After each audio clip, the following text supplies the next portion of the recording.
So let's say that we're looking in Washington, D.C., right? And we identify a building that we would like to do Airbnb in. It's possible that we found that bigger building, right, with the grocery store looking thing under it. Yeah, I Yeah. remember that now. And that's the thing. So we find a building, it's got like 10 or 12 units, and it looked like the investors, I think I told you, it looked like the investors of the building actually ran them. That was Right. actually Right. they would tell you that they don't do corporate housing because they're doing their Yeah. own thing. That's Yeah. exactly how that would work. But let's say we found this one here, and we identified that this makes money, that this is the one we Hmm. like, and this is the building. Looks like the same thing. Oh, actually, it's in Marriott. It's kind of interesting. So this is Marriott Residences. But let's say this wasn't Marriott Residences, right? Or like, actually, fuck it. Let's say it is. So Marriott Residences, this is their unit, design style. It's got amenities. We find out that people like it, right? We can say, why is this doing good on Airbnb? XYZ, market research, market research. We determine how much money it's making. We determine that it's doing well because people like the amenities, like the stuff downstairs. They like the location, walkability, and this stuff. Well, what Hmm. this means is you might want to pick up a townhouse that's got a rooftop, like a rooftop terrace, and then you want to make sure that you buy some really cool restaurants and Hmm. offer the same type of location-driven pitch. Hmm. And if that's the case, then cool, right? Hmm. So this would be part of market research. Obviously, you can't get a unit Marriott, but we can still find out why the Marriott's winning and go, okay, what's part of their offering that people like? And then we can keep looking for other units that are winning. And maybe we identified that this one's a winner, right? We say, okay, cool, this one's winning. Maybe it's winning because of the brick, right? People like the brick, Hmm. it's cozy. Maybe like the brick and design combination. I actually don't find the design very impressive, right? So, Hmm. and that's actually good for us if this unit was profitable, which we could do the market research. If this unit's profitable, this is not a sexy photo with this Right. odd shaped thing below the TV, haphazard. So, Yeah. with that said, if this unit's profitable, that also means that we can beat this person on design. We are still looking for like intersections of things that people are like looking for. And so if we're like, okay, the Marriott is XYZ popular because of like amenities, walkability, we can go down to this map here and we're testing a thesis, right? We say maybe walkability is why this thing's popular, right? And so it's Hmm. right here, which is by all this stuff. And maybe this intersection is where it like really walkable, right? We can go to go actually here. We already see it on this map. See this yellow right here, this shadow stuff, and see Yeah. the yellow. That's a walkability heat map, right? Mm-hmm. So this is in a walkability-ish spot, right? Because when we Hmm. zoom out, we see the yellow. So that's cool. So maybe part of our thesis is properties that are in the yellow sections of walkability, and people who travel to DC know they know enough to know, right? So then we keep going. We keep looking at other units, and if we find units that are that ugly as the one we just saw, that are profitable, that are in walkable spots, or we identify that this one's profitable because it has a terrace, right? Which is another thesis for the Marriott. We found that the Marriott's a winner, and now we're segmenting the things that could make it the winner. This one's got a rooftop. We do our research and find out that this property bangs in the spring, which it does not right now, but Hmm. it's brand new. Never mind. We can't disqualify it because it is new, but we can't also use it to validate. So we keep looking for more terraces and see if there's any other terraces that are making money. Maybe like this is also a hotel with a rooftop, right? More hotels, more rooftops. But if this hotel with the rooftops got future bookings in the spring, it does have some in February, which isn't quite spring. Okay. Hmm. Yeah, so far we haven't proven actually this isn't a full terrace, it's like a walkway, right? And it's not private either. People probably would like a private one. That is one of the advantages of Airbnb. So we keep looking for private terraces, we keep looking for areas that are in these walkable markets. We look for units that aren't exactly pretty in their design, like the brick one, and find out, is Hmm. it brick? Is it terraces? Is it walkability? Is it bed count? Right? We just keep indexing, and we save all these and like write the things that are good about them. And you can just do this right into like a Google sheet. And we also have in the Hmm. companion files our market research companion file guide, like a Hmm. Excel sheet that you can work off of. Just dump all of your listings in there. And in your case, for DC, this is specific to you. I want you to write like you're gonna have like the big four so far, right? Which is like old red brick features, historical features. So you can even just identify it as historical features, but brick is primary. Walkability, um, and the walkability will also be like closeness to shops and stuff. And Hmm. then rooftop terrace, presence of like rooftop amenities. And then fourth would be size. bed count, right? Mm-hmm. Those are probably going to be your big four. We're going to look for stuff that has any of those four or combinations thereof, one or two of them, but also are not pretty. And also maybe aren't even guest favorites, right? If you find a listing, let's go to like page 4, right? You find a listing that's not guest favorites, like this bad boy here, right? This has got a little bit of a rooftop thingy. It's got a private thing, good windows, right? Not very good design either. If this listing, 4.77, it's walkable though, right? Let's pop this map open. See right here? It's in that walkable section. So let me back out. Screw that up. Come back, bro. Where are you at? Where's your 4.7? Do we got to go back to 4? Please be the same spot. Of course. The shuffle, man. The shuffle. I talk about that on Airbnb, and anybody who doesn't understand, the shuffle is the randomization of Airbnb's algorithm, and they cut the deck, right, is the best way. The reason why I call it the shuffle is because they cut the deck and they shuffle the remainder of the deck, whatever they think that they're going to need.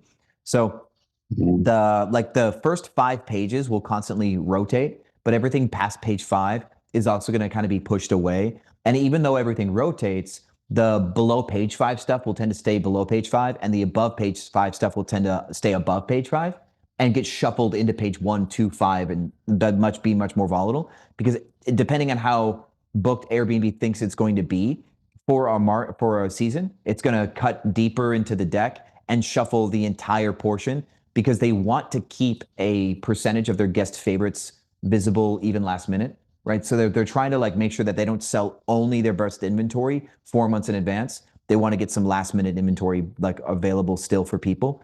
So that's why they have this shuffle thing. So let's go find it with the rooftop quick. Maybe this guy's got it. Guy's got big windows, right? So big windows, minimalist design, and the roof, right? Cool. This is actually a different unit, but it's the same building. Okay, which is cool, right?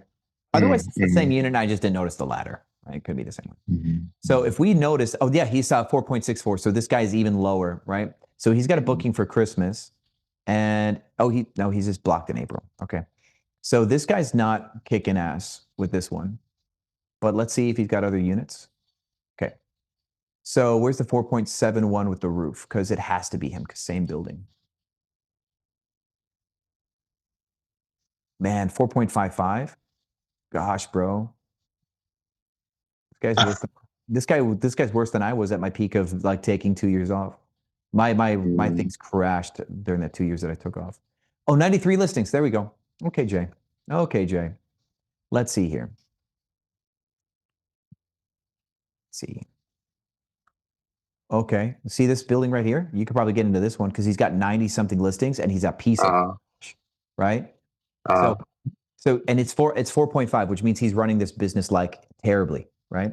Right. So let's just let me do this. Is Jay's thing here? How do we find Jay? Did we have to hit the back button for Jay? Okay, we will have to hit the back button, but hold on. If Jay 4.5 should not have any bookings. He just should not have any bookings at 4.5, right? The algorithm does not like this guy. Now, we can go back and look at his reviews and see maybe there was a time that he had good reviews. So we go to recent, like let's go back to the very beginning of the listing before it was 4.5 and see kind of what happened before he had a fallout. Bro's been around a while. Okay. So 2020. Okay, well that explains why he's bad. He started when this was easy. So May. Grinding. May. Right? He's grinding. June, July, August. Okay, cool. So then he got some bad stuff. Location. And so the guy lied. The guy has lied and he's actually still listed somehow. Crazy, right? So he's not getting bookings because when he goes lowest rated, then this pops up, right? So he's got that situation going on, right? So that's his thing. So you can actually just put Jay out of business. Could be your business model. Okay, so I'm going to copy Jay's profile here and just put it in the chat. Okay. one of the shortcuts is to identify the buildings that he's in, because the buildings that he's in obviously aren't kicking him out and he's a bad operator. Okay. And then here's the thing, like, he has 5-star reviews for that listing, right? I want to take this logic to the end of the road. Jay has 5-star reviews for this listing, which means that people can like the property, right? Okay. So people like the place, whatever. Like liar like Jay, because Jay's lying about the location. Maybe he was nice to somebody. Cool. Apartment was clean, roomy enough for 3 adults. Great places within walking distance. Lost Boys Cider. Okay, so people do like the location, right? What you can do is you can scrub all of Jay's reviews to find out what do people hate and love about this list. What do people hate and love about this listing? And that way you lean into what he's good at naturally. You avoid what he's bad at. And you just take every single location. If you were worried about finding a spot on your own, then we can prove that this listing would work because it has amenities. It's got pretty windows. People did book it, but he collapsed because of bad reviews, right? That's the way that I would look at it. So in your case, I would consider just putting Jay out of business as one of your opportunities for a business model. Okay. And when you were, thank you. And when you were just saying like the big 4 things to look for, Yep. I just kind of like realized that the apartment that I'm in right now has those things. Good. Would you recommend like against like asking my current apartment complex or kind of like pitching to them? No, I think that could be cool, right? Okay. So if you say to them, hey, hi, pleasure to meet you. I've been one of your tenants for a long time. I've launched a corporate housing company. We've been picking up properties throughout like Alexandria and Washington, D.C. And we've identified in our investment thesis that our clientele wants, walkability, historical elements and stuff. People find those really cozy, like red brick. And as we've been talking with landlords and working out deals with properties, it hit me that this building has everything that we've been looking for, and so I wanted to see what your temperature would be for us to rent 4 or 5 units from the building. Okay.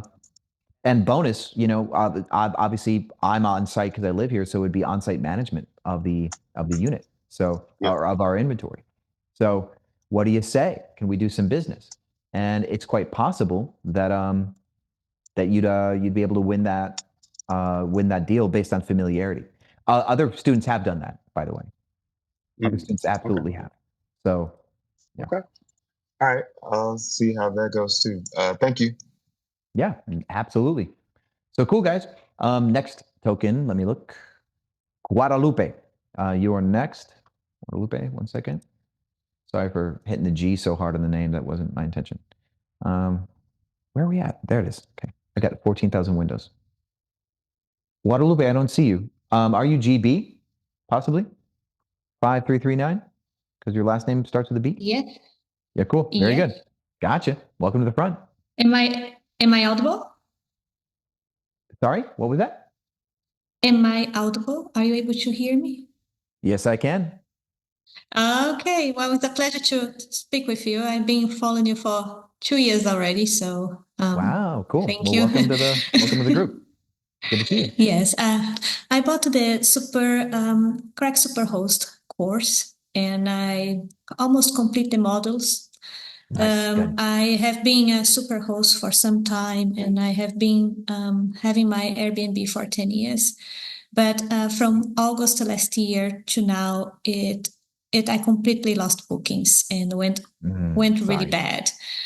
So I bought a new home. All my homes are mine, so they are not rentals. And I follow all your pricing strategies. Even with my new house, I hired a photographer, did the design, follow all the steps.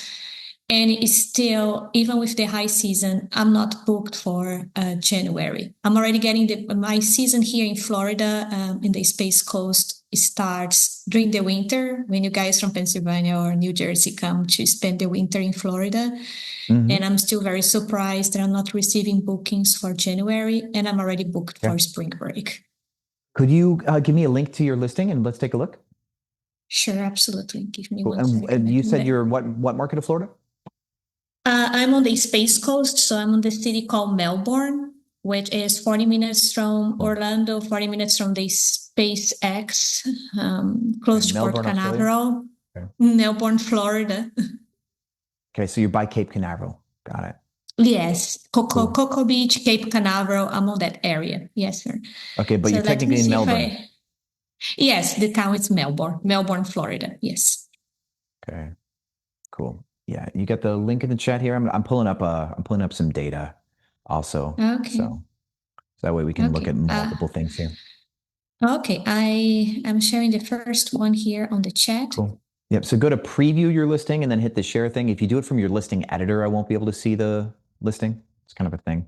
Okay. Yeah, I click here on Got it. the Cool. That's share perfect. copy link. All right, You that's got- the first you one. got it. And Okay, you cool. can see all the other ones from my profile. All right, sweet deal. Let's get into this. So cool. Let's see here. This one I got a 3 months booking. This house is very popular to get a full 3 months booking during the winter season, but That's other good. than that, it's kind of like because Oh, people hold on. tend to book because the office space they wanted to work from home, so Yeah. they book 3 months out of the season. But winter is actually is a better season for you, right? As opposed to like Chicago because people go south. So getting a 3 month booking in the winter may not be your favorite thing unless your prices are really good for that. So we'll talk about that for next year because it's a little bit too late Okay. for this listing. But we'd probably like to protect your rates in the winter because you're more likely to get bookings. Your biggest issue will be after March, right? In this listing, yes. Yeah. Okay, cool. Let's take a look at the chart here. Yeah. So your problem, you're gonna have a little bit of issues like May, and then you're gonna have issues like August, September, October. That's gonna be your main thing. So what I would do if I were you for this unit is now that you're booked through the winter, right? That's done. Your hot tub may not be the hero photo that you want for the spring, potentially. So now the question is, what do people really like about your place in May and then in August? And so people in August probably won't get in your hot tub. Probably not. Right? 'Cause it's hot, right? So now let's see. Do you get a lot of families? Yes, because the playground. That's my differentiator from the other Airbnbs is the playground. Cool. So what I think I would like you to do is probably try to get a better shot of your playground. It's good that you have one. Kids don't seem to mind the aesthetic, right? That's not going to be an issue. We're going to want to really show that the thing is sturdy and safe. It does look a little bit worn out naturally, right? The weather. So families might be like, oh, the wood's a little bit worn out. Like some people might care. What I might do is I might like actually get this painted or stained to be a cool color, so it's more fun looking instead of just worn looking, and then get some new photos. And maybe expand this, right? Because this is cool, but now if you can really expand this playground kids offering and maybe even make the outside part for the parents something where the parents can enjoy being outside too, like good outdoor furniture, that's probably the main thing that I would change for you. All right. Okay. Because yeah, what you basically just had lawn chairs, right? You got the hot tub, you got lawn chairs, you got like a bar, like so. Yeah, what you have is you kind of have like, let's just call it thrown together, right? Not curated. So let's imagine. Let's go to Google. Do you have like $2,000 to put into outdoor stuff? Right now, I have furniture that I bought from other properties, so I kind of like have 2,000 to put around between the properties if it's needed. Yes. Okay, cool.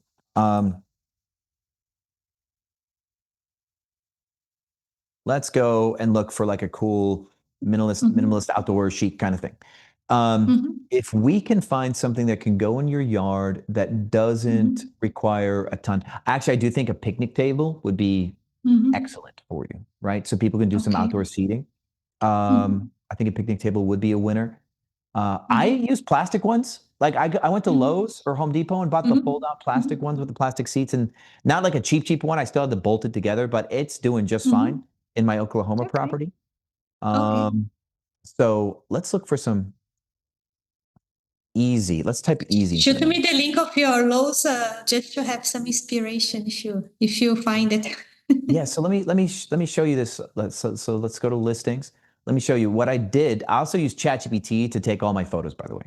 So this listing, I picked up this listing after it got banned, by the way. So I picked up this listing after it got banned. The goal was to try to redo it for less than 5,000 for YouTube. So I didn't buy any new living room furniture, but I did invest in the outdoor, right? So what I did is for the outdoor furniture, I bought this furniture set, which was, I think, ballpark 1,000, right? But I also bought the rug and the outdoor plant. And I hung, this outdoor plant has a mosquito lamp, like a gigantic zapper mosquito lamp that I hung inside that plant. And then I cabled it to the wall so the plant can't fall, but it also makes the mosquito lamp like not look overbearing or weird. So that's what I did with that. And then I bought like a smoker grill and I bought a picnic table, right? Oh, okay, wonderful. And then I bought some lounge chairs that you can't actually see in the photos, but from this angle, to the left is where the outdoor furniture is, and right over here I put some like sun lounging chairs, right, so people can like tan. So if I were you, investing like in maybe the grill you have is generally usable, right, but it just doesn't have a look, right? Everything should have a look if we want it to be photogenic. So I'd go with a more photogenic grill, picnic table, maybe a couple outdoor loungers, and then you don't need to spend this much money on outdoor furniture. It's working for me.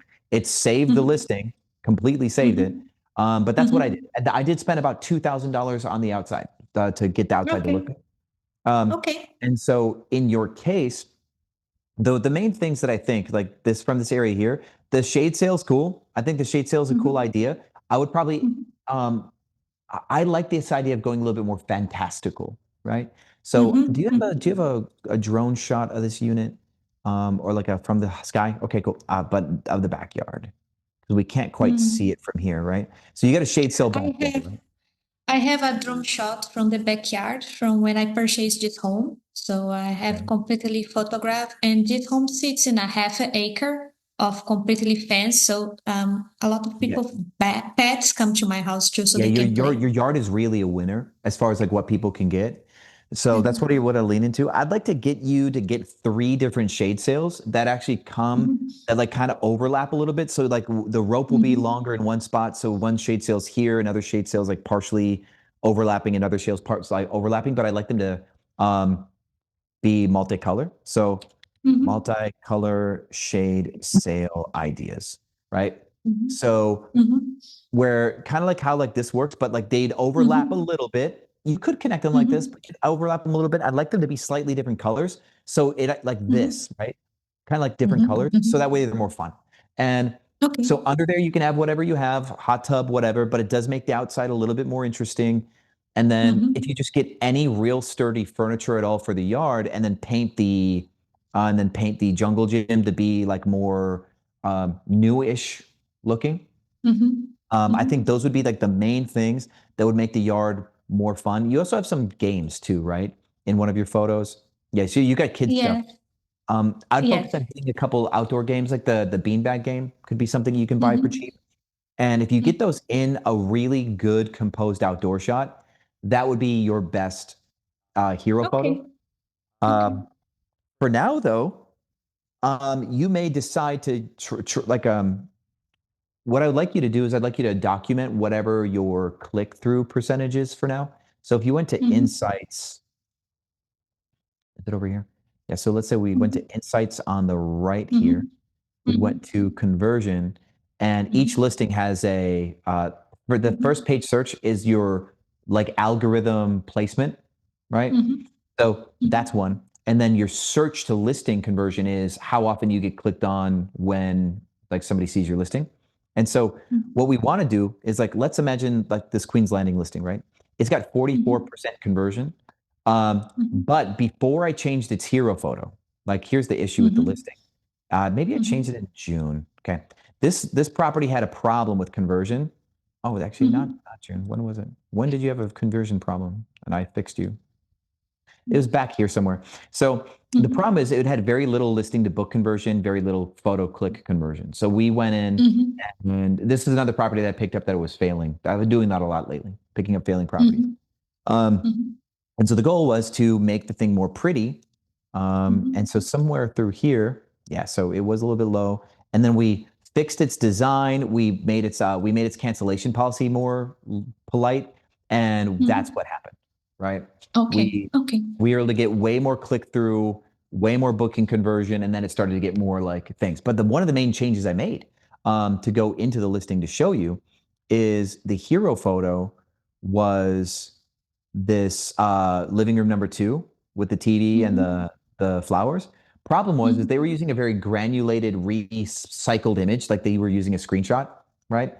And so it just didn't look clean, right? It just looked something was a little bit off. So one of my favorite things to do is to use an outdoor photo because it gets more click through. Because if your outdoor looks nice, people just have to know what the inside looks like, right?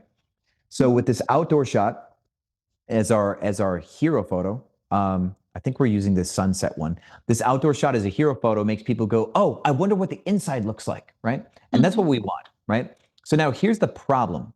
Your hot tub is good. It's a good one to use, but seasonally for where you're about to get bookings, the hot tub is going to be an irrelevant amenity when it gets hot. It's clear. I took notes, always clear. Yep. So any other suggestions for this? Because I give you the other one, that's the new one that I follow all your instructions and I'm not getting bookings. Cool. Yeah, let's take a look. Well, sometimes we don't know what we don't know, right? Okay, so let's see here. You got your new 2 reviews. And this is the same review because I receive a lot of this company always book my properties. So I don't have it besides her. Okay. Yes. So when you say you don't have any bookings, that's actually not true. You got some bookings in December, but you're just not getting bookings as fast as you want. January. Yeah. Okay. January has been the issue. Okay. So let's first, you sleep 7 guests. Okay, cool. We're going to have to look at your competition too. Let's look at January 11th through 15th. You are actually pretty low priced. Okay. Free cancellation before December 12th. You've got a firm cancellation policy? Yes, and all of them. Okay. This is probably what we're going to want to change for now, while the listing's brand new. Okay. The reason why is because Airbnb, and also all of your March bookings, your cancellation is set. You're safe. Okay. Those listings, people cannot cancel and get a refund like outside of your firm, because anytime a booking happens, the booking during the cancellation policy is what matters. So you can change your cancellation policy all the time, and only the bookings that you get while it's flexible would stay flexible. Right. Okay. And so now here's the thing. If you feel like January is kind of like last minute, or these bookings in December are kind of last minute, why not make your cancellation policy flexible, right? Because it's not very far in the future anyway. So that's one. Welcome to our newest 3rd house. I don't think we need that in your copy, right? Okay. Let's see here. Relax and entertain, pool, bar, TV, king bed, fenced. I think that's generally fine. Let's take a look at your, can you actually go to your insights tab for me? Like I just showed you, click to the right here.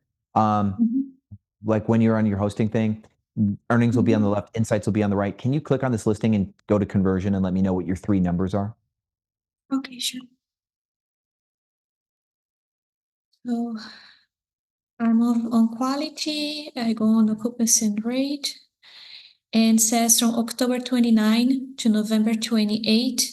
I do not see, conversion, sorry. October 29, 54.4% per first page search impression rate, and 19.18 average search to listing conversion. 2.97% average listing to booking conversion. Okay, so you're getting a little, that the 55% or lower means that your cancellation policy is affecting your search. So try going to moderate, and then if we don't get an improvement in a week, we'll go down to flexible also. Okay. Okay. Now, your 19% also means that your listing isn't pretty enough. in the outdoor photo to get people to click, right? So let's take a look at Melbourne and see who's winning the clicks. We want to know who's beating you, okay? Search. Now this is you, right? And this is, okay, these two are yours. Now, sunset shot with stuff in the pool. The photo of the pool is like more kind of like two-dimensionally composed instead of the three-dimensional angle. That's one thing. Also, sunset shot. Here, let me see if I can just fix this for you, okay? Pool, save image downloads. Run my Airbnb. I took all my photos from your photo class with my iPhone because the photographer did a terrible job and I could make it better from your course.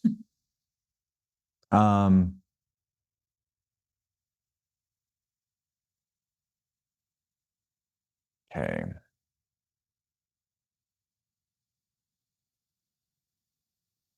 Okay, cool. All right. For this outdoor photo, let's make it during a pretty sunset hour and make the pool toys more enticing. Also, what else do we want to do with your listing that sells it better?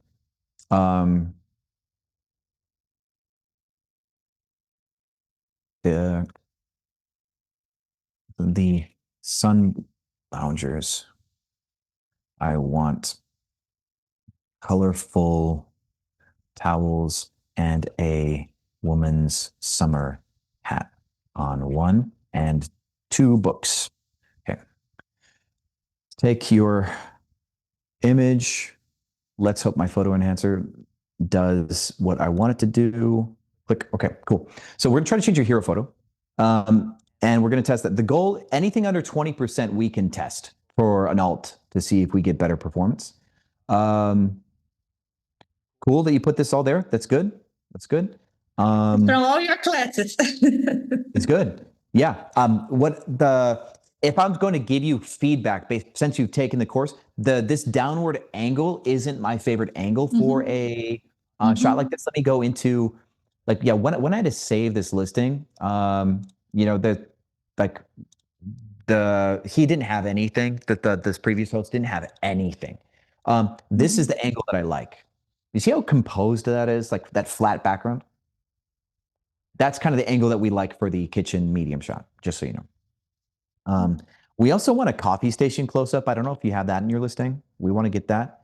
Yeah, but a coffee station. Yeah, we want a close up of it to show that you got decaf and tea. Because 1 out of 3 people drink only decaf or tea. So in your kitchen, we like how you did a close up for the pots and pans. We want a close up for your coffee station to show that you really care about your coffee. This is as close as you've gotten, which is you're almost there, right? But we want the whole image just to be this down, this part right here. And I want it, I like that you have paper cups, by the way. Paper cups are really good for one night stays, right? So anybody here who has urban apartments, paper cups really help you get one night stays because people grab their coffee and go, right? They're just overnight in and out. So that's helpful. I missed the image of the kitchen. You went too fast. It didn't populate for me. So I went too fast with the kitchen? On the internet, I couldn't see the image that you're trying to explain from the pots and pans that I... So you can't see the pots and pans shot that's on my screen right now? I see mine. I couldn't see the yours that you show me as an example. Oh, my example. Sorry. Yeah. That was fast. Oh, wonderful. Thank you. Yeah. Now it's clear. Yeah. So yeah, that's flat background. This is like almost like a portrait photography, like a professional headshot, right? The way the photographer looks right at somebody's face and takes the photo. That's kind of the perspective we want. Come on. Never mind. Okay. Ever since I built this into like my API, let's just do this. I'll get it to you later. I'm gonna punch it in an API. ChatGPT's gone crazy lately. It's really weird because that should not have done that. All right, ChatGPT is goofy. But if we went to, I'll do it as we talk. Let's keep up here, and then I'm gonna make this as we talk because I want to get this photo to you. So we're gonna change this. That's gonna be your main thing because your conversion, your prices against your competition are probably just fine. Yeah, your ballpark in there with everybody, so that's fine. So what we're seeing for the very first page, though, that's not you. We see sunset, sunset. We see a very front, like low to the ground front door shot that's a little bit welcoming. We see this daytime pool shot focuses on the yard instead of on the house. That's another thing to consider, right? This daytime shot focuses on the yard. This shot here with the one that's super roast with this outdoor shot with all the wood, this is really pretty and unique. Again, another pool that focuses on the yard instead of on the house. That's perspective. Water access, canal access, cool, good for them. But yeah, none of the outdoor pool shots really are focused on the house, right? And yours shoots at the house. And that's actually that's the difference. Oh, because I was trying to capture the bar, because my competitor doesn't have a bar with an outdoor TV that seats 8 and a bar and a frigo bar. Yeah, so this shot for the hero photo doesn't because let's go back to where the hero photos are.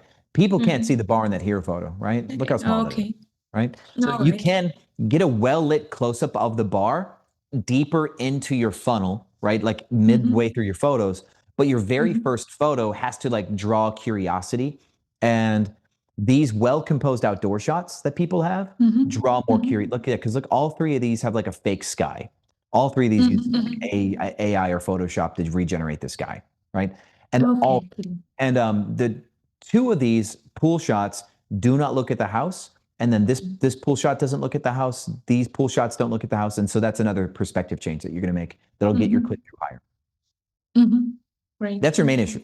Your click through is your problem, and then your cancellation policy is too strict for the fact that you are new and don't have a big bank of reviews yet. You're going to notice your percentage page things upgrade here. Once you notice your conversion cranks, then you can like lower your, like for example, like maybe this one. This one is 58% now. It used to have like 65.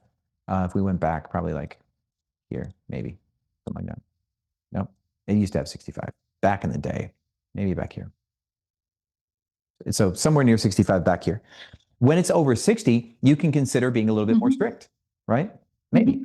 When it's under 55, then we start to get concerned. And if it's ever under 50, you should lighten up your cancellation policy. That's probably the best way to look at it. So that's my recommendation for you is fluctuate your cancellation policy based on your strength. Once you get a big bank of 5-star reviews and your guest favorites, you can go firm again. Okay, clear. Thank you. Yeah, that's what I think. Because you're going into slow season months. The slow season months are terrible. They are from August all the way to Thanksgiving. And I use your strategy of I did yesterday, but very long weeks with a very juicy discount. That's what you said. Yeah, so like this kind of discount here, where we got up to 6 weeks discount, like that? Yes, I applied that in all my 3 listings, and I did it this morning after watch your class. Yes. Cool, good. Yeah, that is probably your best way to get that job done. That's your best way to get the job done. And then what you can do is you can weave these together. This can be really fun, but let's imagine, let's imagine that let's do one, okay, like this right here, right? This is in Scottsdale. So this property would have a low, right? So let's imagine that we've got this like summer low. I'm going to make one called summer low.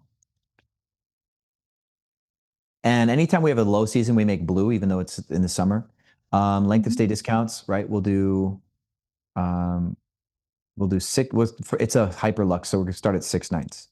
But then monthly, and then 6 weeks, right? And so for 6 nights, we'll probably do like 30% off. We'll do 38% off. Monthly, we'll do 45% off, and then like 49, something like that. Now, let me just make sure that those rates are. No, the listing's already driving down too much. So we're actually going to make that. We're going to make a change. Pricelabs is cranking this down more than I thought. So let's go back in. Come on. There we go. There we go. Okay, so we're actually going to do like 18 22, 27, and 30. Like that. Okay, cool. So now, so let's say you got your summer low built in, just like this, okay? What you can do is once it gets close enough, like within 3 months, right? Within 3 months, you can also take your Monday, Tuesdays, and you can weave in the reverse weekend bundle, right? So your reverse weekend bundle, you're going to weave in so that way these 2 days, they give 4-day and 5-day discounts, and it'll look like that. So now, if somebody books for a week or longer, they get these big fat discounts, right? But if they book for 5 days, they get these big fat discounts, these other ones, right? Now, what you'll have to do is you're going to make what we would call a summer weave or a low season weave, okay? This is brand new. This is like 3 days old. Summer low weave. And the only difference between a summer low weave and or like your low season normal and your low season weave is now these become a little less aggressive. So these will become like 14, 18, and then this one probably only go down like 3% to 24, and this will go down 3% to 27. 14, 18, 24, 27. Okay. And the reason why is because 2 of these days have a huge discount in them, right? Because 2 of these days now have 27. So instead of the 18, 22, 27, 30, right, which is just standard if you applied them to all days, now these days get like 18% or 24% off instead of like instead of the 30% max, it's 27% max because these 2 days have an 85% discount on 5 days, right? But Now, also, if a person book from May 27 to June 3, June the 3rd, they're going to get the higher discounts on the blue and the lower discounts on the day that's. so let's actually do this. You said May 27 to June 3rd, right? Yeah. Okay, cool. Let's go here and let's look. You're going to see what the whole discount is because 2 of the days will get 85% off and then 2 of the days will get like 14% or the 5 of the days will get 14% off or something, right? May 27th to June 3rd, right? Come on. Be nice. You're being super silly. What's going on? Okay. So now the total discounts are 1,800 off, even though 2 of those days at least are 85% off. And 85% off of 7,500 would be like almost like that'd be like 6,000 or 6,500 off, something like that, right? So the whole listing doesn't get 85% off, only the 2 days that were yellow, right? The other blue days get these other days off. So yeah, this is how somebody for summer season, or for low season, you can now have 2 different strategies you're running at the same time, which is that if somebody books for multiple weeks, you get them that multi-week discount. But when you start to run out of time, like for slow season, 3 months in advance is like running out of time a little bit. You can then also use the reverse weekend bundle. So that way the multi-week discount doesn't activate if somebody only books 5 days, but the reverse weekend bundle at one will, right? So now you Or got. in my case, they take the big discount on the weekend to promote a party. That happened to me 3 times when I tried to play with the discount. Yeah. So in this case, what you would get is you're now controlling your discounts in a really, really fun way, right? So we're able to take these dates in May that maybe won't work so good right here. And we go and we do the summer low. And then this should also be called summer low weave because I just fixed it. Yeah, okay. So now I know that this is the one that weaves between other rule sets. And then see, I take the 2 cheapest days of the week, which are Monday, Tuesday. I take the 2 cheapest days and I put the reverse weekend on those. Awesome. Done. Awesome. I didn't know I could do that. And that way, if somebody books just Friday, Saturday, they got to pay 19 and 18, right? If they book these 5 days, they get Monday, Tuesday, gosh darn nearly for free. But we still get Sunday booked, and Monday, Tuesday wasn't going to get booked anyway. That's kind of how slow season works. So then if they book for a week, though, they do get like a weekly rate, and that's the best that we like. This is occupancy driven, right? We want length of stay and occupancy in slow season. And so we still get rate protection on these days They're still paying full price, but we make the occupancy trade-off when they book like that. And so, yeah, now we've got 3 separate scenarios: expensive weekend, juicy 5-day, and an optimized weekly. So, Okay, perfect. yeah, weave them together. Okay, wonderful. That's great. Yeah. Awesome. Yeah, it's good times. So, have some fun with that. Let's get, I'm going to try to get, I'm going to use my B&B Photo Factory API to try to change your photo because, for some reason, my ChatGPT prompt is being goofy, but my API is popping. So I'll try to get you that. And let's see if your conversion increases. And yeah, you got plenty of time to get booked in the spring. So let's just focus on making sure that your thumbnail speaks to spring and summer guests. Hot tub is not going to be your friend. Okay, perfect. Thank you. Yeah, and welcome aboard. Good to meet you. Likewise. Thank you very much.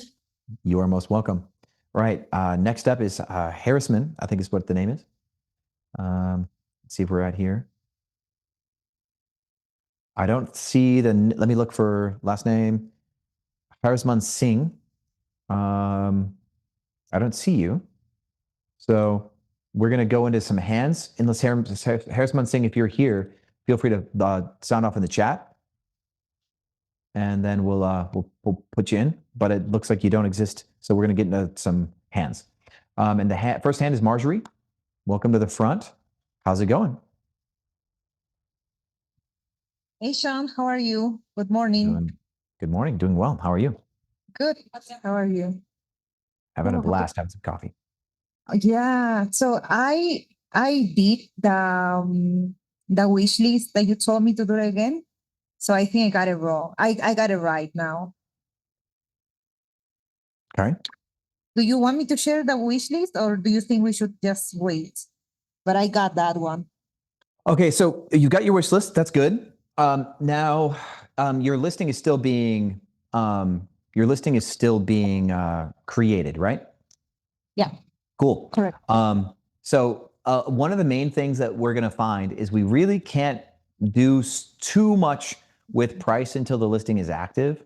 There's just like what's the word? There's a limitation because we need to see what your final print is compared to your competition. We need to see where you're showing up in search, like all that good stuff. Got it. So once your listing's ready, we'll probably start to crank on wish list stuff. But for now, we actually don't need. But for now we don't actually need that yet. So aside from wish list related stuff, what other questions can I answer for you just to kind of keep you moving forward? I was doing marketing research, as you told me, and I've seen that some Airbnb listings, they have like an area where people can take pictures and also do more like organic promotion. Okay. So I would like to know, I think the piano space is a place where I can maybe put like a billboard or something. I don't know how to combine my house with something that people can take pictures, right, and do more organic marketing. Well, the piano room looking like completely pure in its design style is how you're going to get people who come to use your place for marketing. Okay. Like, let me see if I can give you an example. I think I can hit you with some cool examples. Let's go into Google and let's search for some stuff.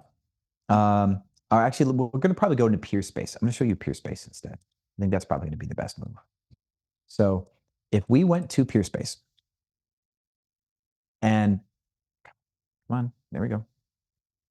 And we looked at what people used homes for. Whatever. Come on. Get out of here. We don't care. We're not logging in. Photo shoot, right? Dallas. Cool. Anytime. What is Peerspace? Peerspace is where people book by the hour.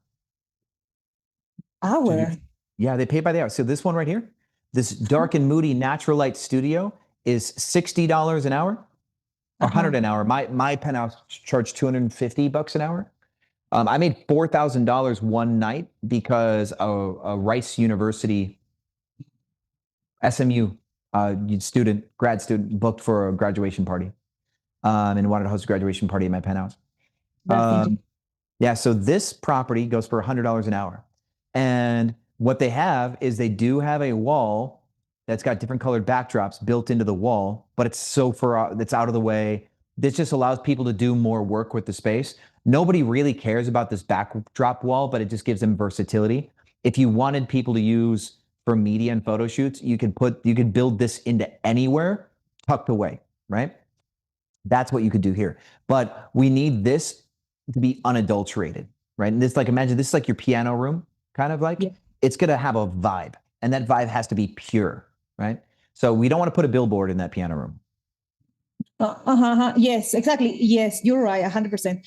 And do you think, do I need something like, for example, one day I've been in an Airbnb that it has like this wood on the wall and people put pictures, family pictures, but I don't know how effective is that for an Airbnb listing. Okay, so describe. It's like a wood wall with photo thing. What is that actually exactly? Exactly, like a wood, actually, I've seen that same. I think kind of same question in the group. With it's let me take a look at it. Is it like a collage of photos, like a collection of photos where people? Exactly. That's a word. Yeah, that's a word. Like a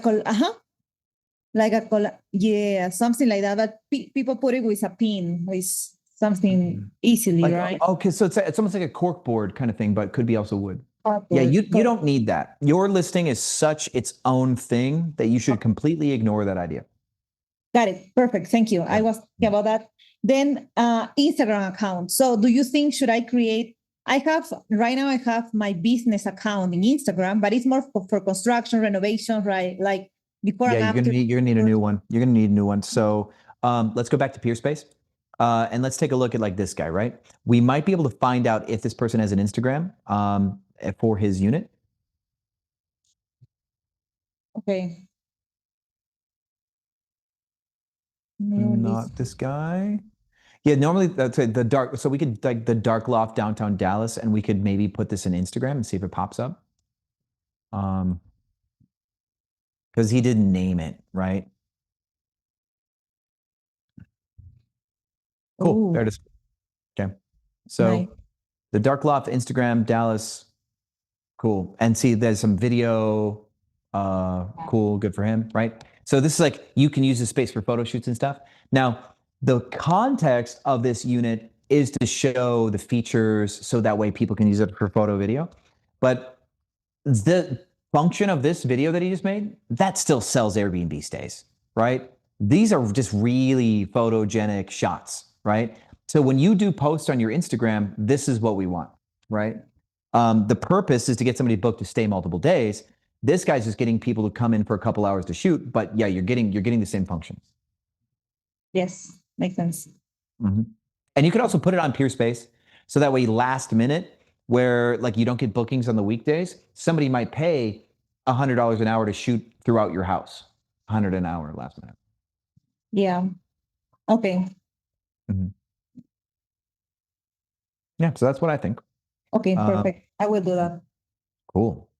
And also, do you think, talking about the space of the Airbnb, I don't have. Do you think I should have a lot of space for the cleaners, or the cleaners will bring all? I've never worked with cleaners, so that's what I'm asking you. So, do they need to bring all the cleaning stuff, or I have to storage that in the Airbnb? So if you have, if you pay your cleaners by the hour like I do, you're going to supply everything. If you have third-party housekeepers that you find off of Turo, like Turno or wherever, they bring their own stuff. Okay. Yeah. So I would pay them I don't know per hour, but per time, per project, per house, right? Yeah. So if you pay per project, the cleaners usually bring their own supplies per project. Got it.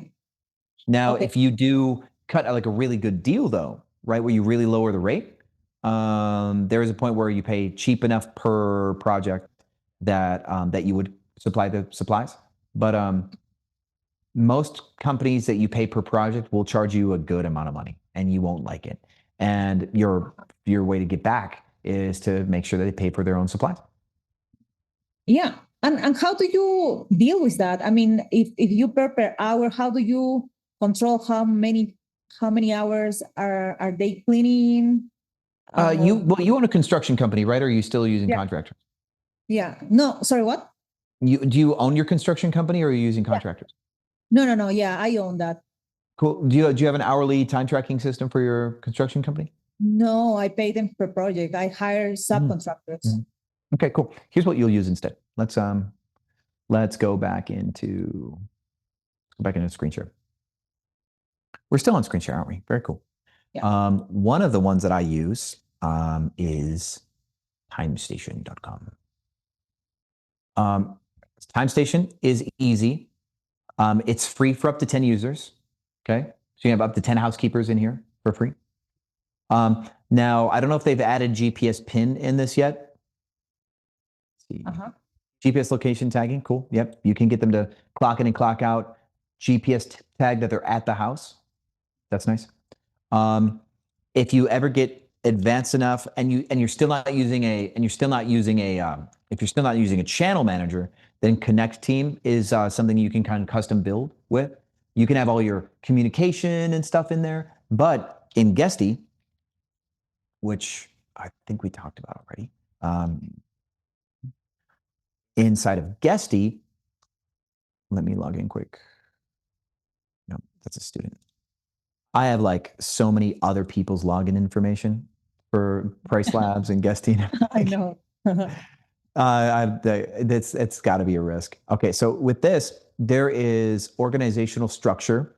You can go to Teams, user management.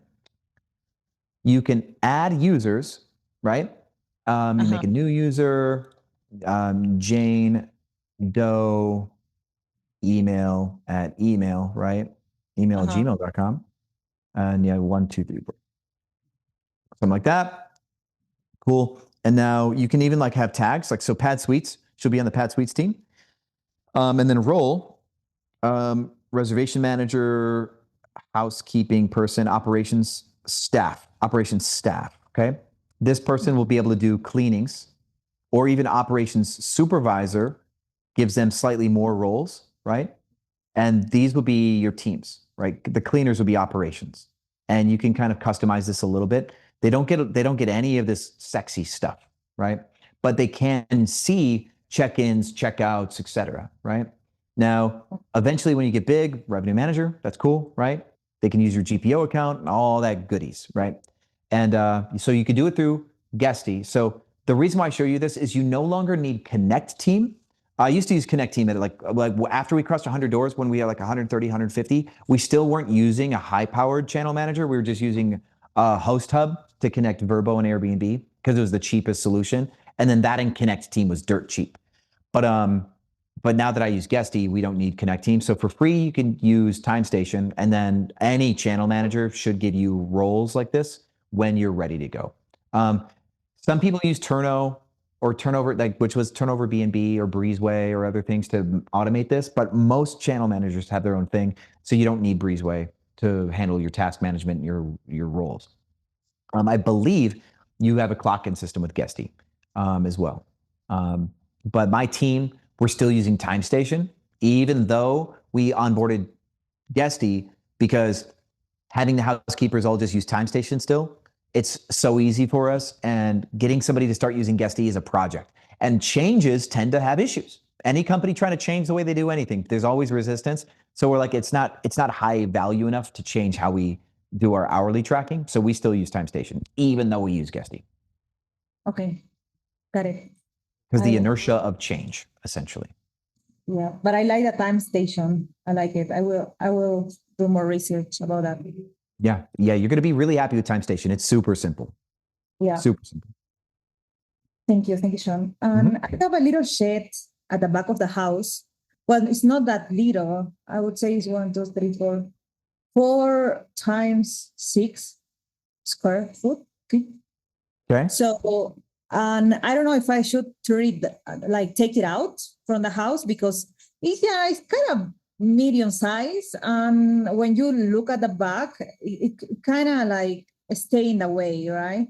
But also, I don't know if I can storage something in a shed in the woods, or do you think I should take it out to have better view?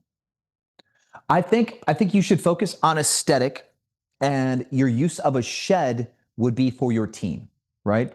Does your team need that storage shed, or do you have enough internal storage? And if you're going to put the thing under the stairs, like we talked about, right?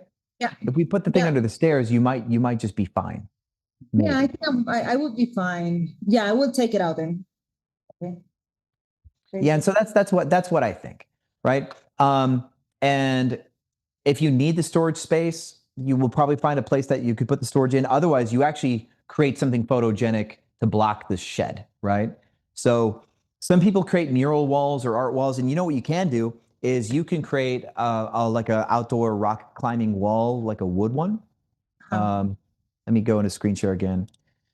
So let's say you wanted to have a shed and you needed to hide it, which is totally normal situation, right? You could do wood climbing wall, and you'd have like something outdoor that looks like this, right? You can build something like that in an area if you want to make, and you can make them more photogenic than this. Right? This is a lazy version, right? But you make something like that outside if you wanted to, and that could block where the shed is. So yeah, I like it. Let me take how to climbing wall. Okay, but I like that one. Yeah, here I don't know, but at the gym in Lifetime Fitness they have a climbing wall and it's always full of kids. So that's a great idea, actually. Yeah, these draws, these little novel draws can really just like increase the bottom of funnel conversion. It gives you another chance at a different hero photo too, right? That's another thing that we designed for. You have so many hero photo opportunities in your space, right? Your piano shot should hit really hard. And if you do something fun with the stairwell and go a little Beauty and the Beast-ish in your banister design like we talked about, your stairwell shot will have a really good opportunity of getting clicks, right? And then your living room, like your dining area, should be pretty. So what you can do is if you're super booked, but Thanksgiving is coming up, you can change your hero photo to show the long table just for the season then. And then, yeah, there might be a time where the outdoor shot is the most important thing. And having, instead of just the front of your house, which is pretty enough, but you can do something more fun with the outdoor. And so having seasonally powerful outdoor photos, I think is the move. So I like it.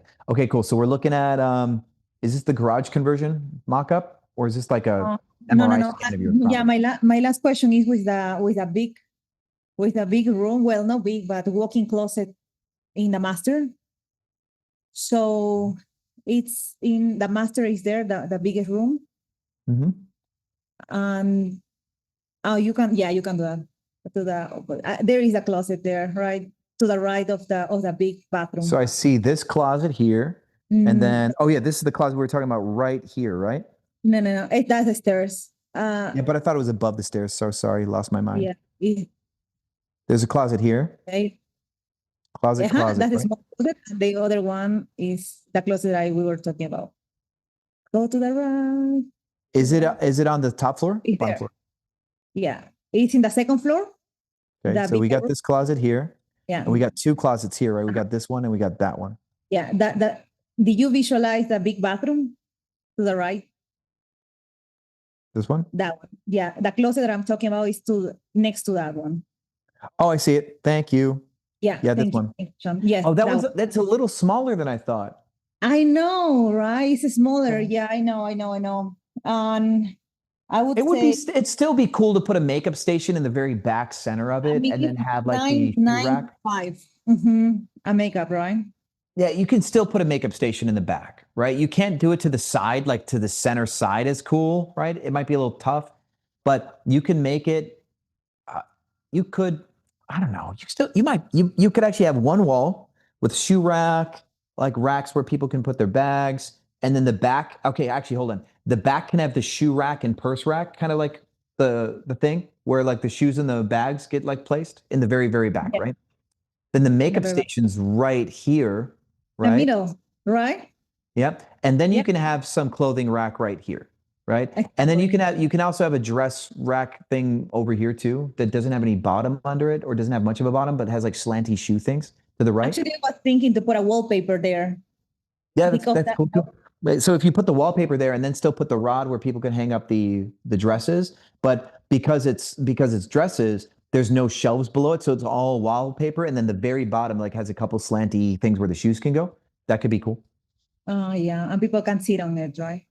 Or yeah, you put a bench. Or yeah, you put a very low bench where people can bench with sit. with Yes, shoes, that's yeah. cool. Because then Okay. you'll have like the shoes and purses in the back wall. Because here's the thing: imagine there's a camera at the door, right? Somebody's doing their photos from the door, right? Yeah. So if someone's to do the photos from the door, right here is where the girl's sitting doing her makeup, and the shoes and the purses are behind her. That's the shot that she wants, Yeah. The right? shoes would be where the Probably bench. on the lower part. So like the lower part will have the shoe rack thing, and then the upper part will have like purses, where like purses and hats go, where people would put like their sexy purses and hats and other things. Otherwise, okay, you probably just need to look at other closets, like designer closets, and see where you want them to go, because we are speculating, right? Yeah. So when we look at a designer closet for where a girl's going to sit, come on, don't go to, okay, cool. So see the makeup station and then shoes in the purse, right? We're trying to recreate something like this, but control where everything is for the shot, right? Okay. Because if you can show this type of photo potential for the closet, then girls are gonna be like, oh, this is gonna be sick, right? And what I would do is I would rectangle light the ceiling, right? I'd actually turn the whole ceiling into a soft box, right? Let's see if I can show you soft box ceiling light. So if we can find a big wide light, maybe something like this, like a big wide light that goes in the ceiling, then that allows the whole room to get lit evenly, and it makes it super easy for a girl to do her shots. Okay. Because I was thinking to buy how to say pendant light fixture, like the one that I bought for the piano room, something like that, like more elegant, right? That's more office. I would either do this or I'd do a ring light chandelier, right? So let's see if the ring light chandelier. Let's see if it pops up. We want something with extremely good light distribution. So we'd want something that kind of looks like one of these. I like Something that ring that looks like light. this, but doesn't hang very low, right? So Like, if you have something like this, you can still have that designer sexy kind of thing maybe, but very like obviously very modern. The goal is to get a lot of wide light because everything in that room, like if a girl's going to use it for a shot, we need to make sure that the light hits everything. So the light's more soft. You don't get any harsh angles, right? If a girl's going to actually try to do any stuff with her purses and her bags and stuff. okay. Okay. No, Yeah. sounds perfect. Sounds Yeah. perfect. It'll be really cool. I know the room's a little smaller now that we took a look at this. Polycam is the best. I always use Polycam for everything. So yeah. Yeah, this is cool. Yeah, so since it's 9x5, that's still plenty of space. That is still plenty of space, Oh, especially since one of these walls will literally just be like this wall will just be where the dresses can hang. You get a lot of room to move there. And then yeah, this back shelf will have. You can even basically steal the back shelf idea from this one shot that we just had. Just make it a little less wide, right? So you can have a little section for dresses, but just not have it quite as big. And then, because yeah, your 5 feet would end about here, right? So you won't have this section here, right? No. But you still would be able to have some shoe rack and then some purse, like kind of like purse shelves above where the shoe rack is. And then you still be able to have the dress and hat thing, right? You could have these two for the shot. And then the wallpaper on the left side. Understood. Yeah, that's a great idea. I love the ring light chandelier, so that's perfect. Cool. Yeah, because that'll give you a look, but also give you the light solution that people would want for that. Because any serious content creator that does like get ready with me makeup stuff and wants to use the cool closet look, they need a light solution. And so you're building the light solution in because trying to drag in a softbox into that small room is impossible. Yeah, correct. Yeah, thank you so much, Sean. I think I got it all. The only thing that I was, uh, I was thinking about it right now was Mhm. if I need to get a permit for the Airbnb or how does it work? The permitting side, we do want to take a look at the city. Are you in Alexandria? Where are you? Where are you? I am in Apex, North Oh, Carolina. Apex. Sorry. This Yeah. house just reminds me so much of like an Alexandria, Virginia. Um, uh, like it's got that look. Yeah, thank you. Oh, okay. Yeah. There's no regulations in Apex. You're Oh, good. nice. Cool. You Thank just got God. to swing through the fence. Yeah, I hate documentation. Yeah, I hate permitting too. Yeah. But for all those listening, permits can sometimes be like a great thing. If you can get a permit and other people just don't have what it takes to start a business, permits can like make people not want to start, right? Yeah. And if people are not starting their business because of a permit that could be easy to get, then there's less supply. And when there's less supply, we make more money. So permits are just kind of like it's almost like a filter. I remember seeing a video of like a dog that wouldn't like push through like a little paper strip to go into a room, right? The dog just stopped at the paper strip, even though the Yeah. dog obviously could push through it. But like that barrier was enough to keep the dog from trying. And people kind of have that same relationship to any adversity because people are always already so nervous about starting their own business. You're right. 100%. It's not easy. And I so in mean- that way, I like permits because if we can be stubborn enough to say, I'm starting the business through the permit, once you're on the other side of the permit process, you just make more money. Yeah, because you can get ahead of many people that are afraid to get permits and they don't want to do more research. That's exactly right. So Yeah. permits for the win, as long as it's not an outright ban. But I mean, we even have students who find a way to work around almost near bans. Like one of our students has 200 doors in New York. So that's like Wow. 200 doors Yeah. in New York isn't exactly like an easy thing. Do you have Airbnbs in New York City? I don't. Philly is the closest I've been to. I am working with a landlord in New York because there's very few types of doors that you can do. And so because of the whole Sonder fallout, I'm looking at New York, but I'm being very careful. New York is one of the places I think you could probably pick up almost anything and win. So Really? yeah. Like that you can win a lot, you can make a lot of money or not? Oh yeah. If you have any door in New York, if you have a door that somebody can rent in, doesn't matter what the property is, it could be basically a death trap. The only problem is Airbnb could ban you, right? So if you have a property that could technically legally do New York short-term rentals, then you'll win unless it's so bad that Airbnb will remove you. But that's the only way you could lose. Yeah, that's right. Yeah, that's right. I'm thinking, I'm planning to move to New York City, so definitely that's a conversation for kind of later. But I'm very interested about that. Yeah, if you ever do go to New York City, when you're ready to go, I will tell you all about how to get it done. We'll make it happen. Thank you. Yeah, I go to New York City once every 2 months. I have a lot of friends over there, so that's what I'm thinking to move. Yeah, it's a fun town. I couldn't stand the cold that long, but it's a fun town otherwise. Yeah, Sean, thank you so much for your help. You know so much, you know a lot of things. So I will, Yeah, my brain's just do getting my trapped. work. Happy to help, by the way. Totally happy to help. Your property's going to crush. Your property's going to super crush. I'm excited to see how this goes. Yeah, thank you, Sean. Have a great weekend. Yeah, you as well. Right, Jerry, you are next up on the tokens. So welcome to the front. How's it going? Hey, Sean, doing well. Can you hear me? Yes, I can. Sweet. Boom. Sweet. Yep. Just Yeah. soaking all this up like a sponge. A lot of this is over my head, but it's cool stuff. Hey, man, here's the thing. Airbnb is so diverse that you could be good at one thing and kick ass with the one thing. So the fact that we just talked about how to make a designer closet is a cool conversation, or how to block a shed is a cool conversation. But man, that may not be your angle, and that's totally fine. You know, Right. So it is cool to see what all can work because 1,000 things can work in this space. It is for sure. Yep. Yeah. So how can I help you? What's on your mind? What you do? What you up to? So obviously, as you know, we're real new to this, still learning the kinks with the market research. Right now, our plan is we're trying to stay in Montana. So basically, at this point, we're trying to verify that Billings is like a legit market that we can tap into.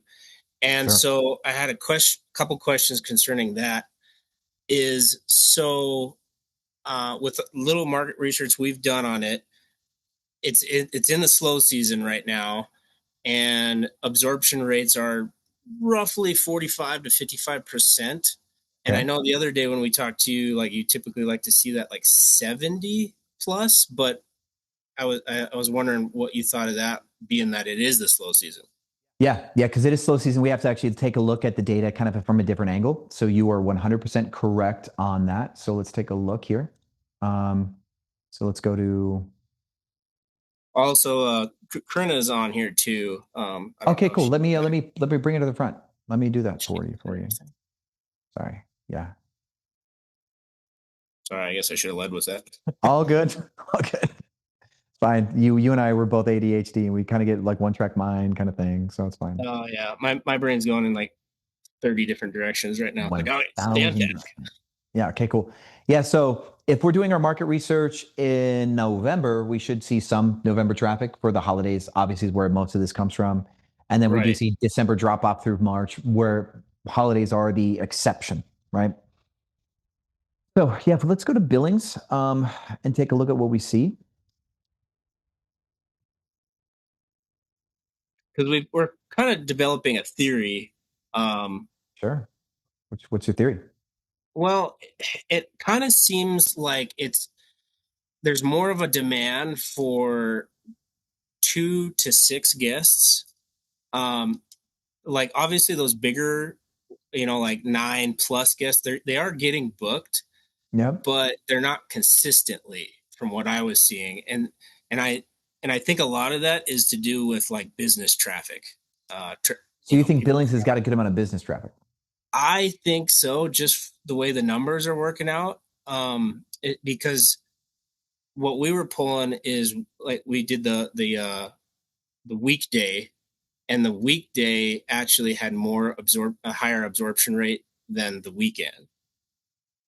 That's cool. But that's in slow season. In the slow season, yeah. Okay, cool. Yeah. What you probably will find is there are different consumer archetypes that exist at different times. And Right. so peak season, we probably will see a different consumer behavior, right? And then now so for example, if we looked at the Dallas, let's look at this chart. The seasonality is about double. Billings doubles between January and July, right? 100% jump. If we went to somewhere like Dallas or Atlanta, we're going to see Atlanta's a pretty obviously like not big jump. You can also see that the chart looks completely different, where now the jump from 19 to 26 is more like a 40-ish% jump, but it's also like very wavy all the time. Right? Interesting. Yeah. Very different. So with you've got more of a summer seasonality arc, typical seasonal market, not quite as dramatic, right? And what that means is because actually let me show you a different market that is super dramatic. Let's look at Lake Geneva, right? One of our students is listening in, so we'll use Lake Geneva as an example since he's here in the room. Lake Geneva should have a 4x arc. Yeah, look at that. Wow. 2,500 to 11. That's more than 400%, right? Which means that there is zero other reason to be in Lake Geneva aside from the summer travel, arguably, right? And that's why there's a 400% boom. So now, if there's only a 100% like jump, like you only double, that means that either the winters are robust or the summer just still sucks, right? Yeah. And so the winters being more robust is probably a thing. And so we can look to see like who is popular in the winters. So if we look now, we're still seeing some pretty decent rates, right? We're still seeing over $300 a night for some of these properties, which is fun. So this one's $200 a night. This home in Billings, 4 bedrooms. And what we can see if there's like a point where guest favorite starts to drop off with rates. But this person's got bookings in February and March, even at their price points of 200 something, right? Yeah. So what that means is this property is getting bookings just cheap, right, for the winter season, and they're not crazy on their design, nothing too wild, right? and they also have a hot tub, which can help. So low rates, we do find this in winter markets, that having a hot tub is one of the quickest ways to guarantee bookings once you cross below a price threshold. The hot tub is like how you defend on rates. If they move their hot tub to their hero photo in the winter, they'd actually get more click-through also, and they'd get more bookings. So that's kind of one of their mistakes here, but we're not coaching them. So this outdoor feature is kind of cool, but in the winter, we really do want to focus more on the heat feature for it. So there, that it's there, but I don't think it's not quite obvious enough for me for that one. So with that said, it should be switching their hero photos. Yep. Yeah, but we could check to see if the heat feature is enough that people are booking, right? And we do get some December bookings. We get a little bit of January, February. I just don't think it's quite clear enough about the heat feature, right? But the fact that they have a heat feature does help for the winter, right? So with that said, I don't see apartments, 1 bedrooms, 2 bedrooms on the first page. So that gives me a little bit of pause to believe that the world is really catering to those. Because here's another thing too. Here's a 2-bedroom right there, right? So let's click on it. Now the rate change for this 2-bedroom, the rate change is like $120 a night, but that includes their cleaning fee, right? And the Airbnb service fees and everything else too. So the rate is materially lower. And it does have a January booking, does have a February booking. So at this rate, this unit guest favorites is achievable, but it also, let's look at it's guest favorites though also, right? So I want to see some more action than this for guest favorites. I really want to see more action. The fact that these days aren't booked. It's a little stagnant, Yeah, but they aren't going low enough last minute, right? That's another thing. And in winter, you really do have to dogfight your way through. So this one is guest favorites.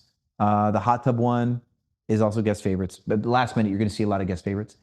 Let's do this. Let's crank the rate down and let's see if below like 120 a night, we see some 2 bedrooms that are cranking or 1 bedrooms that are cranking. So this is a 1 bedroom. It's under 100 a night for last minute, but it is winter, right? And if we see that it's getting booked, no, nothing, right?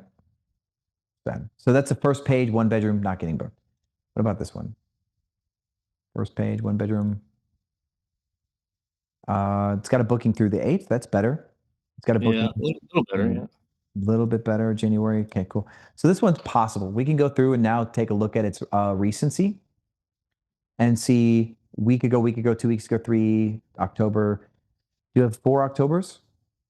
3 Octobers, that's close. 3 weeks ago is still November. So yeah. 3 Octobers, September's 4 Septembers. 1, 2, 3, 4. Okay, cool. 5. Cool. So September's good. October starts to wane out. But we didn't see 4 Octobers. I would like to see one more October review to really think that this listing was nailing it strong. But 3 weeks ago, 2 weeks ago, 2 weeks ago means, so this is November, and November, right? So they do have 4 in November. So they are hustling to get their November bookings, right? So they're going to be all right there. So this listing could be one that you can model out as a success, arguably, but we do need to see its rates in the future. So let's go where they should have better prices. Hold on. 1900 for 18 nights. Let's just see weekend. That's not good. Let's go back here. Where's our April? Yeah, April should still be better than that. Let's go to May, June. Let's go to June. Okay. Oh, they got June bookings already? There you go. There you go. What's your rate though? Ouch. That's why she's getting bookings. Brutal. Okay. Bad move, right? She doesn't raise her, Justin and Taylor do not raise their rates enough. And they don't lower their rates enough. They're not being quite dramatic enough. So this is a mistake that they're making. But their frequency of review proves that the listing is getting bookings, and their design style is nothing special. But now I want to see a listing that is more greedy that's getting bookings, because I don't want to model this listings year out and go, well, they're doing like $110 a night on average all the time. And sure, they're making $3,000, $3,400 a month in the summer. That's bad if we're going to get our butt kicked in the winter, right? So we need somebody who's more greedy than that. So if we take a look at this one, the one that's not getting any winter bookings, maybe because they're a little bit still more greedy on price than they should be. Let's see if greed wins here. Let's see, come on.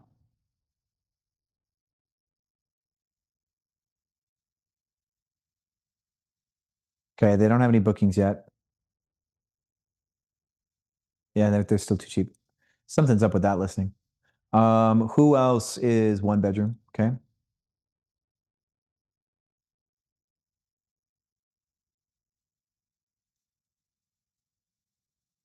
Not my favorite design style for the bedroom, but April booking, that's good. April booking is a good sign. They could probably do better for summer with what they're doing for April. Okay, cool. That's a good sign. They got an April booking for $200 a night. That's good. Right. And what we can do is go, okay, why? Well, the big space, the loft, the brick, that's just cool, right? If this brick was not whitewashed out, they probably would do better in the winter. Let's take a look at what they're doing in the winter though. If the brick had more, it's a lot of weight on the walls for sure. they do have some stuff, right? They do have a booking until Monday. They got a weekend booking and then Christmas. So it's not the end of the world. January's a little grim, but let's see what their last minute prices are. He's not fighting enough on price too. That's right. fine. Yeah. Yep. Okay. So Rachel, she's not fighting enough on price, but the bones carry the listing enough that she can charge over $200 a night and coming out of shoulder season, which means she should be able to, if we take a look at this, right? If April is here and she's doing $200 a night on the weekends and she is, what is that, 15? So 300 less than baseline, 15% under baseline. Let's say she's 15% under baseline. Then in peak season where she should be 15, 20, 30, 35% over baseline, if she's 15% under baseline at 200 getting booked, and that's her anchor, we give her 50%. She can do 300 in the summer if she did 200 in April. Right? Oh, okay. Okay. That's good. Like, we're using this volatility range to project. So that's what we can know about her listing here. So you can model out that she'll get $300 a night on the weekends in the summer. She should be getting $70 a day and last minute, $60 a day last minute in the winter. And it would have been to her best interest to try to get $75 a night for a multi-week stay a long time ago, right? Right. So this listing, if it broke even in her worst month of the year, that might be okay. Like January, February, breaking even. December is only good because of the holiday, right?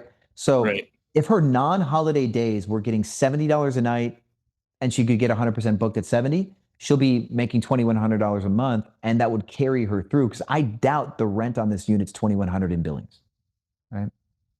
Yeah. Because this unit is $1,800 max in Dallas, right? So in Billings, like apartments for like the shittier apartments are like 12 to 1,800. Cool. Now, depending on the building, this could be considered a shitty. This has the personality for an Airbnb, but it may not have the staying power for long-term rental, right? So yeah, there's definitely spread there still in the winter if she was just more responsible in rate. So you could prove the market with this, right?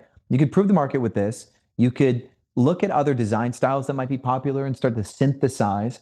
But we did see that when we went back here, we did see that there's listings that are $200 a night right now that we're getting booked, like this guest favorites one right here, that it has more staying power in the winter, right? So I wouldn't count this out, right? Because it does have these February bookings and stuff, and December's pretty cranked.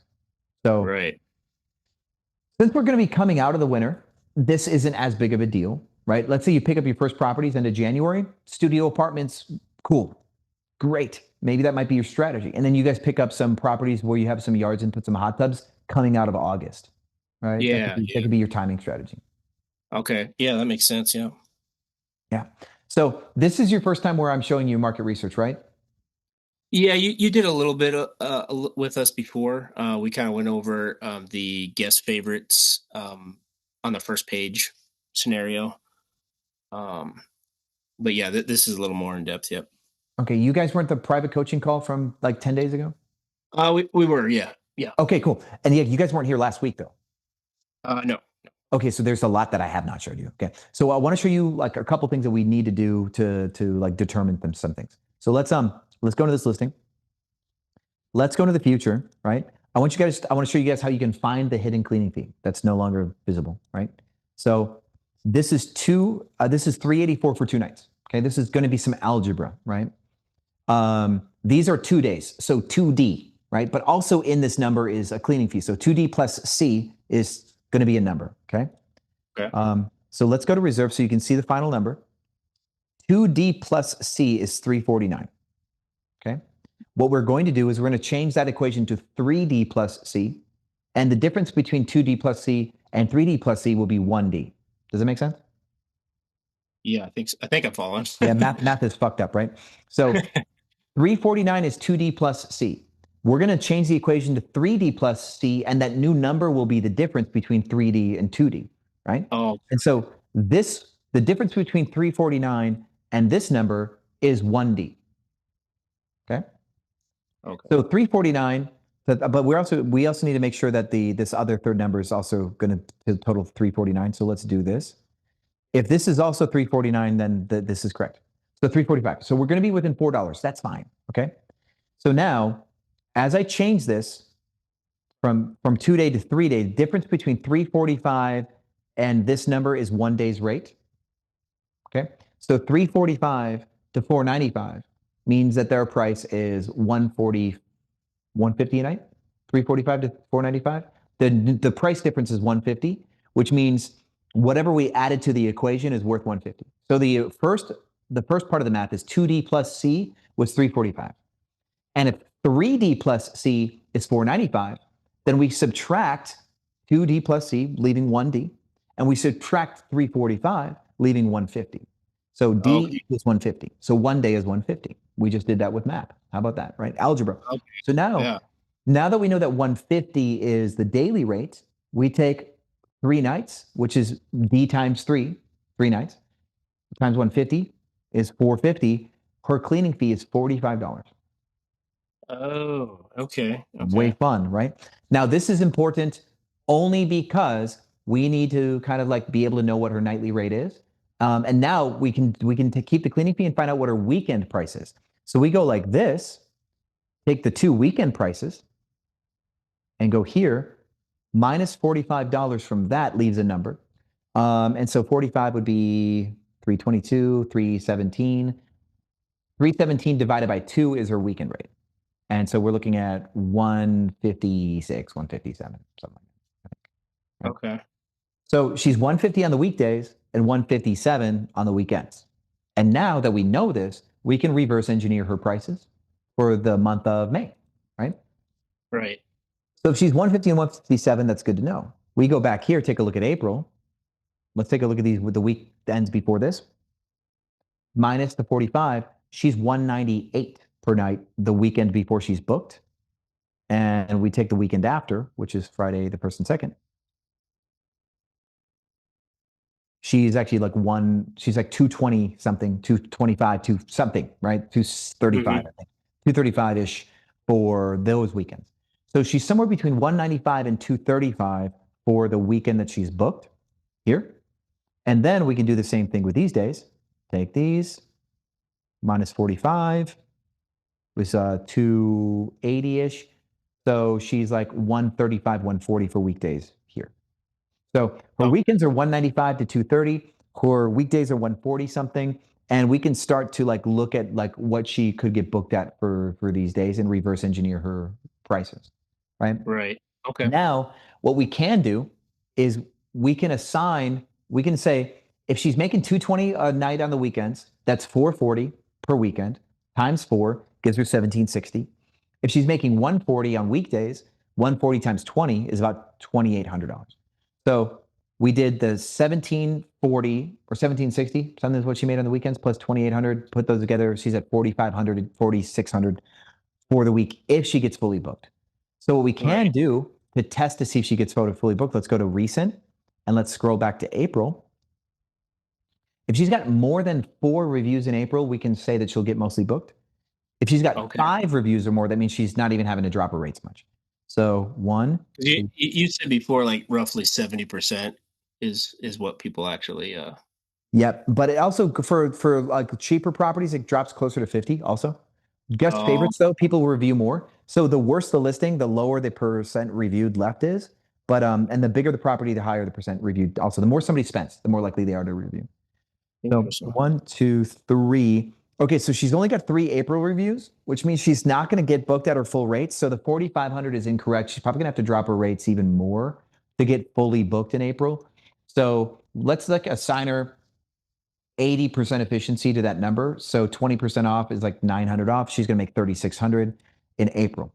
So now 3,600 in April is still 2,800 plus 8 is what's 800? So 2.6, 2.65, 2.7. We can multiply this number by 2.65. And that's a projected annual income for this property. Okay. So she's Okay. making about 54,000 a year, maybe. Yeah. Okay. So now what's her rent? If her rent's 1,500, that's 18,000, right? Right. And what's 54,000 divided by 18,000? We're looking at 4 is 40. 8 times 4 is 30. 15,000 I said? Or 18,000? I said 18,000, right? 18. So 18 times 4, 8 times 4 is 32. So why am I'm doing really funky math. Sorry. 18,000 out of 54. 1, 2, 3 would be 30, 54. So 3x. She's making 3 times her rent. Our normal, like our minimum barrier is 2.7. So if she's revenuing, and we did this minus her cleaning fee. You notice how we looked for the daily rate to minus her cleaning fee out so we could do this math based just on her daily rate. And that's why we needed to find the cleaning fee to get her actual ADR. And so she's making 3x her rent if her rent's 1,500. And thus, we'd be willing to pay whatever 2.7x is of if we took that 54,000 and made a 2.7x out of that, that might actually look like 16 something or 17 maybe, right? Mm-hmm. So that's what rent we'd be willing to pay at the most. But at 1,500, it's a clear deal. Right. Okay. Yeah. So this is the reverse engineer. So in her case, what I did is I looked for review count in April to know how much she hits on her pricing strategy. So let's go to like June, right? If we go to June, there's nothing in June. She got wrecked. Let's look for July, June, July, August, right? It looks like she was blocked in June and July because she doesn't have any reviews, right? May, August, something's up. She might've got a private deal, right? Sure. Right. So August, 1, 2, 3, 4, 5. Yep, 5 in August. Cool. 5 in August means she's getting booked pretty much without dropping her prices, right? So now here's a fast forward hack. 5 reviews in August, getting booked without dropping her rates. Let's just go like this. Crank, crank. Let's see what her rates are. She's got a monthly stay, so she's 40. Let's go to reserve though. Let's look at the price before the monthly stay discount. She's trying to make 4,400 minus her cleaning fee. She's trying to make 4,350. And she is most likely going to make 4,350 because she's got 5 reviews. That is fast math, right?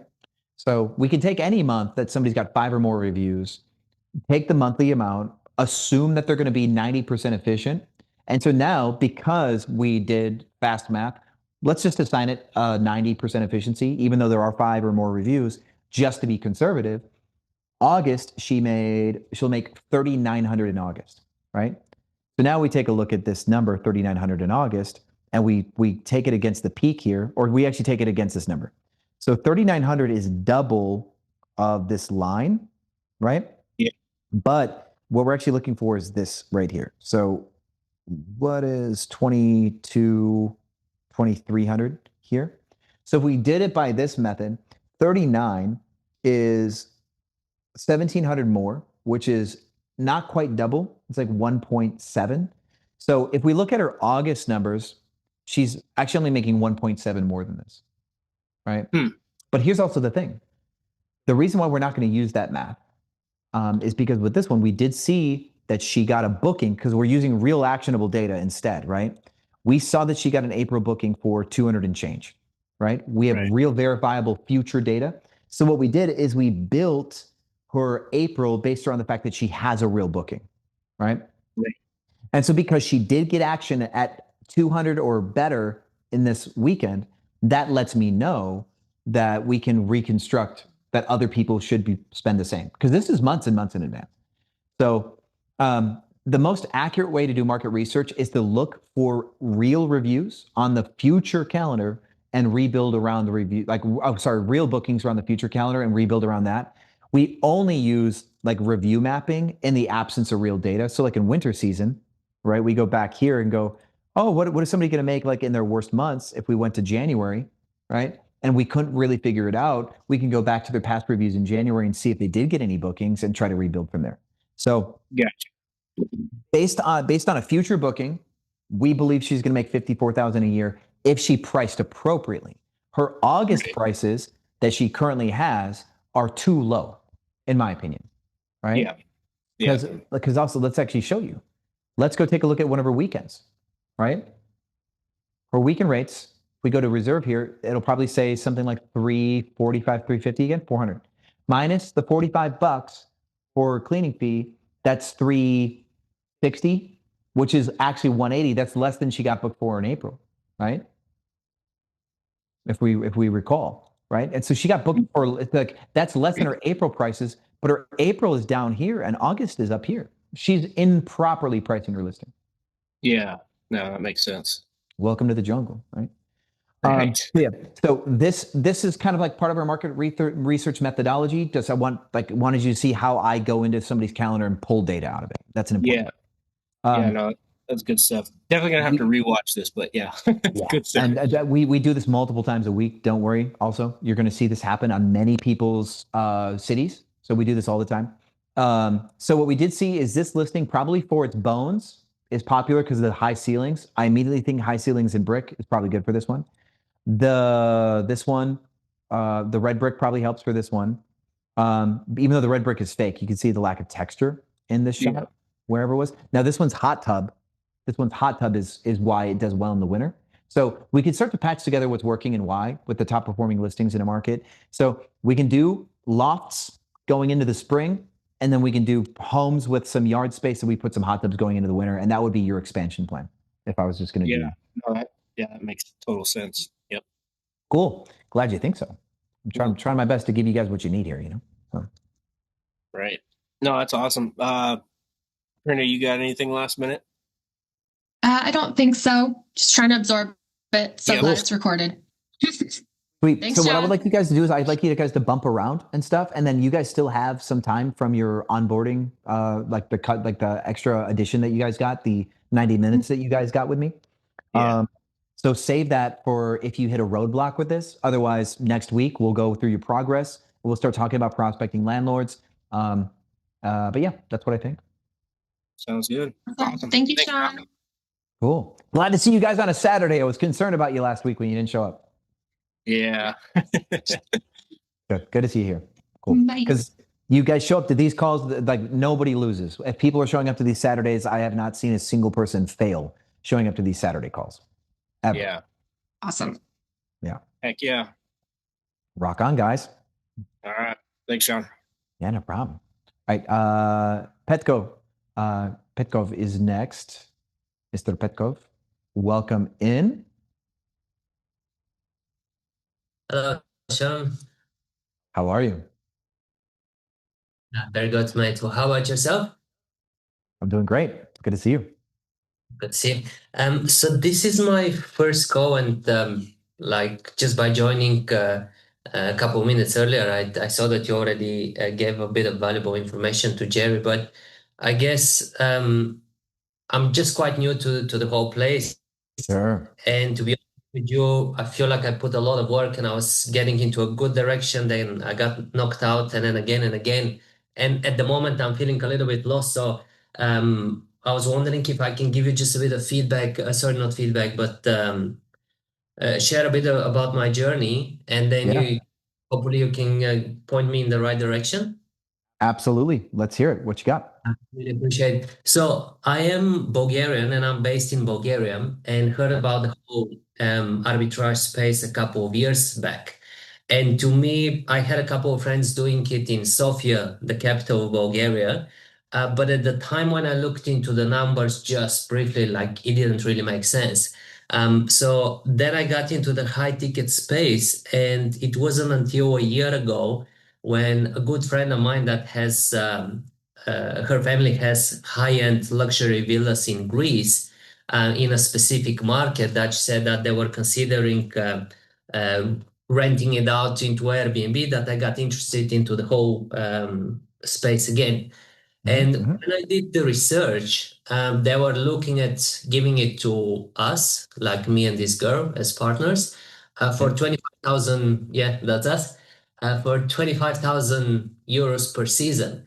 Now, just by watching your free videos, it looked that we can easily pull 75,000 euros a season. Like that was without really even trying. And so, unfortunately, the dad changed his mind. And even though I was fully committed to, yeah, I was fully committed to go there anyways and move with my wife and our newborn baby. The Greek government just banned the whole Halkidiki area for new Airbnb listings. Um, so now, even if I was to go by myself, I can't pick a single new listing and put it on the market. So then, as a result, I decided to pivot to another part of Greece, which is next to a popular island called Tassos. And I started doing the research, and I watched your webinar, the big data webinar, because I only joined about a month, to try and figure out the whole absorption thing. But it's totally out of season, and I just couldn't find like any good data to give me any confidence. And then by just chatting to few people into the community, I started thinking is like, okay, should I take a step back, and given the fact that I live in a suburb, which is 40 minutes drive to the city center of Sofia, should I then just focus my energy into the capital and try and do something that is, hopefully much easier because I have connections and I'm living here, as opposed to relocating to Greece and chasing the big dollars? Because frankly, where I'm coming from is that I'm fully committed to the whole business model, and I would rather sacrifice short-term gains and put a bit more suffering for future bigger profit. So that's kind of like what I'm at right now. Just a couple of days ago, I started looking into this, what you're looking at right now in the Sofia market as well. But it seems like right now we are in the lowest season as well, from what I can pick up from absorption. Yeah.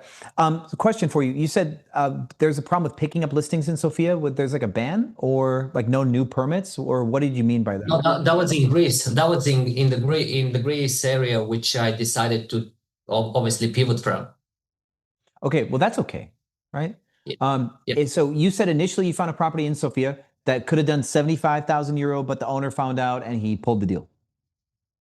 No, it was in Greece. Okay. So that was the area. It's called Petkohori, Never mind. an area that seemed like incredibly strong. That was gonna give the properties to me and my friend for 25,000 a season, which is what he's currently giving it. But he decided that, for the several reasons, to pull out the deal. And this is what gave me a ton of confidence, because I was like, I don't care even if the market is strong for 3-4 months, because when I did my research, I saw that you can make 75K without even being good, before I even joined the program. And then I would, if you're in Sofia, I think we should focus in Sofia. Yeah. Yeah, I think we should focus. This looks super easy so far. The market doesn't seem very difficult so far, which is nice. Okay. What we'd like to do is we like to first do like a skim at the top of the algorithm and see what people are booking. And what's great so far is I'm not seeing anything that's too fantastic, right? I'm sure that like there's a lot of charm in the city, natural charm. So like I should not, like, for example, this listing that gets favorites, I don't think that this property is going to be necessarily that rare to find stuff that's got old elements. This has got a Yeah. really cool old look, right? And that's Yeah. probably going to do really, really well because of its old look, and people will love it, Yeah. right? But I doubt that it's going to be as hard to find as me traveling would think, right? So when I see this archway in the brick, I'm like, wow, this is so cool. But you may know that finding a building like this is probably more common than I would assume, and I'll book this thinking it's super rare, but it may not be, right? Mhm. Let's look for anything else that's architecturally interesting. I find that this unit here, even though it's kind of basic, still is architecturally interesting in a way, right? So I think, yeah, there's some exposed brick there too, right? And they did a fun job of like slightly patching it and leaving it revealed. I think that's really Yeah. cute. The molding for this room, I think is great, but this molding probably isn't a new thing, right? I would imagine, right? I'm not discovering anything like crazy yet, right? So, Yeah. and you know, this, Sorry, Sean. That one, I was very interested. Just the one with the blow next to the one that you clicked. I checked that down here on the right. And Yeah. to me, that seems like a failing listing based on what you said. And I was surprised that it's so available. well, let's take a look, right? Let's take a Yeah. look. Okay. I think that this wood is always a nice look, and that's why I wanted to click on it. Like, Yeah. if you find stuff with vertical interest like this, that is a thing that we search for too. But Yeah. you think that this one is kind of failing? Yeah, I mean, to me, that looked really cool listing, but when I check into their availability, it just seems like it has, barely few listings. Well, let me tell you why I think I don't like it. Yeah. These two beds, that's no fun to sleep on. Mm-hmm. Not at all, right? I think that's a material disconnect. I would rather have one queen bed in that room than the thing that they put there, right? Yeah. So that's a mistake. It does have Mhm. 211 reviews though, right? So we Yeah. go back to its reviews. We go based on recency. And then, okay, so 2 weeks ago, 3 weeks ago, then how many October? 1, 2, 3, 4, 5, 6 October bookings, 7 October bookings. They're fully booked in October, 100%, right? Mm-hmm. September. Okay, here, let me do this for you, right? Mm-hmm.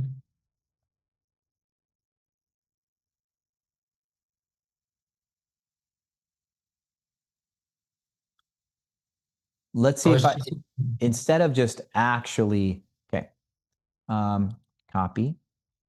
I was actually just ChatGPT. watching today your thing about ChatGPT, analyzing the reviews. New reviews for a listing in Sofia, Bulgaria. I want you to estimate its annual occupancy and its best and worst months.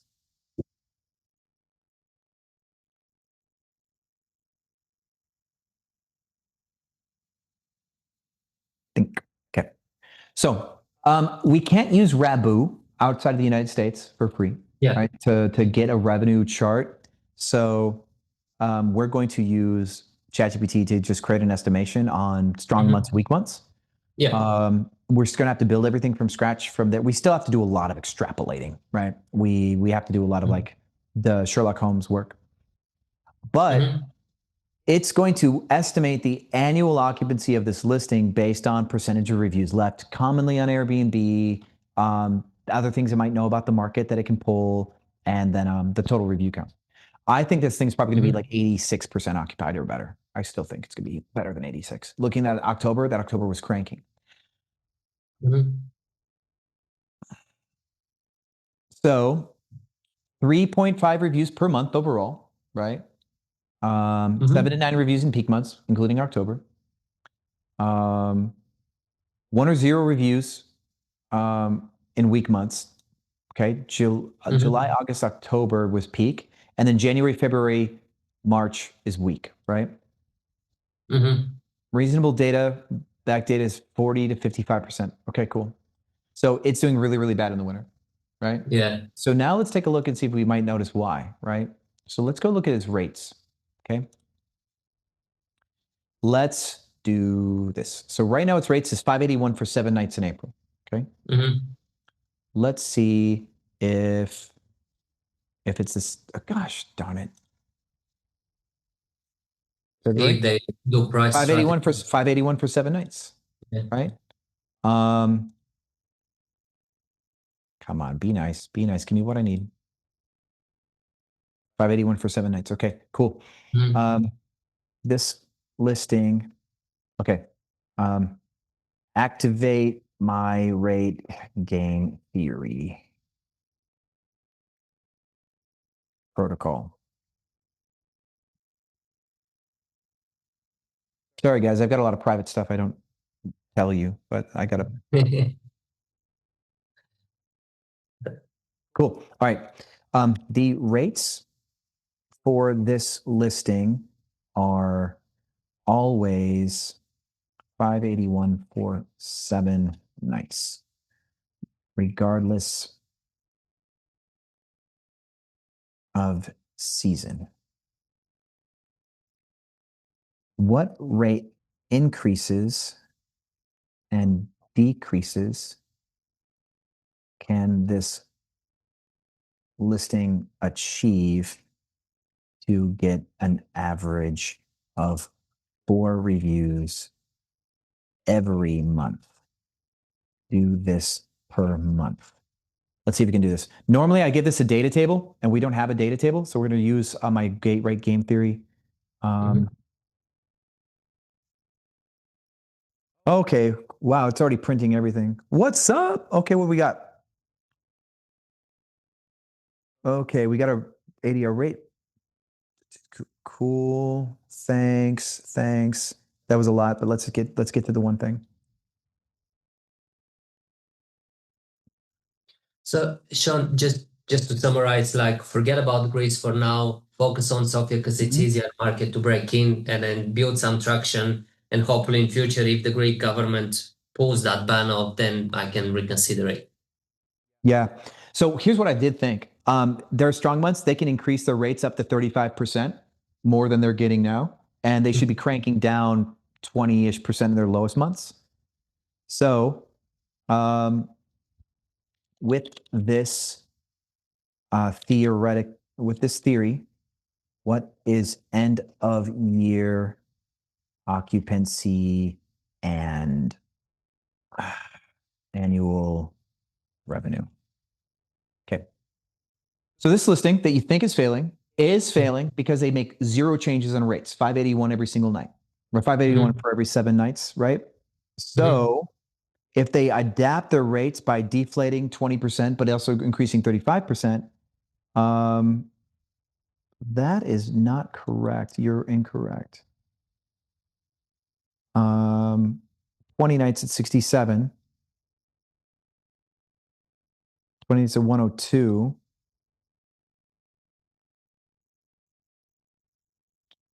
Do I agree with you? They're 581 every 7 days, right? Which is 82 euros ADR, right?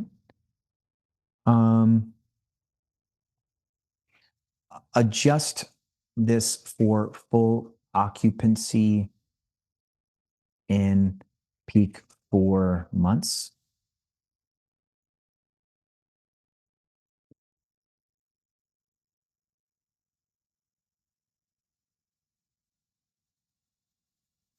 Okay. So 25,000 euro. I don't know if I like that still, according to this model. What do you think the rent is per month for this property? That's what I'm looking at. Like you probably won't be able to get it for under 2K. Yeah. Sorry, 1,000 euros. One to maybe 1,200 euros. So 1,000 euros, 1,100 euros? Yeah. Okay. Cool. Okay. So in that case, if this thing costs 12,000 euros a year plus your utilities, yeah, you're probably looking at 17,000 euros a year holding cost, and it's going to make 8,000 euros a year in profit if it ran well according to this model, right? So I don't like that. I still don't like that. I don't think that's good enough. This property though, probably let's see, a 790, 593. What do you do here? Do you change your rates? No. Okay, cool. So there are ones that are still getting winter bookings with this kind of rate amount, right? So actually, here's the thing. There's something we may know. 671 for 7 nights. Okay. It appears not many hosts in this market change rates ever. I think the home could do plus 60% in peak and only need to deflate 15% max in slow. Remodel this for 72% average occupancy, but 96% in top 4 months with these new numbers. Okay, because nobody's changing their rates. Really, none at all. Yeah. We have a student in Finland who has the same situation. It's crazy. Nobody changes their prices. And this allows us to really stretch our rates with game. Like the game theory is we stretch our rates way higher in peak, but less in slow season, right? So if everybody's at 5 something for a week and you're at like 490, you're at a psychologically lower level. That's a 10%, 12% drop, right?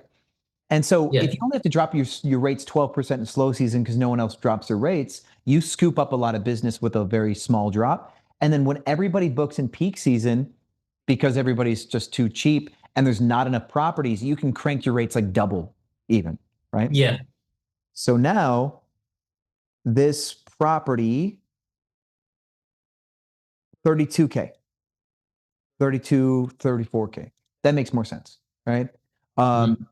I think that this is probably more correct, 32,000 euro. So in that case, it is profitable if the person did their damn job. But that's the beautiful thing about like Eastern Europe and not just Eastern Europe, but Scandinavia and everything else too. European markets that don't have a lot of like capitalist war in them, right? Yeah. Like, because not everybody's trying to be an Airbnb host or a TikToker or a YouTuber, and not everybody swings for the fence in some of these markets. Like my ex is from the Czech Republic, right? And what people value just is different than Western culture in a lot of ways, you know? And what people think they should do with their life or what success looks like is different. So in a lot of these markets, man, unless you're like a foreign investor, which like Prague has, right? So people who run Airbnbs in Prague are pretty fucking lethal, pardon my French. But aside from that, like in a market like this, you will see some investors who know what they're doing and they'll play the rate game correctly. But I do think your biggest opportunity in a market like this where people aren't changing their rates is you make competitively pretty listings and you punish people in peak season. You just punish it and you're gonna make a lot of money. And then you are proactive with your rates in slow season and you're gonna be one of the only ones getting booked because you're the only one dropping your rates and you win. So I actually think so far, I love what I see already in the minutes that I've looked at this. The next thing we want to look at is like, what do people like to book? But we're looking at the first couple of pages and we're seeing some brick, we're seeing some old architecture. This one with the yard is pretty cool. That's probably really, really rare. So this one might always get booked. And what we're looking for is we're looking for a slammed calendar, because if we see a slammed calendar, what's your rates per? Because this person is also way more expensive. Yeah, so this person's more money, like by double, and that's like an interesting thing to know, right? But it also is also like a really also it's really hard to find something like this with exactly. So so that's more rare. And that's more rare. This rent But they're will double in be price. probably at least 1.5K. So then this one's also double the rate. It's got big ceilings, right? Otherwise, not necessarily a special listing, just big ceilings, cool, interesting architecture. And it's got a booking in May. It's got a booking in January, got bookings in December. And let's take a look at their January rates. Come on. Yeah, they're still double of what everybody else is charging. So this is a really good example of a property that has personality that people like. And so you could hunt down properties that have this type of personality. and also the design style isn't really special. If you look at like this photo right here, they're not fully photogenic because like this shot isn't really that cool, right? I don't like the color of the wall per se. I don't like that this is just a photo full of doors, right? I don't like that. It's not good marketing, but marketing be damned, it doesn't matter. This listing is proving something. People like this listing, and it's double the rate, and it's getting bookings, and it's first page. So if I were you, I'd look for stuff that has this architectural charm, and I would just adapt a really intelligent rate plan. And I can pretty much say like this will be an easy city. I'm very happy to hear that. Yeah. So Yeah. I guess the other thing that I was concerned is like when I looked into, correct me if I'm wrong, but you are looking at front up costs of about 5 to 6K if it's a studio, and then 3 to 4 thousand additionally per room. And having completed recently renovations both for a studio, we bought like commercial property and our home, it just seems like renovations currently are super expensive. And what I'm concerned about is like the difference between the normal rentals on the market versus what I see as a top-notch Airbnbs here. It's like a huge investment that, speaking to Andrew who onboarded me, he said that a general rule of thumb should be that the front up cost that you put into a property, you should aim at getting it back within 90 to 120 days. So is that an okay kind of like rule of thumb to follow through, or? So it's a good broad brush thing, right? If you could get a landlord in Bulgaria to give you some free rent up front, because maybe you start the deal in the winter, maybe a landlord will give you some free rent because you're starting in the winter, right? I don't know culturally what's acceptable out there, but I would still try, you know? Then if we look at this unit though, this doesn't look like $6,000 of furniture, right? It doesn't. Yeah, this one, no. And that's kind of my point, right? What carries this unit is the architecture. Like this bedroom is not special, right? Not at all. Okay. These bedrooms don't say, wow, look at how great we are. This person's cool. I like the open book thing. That's cute, right? But the open book doesn't cost you $1,000, does it? That does not. It's not expensive. But this on personality. Mattress on the floor kind of looking thing here, right? Like especially this shot right here. This is not marketing. This is not a powerful photo, right? This is not selling the property, but it still gets $1,000 a week, €1,000 a week, right? And people are still booking in December, January. It's got bookings in the future, right? So this unit that has its beds, its bed count is probably the big thing, right? So we've got, okay, they changed their headboard. This is the same room, but they changed their headboard, okay? They got two tiny beds in bedroom 4. They got a queen bed here. They've got a mattress on the floor in bedroom 2. That's 4 beds. Bedroom 1, 5 beds. Okay. So they got 5 beds, 2 tiny ones, one's on the floor. Okay. And this one's getting €1,000 a week for this 4-bedroom, right? Could you identify a 4-bedroom loft like this where you can get it for 1,600 to 1,800 euros? Yeah, probably I can in the city center. Cool. Good. Because if you could get something like this for 1,800 euros, you could start just by putting beds. And this one proved you can just put them on the floor too, right? But you get €1,000 a week. And you can, like, because remember, this person's getting €1,000 a week in January even and December as well, right? They're getting this money. So let's say they're making €3,500 a month in December and January. Yeah. If they're making that in December and January, then you take that and you triple it. That's what you'll make in the peak 4 months. You'll probably do €10,000 a month or better in your peak 4 months. Okay.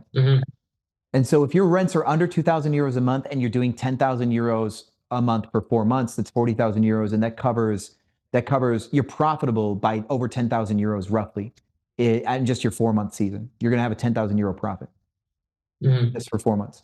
And because you're doing a smart rate plan, remember, because this market, people don't move their rates. You're still going to get booked in the other 8 months because you're going to be the one that's adaptive, right? And that's really it, man. I think this one's a perfect example of a like not fancy design. That there's nothing evolved about the host. It's just the building has the right charm. and that's it. Yeah. And that's all you need. You need a good building with charm. This ceiling, I think, is the winner. This ceiling is what makes this building pop. Mm-hmm. You find a And property that looks like this, you're going to win. yeah, so from what you're saying is like focus on charming properties rather than places that look normal and then try to make them so fancy by spending too much on renovations and expensive furniture. And you want to know why? There's a reason. Anybody in the world should copy this. It's the stereotypical hope for the trip, right? Mhm. So, like in Greece, if you're going to pick up a property in Greece that was stereotypically what somebody wanted, what do you think the property would look like? White place with blue windows. Yeah, right. That's what people Mhm. want, right? Yeah. And so, even if you're not in Mykonos, you could go to Athens and you could Yeah. set up a property to look like a Mykonos property, but put it in Athens, and people Yeah. will book it in Athens because they're going to Greece, right? Mhm. Someone here in Texas who thinks that Walmart owns the world, right, doesn't know anything about culture, right? Yeah. Not to offend every Texan here, but Texas is a United States in the United States, right? Mhm. And so if they go to New York, that's a completely different world, right? They go to Chicago, that's a completely different world. Like what's going on? Imagine going to Europe. That's like going to a different universe, right? And because people know so little about the places that they go, right? Because the US is so painfully uneducated about global anything. Mhm. If they went to anywhere in Greece, they would want a white building with blue windows. It doesn't matter that Crete or Athens has nothing to do with the Mykonos look. They don't know that, right? Yeah. And so if someone's going to Bulgaria, or they're going to Belgrade, Serbia, or they're going to Krakow, or they're going to Prague, right? There's going to be things that people think that they've seen because they're reading about Eastern Europe, they're reading about history, whatever, and there's going to be stereotypical things that they would like to see, right? Yeah. When we think about the stereotype of the traveler, giving them the Disney experience for wherever the person's going, this is how you do it, right? So this architecture for this building is something when people see it, they go, oh, this must be authentic. This must be the authentic, like Sofia thing. This speaks to me, right? So that's why we're going for charming properties that really like the art, like historically, architecturally accurate, architecturally interesting, because we're going to give people the stereotype of the stay.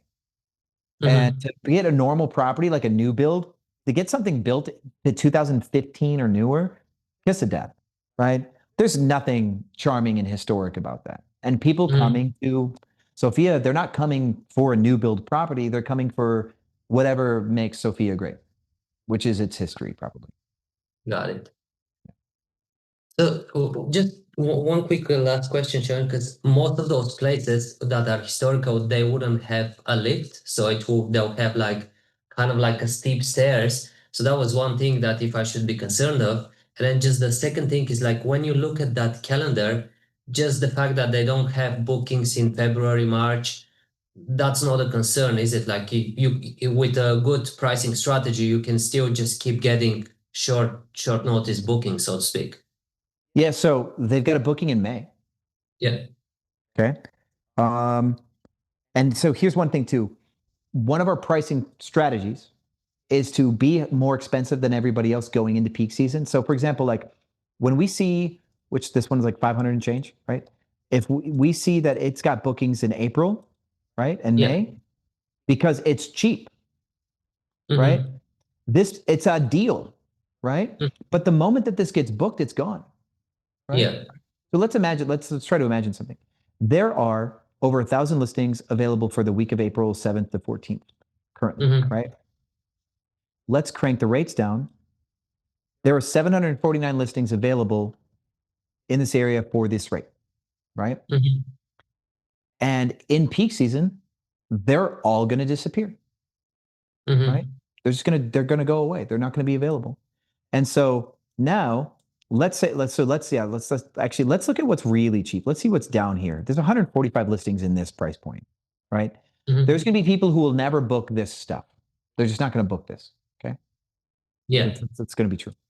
So let's go into this price spread here. Okay. So there's 800-ish listings in this price spread. And as these listings disappear in peak season, your listing that is $1,000 a week, €1,000 a week, will be the ones that remain. And so when we go into like, let's go into June or July, right? We might actually see something in the chart too. I want to show you. So now, if we look at this chart here, I want to see if the chart moves, right? So this is like the bulk of the body right here. This between 344 and 807 is where the bulk of it is, right? Now let's go into February, do the same thing. In any real market, this should move. This may not move because it's not an advanced market. Yeah, okay, so see the rates do come down. The bulk of it, still people aren't really going down below 344. Like this moves a little bit. So this is like, yeah, we see a little bit of price compression, just a little bit in February. There should be a lot of it. There should be a lot of rate compression. So what's going to happen is in a peak season, all of this stuff will book out. It's all of it, right? And so what happens is imagine that peak season, there's 8 weeks left of peak season. The only stuff that's left is going to be like up in these higher price points, right? And what we might actually see is we might see actually higher price points like this. And so maybe a little bit, let's actually do it like this too. We're actually looking at everything. Let's go and like, let's say there's 4 beds, right? Currently, there's 32 units available at this rate. Let's actually go like this. So let's cut this price down. So things that have 4 beds, there's 140 homes that have 4 beds for February like this at all. Let's go to flexible.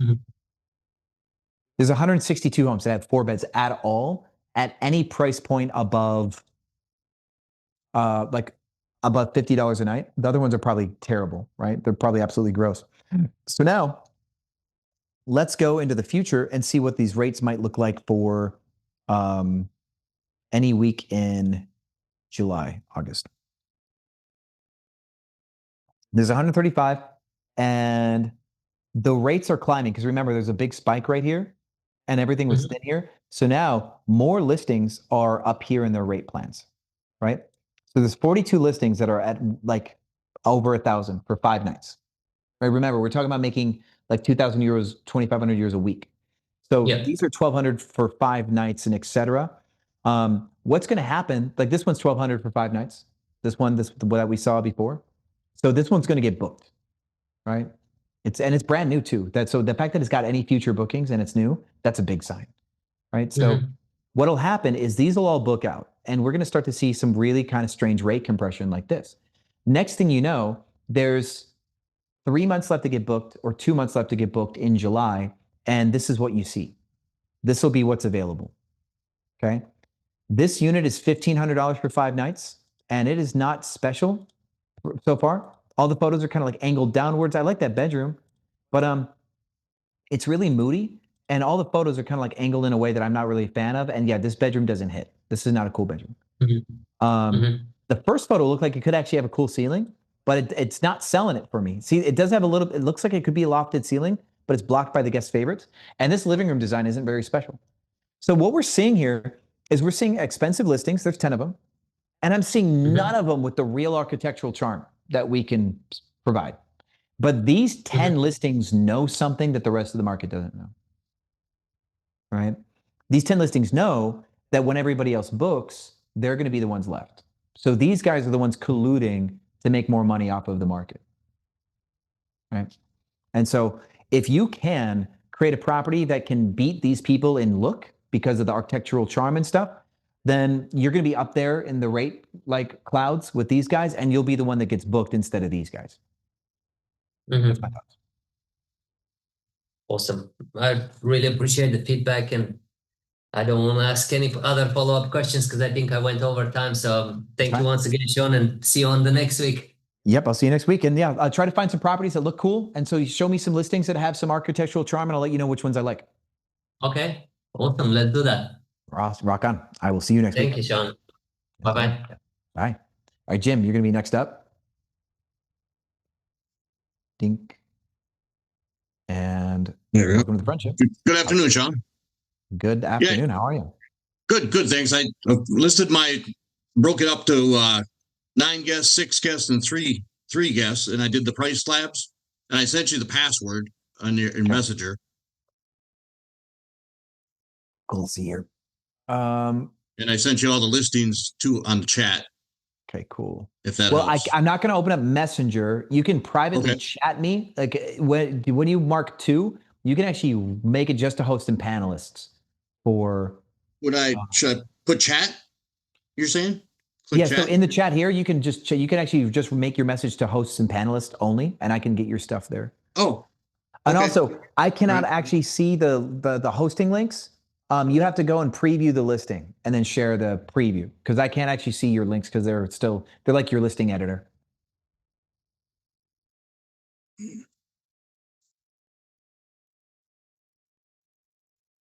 So you broke up your property into 9, 6, and 3 guests, but it's the same address? Correct. I don't like that idea personally. Okay. Well, I'm open. Okay. You just want to do 9? Yeah, what we just do is we just drop our rates to get last minute bookings. That's really what we want to do, right? That's all we want, is to drop our rates to get bookings. So you're going to have a higher rate for further out, and then you're going to have lower rates more last minute, right? We don't want to get overly exotic with the number of listings, because all of your data is like cumulative. You could link your listings with like a parent-child thing, and that could help you. But I still don't know if I like that idea. Okay. Let's see here. So your big unit, see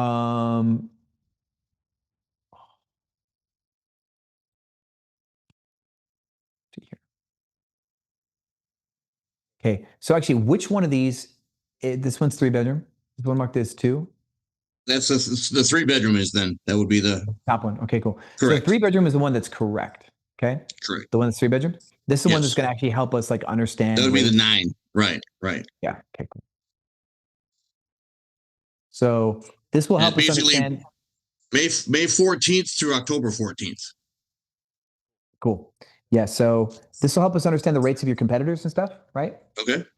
Which is fun. Occupancy helps us understand things too.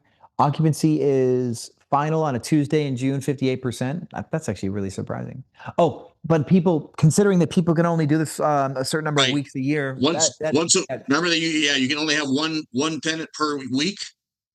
Yep. In 180 days. So we had you had a price, you broke it down as far as 6 nights, 5 nights, 4 nights as far as check-in. Yep. Yeah, we like that. Yeah, and then 99% occupied on Friday. Perfect sense, right? Ferris, for tokens, there's 2 more tokens after this for Bobby, then Arnold, and then we got Hans, and then we've got your 5 hands on the list, starting with Charlie next. So just so you know. Okay, so back to you, Jim. Okay. Let's see here. So instead of doing this, we're just going to swing for the fence. The last thing you want is for this 2-bedroom or this 1-bedroom to actually get the booking for your best months. You don't want that. You just don't want that. So what we're going to do is we're going to like charge premium rates. And then like more last minute, if you really need bookings last minute, instead of like going for better rates farther future, because remember, you don't get all year, right? So because you don't get all year, fighting for a last minute booking is less to your advantage too. It's just not worth your time as much, you know? Okay. So like let me actually try to game theory this out for you in a fun way. Let's say you could get a booking Monday, December 8th. You could, like that, you had the option where the market's at like 260 at the bottom. Or because you've got time, this whole thing is going to get booked here. You could also maybe just instead get booked for October, where the market rate's 354, right? And so you've got to decide where you want to allot your weeks for the year. If you've got more time to fill up these weeks, then I wouldn't go for a last minute booking where rates are way down here. That's just not because you could use that week somewhere else. Now, let's say it's the end of the year, if this is calendar, like if it does it every January, right? Okay. If it does it every January and it resets every January, instead of if it resets at the month of your choice, that's great. But if it resets, it does. Yeah, you pick the dates. So it'd be basically May 14th through October 14th. Cool. So what you would do is you would start your calendar year May 1st. Okay. Okay. If you start your calendar year May 1st, then what happens is you swing for the fence and try to get bookings at whatever rates that you can. And then if you missed, right? Whatever weeks you missed, you now have the rest of slow season to haggle off whatever leftovers you have, right? And that's kind of the way to look at it. That's probably how I would like to do it. Otherwise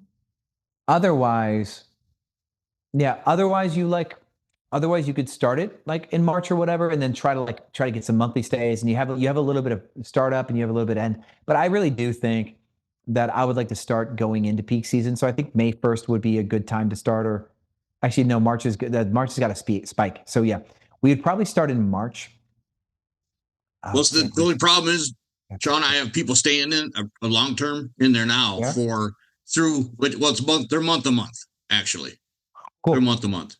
So I can get them out whenever I want. Yeah. So in a way that part's gonna be a little insignificant because they're gonna leave by May, right? Right. Correct. Okay, correct. Cool. Yeah. So the first thing we want to do is decide what month we want your calendar year to start. And I do think starting it early May is probably pretty smart, right? 1st of May. Let's say that. Let's say it 1st of May. What we do is we try to crank all of your high weeks. We also though want to reserve times that we think are going to be really good. So this March 18th will be popping. So we want to save that, and we may want to save Christmas, New Year's. If I can't do that though. I won't be able to use those. Well, no, because you choose which weeks of the year you're going to be hosted, right? No, it's 180 days consecutively. Yeah, but your regulations actually don't say that. They interpreted that, but that's not what it says. So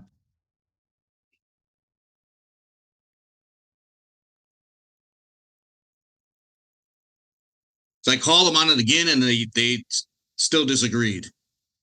Yeah, but that's the thing is they can't interpret something that literally says something else, right?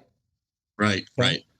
So you are allowed a total number of days, okay? And you have to have 6-day stays or whatever. Correct, right? Questions, concerns.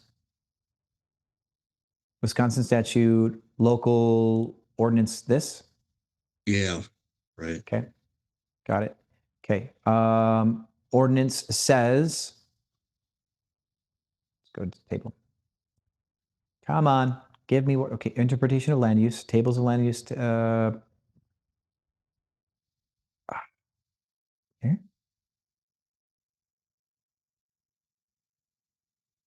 This is a lot. Let's go find something faster. Short-term rentals. Let's see if it's in the questions and concerns. All right. Make this easy for us. Gosh, okay. Let's go back to Google.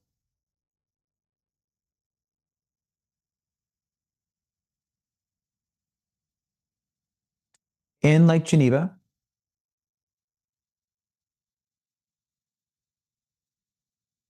come on, people. Just give me what I want.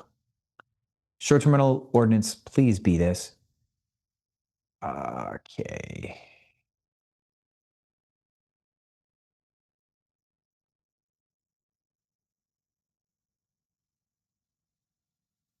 Okay. Guest stay, cool. Minimum rental booking should be 7 consecutive days.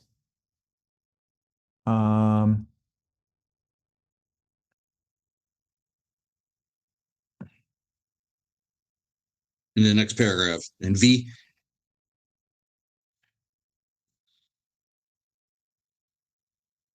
Similar, more than 180 nights.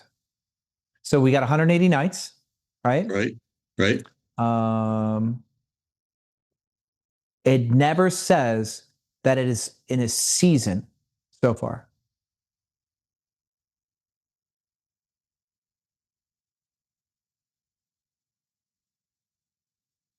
This was all struck.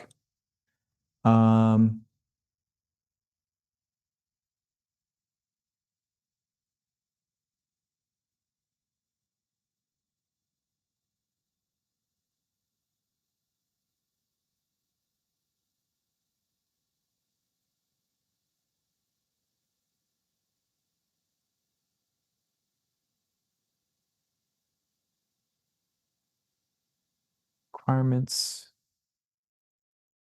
Okay. I'm not seeing it. Let me just double check. Okay. Land use, annual city licensing, description. Okay. Maintained, total number of days operation within any 365. Okay. Within any of the 365 shall not exceed 180 consecutive days. Rental season. Fuck. Okay. It's in there. Dang it.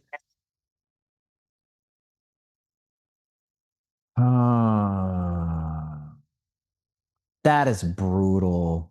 Okay, so now we have to pick the 180-day rental season. Right. So I have May 14th through October 14th. October 14th. Maybe. Okay, so we got it. October 10th is high, and May's really low right here. So Okay. May 15th does start the thing. Yeah, we do want to be in by May 21st. So yeah, you're right. Labor Day weekend, right? Yeah, so it might be like May 20th. May 20th, okay. May 21st. May 20th, May 21st might be the best start date instead of the 14th if we're going to be super optimal. Because October 16th looks better than May 14th, I think. That makes sense. Okay. All right. October 16th. The bottom is 359. May 14th, the bottom is 328. So yeah, it's a little bit better for that week. But man, that sucks. Okay. What would be great is if you were able to get a second address and permit the second address for the rest of the year somehow, but that's like really goofy. Unless I did the upper and split it, I could do that. Yeah. I mean, because it's a half. So what you would do is, you'd actually create that second address, and it's a half. So it is two addresses. Cool. Already. Yeah. Well, you're still renting the entire thing out for the summer, right? Right. That's what I'm thinking. With 9 would tend to. There's very limited in Lake Geneva itself, as far as the bigger. If you look up with 9 guests, and I'm accepting pets, so it really.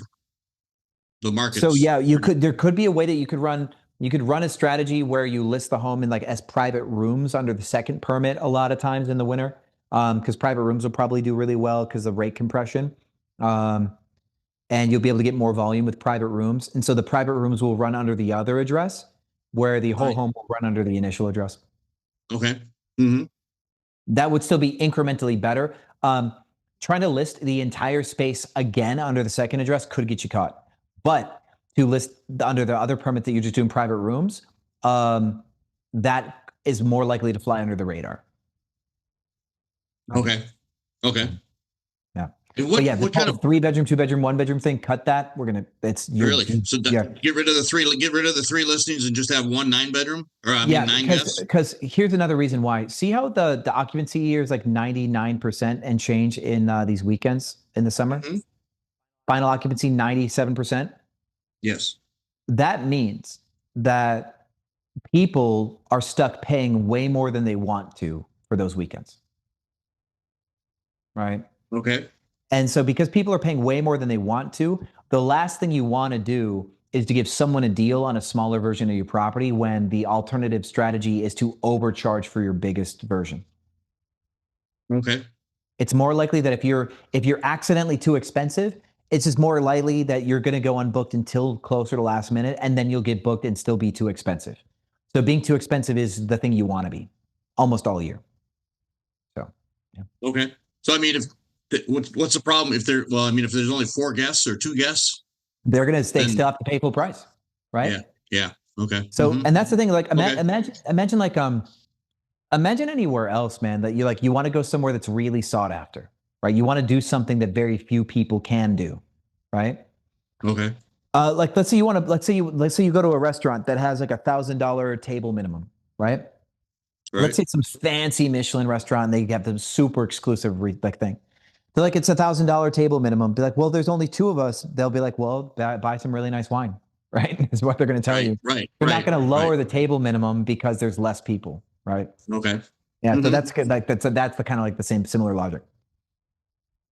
Okay. Well, can we figure out what a base rate would be then to start at? Looking at your competitors and where your rates are. See how your rates are like your rates are kind of in the sky compared to your competition. I just put that in. I just put that in there so it wouldn't get booked. Yeah. Because I don't want to get booked, Exactly. So now the question is, what can you get booked for? For you, I would like you to have rates that are unlikely but still possible, because I don't want you to like have to like really like turn on a dime. I want this to kind of work at your speed. So let's remember, we're not syncing rates. So let's save and refresh and see what happens at 310.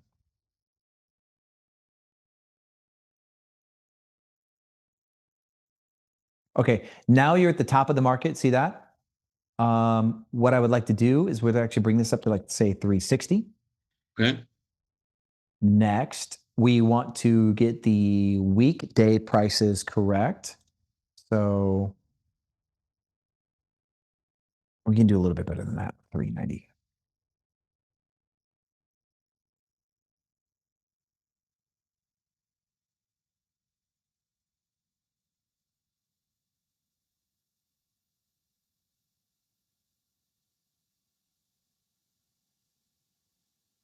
Cool. Yeah, we like that. And then we go day of the week.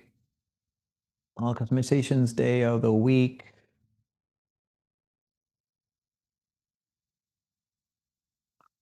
We are going to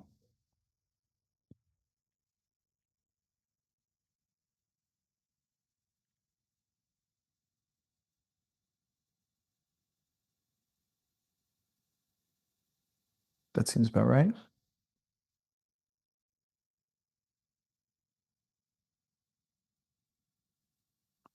Okay.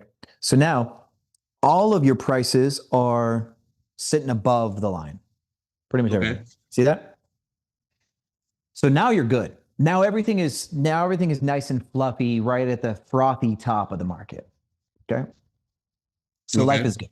Now I think this is good. I think we're cool with this. But now like we're considering doing the multi-day discounts next, right?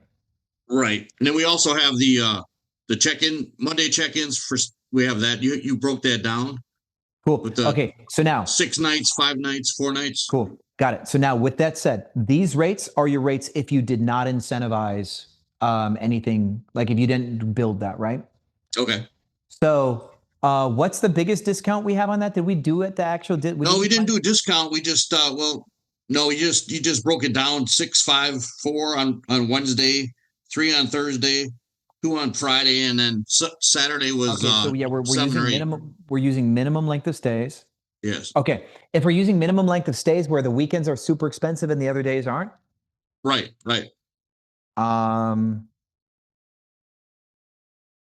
We're also going to use a 5-day or a 4-day discount in your system too on Airbnb. Okay.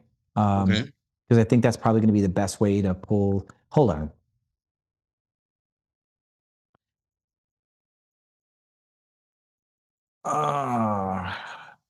The minimum is 6 days in the market or no? 7. Well, that's what you have on here. So 7, yeah, per week. One tenant per 7 days. Okay, you can have 1 tenant per 7 days, right? So we can still do a 3-day minimum. Got it. All right. Right. Yeah, you can still do Thursday, Friday, Saturday, or yeah. Okay.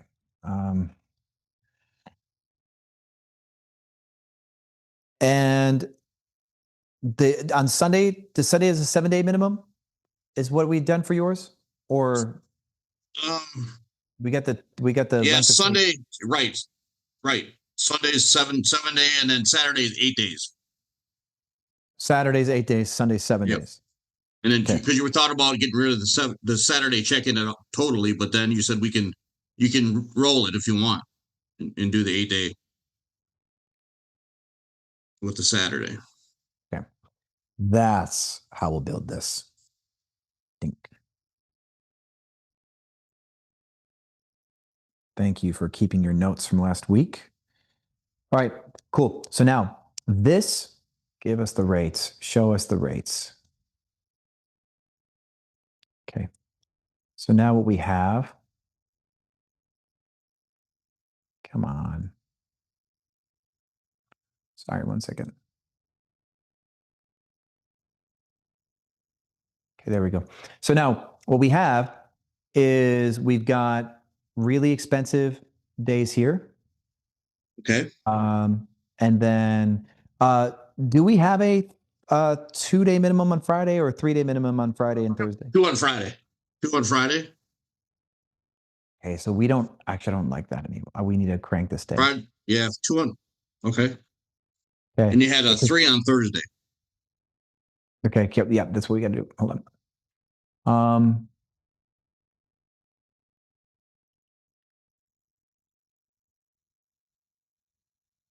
Cool. Since we don't have a minimum on Friday. Okay. Sweet. So now this should be just generally appropriate to maximize your incomes.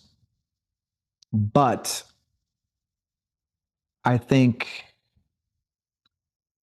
we might still do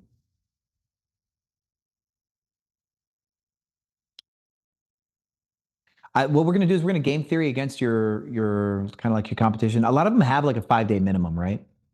Right. Well, because we're all in the same boat, basically. The ones in actual Lake Geneva, there's Lake Como, they don't have any restrictions. Okay. Let's take a look. Let's take a look at one thing. I want to make sure I want to make sure I like the final map on this. Let's go to Lake Geneva here.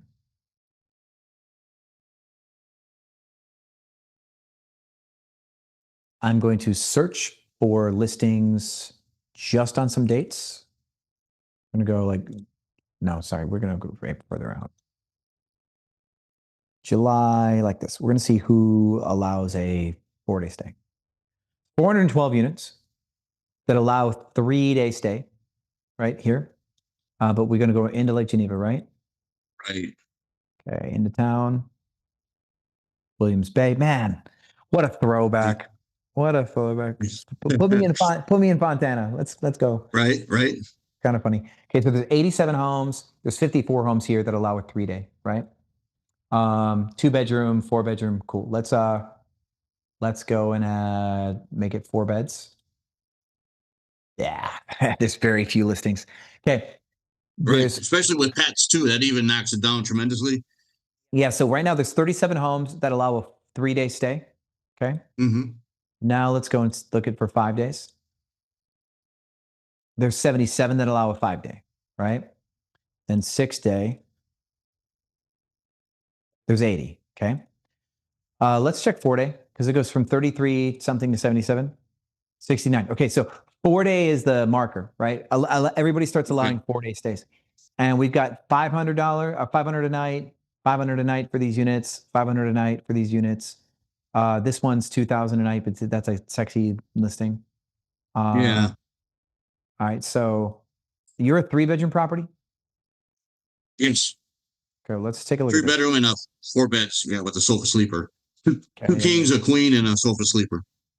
Okay.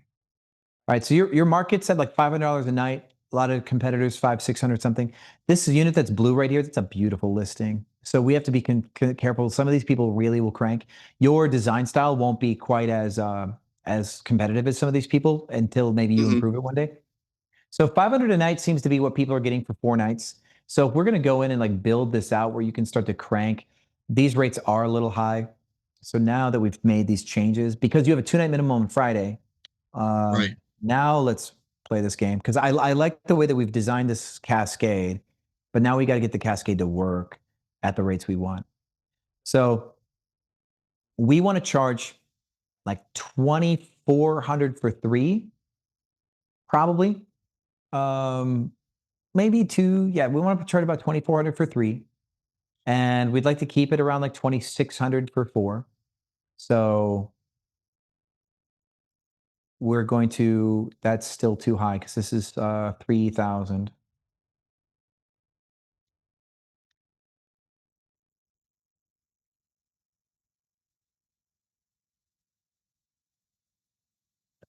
Okay. That's 2,400 here. That's good.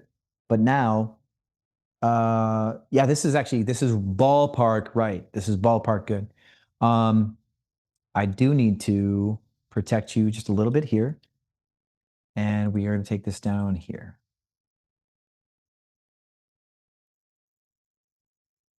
So this will show up now on my calendar? We haven't synced it yet. You have to hit the green button Okay. and go. Okay. So the average 3-night stay is going to be 1,000 and 5. You're $2,000 for 3 nights there. You're 2,300 for 3 nights there. You're 2,400, 2,500 here, right?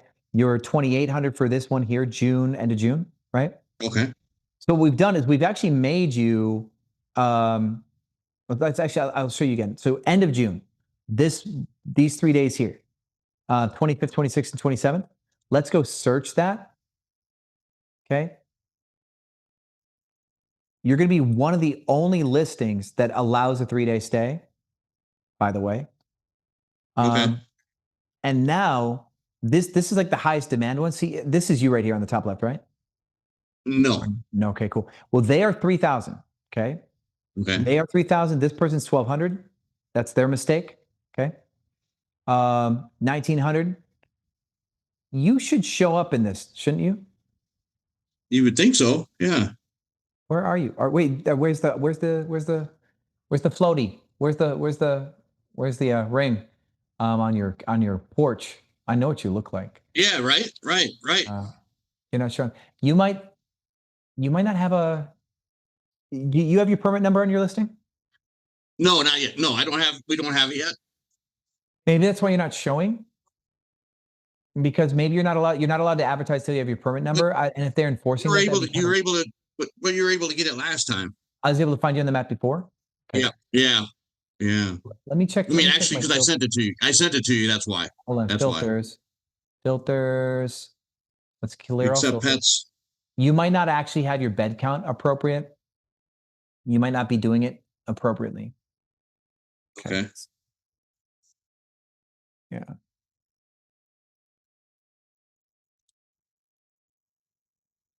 Where are you at? Where are you? And it won't show up on any of the links I sent you, huh? Well, no, those links are actually internal links. You didn't actually send me a link to your listing. You sent me a link to your dashboard. Oh, okay. Yeah, you actually have to preview a listing, and then from listing preview, you will then you'll be able to share. Okay. Yeah, there's 116 listings that allow 7-day stay. So can you preview your listing and then share, please? I could try, Sean. I'm not. Well, okay. So let me guide you to it, right? So let's say you're on your page for listings. Where are we at here? Should I get you off of here? All right. I just don't want to lose you. No, hold on. Do you see this right here? Go find this page right here. The listing? Right. Okay. Yep. And you've done this before. Then you click on your listing like this, right? And this is normally where you're sharing, but see this bottom left button, view? See that? Where it says view? No. Yeah, I saw the view. Yeah, right. Click on that. Okay, let me try to. Shit, let me get you off of this screen so I can get on there. And then there's going to be the up share button here. Let's see if. And that's going to be how we find you. Or that's how you find it. Yeah, I can't even get off the screen.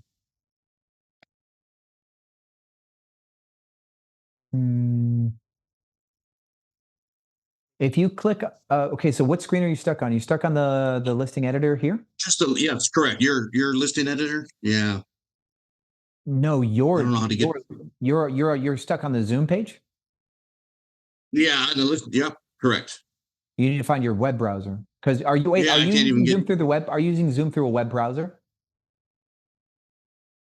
Or are you using it through the app? Through your link. Actually, what you should do, go back into the chat and click your own link. Okay. I'll post it. Okay. I'll post it like this link that you gave me right here. You click on that, it's going to force load this page, and you're logged in, so that'll work. Mm. And then you'll be able to see the view button on the bottom left because you're back on your stuff, not on my stuff. That's there. There we go. There. Oh, do you hit the view? Okay. Cool. Yep. And make sure that's a three. Make sure that's a 3-bedroom because I don't know which one I gave you. Yeah, it is. It's yeah, Cool. yeah. And then share. Yeah, but hit share. Share or And then put that back in the okay. chat.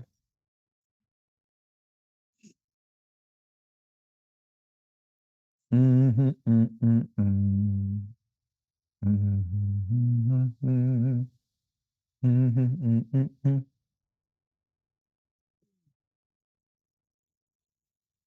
And then I want to confirm. I guess actually we can't confirm these prices. I want to look at your listing to confirm these prices, but I realized something that we can't because they're not active. Okay. But and I can't. I'm trying to get back to the Zoom okay. page. Yeah, But, it's yeah. So in a way, it's actually not gonna work the way I wanted it to work. What I was hoping to Okay. do All right. is I was hoping to be able to like show you that these rates, when you search, they'd come up with different amounts, right? The key thing Okay. is that your competitors are going to be cheaper than this to some degree, but you're now popping up for ballpark $3,000 for the same weekend as those competitors were when we did this search here. Mm-hmm. When we did this 3-day search, that's not it. That was a weekly search. So yeah, anyway, so your prices are going to be right. You can turn this on. You can turn this on as long as you set your minimum length of stays. All right. So you'd have to go in and set Yeah. your minimum. Yes. How does? Okay. So how do I? Yeah. That's what I was wondering about. Am I going to get hammered then if I don't have the minimum length? You're going to set Of minimum stays length on by there? today. Switch. Okay. So we said Saturday's 8, right? Sunday 7. Yes. Monday 6, Right. 5, 4, 3, 2. Save.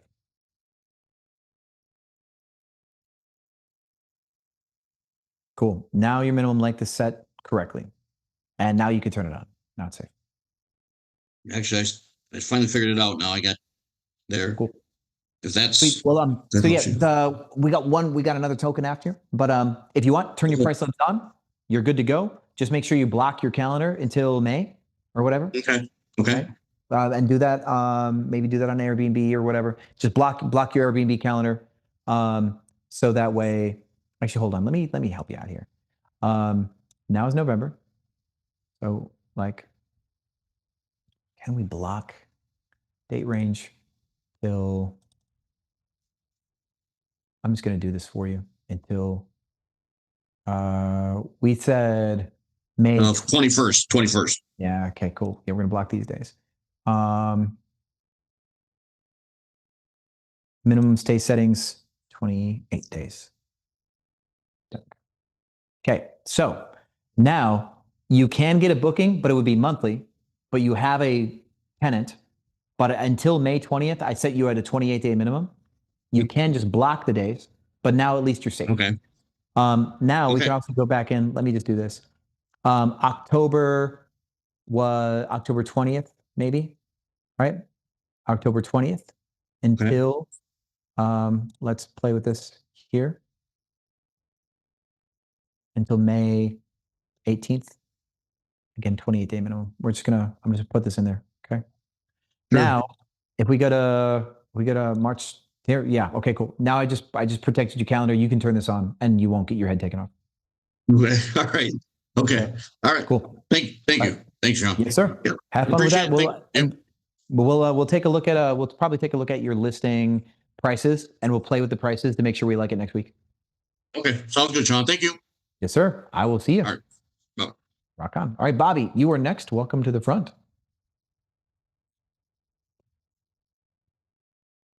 Hello. How's it going? How are you? Good. All right. Let's see. When we talked last, I think we went through one of my listings that wasn't performing well, and I made, some of the cheap updates. Okay. We added some rollaway beds. I added like better coffee maker and stuff. Cool. Can you hit me with a link to your listing and we can go over that? And then, of course, ask away all your questions. Sure. Let you know what I think about your changes. This is the one that we had made the cheap updates to. And this is my other one, which This one, the second one I sent you is always done pretty well. It's just designed a lot better, photos a lot better. Oh yeah, I remember these. Okay, cool. Yeah, I thought your walls are really fun. So cool. Yeah, that one's been doing pretty well. I just got a booking all the way through now till January, or sorry, December. Okay, cool. But I'm just trying to get ready now. This peak season's coming up. January through I believe March is kind of our peak season in Phoenix. And I just want to make sure that first of all my pricing is like set the right way right now.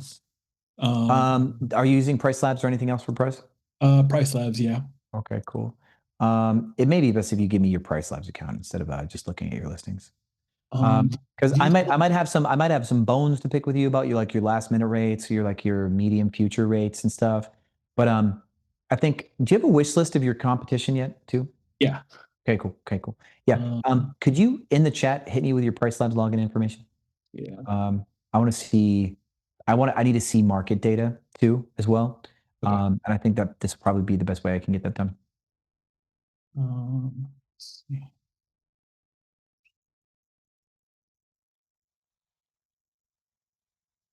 And don't shoot me. I packed a sandwich. I normally don't ever eat ever in these meetings, but I packed a sandwich. So I gotta dig for my password on, unless you have it saved from last time. Because you were in my Pricelabs last time. You made some edits. What's the beginning of your email? It's info@Iruka Management. At Beluga? Iruka Management. ERUCA. Okay. I might have you on Chrome. 1 second. I put it in the chat too. Okay, cool. Yeah, let's keep you on Safari.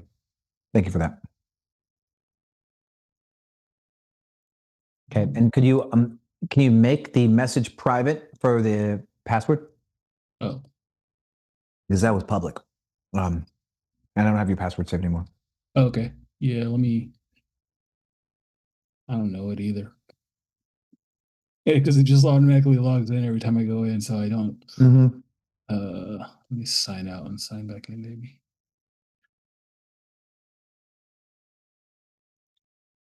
Oh yeah, I wouldn't have guessed that. Here we go. Passwords booked every day, 1, 2, 3. Yeah. That'd be nice. Well, we'll get there. We will make it happen. Did you get that one? Got it. Great band, by the way. Great band. Right? I'm glad I'm not the only emo kid around. Yeah. Good times. Okay, cool. The first listing here is the Danbury, the Chola. This is Danbury. Okay, cool. All right. Take a look at that one because that's the one that's got some last minute booking issues, right? But got some availability right away. Yeah. Yeah. That one's. Okay. Well, and the Chola just like people. The first photo for the Chola is pretty cool, by the way. I think it's a cool angle. I like your pitch over your photo. So thanks. All right, let's take a look at your neighborhood data. This is where you can add your wish list, by the way. So if you scroll down to the bottom here, you can go in and start to add competition, but you can add your own competitor data here by taking Airbnb listings and putting in the ones you want to put in. So that's nice. Just dropping in the link in there and then it'll. Yep, for sure. Let me note that. That'd be fun. Now, let's see occupancy data. There's going to be two main things we really want to look at when deciding how aggressive we want to get last minute. When we look at the final occupancy for November 30th, this Sunday, market final occupancy is 47%, and market final occupancy currently is 45, right? So by tomorrow, we should see a 2% increase in occupancy, right? For whatever the sample size is, right? And that means that you want to capture that 2% if you don't have a booking. You want to be part of that 2%. Let's see, you got a booking. No, you don't. Okay, cool. So question is, how do you get that 2%? They're at 433 here, right? So your rates are lower than your competition. You're down there. You're already down there. So now here's the thing. There may not be any more of a price trade-off that you can make to get booked here, right? And this is where we start to learn our strategy. Your rates are effectively crushed starting 16, 17 days out, right? Your rates are effectively crushed below your market 16, 17 days out. So if we go and take a look at your actual competition for Pheonix,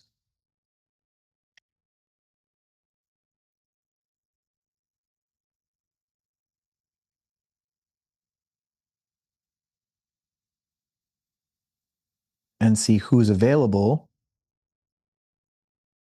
for these days here.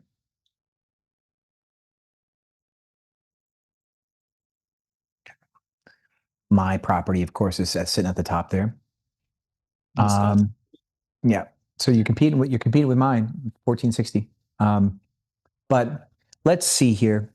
If we look at like who's in your price bracket, who you're competing with, right? Let's go into there. Let's go into 1,000.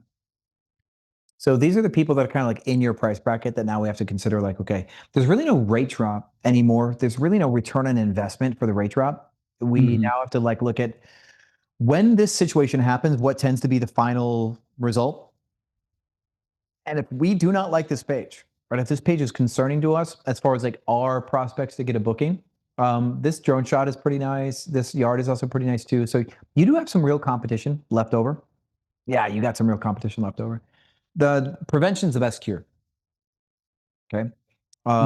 That's really going to be the truth for this. So what can we learn? What we can learn is that when occupancy drops to market final of 40 something or worse, 47, Pricelabs failed you, right? At 47. Let's go look at some future bookings. Let's see if we can find a trend. You have a booking December 11th. Okay.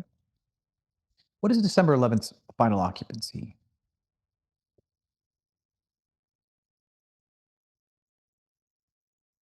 47 also, but then 57, 56. Okay. So over 50% occupancy, Pricelabs is doing all right, right? Under 50% occupancy, Pricelabs is probably getting your ass kicked. Do you see kind of where my logic is starting to go? What do you mean by that when you say like it's Are you seeing this little box that shows the final occupancy for Tuesday, December 2nd right now? Yeah. Okay. Where you're Are you seeing where Friday, December 12th, the final box says market final occupancy 57%? Less. The bottom box, yeah. You see it 57% there? Yeah, the market occupancy. Yep, last year final 57. So then we go here. In your listing, you have a booking that crosses the days where the occupancy was 57%, Friday, Saturday, but everything else around it's unbooked, right? So what I'm inferring is this Friday, the December 5th and 6th, though, yeah, market occupancy is still like 56% here too, 55, 56, and you're not booked here either, right? So we do have a bit of an issue. Even 55% market occupancy, we aren't seeing consistent results at 55. Sunday, December 21st starts at 59, and the market occupancy final starts to crank for these days. And you don't have a booking on the 21st either, do you? Don't think so. No. Okay. So there's an issue. Now, here's the thing, though. It is Christmas, and your listing may not be a Christmas listing, right? And we may have to recognize that.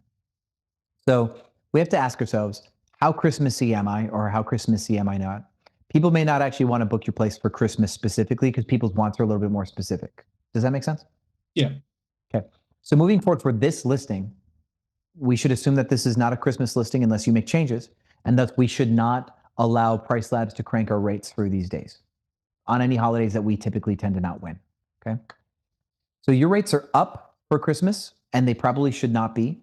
So you should probably correct that. And if I was going to correct that for you, right? Pardon me for just bulldozing. Yeah. You have a 15% change on recommended price, and I would like to take that away. Okay. Did I tell you to add that? No, I did that a couple days ago. I did like a Right. I did some kind of like length of stay discount. So if you booked from Christmas through New Year's, Yeah, you should keep that, but your main issue is your prices are increasing with the market already anyway. And your property is probably not an ideal client for a Christmas booking, so you really can't charge more because you also don't offer the thing that charges more. right. Okay. That's going to be kind of a nuance, right? Yep. You also see in the future, you got a lot of these very low rates here, right, compared to market, which means you tend to drop your rates last minute a lot, right? Yeah. So I think when we talked about those last, I had some kind of like filter or something going on with my Pricelabs, and I was like giving discounts on top of stuff. So it was. All right, so we already did address that at one point. Okay, cool. I'm about to say we're going to modify more if we didn't modify. So thank you for telling me that. So next thing we want to do though is we want to now make an adjustment based on the projected final occupancy of markets, right? So see here, Monday, August 10th, final occupancy 32% in August out here. That's brutal, right? So we want to have a peak season deviation, or slow season deviation that we build into our system. And it looks like you are getting a little bit of clipping already at 150 here. What's clipping again? Clipping. No, you're actually not clipping yet. Clipping is where your minimum and your rates meet. So your current rate is at 269, but your minimum is 150, right?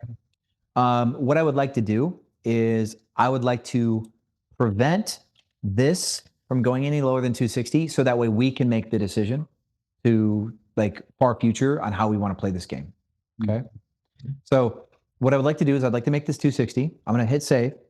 If you want to reference your minimum was like 150 something, I think before, right? I'm going to make it 260, and then here's what we're going to do. Okay. I'd like you to go into your calendar. Okay, I don't have one open.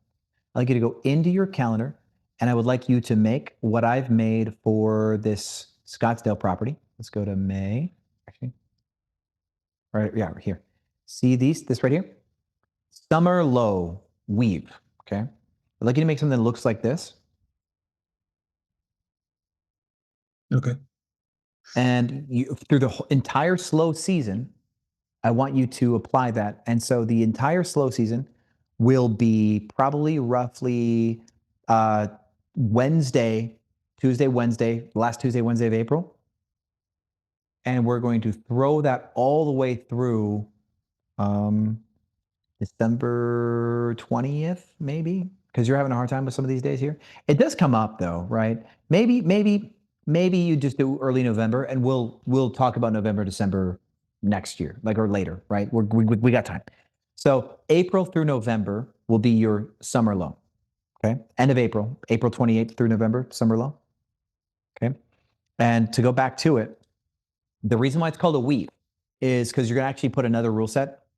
So if you make just a blanket summer low, it's going to be one set of rates.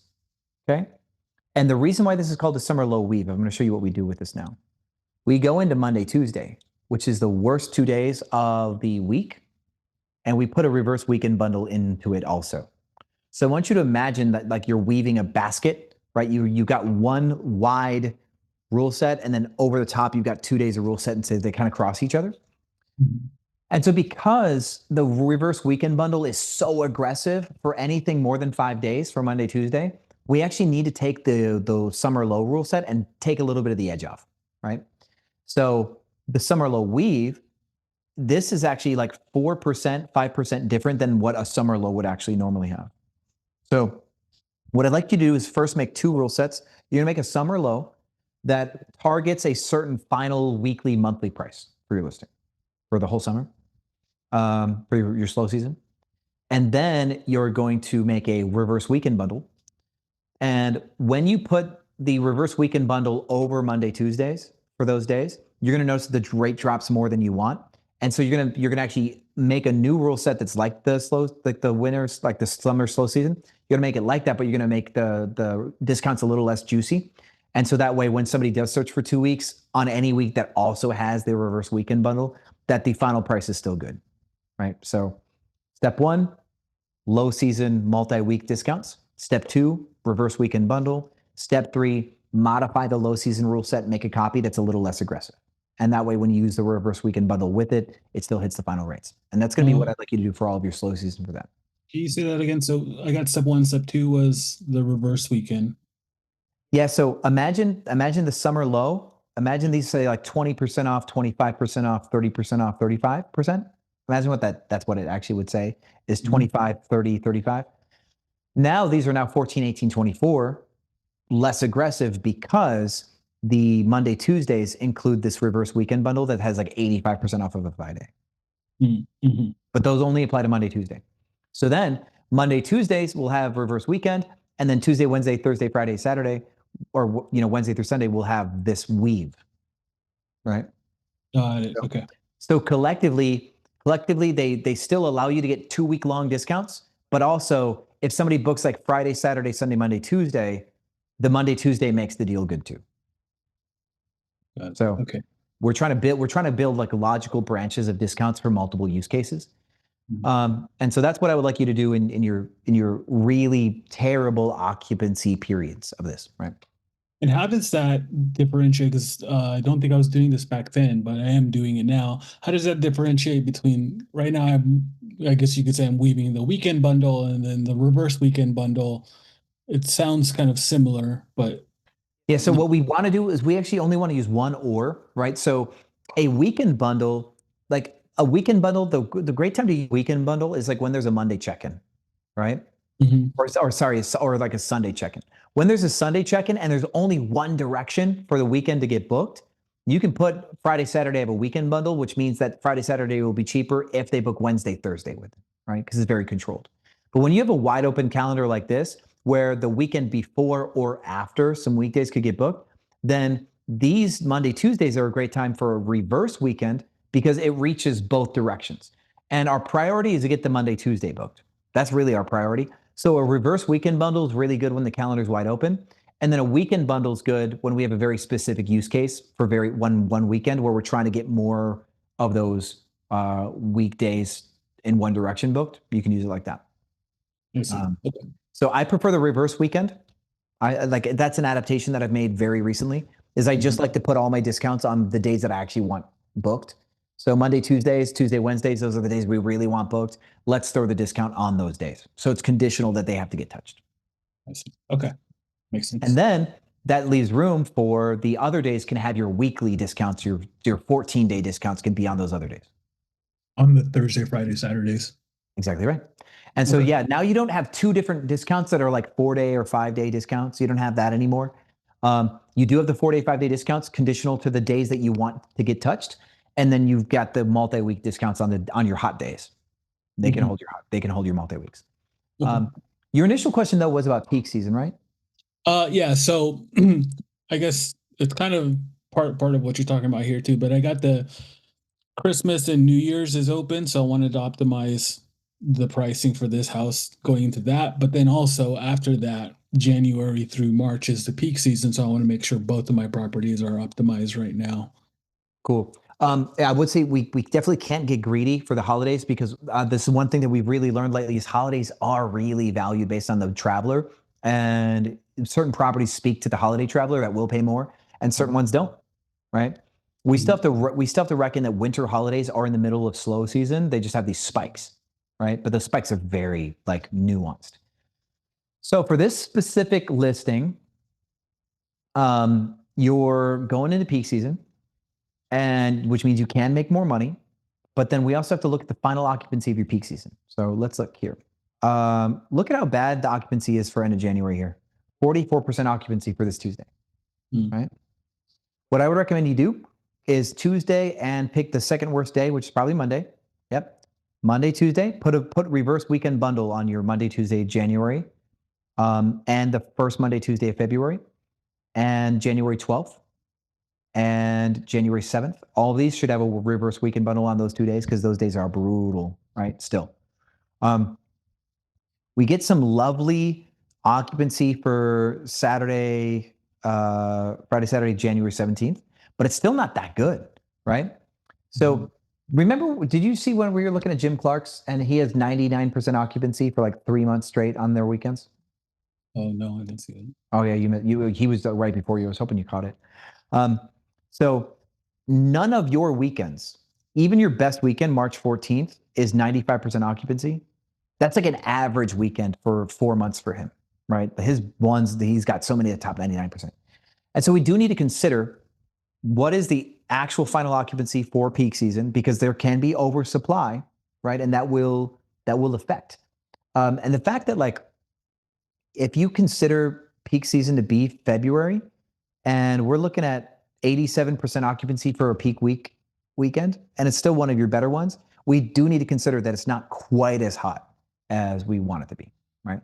So we can't get too greedy. So we also want to look at where we think Pricelabs hits a good solid equilibrium, so we can know where we can go more than Pricelabs, right? And we do, okay, there is a bit of game theory, right?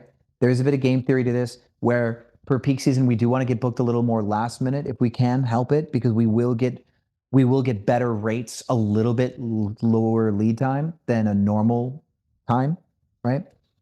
So let's look at your blue lines. Unfortunately, make it really hard to like have a final answer on this, because we just know that your blue lines are like mostly wrong, right, from previous problems, right? So when we look at this, yeah, and only I don't know which. Oh, I guess this is only pulling this Danbury house, but the other house I didn't even have in last peak season. Yeah, and so you've got a couple dates that have higher rates. Like you got the 486 where the market is pulling like a 1300 at top, right? And these are probably because you still were disconnected from the market and you had to drop your rates, right? Unless you got proactively booked. Do you remember getting proactively booked last year for last year's peak season at all? Or did you still have to drop your rates all the time? I launched the house in January of last year or this year. Yeah, 2025. And you got proactively booked in February, March, or because I'd like to know what the lead time was on these blocks. Like, yeah, I would say it was probably about a 14 to 20 day lead time on some cases, and then some last minutes as well. But I feel like I was pretty booked up. Okay, so you never really nailed it. Okay. So what I think is, I think so seasonally here, you're much better here about this season here, right? You're like, these numbers are much more responsible considering what we're trying to accomplish. But I do think you're a little bit overpriced for the season. So what I think we should do is we should look at like your seasonality customization. Yeah, I remember too when I did launch it. I think I just signed up for Pricelabs and I set my base price just way too high in the beginning. Yeah. And then when I wasn't getting booked, I started dropping it just as I felt like it was like too high. Not that.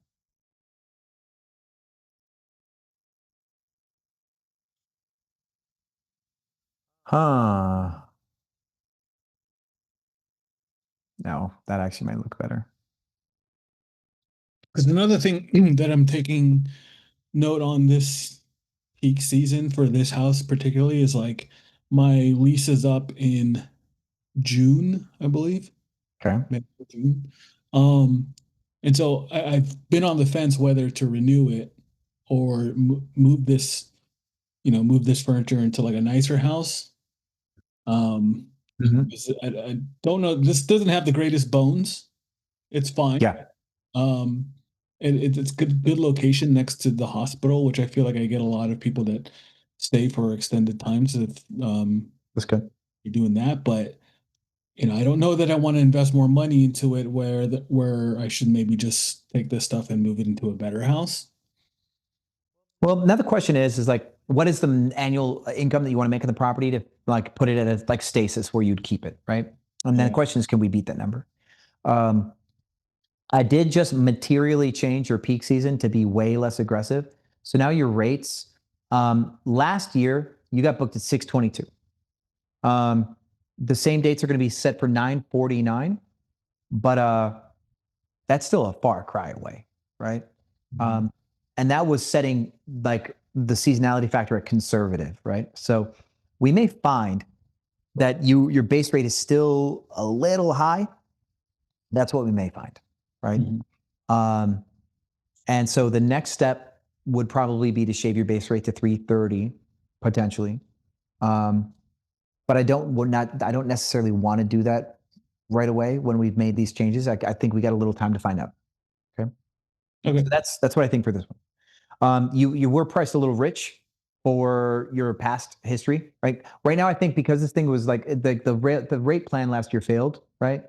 Incremental growth is positive. So it'd be cool to be perfect. We're going to do our best to like get price perfection, but even an incremental growth lets us know that we've done something better. And I'd rather you improve and raise your rates on positivity than to continue to miss the whole thing. So another thing we want to consider now that we've got that figured out is we want to go back to this occupancy equilibrium problem that we have. Pricelabs is going to just really, I'm going to say it shit the bed on anything under 55% occupancy in Arizona, okay? Because so many people use Pricelabs. So we have to modify our plan manually anytime that occupancy projections are less than 55%. It's a lot of handwork. It's a lot of handwork because I don't think there's because the occupancy based adjustment that's in here, I actually don't think that occupancy based adjustment here is portfolio occupancy based, right? Occupancy based. Choose from. Hold on. I would love. Okay, let's read this. Let's see if it's market occupancy. They might have actually made a split because they heard me talking shit because they didn't have profile versus regular. Of your listing, both. Okay, considers both market conditions and property performance. Okay, so it is using market conditions, but to what degree?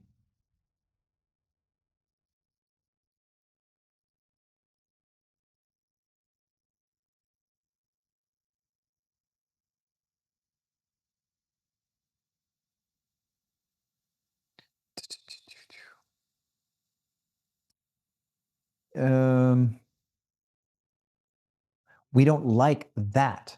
I want market only. I want market driven.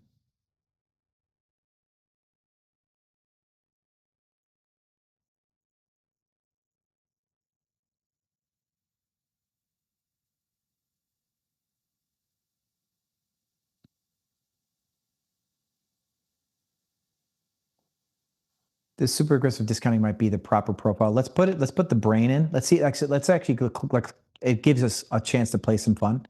So let's go to super aggressive discounting and I want to see what it does.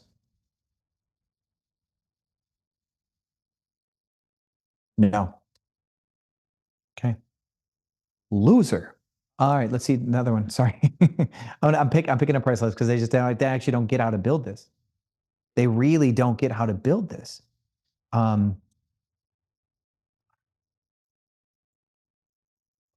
We want it to be completely market driven, right? And what's your yin yang? That was the one that you made last time. Yep. So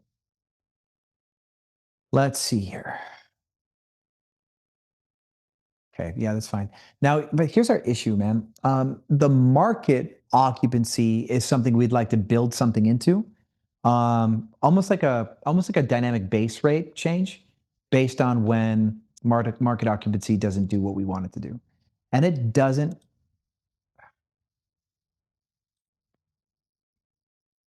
See if it's demand factor. There we go. Cool. All right. Demand factor sensitivity is what we want. But now we are going to play a game. We're going to play a game with this. So demand factor sensitivity allows us to adjust to the absence of demand, right? So here we go. Now this bad boy is going to start bottoming out on your clip. Close. Okay. Now, problem is it's going to start cranking your prices really high like that. It's going to keep pushing you into the sky.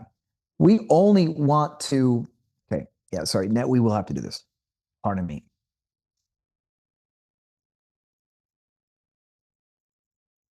Are you using a Airbnb last minute discounts rule set for your rates for last minute?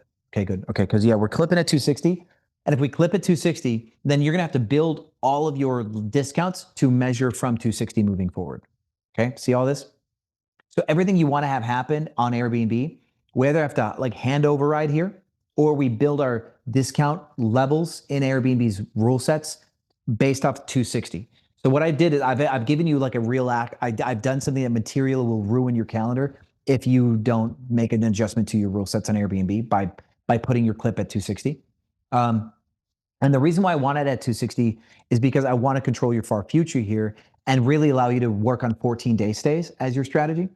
That's really what I want for you. Because see how high those weekends go, right? Look at that, right? So we still have a good opportunity for some real stays. And I do not want a super low price weekday to muck everything up, right? So that's why we clip. So now everything that's clipping here inside of January 14th, you're going to want to like restructure that to get down to the rates that you need to get booked at. But now your rates are still like here, like 950 something over the 622. Sorry, over the 622, you're still way in the sky over what you got last year. And if you get booked for this, this is a huge win, massive win. Okay. But all of your rates now are probably within the real world of what you probably can get. And we're using demand factor to express these dips in occupancy. So they named it demand factor, which is market only occupancy adjustment. So call it a vernacular disagreement, but we still have the feature that we need, which is good. So, just so I understand what you're saying correctly. So the 260 that I have now on those things, as long as I'm still going in there, because I'm still checking, my prices every day, and I look for, what the next 10 to 20 days out and the last 7 days, and just adjusting based off of my wish list.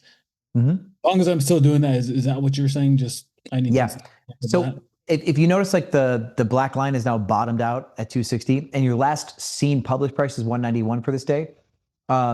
If you achieve the 191 through a rule set on Airbnb, then that's one thing. If you're going in and you're making changes by hand, you're gonna have to go back in by hand here because everything's 260 now.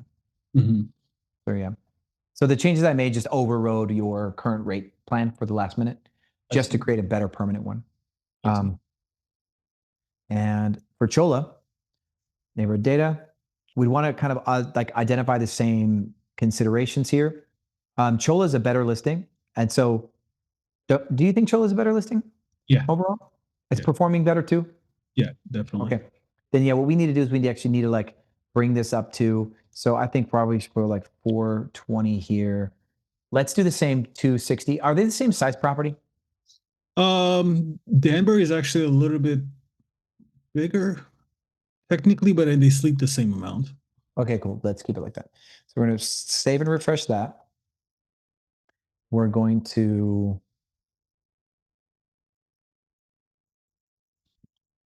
this is a more quality listing, so I don't think you should have that nearly that low of a minimum of a max.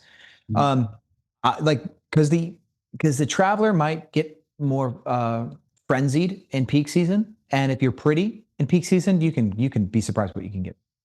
Okay. So let's say occupancy based adjustments. Okay, demand factor aggressive. Okay, but then seasonality, we're going to go conservative.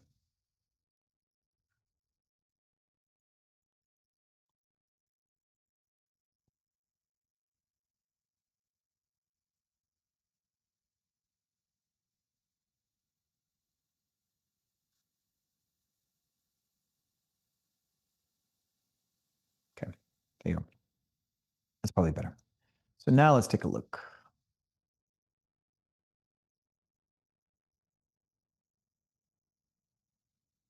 Okay, so I think, hot damn, that's too low. Look at that. Look how low you are. That's really strange. So let's, what are you getting? Oh, this is your past booking data here, right? That's what you can book back here. Yeah. Man, these are all, maybe this isn't too low because look at how far off we are, right? For all your past stuff. How many people does this unit sleep? 12. 12? Or 10 or 12. I mean, this is a pretty listing for its right. So we're going to be a bit stubborn, okay? I think we're going to be a bit stubborn. For some reason, this wants to spike out here. This one's behaving completely differently, behaving so differently. So let's kill the demand. Okay, hold on. We actually still want to keep that. Seasonality factor, we're going to go recommended for this one. And actually, demand factor, we could probably be less aggressive because this one should be a little bit more sturdy with demand. Now we're getting to some nuanced topics, right? The other listing isn't as pretty, right? So it is more sensitive to demand, right? Mm-hmm. When demand drops, it drops more. So, and this one has more opportunity in season with seasonality, right? So let's go like this.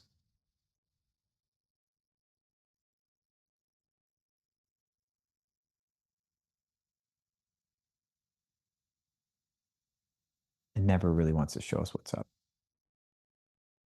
Then, come on, yeah, give us. I'm trying to hustle this faster because we're over on our token. All right, that makes more sense. This looks a little bit more correct.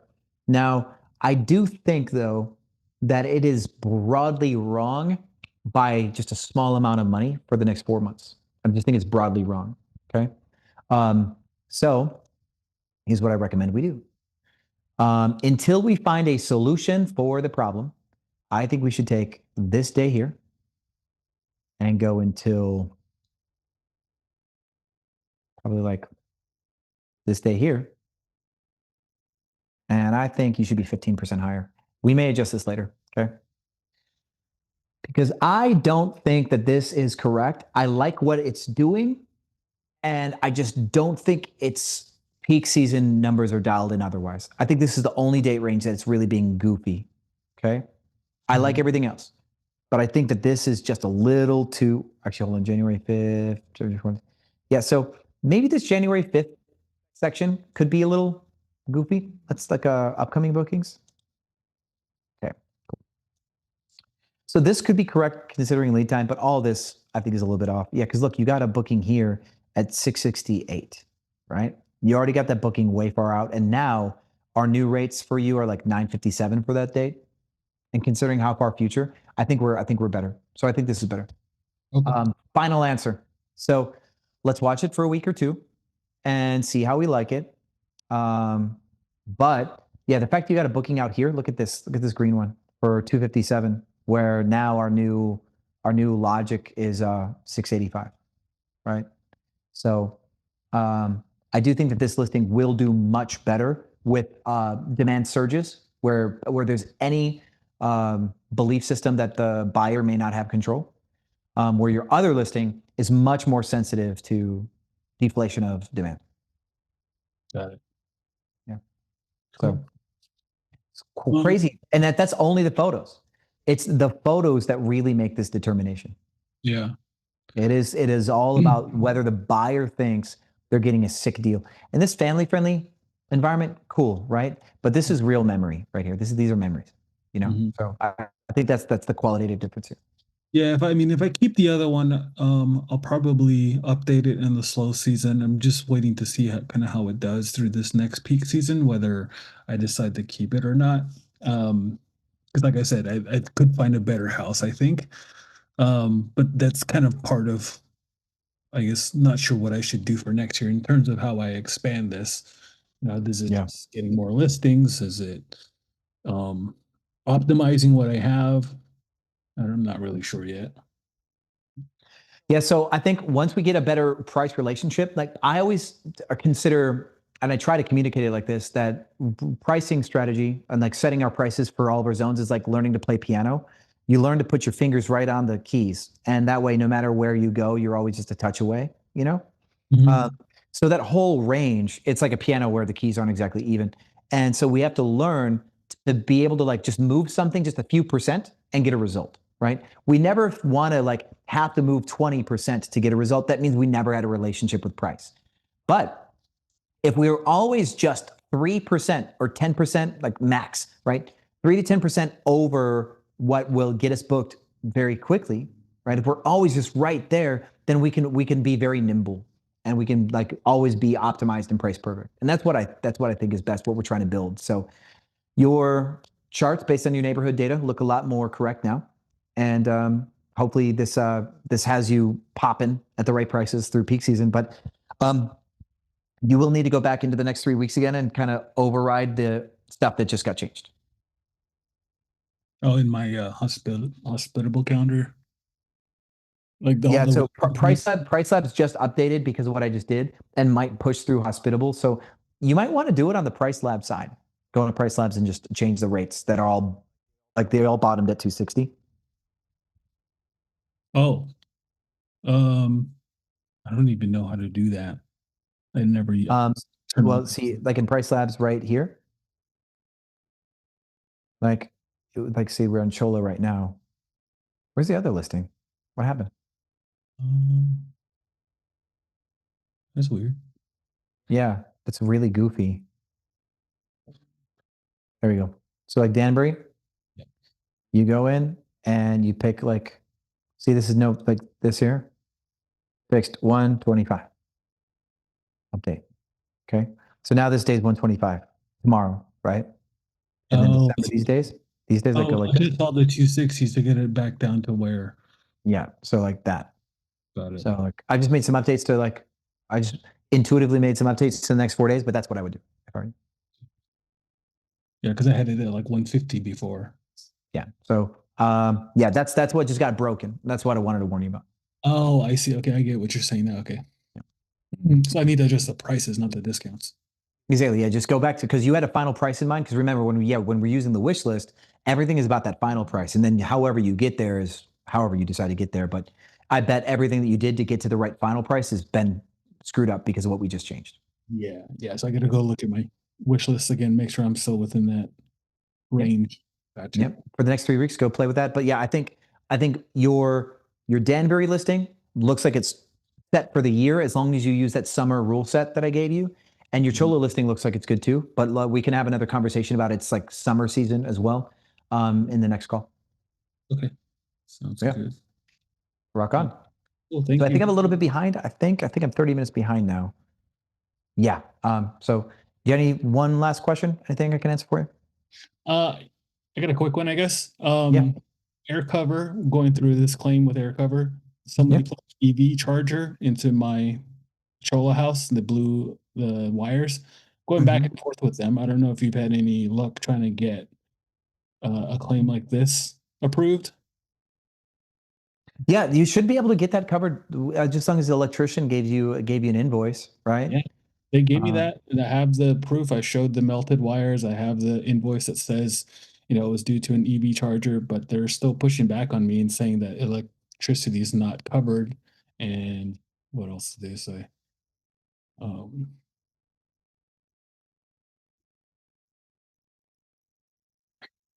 They're saying, I completely understand, since wiring does not fall under our terms and conditions, I kindly request that you understand our terms and conditions. We will be closing this case. If the house burned down, for like, it's not just wiring, it was fire related. It's not wiring related. This is a fire claim. What? No. It's the electricity went out because they plugged in the EV charger. Yeah, but the wire fried, right? Yeah, it melted. Yeah, so you're gonna describe it as a fire claim. Okay. So should I start a new case? Because looks like he's closing this one out. Yeah, you start a new one, like, hey, the person did not. I started a claim. Guest started a fire in the garage. He plugged in an EV charger. He plugged in a product that wasn't suitable for the U.S. Electric, like for the socket, and he started a fire. And I need to replace these components. But yeah, call it a fire, because what it was, the wiring caught on fire, and it doesn't matter that it was the electricity that caused the spark / the fire and the wire to melt. It's still a fire. I see. So it's a fire claim. Okay. Yep. Thank you. Yes, sir. Good luck with your second round on that. Thanks. All right. Cool. All right, Arnold, I believe you're the last token, and then we're going to get to some hands.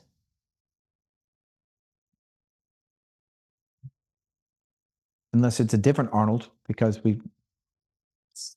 This is the same Arnold. How are you doing, Okay, Sean? cool. Hey, Arnold, how are you doing? Good. I'm doing awesome. Nice to talk to you. Yeah, good to see you.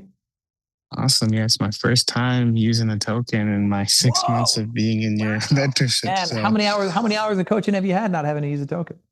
Hey man, I'm just trying to leverage all the. I was trying to save the tokens till I got a new unit and just leverage all the free knowledge and just make it a point. Like, I could soak up all the knowledge and still get my questions answered. So that's right. Yeah, this is a fun little moment. So, cool. I have a little list. I'm shopping for furniture here. There's artwork and stuff like that. But I'm finishing up my 2-bedroom at the similar location. Has a little downtown view, which is nice. I just realized that.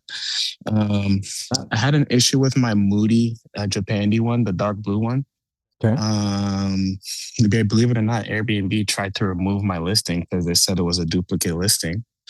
So they suspended they blocked my calendar and all that, but I appealed it, worked with Chad, and was able to win that case that I wanted this morning. So that was really cool. But that Weird was, that they thought it was a duplicate. Apparently it was designed too nice is what Chat GPT said, and it seemed like something else based on their AI. I don't know. Interesting. But yeah, so essentially, where do we want to start here? First, since I'm already looking at furniture, I want to see what you think I can do to improve this listing before I make it go live. I'm going to go ahead and send you my Google Drive link. Okay, cool.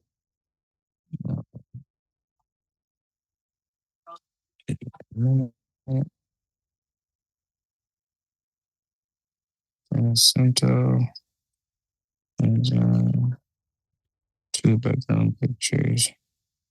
Share.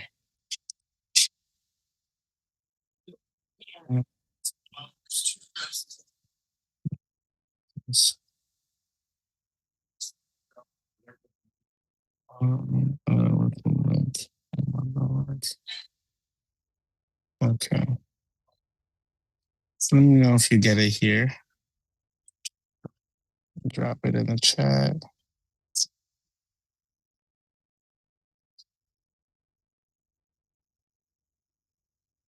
Okay, cool. I just sent it to you. Cool. All right. So 80% complete is the folder I want you to click on.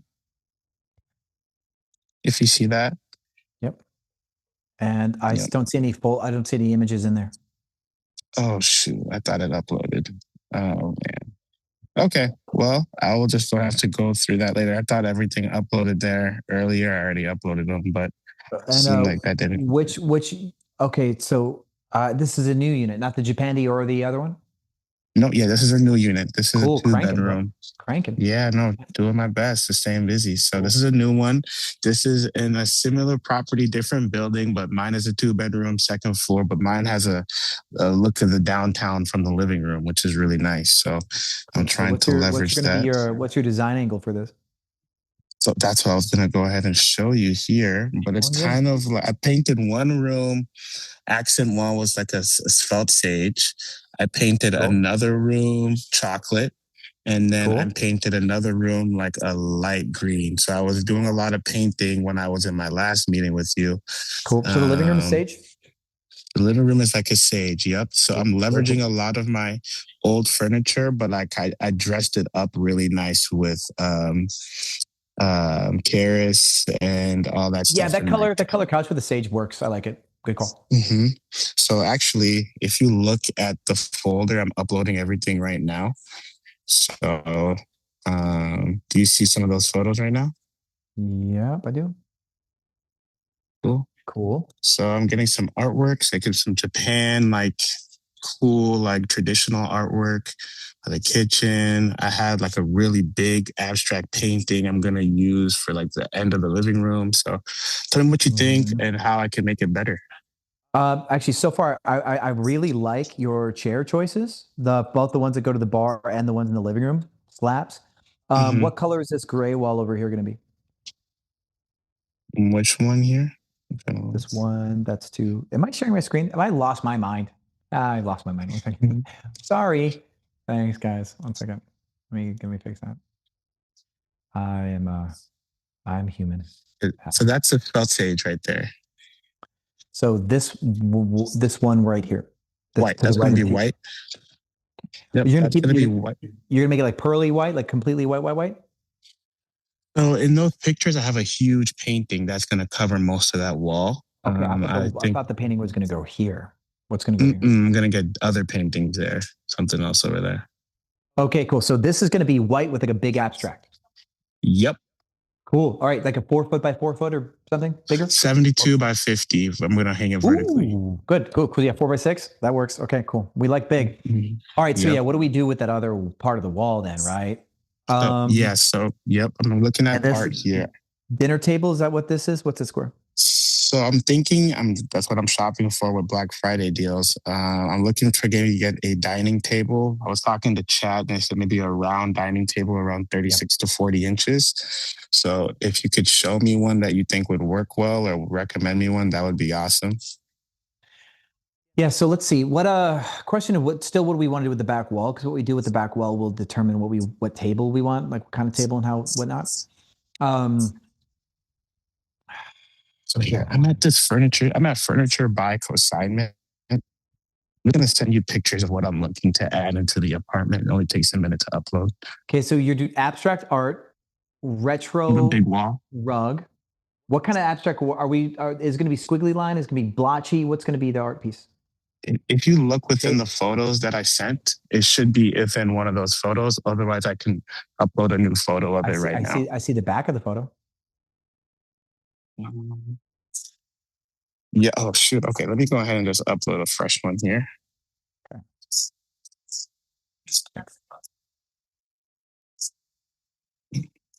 Yeah. Because the art will govern a lot of the balance of the room in a big way. Yep. So it's important. I do like the idea of a round one, maybe one that like seats 5 could be really kind of a fun way to do it, like a table that seats 5. That'd be round. And I guess, we would go with a wood tone that would match the living room chairs. You'd have like a darker wood. Yeah, maybe more. Okay, like I just uploaded them. Okay, cool. Somewhere in there.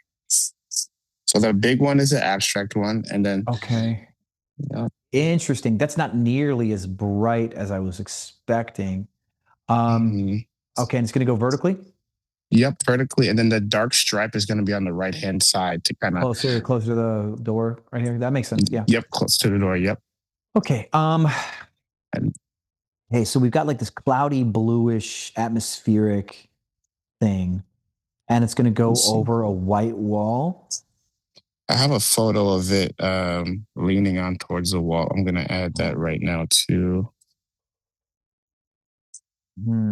I don't think it should go over white. You think I should paint the wall? I think the wall should go close. I think the wall should go. See that edge color that you have? That like brownish blackish edge color? Which color? Well, you see the bottom of the painting that gets dark, like it's got So that's going to go along the edge of the wall, and against white, it's going to pop extremely loud if it's against the white wall, right? I want to see something darker than 50% gray, like 70% gray or darker. And if it's going to have a color tone, it should have like a slightly complementary, like a shale blue or burnt orange kind of thing, but really dark gray with maybe a tinge of blue, tinge of green, tinge of orange in there somehow.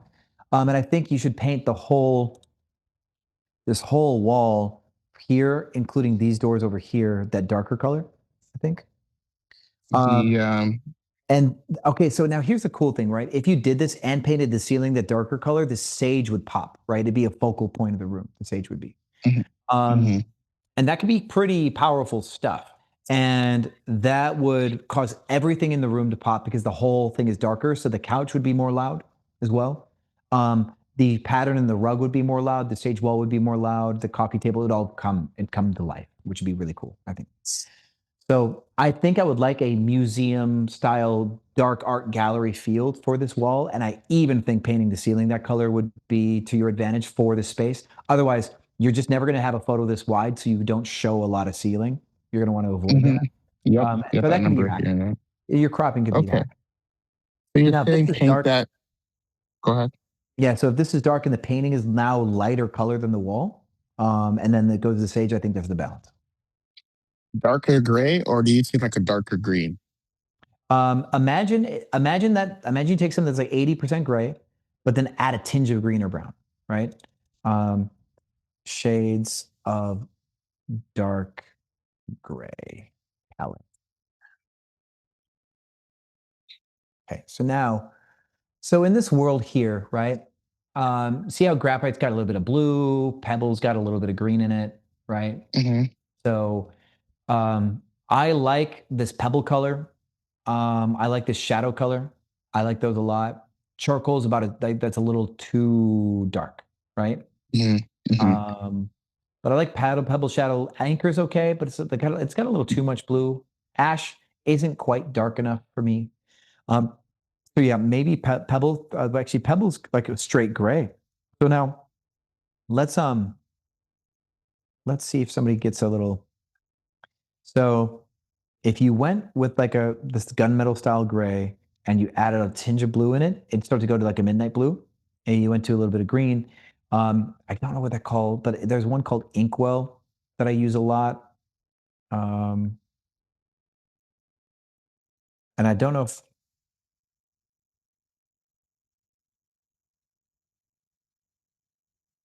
So this color here, actually maybe has a little bit of blue green. It's actually got blue green in it. That's just green. Black emerald is also really nice. I've been doing a lot of Sherwin-Williams too. Yeah. Black emerald, see how that's like, but it's a very rich green, right? So if you did something like black emerald in the dark room, it comes off more black. If you hit it with a lot of light, the green comes off. But you have to hit it with a lot of light for the green to So I have two of the rooms are a greenish tint. One is chocolate brown. That black emerald would work with the colored palette, you think? I do think the green is a little too present. So we do want to, where do we go? Where are we at? I got to delete a lot of these things.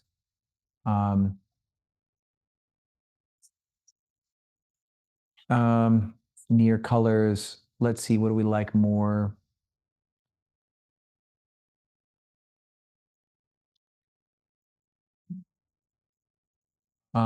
Let's see, get in the family, the color family here. So that's black emerald. Let's see if we can find more colors. There should be.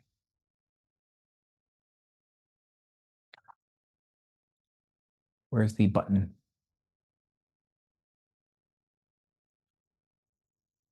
No.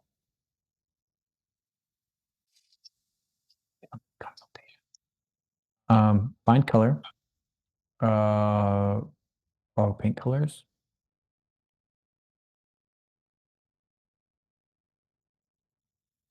Okay, so here's our greens, right?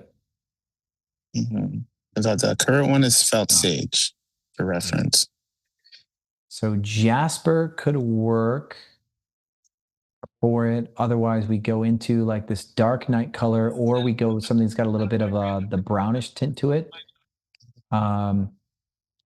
So tricorn, touch of brown, like rockweed could work.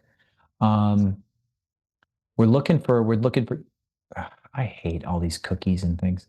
So we're looking for something that's mostly black, like this, and then The key though is I don't want too much saturation, and that's why black emerald was a bit of a problem, right?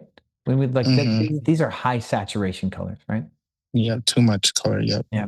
So now this color is a low saturation color, but super bright, right? So we want to get into that color. Yeah, so we want to get into these dark tones, but that's not dark enough. Now this one is dark and low saturation and kind of in the ballpark. So I think I do like Jasper out of all these. Man, I feel like there's so many more dark colors that there's not given us, man. But there needs to be like there needs to be goth art supply. That's what we need. Anchors Away is also high saturation. Jeez. We need less saturation colors on that are like darker.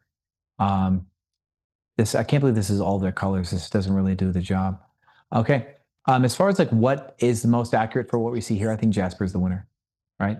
Okay, cool. So we look at Jasper back here. That's going to be very, very dark, like greenish in there, but mostly black. And that would allow the painting to pop off.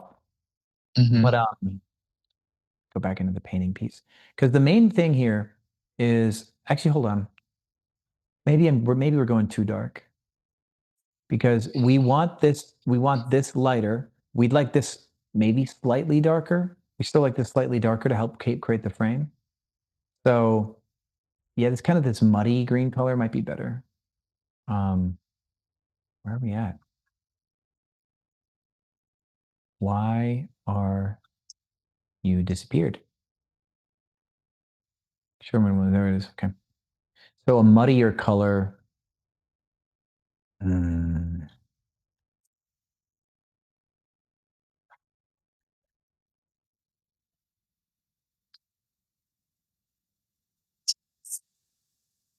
Green black could work.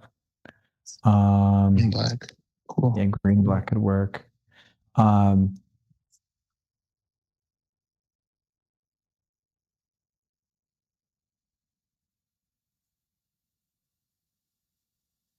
Yeah, that might just be still just a hair off. Maybe. No, I like it. I think that's a good ballpark. This bohemian one's kind of cool, but it gives a bit of purple in there, which isn't necessarily what we want.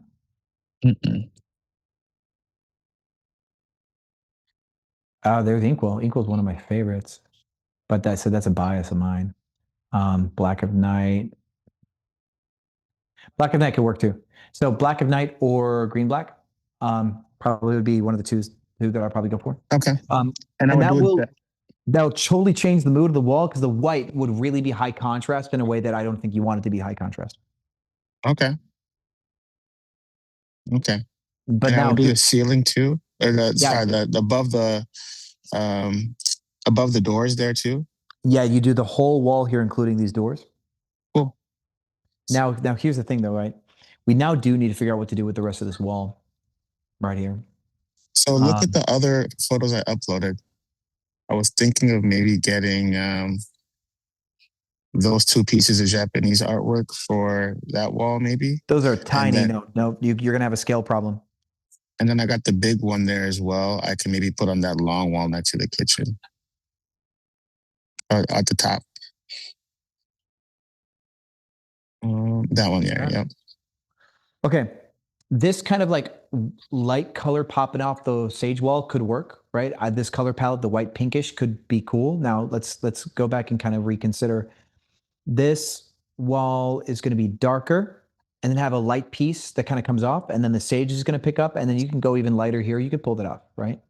To balance the whole room, you might want to have a bigger, darker piece because it kind of like calls back to this wall in a way.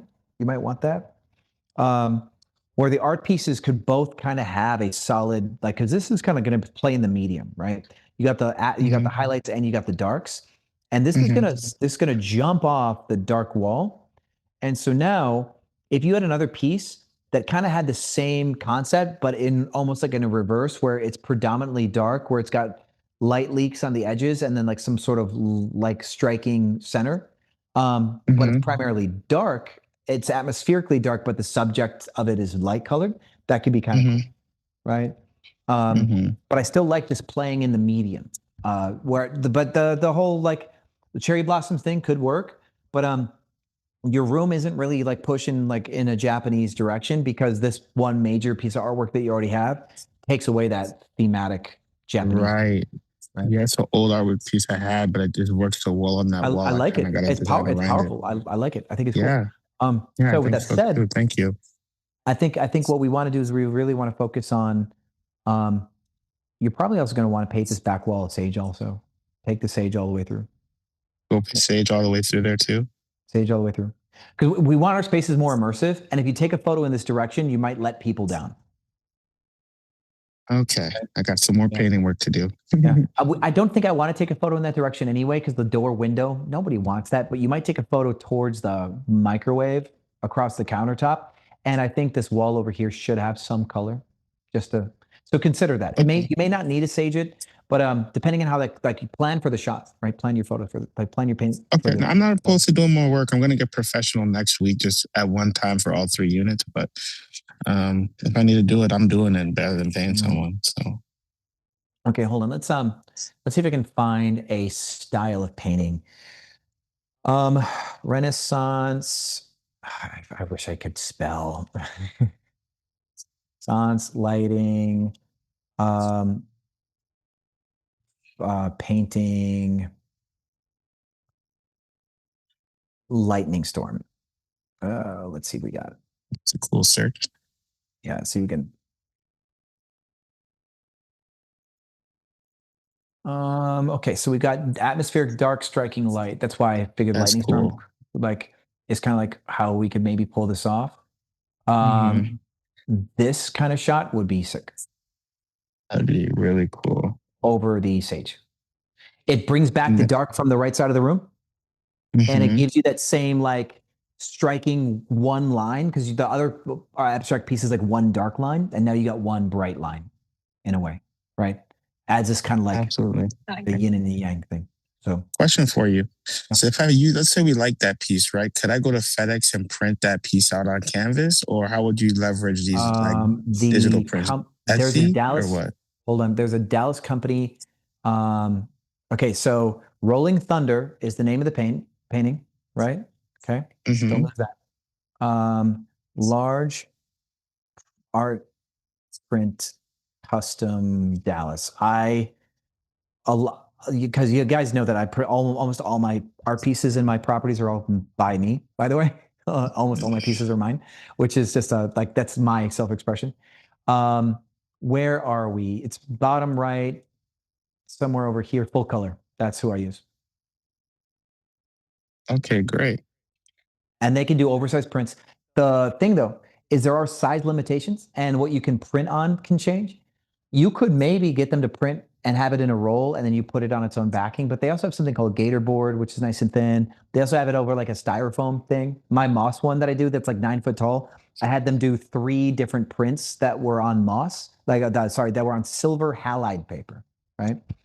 And I believe the piece is like 4, 5, maybe 6 feet wide and 3 feet tall. So I had to do 3 different prints that were 3 by 6, and then I actually had to put them all together to make it 9 feet tall, 6 feet wide. And so you might have to get this oversized piece. You have to put it in Photoshop and perfectly slice them to the pixel into a perfect thirds, and then give that to them in the size appropriate thing if you wanted it to be multi-panel. And so if you wanted to do a big piece of this Rolling Thunder, whereas like 4 by 4, they might be able to do a 4 by 4, or actually this like looks like a 4.5 by 4, maybe 5 by 4. They might be able to do a 5 by 4, which would be cool. That'd be a nice, big, beautiful piece on the wall. And I would put it on the wall with the sage on it already to the left of the TV. Yeah, so we want it right here. I have my my switch right there too. Keep in mind that little bump on the wall is the switch. What does the switch do? That's just the light switch. For what? So light? I can't put it for the one right above it. I don't want to cover the switch. Yeah. So I think that space is about 48 inches, give or take. Here's what I think you should do instead. I wait for just these two lights over here, or the whole ceiling. I think it's those two lights. I'm pretty sure. I can double check. I don't remember. If it's just those two lights, you might just want to get your own museum spotlighting for the paint art piece, and like put like a thing, and then have it, because this is a plug, right? Mm-hmm. You might plug it and like have the plug crawl behind the art piece, and then have like the spotlighting up here. That could be kind of cool. But yeah, if the switch is there, I don't know. You might be able to get this. I know. I would move the switch. I would just move. I know. It happened twice, but I don't want to go through all that. Yeah. Because the piece would be perfect right here. It would be. I know. Otherwise, I mean, if you're looking for a home for it and you wanted it to be interesting, you could put it on the wall that goes through the kitchen. Because we were concerned about that a little bit. Guess what? There's also a switch there too. Losers, man.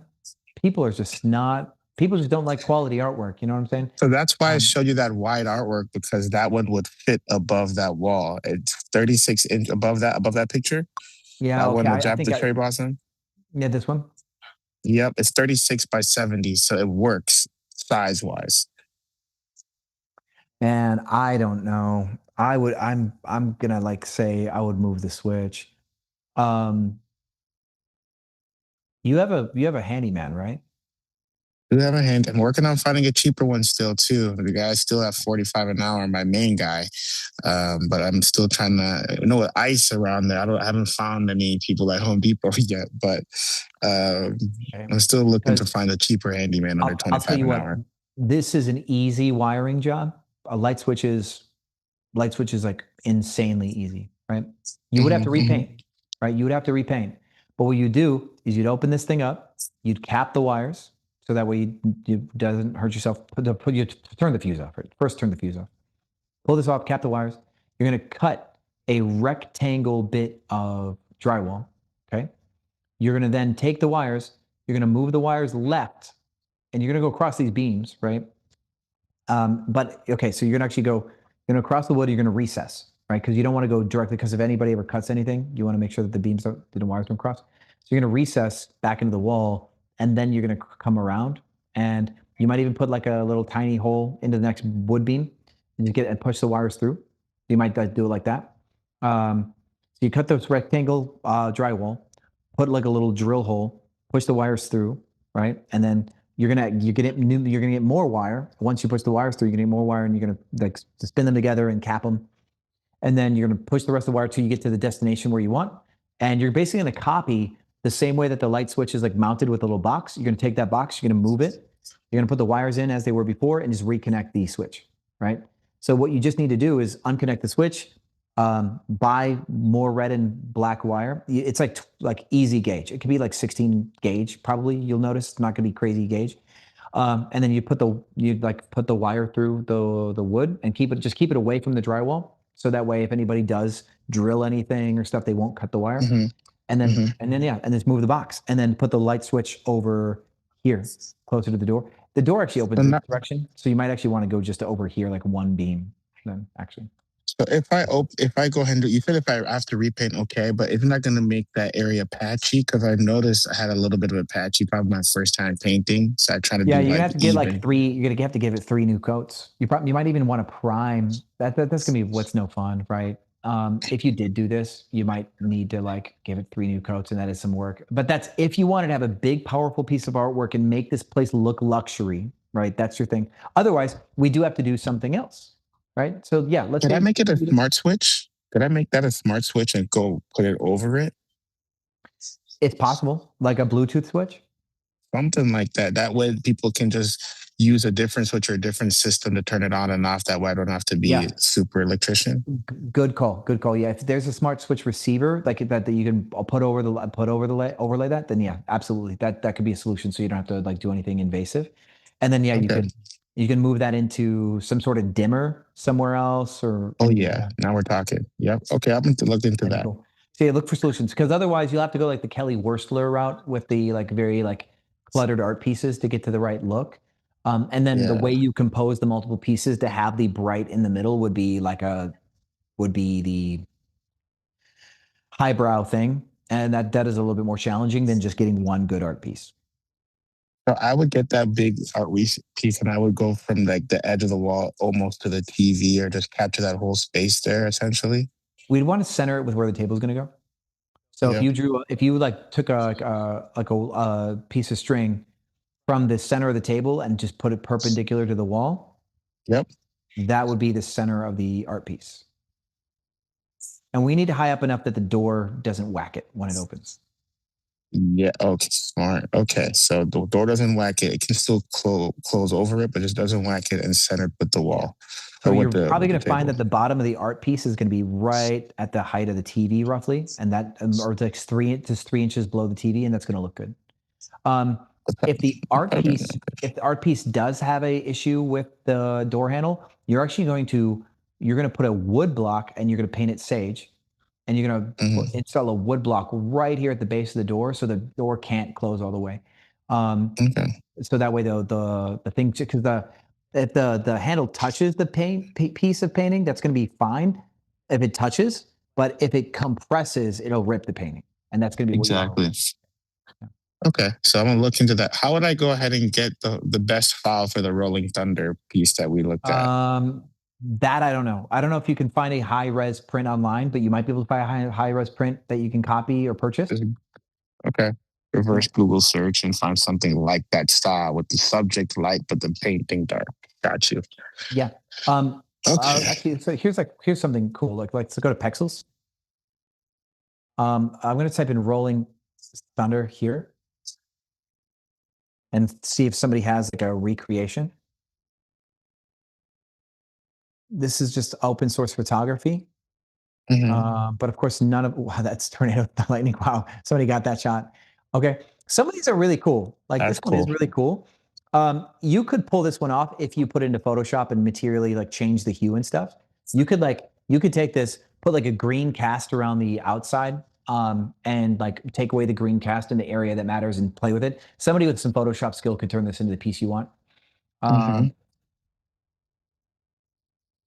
So you could use Pexels to find the piece that you like and get it printed. Because some of these are really freaking cool. But you would obviously the color palette has to be correct. And the Rolling Thunder was correct with, it's kind of like, what's the word? With this green blue, right? That really does well with your paint colors. So we'd want to try to recreate that kind of similar tone. And so if you took something that's like primarily blue purple, we would need to change it in Photoshop to get it done. But yeah,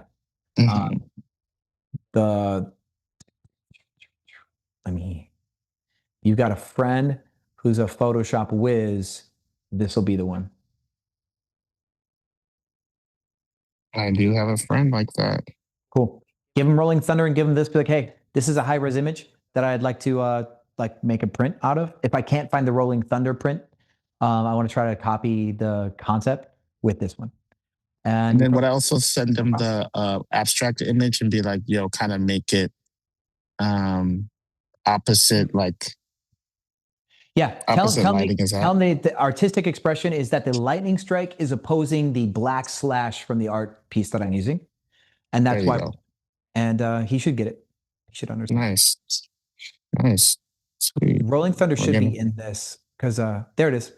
Yeah, Rolling Thunder's in this one. And the eclecticlight.co link I just sent you. Oh, nice. And eclecticlight.co. Cool. No, we're getting real artsy in this meeting. Well, see, that's the thing. Like a lot of people don't understand that luxury Airbnbs, like art makes a luxury space. It's probably one of the most important things. So when I edited when I created the custom pieces for the Scottsdale property, the other host that I came in to help, she hasn't even updated the photos, so people can't see those pieces that I made. But now she's getting 5-star reviews, and people like the art is banging. I'm reading the reviews. People like the art is amazing, right? If she was taking photos of the artwork, she'd be getting more bookings, but she hasn't taken the photos. Wow. And I spent a week making those paintings. Basically, now they're consigned on the wall. There's like $85,000 of purchasable art that's on the wall by me, but she should get the photos up. She just hasn't. I even gave her some photos that she could post. She's very disengaged. and that's she's gonna suffer from that. Shame on her, but yeah. So you were able to get the value of your artwork appraised that much? No, I just declared it.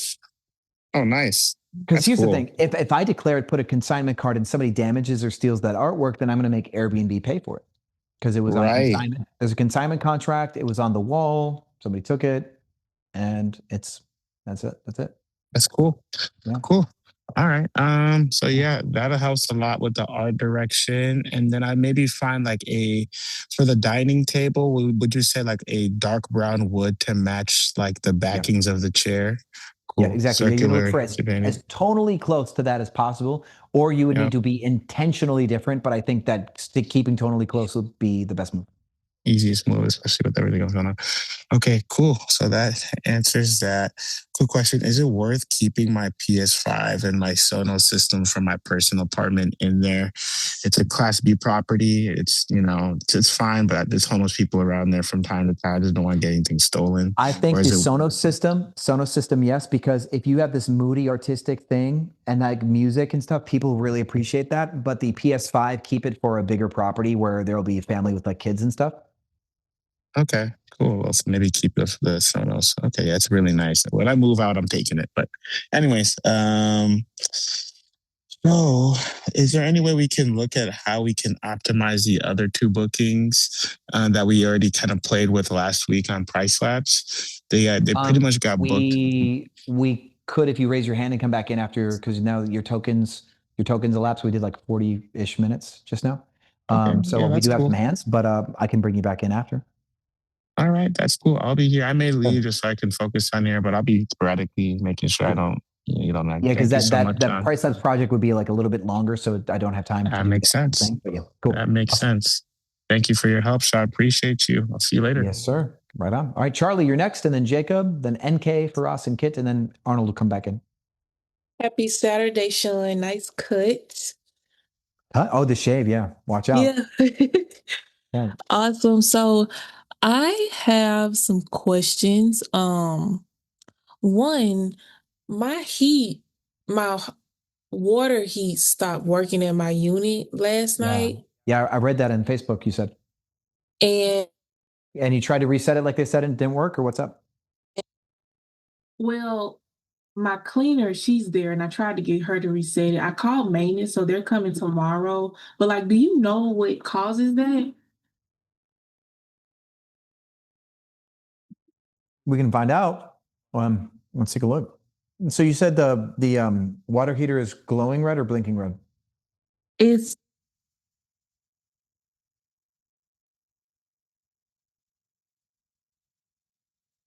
glowing or blinking?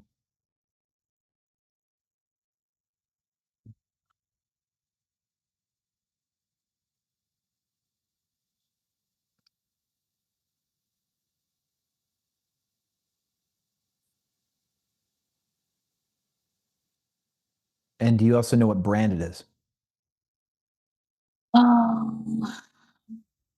Let's see.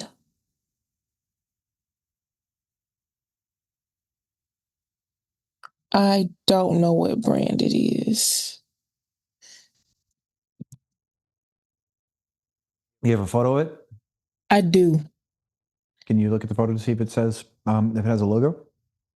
That's what I'm looking at. It only has she took a picture of the the panel. She didn't take a picture of the whole thing.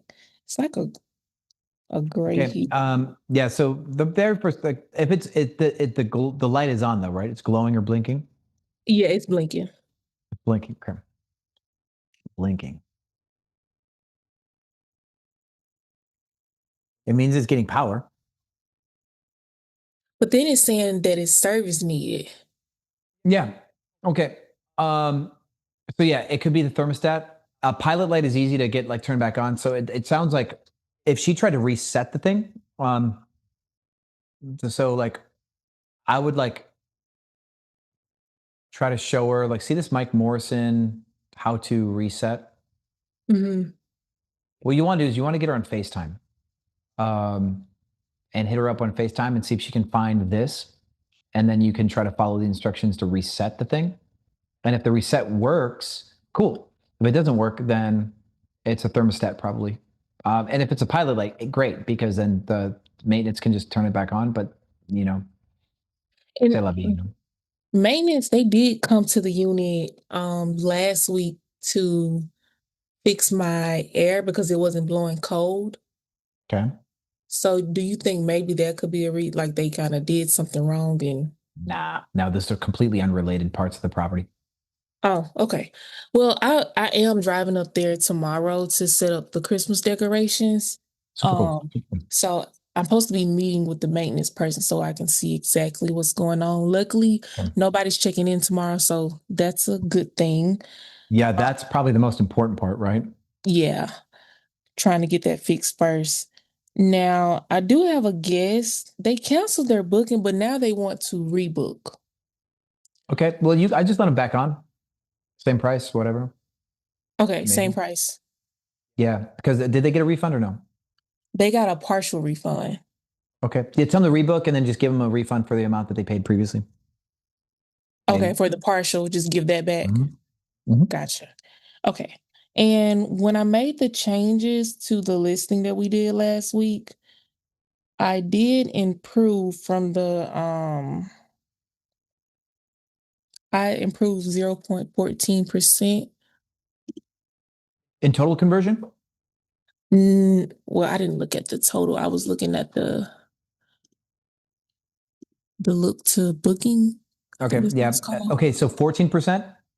Well, 0.14. Okay. Yeah. So it's insignificant right now. We don't have conclusive data yet. Okay. So keep letting it like add on. Yeah. We want to see we want to see a full swing. We want to see like at least a 5% increase in conversion. Well, I did get a booking in December. Like they booked for like 8 days at my unit that was kind of struggling. Well, it wasn't struggling, but I just wanted to get it booked with our new weaving strategy that we did last week. Cool. With the weave? Good job. Yes.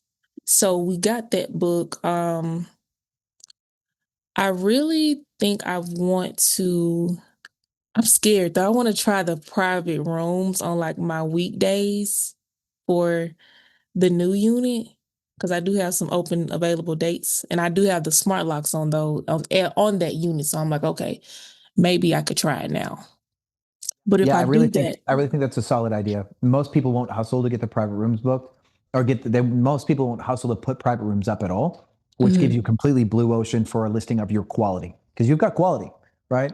And that's the problem with most private rooms is they're not quality.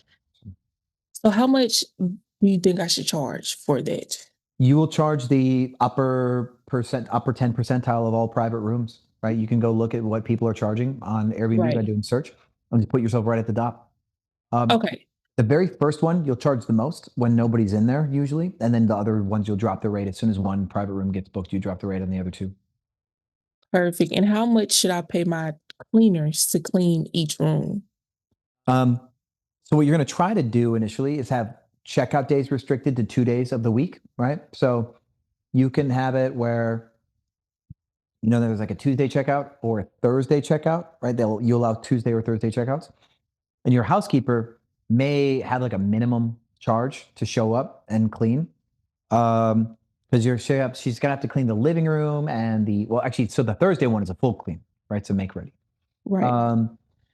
The Tuesday one will be like a turnover where she does a little bit of sprucing up the common areas and then cleaning the rooms. So I guess that's a negotiation with her. And depending on whether or not she'll give you a decent deal for this kind of light touch, will govern like your strategy for how frequently you'll let people check out. Okay, so I should have a two night checkout only It's day. not that 2 it's a days. minimum, but it's going to be a checkout requirement. So there's no checkouts on Wednesdays. There's no checkouts on Mondays, right? Will be kind of like the thing. So somebody can book 1 day, check out Thursday. They can book 3 days, check out Thursday, but they won't be able to book to check out on a Wednesday. So that way you can compress your cleaning into less days. Checkouts on Mondays and Wednesdays. And then checkout days are on Tuesdays and Thursdays. Okay. Any length of stay, but checkout day requirements restricted. For Tuesdays and Thursdays.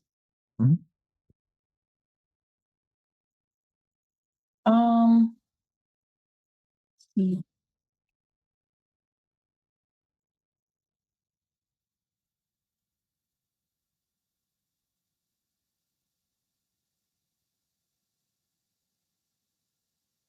Still there? Hello? Did we lose you? Mic check. No, cannot hear you. You went quiet. Now you're completely gone. Hello. That's better. There you go. Welcome back. Okay. Okay. These Apple devices, it connected to my phone somehow. But what I was gonna say. Oh, that was my last question. I really wanted to know the best way to handle that guest. But now the hot water stopped working last night while the guests were in the unit, and I'm worried about a review. So what do you think I should? You can let them know, like, hey, I'm really sorry that the water went down. Let me know if you think it really like affected your stay. I really like to just make sure that you're happy with your stay. Okay, because like literally that was the only thing that they talked about. Let's see. But okay, I'm gonna implement the private rooms this week, and I'm gonna let you know how that goes. And I'll keep you updated about like the heat once I figure out what's going on there. But other than that, I'm just gonna listen out to see what else I can learn in here. Cool. Sounds good. All right. Thanks, Sean. Enjoy your weekend. Yes, ma'am. Thanks. All right, Jacob, welcome back. Good to see you. And then NK, Ferris, and Kit after that. Yo, Big Sean. How's it going? Man, bro, it has been a journey. So I'm finally here, living in Mexico. And Nice. I was able, as soon as I got here on last Thursday, a couple days later, I got sick. I got an infection. Damn, dude. I missed your coaching call last Saturday, but I was taking some notes from what you were talking about earlier. And I got the listing up. Let me share it here. Yeah, let's see that. Let's see that bad boy. And then I ended up having, dude, I've been fumbling through this whole thing. I got a last minute reservation yesterday and I accepted it. And then the dude's in there right now. Let me post it right here. Sure. And then the heater goes out. So Dang. and he's like my first person.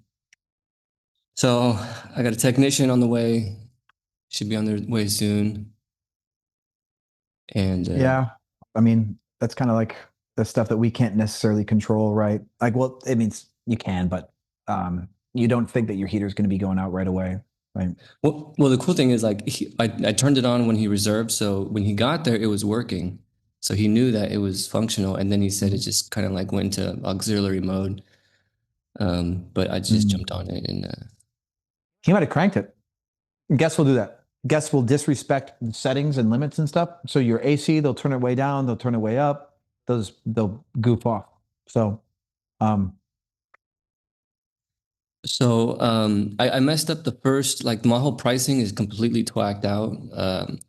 I threw it up on Thursday night, and then I got 3 bookings, and then I messed up, and those 2 bookings were like $100 a night, and I forgot to add all the other fees. So 2 people got 2 the reservation you see in December, that one is but that one right there is that one 6th, the 5th and the 6th. That one's for like 6 people, and they're paying like $250. Oh well, they'll give you a good review. Yeah, that's what I'm hoping for. And then same thing with January. I just accepted it just because it's my fault as a business owner. Charge into the game. Yep. So at this point, I'm just looking for listing optimization, and then I haven't been able to go through the pricing strategy yet. What would that video be? It's the pricing masterclass is what it's called, the whole chunk. we're redoing one called Pricing School. You should have access to Pricing School and Pricing Masterclass, but we're going to redo Pricing School, by the way. Have you signed up for the free version of Pricelabs yet? No. Okay, so like plug into Pricelabs for free, just so you can get its data too, and we can look at stuff like that. I think I want to change a couple of your top 5 photos. I think you just have better ones somewhere, personally. And so, question will be, which ones will be the highest quality top 5? Because this is cute, but I think by itself, it's not like, I don't think in context for the top 5 photos, it's the winner. I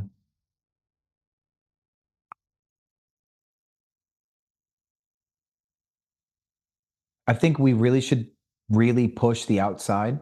Your photo tour, right? I should be able to see this now when I search Sacramento. So 1 second.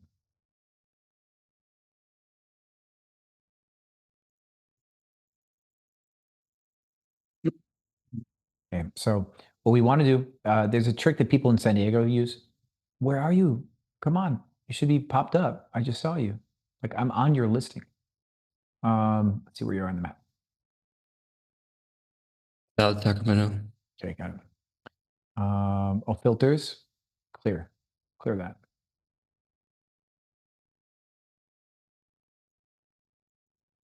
Nearby him, right? Yeah, I'm right next to that person. Come on. Jeez, bro. Click in.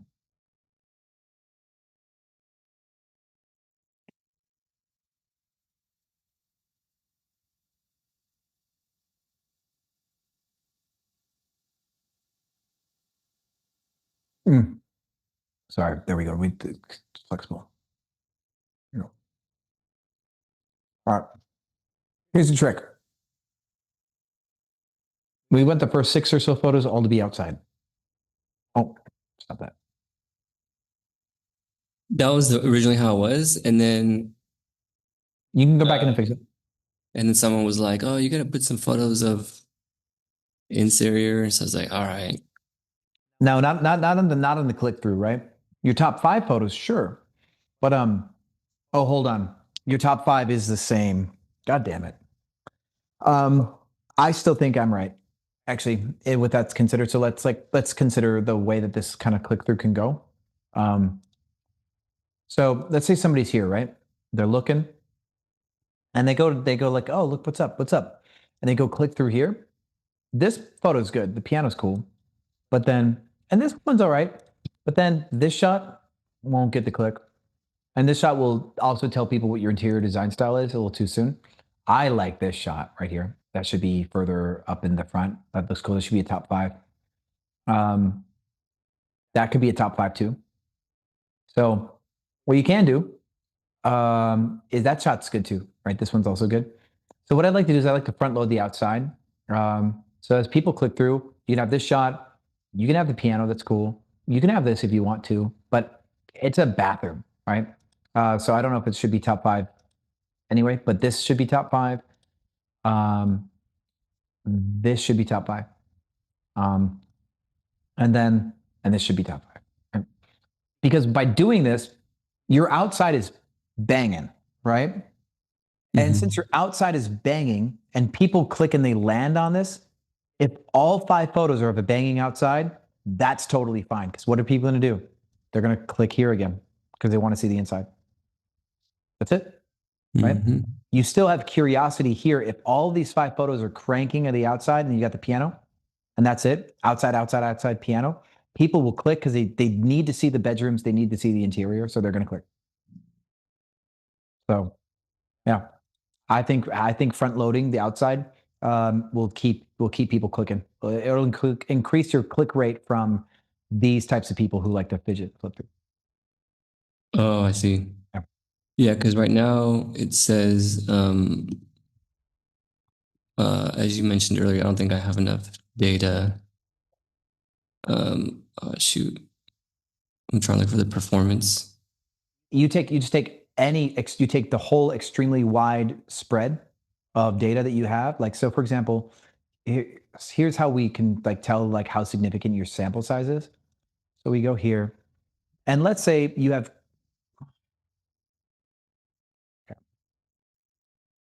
let's say you have 33% click-through, right?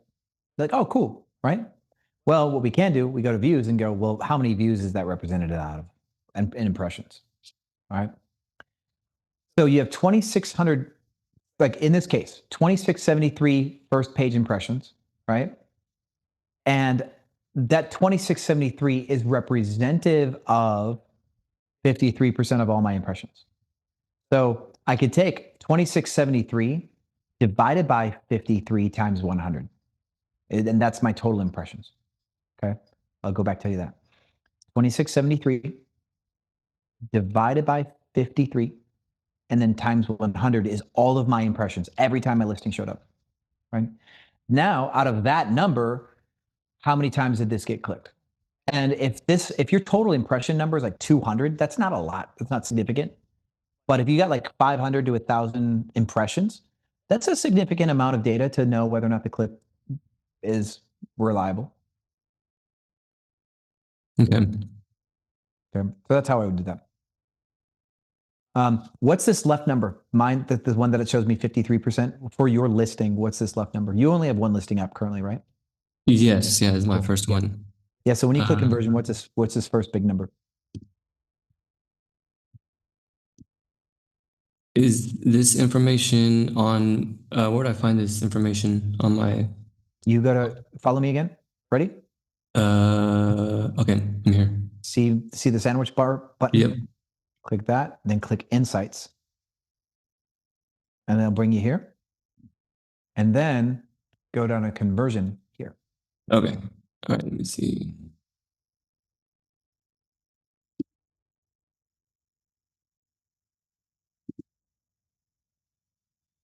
It says I don't have enough data yet. All it shows me is my listing is new, so I guess we don't know. It says it just says booking rate, which is 4.6. So view 65 within the past 30 days, 3 bookings in the past 30 days, and then 4.6% booking rate. Cool. So you 4.6% of the time that you have a view, you get a booking. And it shows you had 65 views. But when you go to views, does it show you impressions here? It doesn't even have that left. So if I go to the sandwich bar and I go to Insights, I click on Insights. It just shows, it doesn't even have that option on the left side that you're showing me. It just says reviews, views, opportunities, Superhost in the middle. And then I click views, and that's where I get that data. Okay. And actually, okay. Well, interesting. Okay, so I think we guess we're gonna have to give it more time. But your outdoor photo is pretty good. I think it's gonna do well, but we will get a chance to test it once your listing's old enough to test. But say la vie for now, you know? Okay. You could always go back and ask, like, what can I do better? Like you can be like kind of self-critical and be like, okay, if I'm gonna be brutal, you know, what photo do I think is the best? And you go through and go, like, which one slaps the most? I think the one that you have is pretty cool because it shows that the table's hanging, shows the chairs. I like that, right? Theoretically, I think that's the best photo. Theoretically. So I kind of agree with you at this moment in time. So, and if that one doesn't do so well, then we'll ask ourselves why and give it another shot. But I like it. I like your hero photo. So hero photo should be a winner. You plug into Pricelabs for free, start to get the data. We will then want to consider, okay, super last minute, what should your price be for these days? The 2-night minimum, of course, will give you less views. You get less stays. If you're hyper last minute stays, have a 2-night minimum, but you're also maybe preventing parties initially, whatever. Your rate's really good. Your rate's like really good for last minute, so you should get booked. The only thing that would keep you from getting booked would be a 2-night minimum, but at that point, with how low your price is, like, I don't know. Your listing is brand new, and we end up with a couple weeks where we have to like hustle. So houses tend to have a harder time with ramp up for the same reason, because like you can drop your price last minute, but the groups book further in advance. So the only other thing that you could do to get more bookings is to make it a 1 night minimum for the next 5 days, right? Okay. And you can do that with a rule set. You can do that a few different ways. But that might be the only thing that I think you really could do to change it. Your prices are already below like that point of no return. Sensitive listings brand new, and we're looking for last minute bookings. Like, I'm not going to tell you to raise your prices. Your prices are probably lower than they need to be. So the only thing that would stop you from getting a booking is somebody doesn't like your listing, or they can't find you because of a 1 night minimum like search that they're trying to get that they can't find you, right? Otherwise, your property's probably too cheap. But we are going for listing views, bookings right away. We're trying to get momentum. So I approve of being more aggressive in the first 2 weeks than necessary, just to ensure that we get reviews and get momentum. Okay. And then switching to a 1 night minimum, I'm totally down for that. But then it would pretty much be a wash for me at this point, right? Because of the cleaning fee. No, you have a cleaning fee in there, right? Yeah. Oh, I see. Right. That's where I messed up. So when I first launched the listing, I didn't put the cleaning fee. So like 1 weekend, I'm So gonna make the cleaning fee will protect you to make sure that every dollar that you collect in your nightly rate goes towards your mortgage, right? Instead of going towards cleaning. So your cleaning fee should include not only the cost you pay your housekeeper, but you can also include like a couple bucks for the cleaning supplies or the shampoo or the toilet paper or stuff like that too. Right? Yeah. Some people like to separate this and have a cleaning fee and a linens fee. And in the linens fee is where they keep their consumables so they can track this. Hyper organized people that love pivot tables and Excel sheets, they'll do it like that, right? So you can have a cleaning fee that's like 120, which is exactly what the housekeeper gets paid. You have a linen fee, which is like your projected consumable costs, which is like $6 or whatever. And that way later, over 100 reservations, you can check to see if your linens fee is similar to what you bought in consumables, right? So that's why some people isolate that. But yeah, more like simplified conversation though is if you have a cleaning fee, then any dollar in your nightly rate will actually go where it belongs and not go to cleaning. So you can even drop your rate to $50 for a night and you pay the cleaning fee and then you keep $50 would be how that works. Okay. Yeah. Copy that. And then, where is the access to the pricing coaching or the pricing lessons on how to price? Teachable, all the teachable course material. There are huge tome of academic knowledge. So Jetty, Andrew, Alberto, anybody can help you get logged into that. Okay. Yeah. So you'll have a teachable login. It has everything in there. All right. Sounds good. And then at what point at what point should I start hunting for my next unit out here in Mexico? Good question. I like that. I like the ambition. It's good. As soon as you're not sick, right? Where are you again?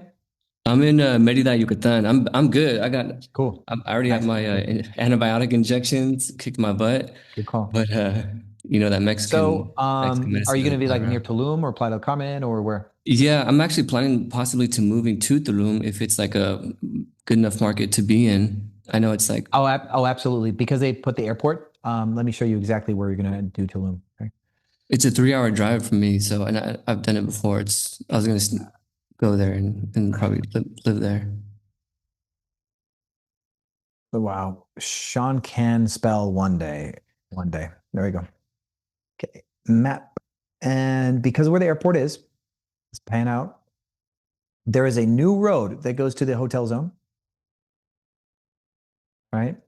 So this is the main road. Mm-hmm. And now people will hold on there. There it is. Sorry. Yeah. So hotels here, people will come this way and they're going to cut down this road right here to get into the hotel zone. There is a bunch of property right here. a lot of new construction, tons of new construction in this section here. Yeah, it's crazy. Okay. I was just there. So yeah, you can look up apartments here, builders and stuff, and there's a bunch of real estate agents. You rent them, right? You have to pay 10% for local management, like a local has to run them. But since you live there, you're going to be good. You can keep that 10%. Be prepared to shave off money to the local non-governmental government. But you rent something for 3,000 to 4,000, they'll do 20,000 a month. Pesos or dollars? Dollars. Oh, snap. All right. Yeah. So these villas, these 4-bedroom villas,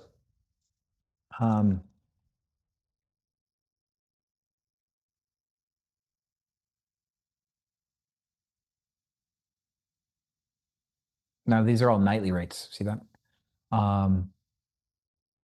So like these Tulum villas like this, in peak season, they crank big time. So all these are for rent. These builders are renting them out to people. A lot of expats will rent them and put them on Airbnb. So look how many there are. Like this one right here, you probably get this for like 3,000, just over 3,000 a month. Now there are ones that have better furnishing, and that's what you want to make sure is you want to make sure you could cut a deal on one that you like the interior design and the furnishing. You don't want ones that are just too cheap looking. And so yeah, since you're local, you can shop them, right? A lot of people do the sight unseen. So you look at how close that one is. There we go. The closer to the hotel zone, the better. And that's cool. That's a cool look, right? So if you go with this, like, it's interesting. I don't know if we would call it like wabi sabi or organic boho or something, but this handmade furniture organic thing is very like Japandi wabi sabi kind of thing, but with its own like a Latino kind of thing. I love Tulum interior design style, but yeah, like this room is cool, right? I think this is generally good. I like that whole like stone concrete, like almost like lime wash concrete look. I think this is all real tight. So you can get these for $3,000 or $4,000 a month, and they will crank when ran well. But then, of course, yeah, like locals tend to, like a Mexican citizen has to run them. I'm pretty sure, if I remember, there's like a 10% management fee for that when you're an expat. So that you can get a little 10% efficiency. But yeah, there's so many villas here that are for rent that you can pop up and run. And then, because it's so overwhelming when I went there looking at properties and touring them, it was like, damn, like, is there really this many people traveling here? And my, I don't want to, go into like a scarce mindset, but it's just like, is the demand there? We can always find out, right? So let's try to validate it, right? Now, a lot of people book not just on Airbnb with Tulum, like you'll see VRBO and stuff too. By the way. Okay, so now we come in. Let's zoom in.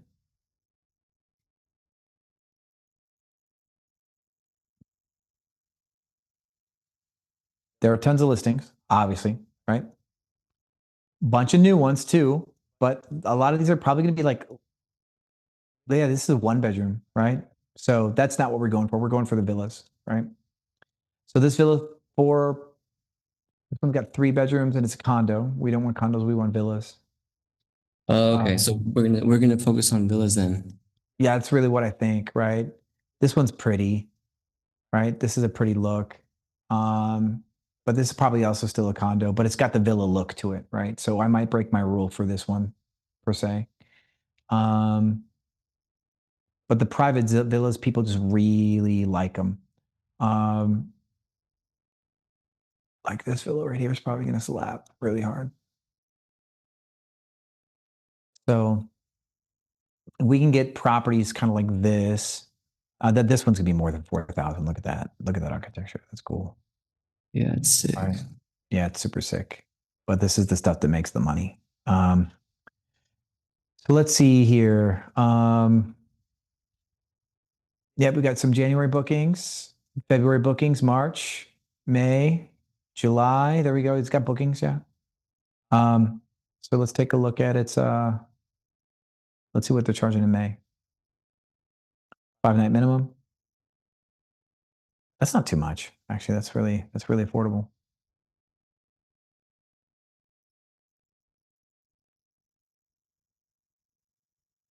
When's your peak season? Man, you're being cheap.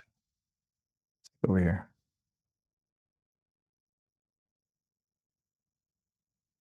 Okay, yeah, this one's a little bit more affordable. So this one probably only will do like 8,000 or 9,000 a month with the way that they're running it, which is actually kind of wild. So let's see here. See if there's another one that. Let's go based on actual reviews, because I think we picked one that I just thought was pretty. And the person's, if it has no reviews, that means the person's new running it. Let's go like this. Crank, price, like that. No cheapies. No cheapies. Okay. Yeah, that one's brand new.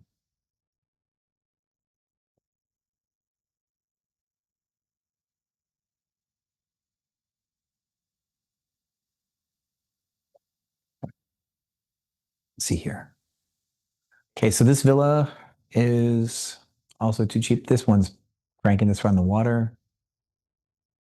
Okay, this one, okay, so yeah, this one's 3,000 for 5 nights. It's getting there, 74 reviews. Click on that one. Yeah, it's pretty. That's a look. Yeah, the pool's nice and moody. Yeah, look at that. December, January, February, March, cranking, right? So now, yeah, look at that, 1,000 a night. So this 5-bedroom villa here is prime, right? And what it does, it's got a master bedroom balcony over the pool. Very cool. So this would be like the one, like this would be like a flagship kind of property that we want to find and copy, right? You get this one for even 6,000 a month, you're probably going to be just fine, right? It's still going to crank so much that you're going to make so much money that you could pay 6,000 US for this one. We'd want to keep looking for other ones. Just keep proving the model. Keep proving like what other types can work. I like this one a lot. I think they're undercharging. That's their problem. Let's see here. Who else is a big boy? This one's 2,300 for 5 nights in the season. Let's see if they go and crank in the future. Yeah, look at how booked that one is. Yeah, look at that. Okay. Cool. And this one also goes up to 1,000 a night. So this one's probably one that we put in our kind of like our market research shopping cart. And then this one's over 2,000 for 5 nights. Let's see if they go up in. I have a feeling like, who's the host for these? Yaya will be there. Okay, cool. Right. Let's go. This one actually doesn't have future bookings. So that's interesting to know, right? Oh, it's brand new though. Super new. Look at the design style though. That bedroom is like, it's tight. Yeah, isn't that tight? Right. So this is the new Nashville, right? The arms race for like better looking properties. Like you get this property, like if this one doesn't get slammed booked, then they just have a problem with like, I don't know, distribution and rates. Okay, this bedroom is not as cool as it could be, but they've got this no headboard rule, looks like, right? And the other rooms, they do really well with it because they still have interest in the wall, but this one just doesn't have it, right? But that's their thing. So let's see what the rates are in the future.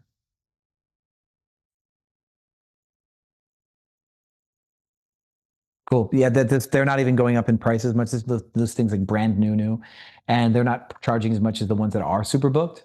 And it doesn't really make any sense. It just, aside from the fact that it just might be that new, right? Because this is all really cool stuff. So getting our hands on properties like that would be the goal. A lot of super host, very few guest favorites though. See that? Mm-hmm. Now here's what that means though, right? The guest favorites might all be booked, you know? And if that's the case, dude, that's a good sign, right? So let's, what do we got? Okay. Price point, like December. It's going based on like near future, January. Okay. This one's not available till January, right? So That's a guest favorite, but not available till January. I wonder how far in the future it's going to give us. Is January 2nd the farthest out? January 3rd is farthest out? Okay. Well, this one's a little fantastical, right? This one's a little special. Like, you find this type of property too, like you find this deal, that'd be super sick. But that's the thing, man. Like, there's so much development. That's really dumb to block the calendar like that. But hey, there's so much. Just because this place is popular. Look, that's dumb. Idiots. Okay. Just because Tulum's popular, rapidly growing, all that stuff doesn't mean people are good at this. That's another thing, right? The thing about the meta of Tulum is that they are building and furnishing on their own a lot of times. So these villas that we can go find, when you go pick them up, they're going to come pre-furnished. And that's why I think being there and shopping around to make sure you like the design of one is going to be a key piece, right? Because the photos are how we sell, right? And if you take like some of the like most beautiful ones that we can find and make a list of the ones that really like that hit all the time, you distill down what's most common about the ones that are hitting, and just be super picky about which one you pick up. Be super picky. And if you're picky about like the units you pick up, then you're going to win. And that's really it. And Tulum, they will wheel and deal. These developers need to, like, they're like, we're building and we're moving, we're building and we're moving. So you should not really have a hard time getting a property. You just need to be picky. Okay. And then what about, so I do have access to a small little apartment where I can live at in Aldazea. Oh, not Aldazea, but near there. So I can be staying there while shopping around. And then also, but like as of right now, I'm currently in Merida. Would you, should I pick some up in Merida too, or just focus on Tulum since it's like the hottest market? Well, I'd say Tulum is an easy one. Like, as far as like knowing that they'll be profitable as long as you have an eye, right? And you've got a good eye, right? Like, you did a good job with your spot. So you should know kind of what's aesthetic. I would need to do research though. Like anywhere else in Mexico, I'd really have to do some research, and I'm not necessarily as optimistic out the gate, right? Like laws of the universe kind of thing. Tulum has built a place where people think it's okay to spend silly amounts of money on stuff. Right? So if I was going to do business somewhere that I could make the most money, I would want a place where the environment is where people spend stupid amounts of money on stuff. Right? That would be advantageous. If if I picked up properties like in the Midwest, like kind of in sleepier towns where people really don't like spending money to go, sure, there may not be hosts that are very good at this, but then what's the top dollar that I can get by being the best in the market, right? So there's two extremes to this. There are markets that are insanely easy to be good in, but there's just no money there, you could say. Then there's places like this, like Nashville. There's money in Nashville or Miami, but God, the operators are the best, right? So the reason why I like Tulum is it's Miami / Nashville / Dubai / Monaco money, but it doesn't have like the decades that Monaco has to evolve as a hospitality hub. So all the people doing Airbnb right now, there's going to be like a change of guard. There's going to be people who suck, that fail, and people who get in will be better and better. And a big part of doing well in Tulum will be how you treat your customers. So building a real hospitality brand will be like how you really stay the course in a place like Tulum. So you do Tulum, there'll be a ton of money, but you want to hire a couple very beautiful local concierge style females that will come to the house and check on the groups and help them understand the market, help them book places, restaurants, stuff like that. And just put like a really exotically pretty first foot forward. And like you guys, like you'll start to get direct bookings from big rich groups that like what you got going on. Oh, cool. I like that. All right. So operate at just like a elite level of hospitality. Exactly. Like imagine remember the movie Molly's Game? No. Molly's Game is about a girl who's a poker dealer, underground circuits, and like she ended up dealing like high stakes poker with like movie stars, and they play underground illegal games. So that's add that to my watch list. Yeah, if you could understand like the hustle / hospitality culture of a $100,000 buy-in private poker game, that's Tulum. Nice. Yeah. So it's a little seedy. It's totally mafia cartel. There's going to be elements of that. Behave yourself, be respectful, pay people when they tell you to. People will die in your unit because of drug overdoses. People go to party, and just deaths in Tulum from drug overdoses is kind of common. Not like an every weekend thing, but you will still, like everybody who's a hotel operator will have a death at their property eventually, but Tulum is known for ODs. So just, don't be so disheartened when some 23-year-old German pops off of a bad MDMA and dies, but that's kind of a Tulum thing. And those are the elements. But then the bright side of it, man, is the caliber of customer that you get, and the book of clientele that you can build. If you build a real hospitality brand and these people come back for your product, you're going to have like a really cool book of really important people, right? So if there's any one market that I say be on Airbnb to get people off of Airbnb, Tulum is probably one of my top cities for that concept. Okay. And then since I'm so new to this, is it, I mean, do I just, how do I say this? Like, how do I want to be the best at what I'm doing, and especially this. And so how do I just implement everything that you're teaching and just operate at a higher level, just keep going? Yeah. So here's a little bit more that what we do when we get into any market, we want to do competitor research, kind of like we talked about for picking up properties. We've seen that conversation, but now competitor research, as far as hospitality brands go, I would like you to look up companies that are known property management companies in Tulum, that are known restaurateurs in Tulum. I want you to look at Taboo and like the Black Rose Group. I think Rosa Negra. Look up Rosa Negra, how they run their business, how they market themselves, how they communicate to investors on their website, like all that stuff, right? Then take a look at these local property management groups and these vacation rental management groups that like handle Tulum property specifically. And then look at the copy on these listings. Like this one, we can look at the copy and see kind of how they write their thing, and look at this complimentary chef service and stuff like that, right? So all this stuff, we start to do competitor research to try to better understand the feel and the level of touch that's provided with this product, right? And then more than just picking up a property that's designed well, you're now learning what these local hospitality companies do, what they sell, what they offer, what they promise, how they treat people. And that rhythm is something you can emulate into the rhythm, and then how you beat them is the kind of really the unspoken part, right? Like you can see what everybody else is doing when you're new. The best thing you can do is just kind of get in line, right? Get in line, like as in get in formation, right? Look at what everybody else is doing. Try to get a good, solid understanding of like what their hospitality offerings look like. Because you can read a lot of like, based on what I promise on my website, you can then infer what customers want, because why would I be promising something if customers don't want it, right? Mm-hmm. So this game of incomplete information. What is Rosa Negra building? What's their next project? What's their next restaurant? What's the shows look like? What's the design styles for these restaurants? Where are they? What villas are popping up where? What are those design styles? How do the people write their copy for their direct booking websites? Like all of it, right?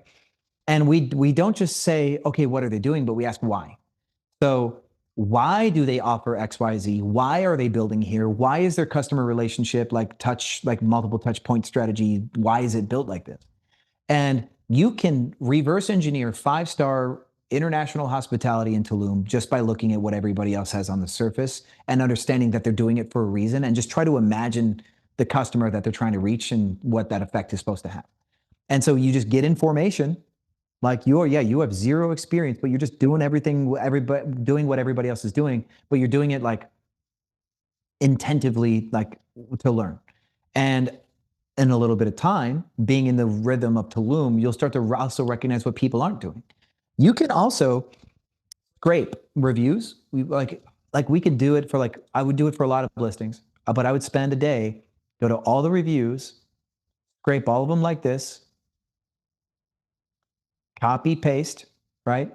Put them into a folder, or in the notes, and have listing ID number at the top and have all the reviews. and then say, hey, ChatGPT, I'm going to give you a database of reviews separated by listing IDs too. I would like you to identify the best listings. I'd also like you to identify trends with customers, what they like, what they don't like, what they want more of, what will make the most money.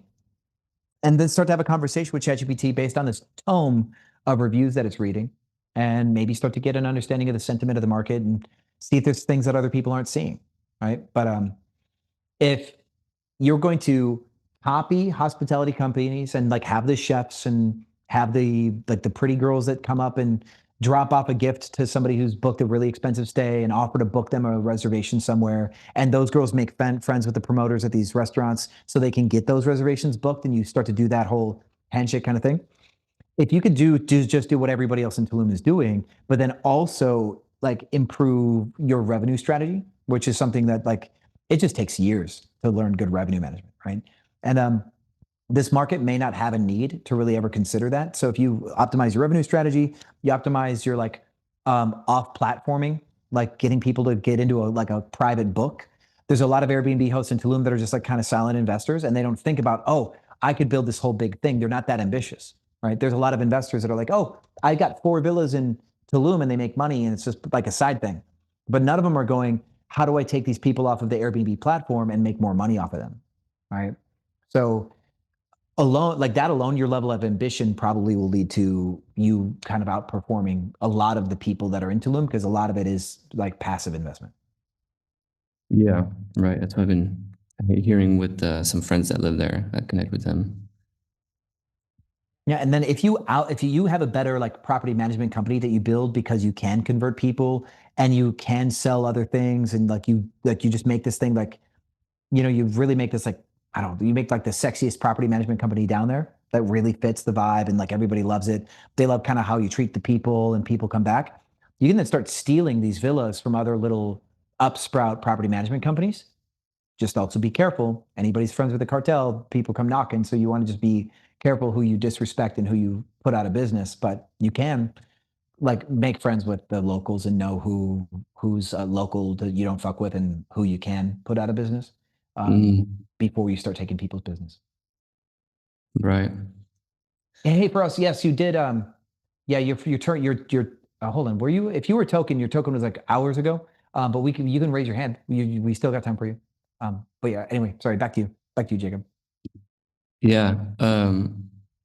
Okay, man. Yeah, thank you so much. That just got me super pumped up and excited to go. Because I was thinking like going, I'm doing little studios or 1 bedroom, 2 bedrooms. But now that you got me shooting for the sky, it's a whole different. Yeah, you don't have to buy the furniture in these Tulum units. So that's one of the main things that keeps you from like not doing it, because these things come furnished. So yeah, in these studios and these other spots, you're probably gonna have to furnish them, which is okay. But yeah, if you can swing for the fence and you can provide quality hospitality in a space where there's a ton of margin, why not? You're right. So you wouldn't recommend, because there's some units, because I've already built some relationships with some agents that are sending me some properties. You wouldn't recommend looking at even entertaining 2-bedroom type units, for like $1,000-$1,200 a month. Well, we'd have to look at the data. We'd have to do some research on that. I'm leaning against it though. Yeah. Okay. I'm leaning towards swinging the fence in the Tulum market is what I'm leaning. All right. Yeah. I'm just, afraid about not being able to pay that $6,000 a month type deal. So the big ones, like I'm just saying you could even pay that. I don't know if that's what the rent is, but we'll find out, right? Romance the idea of these nice ones. See what they're going for. See if you can identify a good intersection of knowing what people want and getting your hands on a property like that. If this doesn't look like it's going to work and it's like a little bit too spooky, maybe bring on a local, like an investor. I'm sure there are tons of students in this course that would love to do Tulum, tons, right? And you could co-host for them since you're in Tulum, like you're nearby, and you just if you're a little skittish, there are way more risk-taking people here in this group that would shovel the money out to have a piece of it first. So don't overlook it. Tulum is I'm going to say like once in a lifetime opportunity. Nice. The building of the airport was like the biggest thing. Like I can't tell you how important it is that Tulum has its own airport now. Yeah, no, totally. It's been crazy. They're building like crazy over there. Exactly. So if they are growing so much that they could justify getting their own airport that says a ton. So it's the idea. If it seems a little too big, it's a little scary. Just prospect, cracking Superos. There's people with tens of thousands of dollars that would gladly sign on the line to get a unit, and you could be the local management, arguably, potentially. So. Okay. Yeah. No, I'll do my best, and I think that's the direction I want to move into. So I'll see you next week and with some updates on my listing, the pricing, and then as well as some due diligence on the Tulum market. Now you're a great photographer too, right? That's a skill that you have. So I'm actually better at video than photography. Good, because like that's another element of this whole thing too, right? If you have a media company, have you you remember is it called Live Rich or Rich Life Media? The one that like people like rich, like famous people would pay to go on trips with models? Yeah. Like Dan Bilzerian would go and like act like he had these girls like him, but he actually paid to go on the trip where they were shooting content with the girls, and the guys could pay to be on the same trip to get more content with the girls than whatever the girls were shot for in the first place, right?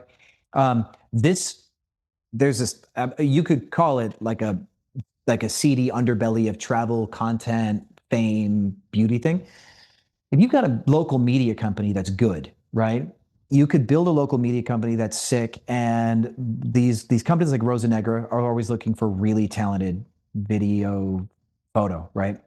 Your hospitality brand, if you have world-class photo video as something that gets out, like added into this, like that's a whole other element that other people can't keep up with, right?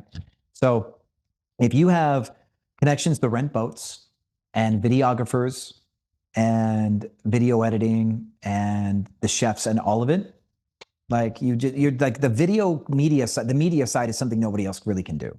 So, yeah, I actually had a media company in California that I pivoted to when, but then I do have a team. So I have a team of editors. And then when I moved out here, I also have made friends because I wanted to do that same idea, create a small media company and then offer it as a service to guests that if they want to hire a media company to kind of follow them for the day and have packages.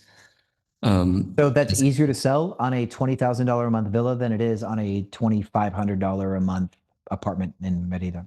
Right. Yeah. Exactly. Yeah. So that kind of get me excited what you're saying. So it's interesting to see how the pieces kind of coming together.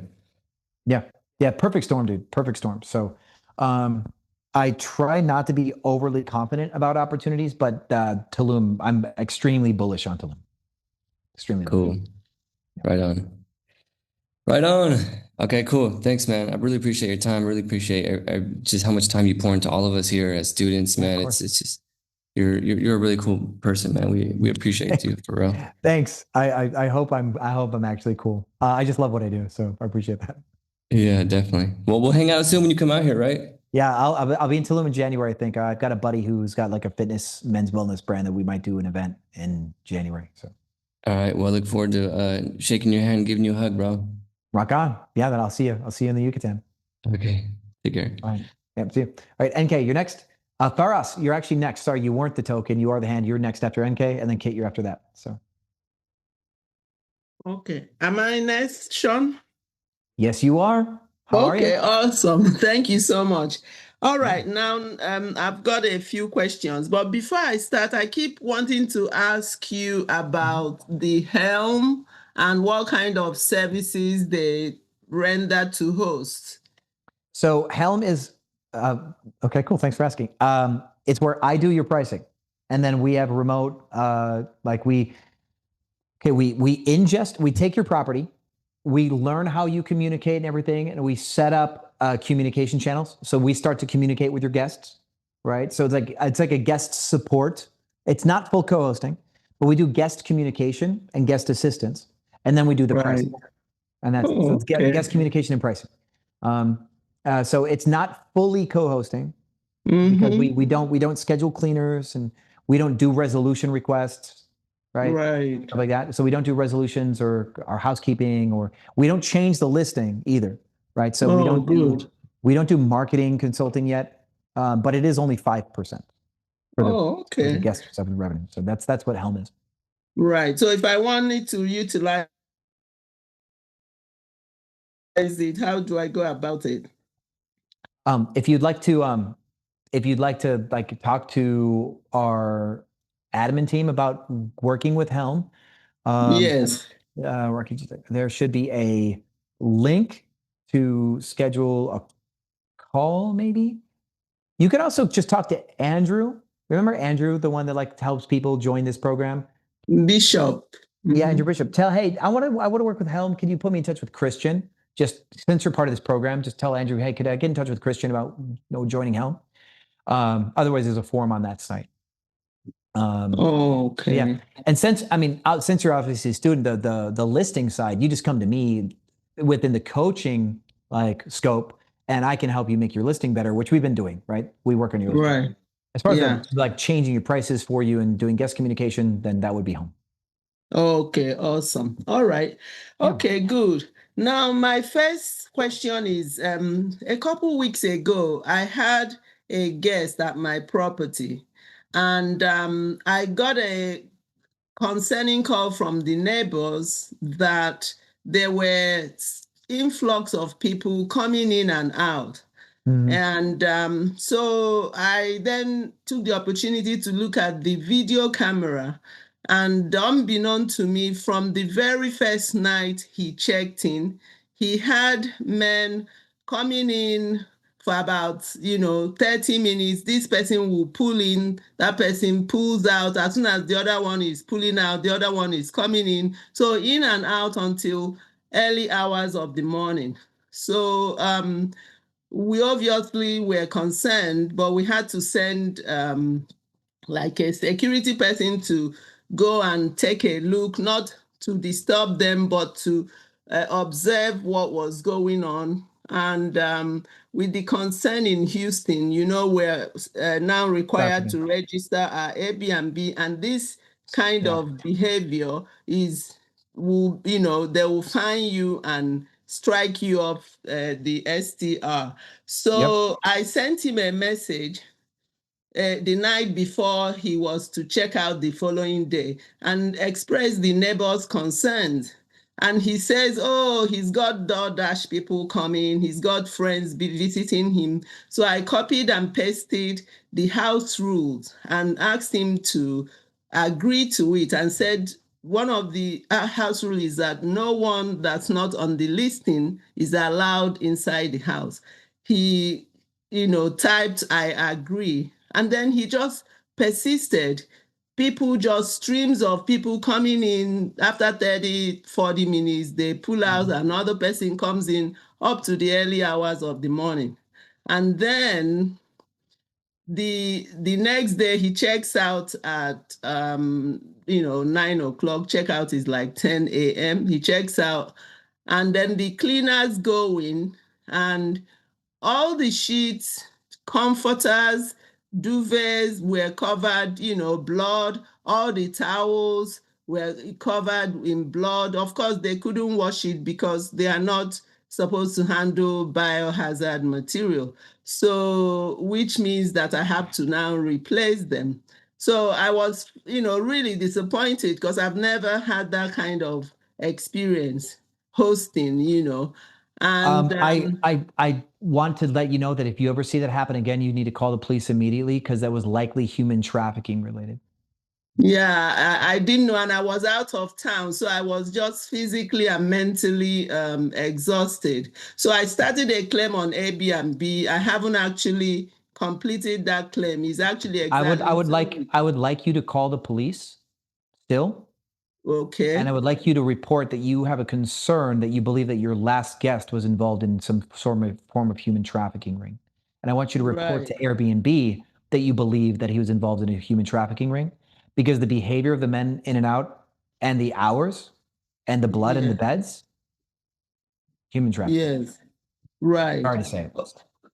Yeah, and because they were coming even in the daytime. Some of them wore sunglasses. Some of them covered the Ring camera, but the one above the garage already, got them. So they are still there on the video. So I I gave him a 1-star review. I wrote detailed concerns and that I wouldn't recommend him. And then I went ahead and blocked him. I haven't called Airbnb yet. I It's blocked very important. him. It's very it's very important that you have as much information about him as you can, like his phone number, if you have it, his name. Yes, and I have his Okay. driver's license, which Cool. is out Please. of California. Please report him to the police. Right. Thank you. Okay. And then tell Airbnb that your claim is related to potential human trafficking. Mm-hmm. And they do not want a mess. They do not want a problem. They do not want you going to the news, right? They don't want any of that. So do the right thing by calling the police and reporting it as potential human trafficking. Tell Airbnb that you've also reported to the police you believe that this person was involved in human trafficking. Report all of the damages for the property and say, I'd like to be reimbursed for all this damage that was related to illegal activity at my property. And they should just pay you because it's a serious thing and they're not going to bust your chops. Right. Because when they asked me, the online, but I said I needed to talk to you first before I responded to them. And obviously he gave me a 5-star review, but that is really inconsequential. He reviewed me like a day after he left, but I only reviewed him like 2 days ago before the 2 weeks window ran out. Yeah. So I'm sorry that happened at your property. That's really, disheartening. But yeah, when most of my properties were in Houston, like unfortunately we had issues with human trafficking, especially around special events like the Super Bowl. And we ended up having a relationship with the police. Okay. So would I report it to the local police in the area? Yep. Just call any local police, and they would escalate it accordingly. Oh, actually, that reminds me. I've got there's another human trafficking that I'm involved in that I have to call the detective back. Thanks for the reminder. I totally forgot. Here in Dallas. So you report to the local police. They escalate it accordingly. You may get a call from a detective one day. You may get a call from somebody federal one day, depending if it's actually a legitimate thing. They might call you back. Yeah. Okay. All right. I'll do that. And okay. So I'll send them all the invoices, right?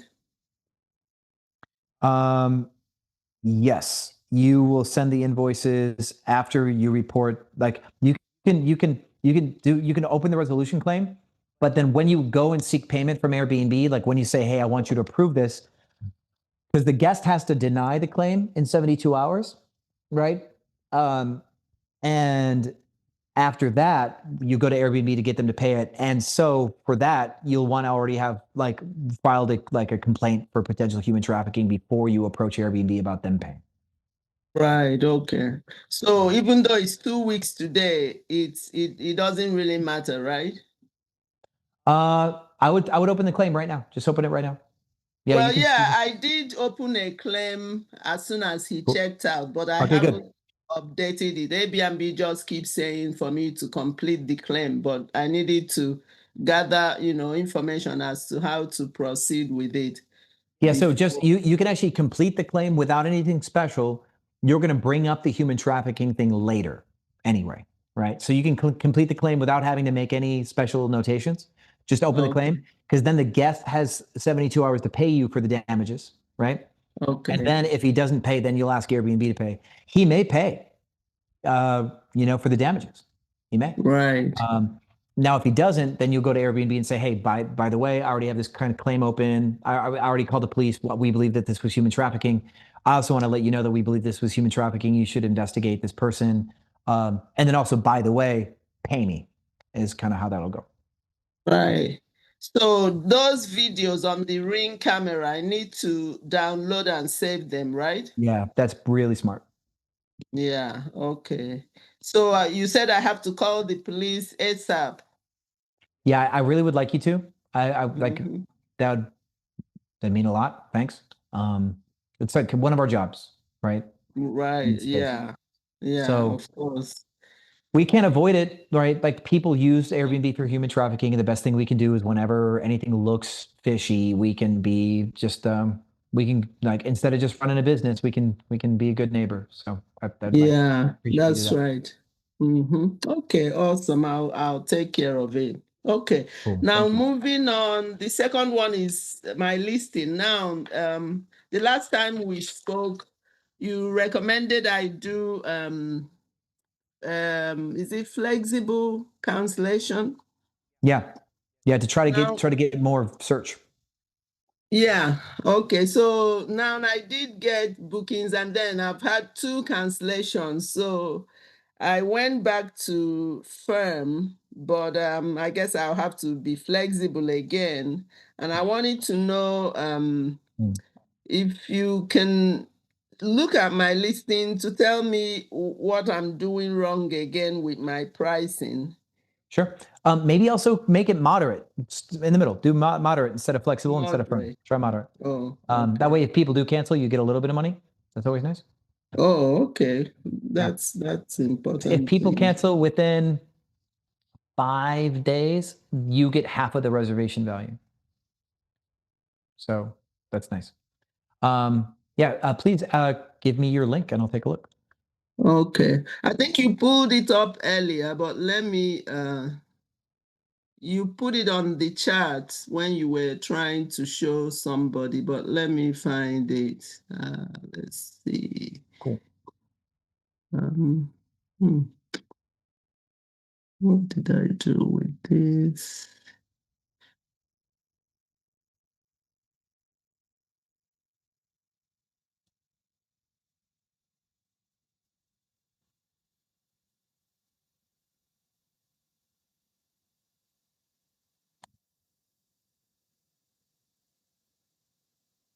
Okay, just posted it. Okay, cool.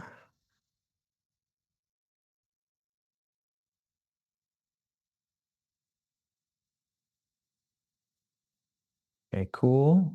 I mean, I think your listing looks a lot better than it used to, so that's great. You know, it's just the front looks a lot, the whole page looks a little bit better. So let's see here.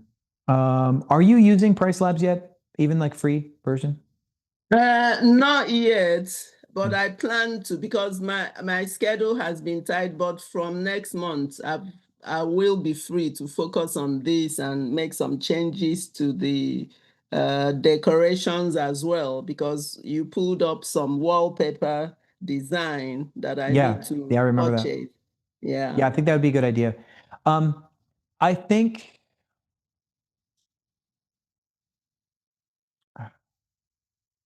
hold on, let's take a look at one thing. Okay, good.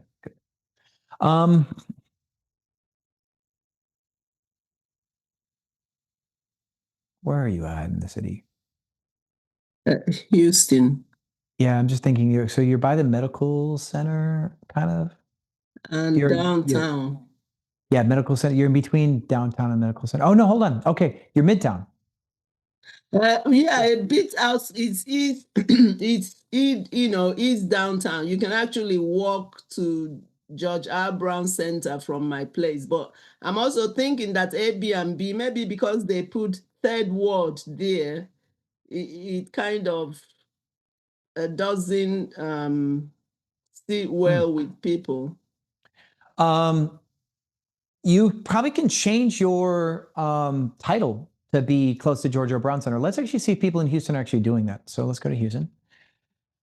Let's see what titles people are putting that might help people understand how close you are. Do you have a rooftop on your thing? No, unfortunately not. But I do have a little garden that I need to spruce up as well. Luxury rooftop, skyline, downtown through bed. Okay, but you can walk to the George R. Brown Center, you said, right? Yeah. Okay. 5 minutes to downtown. Luxury high rise, downtown.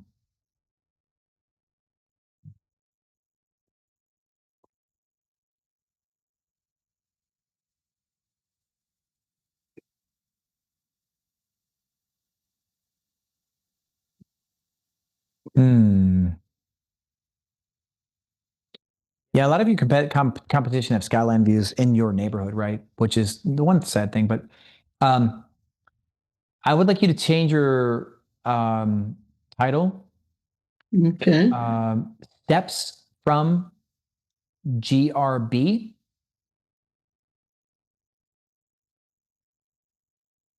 Do you have multiple king beds, like more than one king bed? No, I have only one king bed, one queen bed. I mean, 2 queen beds and then some rollaway beds. Okay. I think what I would do is write top king bed dash steps to George R. Brown. If you can fit that whole thing, king bed dash steps to George R. Brown. Because if you did that, then you could make it very clear how close to George R. Brown you are. And people tend to click on things that they understand. People really want clarity before they make any decisions, right? So if people are looking at a ton of different options, clarity will help them click from the options. So when you say steps from George R. Brown, they go, oh, I can tell how close that is to George R. Brown. That's clear. That's very clear, right? So I think clarity might be your winner on that. Okay. With that said, overall, I think your 5 photos are a pretty good 5, I think. Okay. So your top 5 are fine. What I would like you to do for me, could you go, are you able to look at like your hosting dashboard at this very moment? Yes. Cool. Can you go, when you're on your hosting dashboard, can you go to the top right and click Insights? And then you'll land on this page here. Let me know when you're there. Yes, I'm there. Cool. Go to under conversion. You're going to see booking conversion. Can you click on that? Where is that? Where do I see that now? So you're going to see performance on the top left. For some reason, I'm not seeing it. It says overall quality. Cool. Then below that, it's going to be occupancy and rates, and then conversion. Occupancy. It's like a menu. You should see a menu of like, so there's quality, and then go down, you can see accuracy, check-in, occupancy rates, conversion. Yes, I see that now.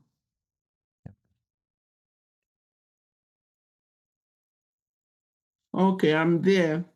Cool. There's going to be the first big number should be something over 50%, hopefully. What's the first big number? It's only 16.9%. First page search impression rate?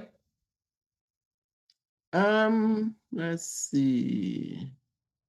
The first number should be like 0 point something or something for you, 1 point something. No, so I clicked on occupancy rate. It says occupancy rate. I clicked on that. No. Sorry. Like click on conversion.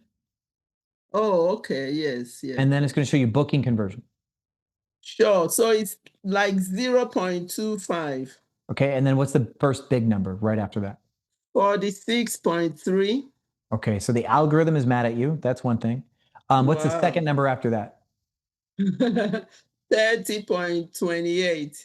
30. That's good. That number's good. People are clicking on your listing. Good job. Cool. And then what's the last one? 0.83. Okay. So people are clicking on your listing, but they're not booking. Right. That's your big one. Okay. The algorithm doesn't like you. This first page, this one should be like 55+% for any individual listing. And the last one, we want to have like 3% is probably what we want. 4%, 5% is like insane, right? A perfectly performing listing is 65, 35, 5. That's running like an F1 car. So there's 2 spots we can improve your performance, and your hero photo is not it. Your hero photo is great. Your hero photo is winning now. Congratulations. We got that done. Right. So people here are not happy with your listing and they're not booking. Why? Did you say anything mean? I don't know. I guess my house rule might be a bit too. Maybe. Now house rules, let me click on your house rules actually. So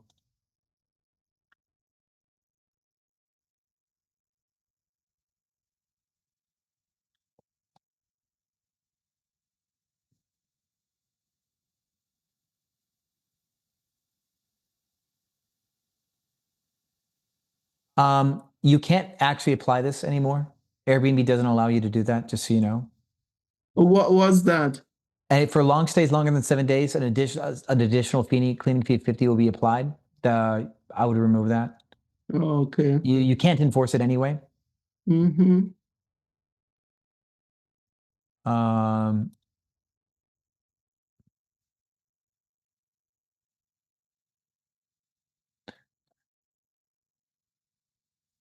We will require additional ID prior to providing access to property. You also can't enforce that anymore. But I still ask them to send the ID before I give them the door code, and they do that. You cannot do that unless it's through a channel manager that has that built in. You can't do that. You can't enforce that. Okay. So through like Guesty or Hostaway? Yeah. You could use it through like something like that, but not just as an Airbnb host thing. Like it's really weird. Yeah, we expect guests to behave like grown-ups. Don't burn down the house. Don't eat drippy food at the table. Like this is you're a little bit over policing, right? Mm-hmm.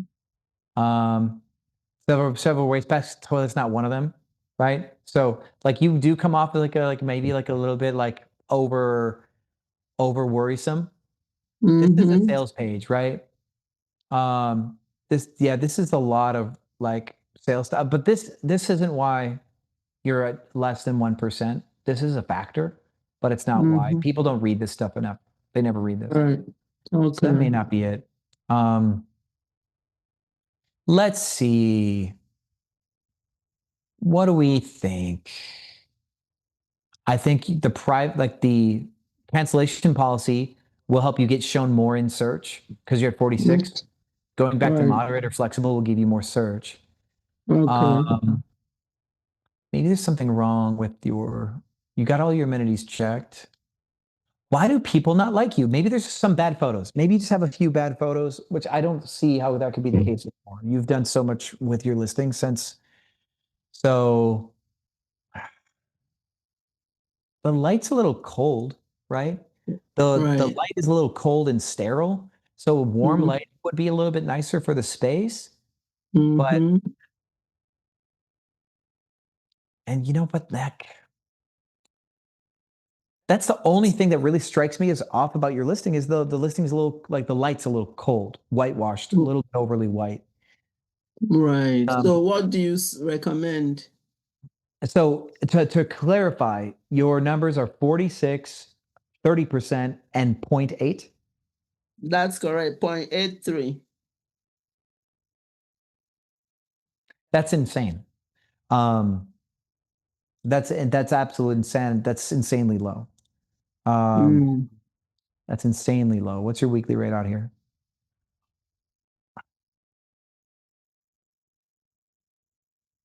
I think you need a personality change. Remember the wallpaper talk? I think we really need a personality change. I think that's it. The home just isn't like it's the outdoor photo. 30% is good. Okay, you're nearly top of what you need. 30% is good on that number. You're fine, but you're just too white. Too white, gray couch. That's like we talked a lot about this, right? Too white, gray couch. Didn't I tell you to paint this like a dark green and have a wallpaper in the back? Is that what I said? Yes, that's right. Yeah. And where do I get the wallpaper? Where do I purchase it from? Probably I mean, there's a lot of places. Amazon's one, but like it depends on the wallpaper that you get, right? Quality wallpaper sites.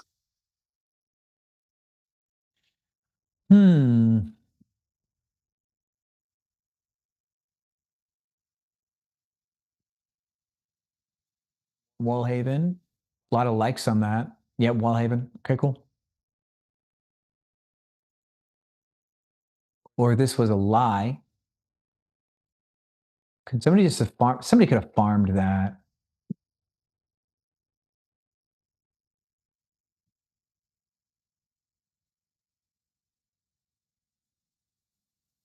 Oh, it's like open source. See that? See like the resolution size? You can actually like have wallpapers made by other people and then they print. Oh, wow. That's kind of fun. Okay, no, like so Wallhaven actually was involved in this Reddit thread. This is just the person's working too hard.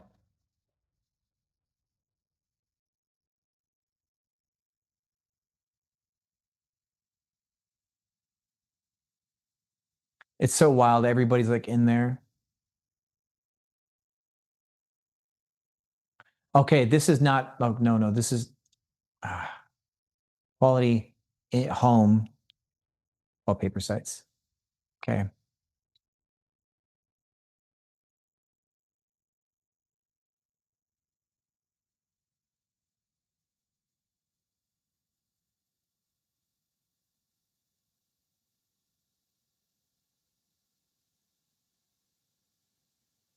Okay, so Spoonflower is horrible.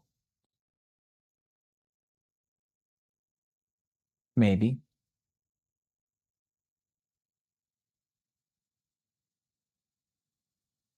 Okay. So this could be one, but it could be not so cheap. But here's the thing. You're getting your ass kicked, aren't you? You're losing money on this property. Right? So I don't think it's time to be skittish. I think we really do need to do something real with the home. Like, it's a good property, but it's like not designed in a way that gets people excited. That's your main problem, right?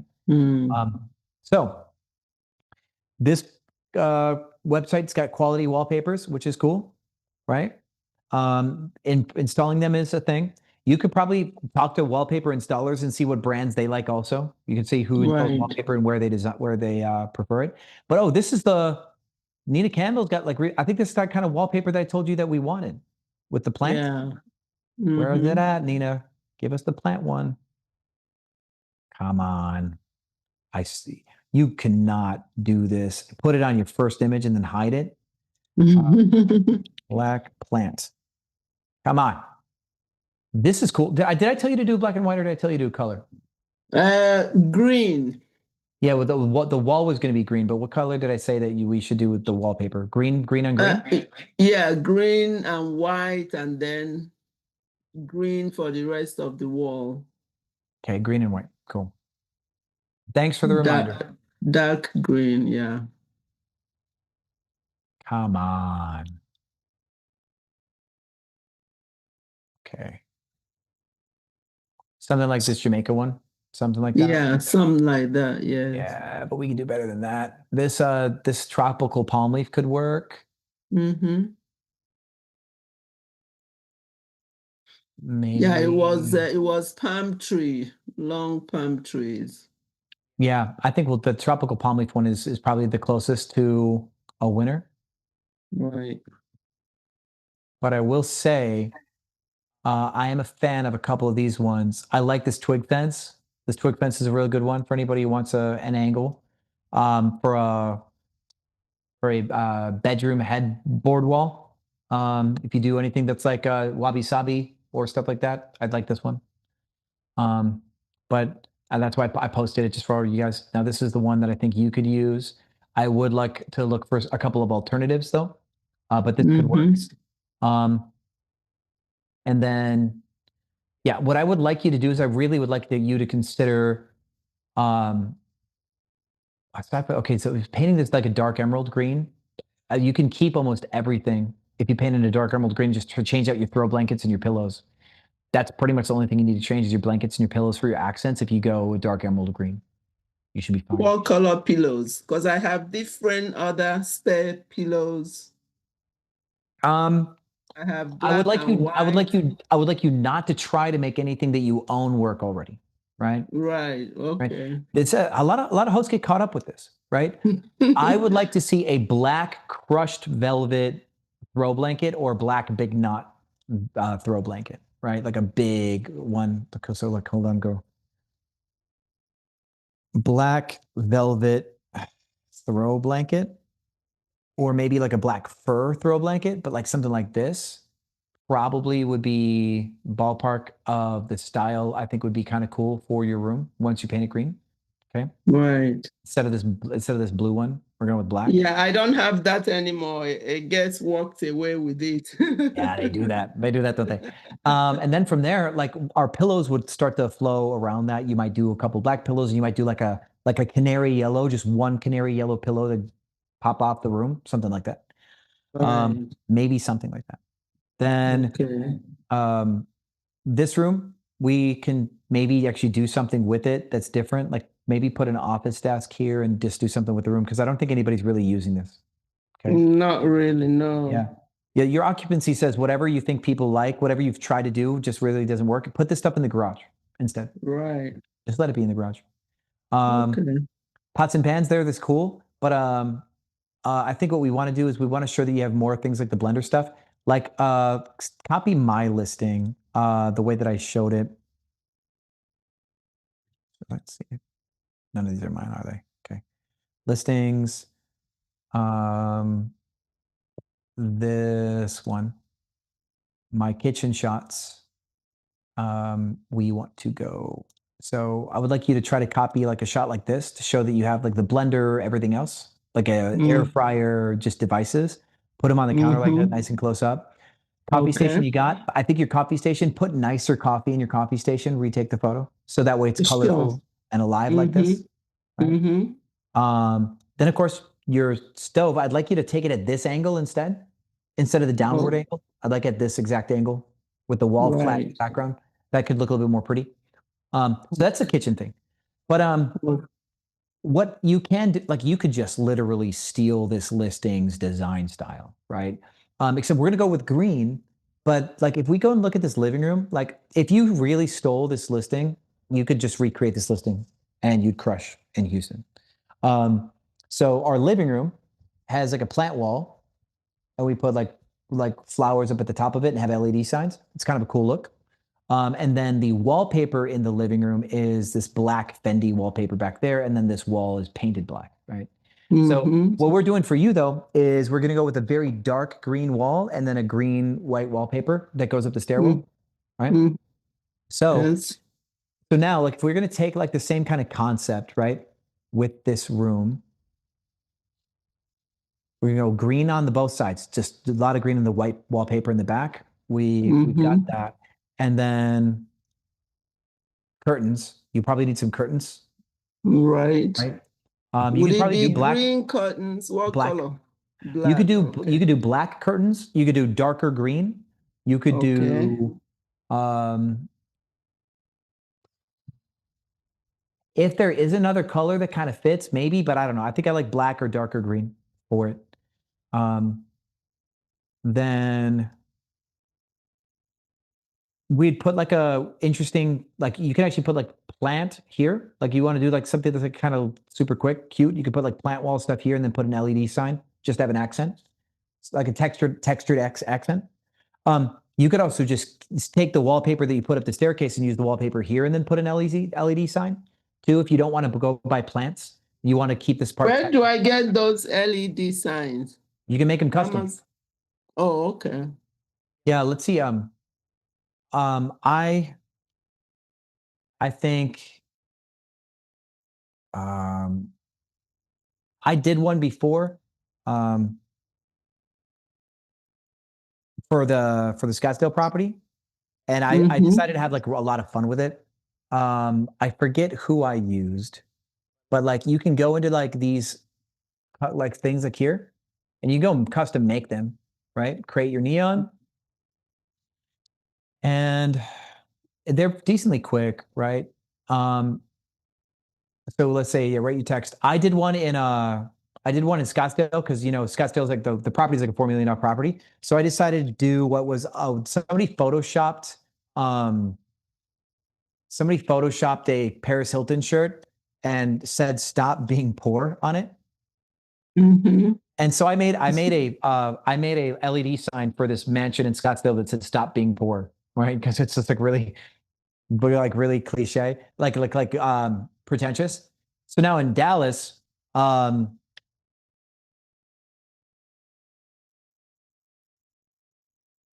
if you want to be fun, you can do something like "Yeehaw, bitch," right? And then make it really girly pop. If you made the home like really girly pop and then had a sign that said "Yeehaw, bitch," that could actually be really funny, right? That's like an example of like sassy, right? With the green luxury of the wallpaper though,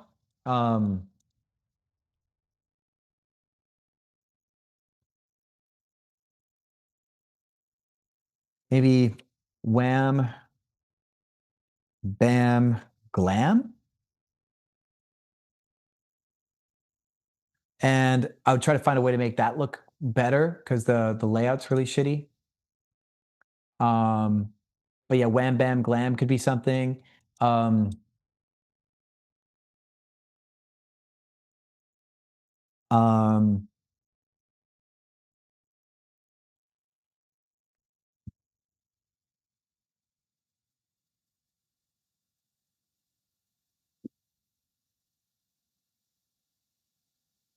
maybe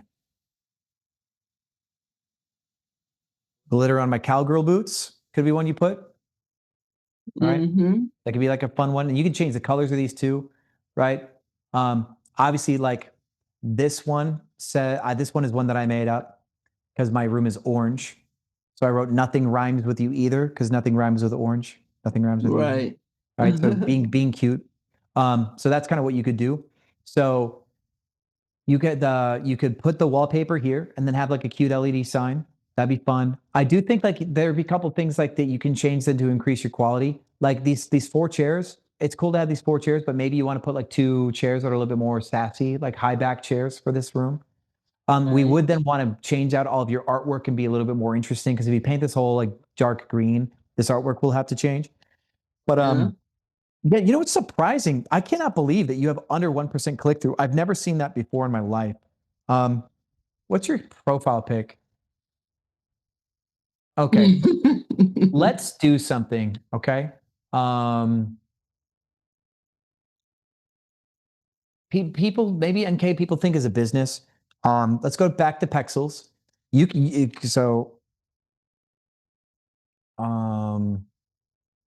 Let's have, what's a National Geographic? Remember the National Geographic photo of the girl that had the piercing green eyes? Remember that? Mm-hmm.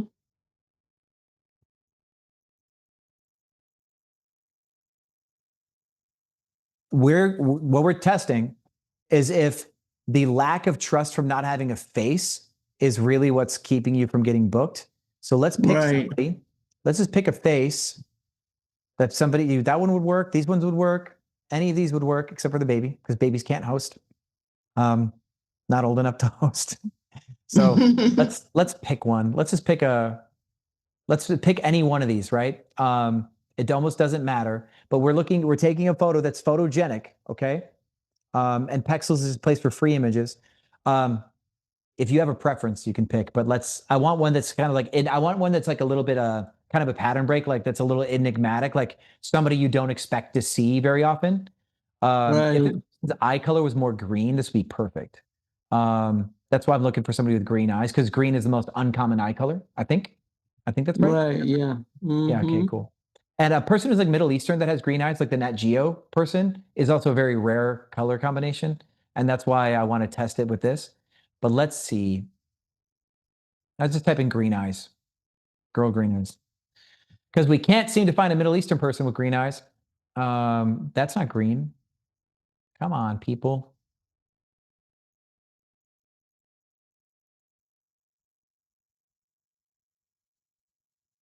Okay. These could work. Hopefully this is not Shutterstock. Okay.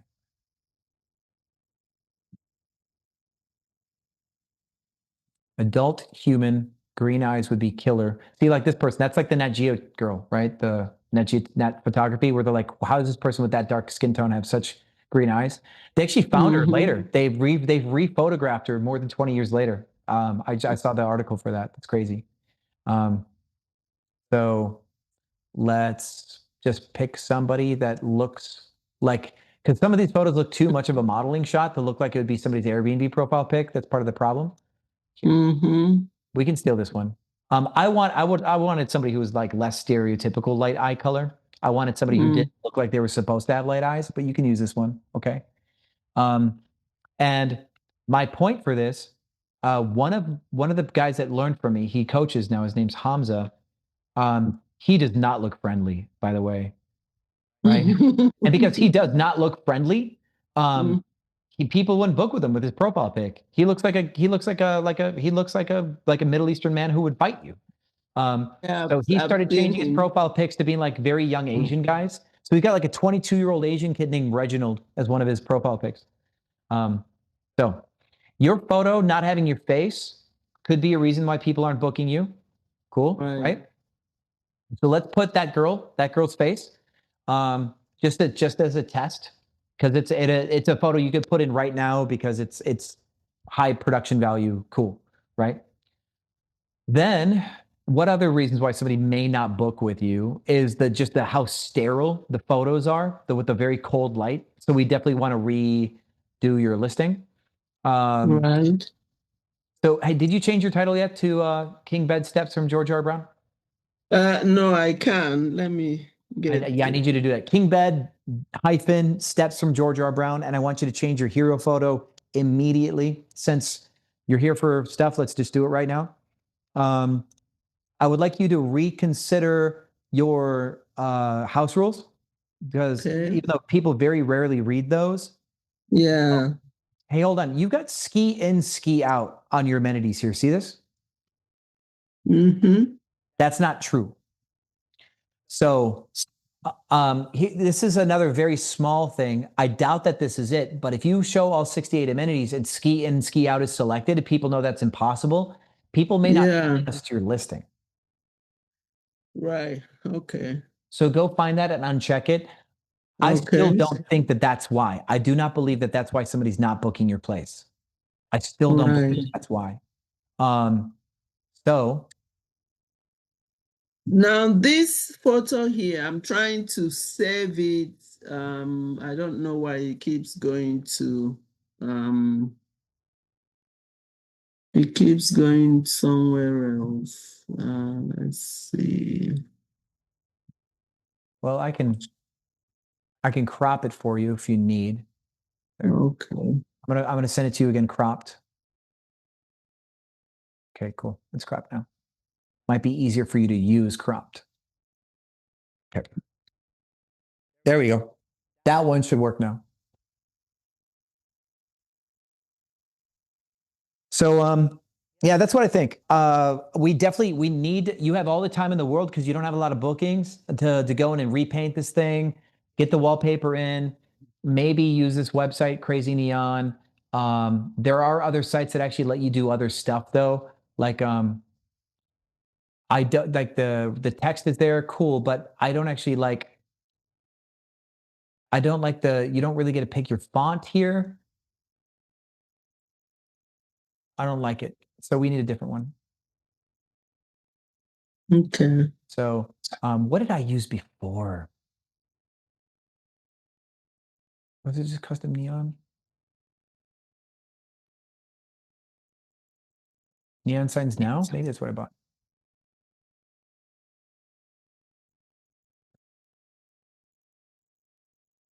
This may have been it. I'd have to go back and look, but this looks like it. So what I want you to do is I want you to go it's completely the opposite the direction of what you did, which is you've got a very straightforward house. I want you to make the house so fun it could offend somebody. That's what I right. Okay. So let's pick some color. Let's throw so much color on this property. It's not even funny because that's the main way that you can compete with everybody in Houston. People still have too many white walls, and your main problem is your walls are white. We fix that problem. Because you're like 10%, 30% click through, but 0.8% conversion, which means people really like your outdoor photo and then they really don't like the inside. So that's it. Okay. Now, the website for the wallpaper, is it up here? Yeah, I just sent it after the last photo. Oh, okay. Yeah. All right. And the last thing is I don't accept pets, obviously because of concerns of damage, because I did have somebody who wanted to book for Thanksgiving, but he said he has a pet. And I wasn't sure whether to allow it, what to do I charge pet fee, With how unbooked you are, you should be flexible cancellation policy, pet friendly. You should also consider to see if you can be ADA accessible. How's your front door? It's actually wide. It's just that I have a little step up before you go in. What I about think from the garage? What about inside the garage? It has a step as well, just a little step up. Yeah, and then you don't have a first floor bedroom, do you? Yes, I do. And good. there's Okay, actually access cool. through the Can back. can you pretty please in your garage put a ramp from like the step that goes into the garage, make a ramp inside your garage. Okay. You can buy a an 80 a single step ADA ramp, okay? Single step ADA ramp, okay. Just something like this. Like you just make sure it's at the right height, right? Get the right height, put that in there. So that way somebody can get up to the door and down the door. Okay. Okay. If you do this and it's in the garage, it's weatherproof, right?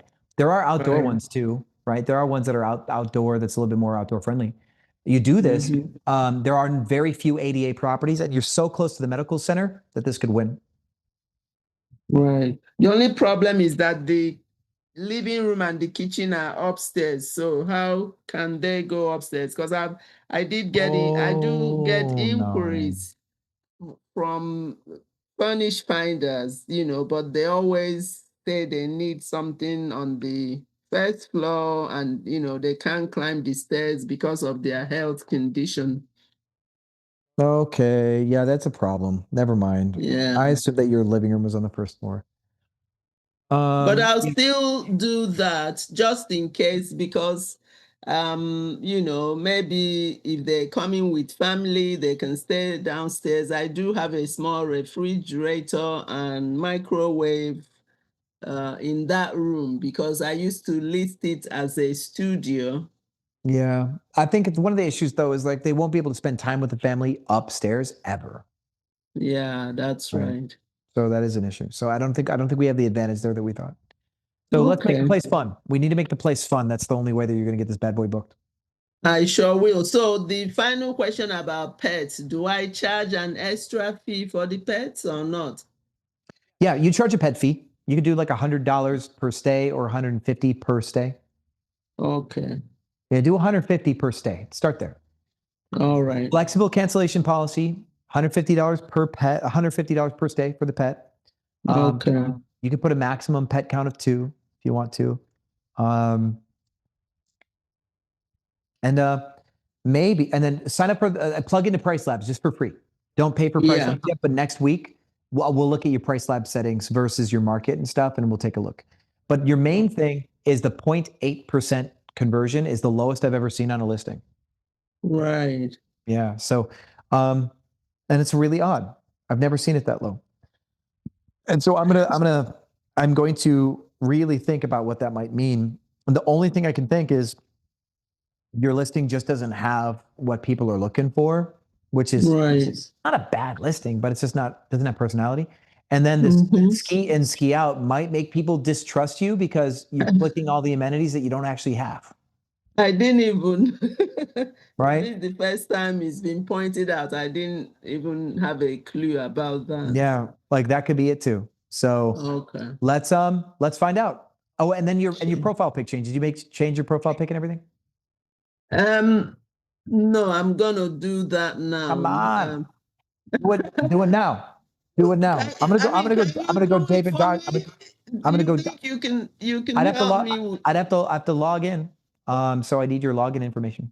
Yeah, you do have it already. Remember, I reminded you, you already posted it on this chat when you were trying to find something for somebody. Okay, what's the beginning of your email address? No, it's somebody else. SCS Limited LC at gmail.com. SCS Limited LC? No, S as in Sam, C as in cat, S as in Sam, Limited LC at gmail.com. I've never logged into your account. You have. Can you look at the chat? You put it up there already. Around 12:09. Yeah. after Jim Clark 130 call listing. That link there is my link. You put it up there. I don't know. No, hold on. You said On the I did not. I did not post your. I did not post. You no, like I've not posted anything that belongs to you. Oh, I wonder why he got up there. I was Because wondering. if you click on a hosting link, it always forwards back to your account. So Jim Clark tried to share something with me that like I was just trying to solve his problem. So can you privately message me your I have to log into your Google account.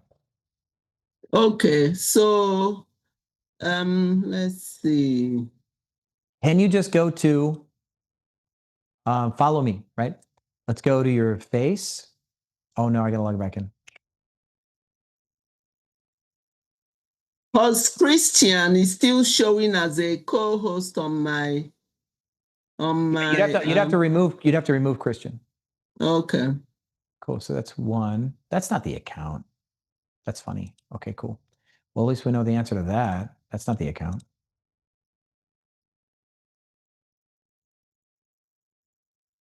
So if you click on this link under Jim Clark 130 call listings, it wouldn't. Yeah, I think you're definitely confusing yourself because that I says sure hosting. am. Yeah, that says hosting. It'll say like that link is a universal link that anybody can click on and get back to their property. Oh, I see. Okay, so what should I send to you? I'm so confused. You're actually not going to send me anything. I want you to follow along once I get logged in. Okay, let's see. Okay. I got to log out of this one. That was really weird. Okay. Let's see. Log in. Pixel. Where is asking me to save? So when I click on the picture, my computer, where is asking me to save, I don't really have access or know how to access that. So I tried to save it on my desktop, but for some reason, let's click on desktop. You can't save the photo? No, that's the thing. So when I try to download it, it wants me to save it somewhere system, some file that I don't know how to access on my laptop. Okay. So what I think we should do is I think what I can help you do that at the end of the call, right? Oh, okay. So I want you to try to change your title and change your profile pic. And if you can't get it done while I'm helping like the next two hands, then I'll help you at the end. Okay. All right. I'll do that. Thank you. Yeah. Just so that way, like we'll do the tech support stuff at the very end. So that way, if Farrah can get like Airbnb related stuff done, and then we'll get your account fixed up. Awesome. All right. Thank you. Yes, ma'am. Cool. All right, Faraz, you're next, and then Kit, you're after Faraz.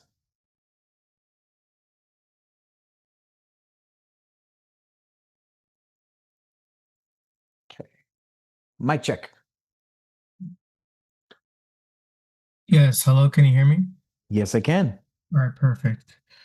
How are you doing today? Good. Good to see you. So last time, my partner Nathan and I we met with you. We talked about doing some seasonal profile changes on our Pricelabs. I tried doing it with one of our listings just to test it out. I was messing around with it. I wanted to have you look at it to see if I did it correctly. Cool. I can give you the percentages that you told us to kind of. We looked at VRBO and then we kind of went from there to do the percentages up and down. Cool. So you did the seasonal base rate changes for your Pricelabs? Yes. What market are you in again?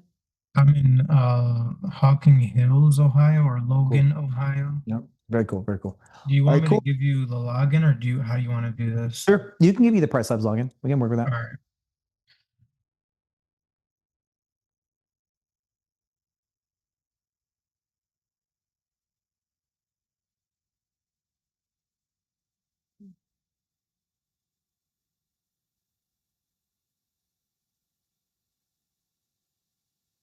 Yeah, so when you log in, just let me know and I'll and talk through it. There's a couple things that I'm unsure about. That's why I didn't want to go too far before asking you. Cool. 1 second. I am about in here. Okay. So the one that I made changes is the nest. Yeah. Cool. So let's see here. Neighborhood data. Let's see where you are compared to the neighborhood. Easiest charts to understand everything.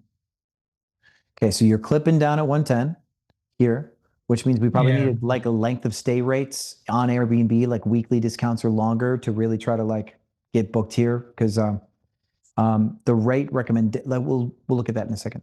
And then you increase your base rates here, looks like, in the June period of time.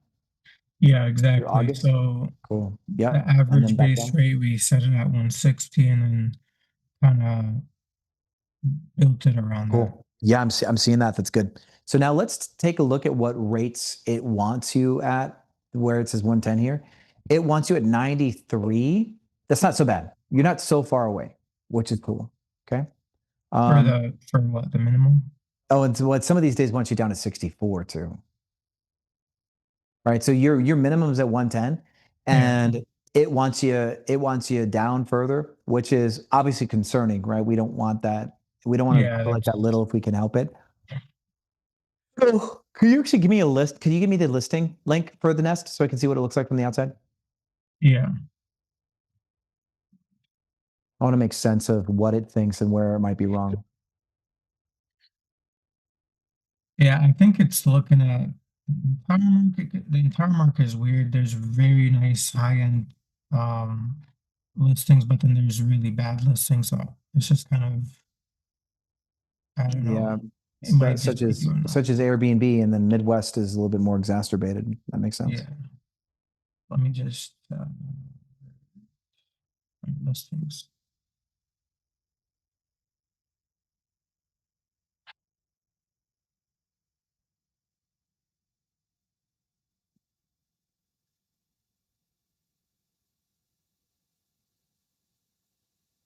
Yo, occupancy is brutal. The final occupancy last year in February was 19%. Last year? Yeah.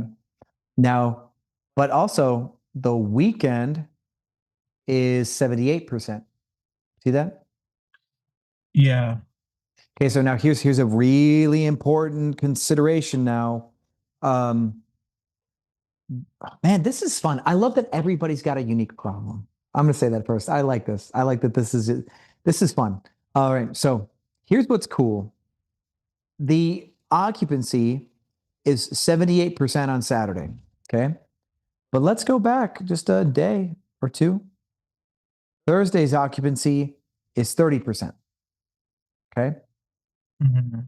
What's happening is, I would argue that Wednesday, this 19% that it's booked, that the majority of the Wednesdays that are booked that are comprised of this 19% are also part of either the Saturday here that's 67% or the Saturday after that's 78%.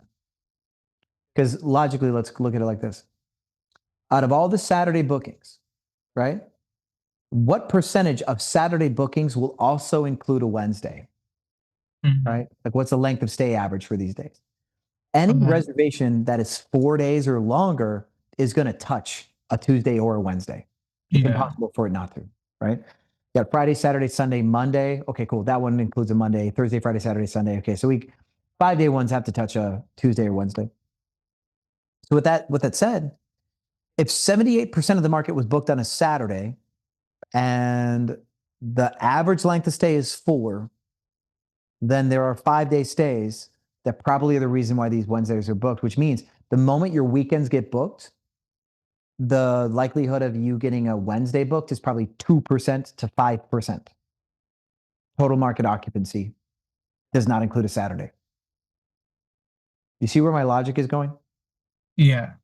Okay. So if we can know that market occupancy for Wednesday is 2 or 5%, and that the other 15 to 17% is because it was booked with a Saturday, our game theory for how we get these weekdays booked is we've only got one decision, which is minimum length of stay initially. Okay. That's the only thing we can do. So we then have to like really consider whether 5-day stays are even possible for that. Yeah, on average, we're getting 2 to 3 days on average. Some people will go like 4, but these are mostly couples coming in for like a couple days. Yeah. So our issue with that is we would love to optimize to get Wednesdays booked sometimes. We'd love that. But it's a long shot. Like it's a big fat long shot. So here's what we'll do instead. Okay. So what I was did I teach you the reverse? Did I teach you how to use a reverse weekend bundle yet? No. What I was just I know, so we're using Pricelabs, and I know you also use Airbnb stuff, Airbnb pricing. But we know that when we put stuff in Airbnb, if there's a discount or a promotion or whatever it is, it overrides whatever's happening in Pricelabs. So it goes below the minimum of whatever you put on Pricelabs, correct? And that's the point. That's exactly the point. Because here's the thing. Your minimum is 110. Yeah. And if you don't get booked, how much do you collect? Yeah, nothing. 0, right? Yeah. So this minimum, we use this minimum to protect ourselves at distances, but this minimum becomes our enemy now, right? We need to maneuver around it. So there's 2 things that you can really do. One is the reverse weekend bundle. So see these Monday, Tuesdays? Yeah. Reverse weekend bundle. We are trying to encourage, actually this won't work anymore because we don't have, this reverse weekend bundle can't happen because we got a 3-day. So let me make a quick thing. Where is it adjacent? Oh yeah, this isn't my main account. I keep doing this. This is my play account. I'm so confused. Let me just make an adjacency. Okay. No, adjacency. So,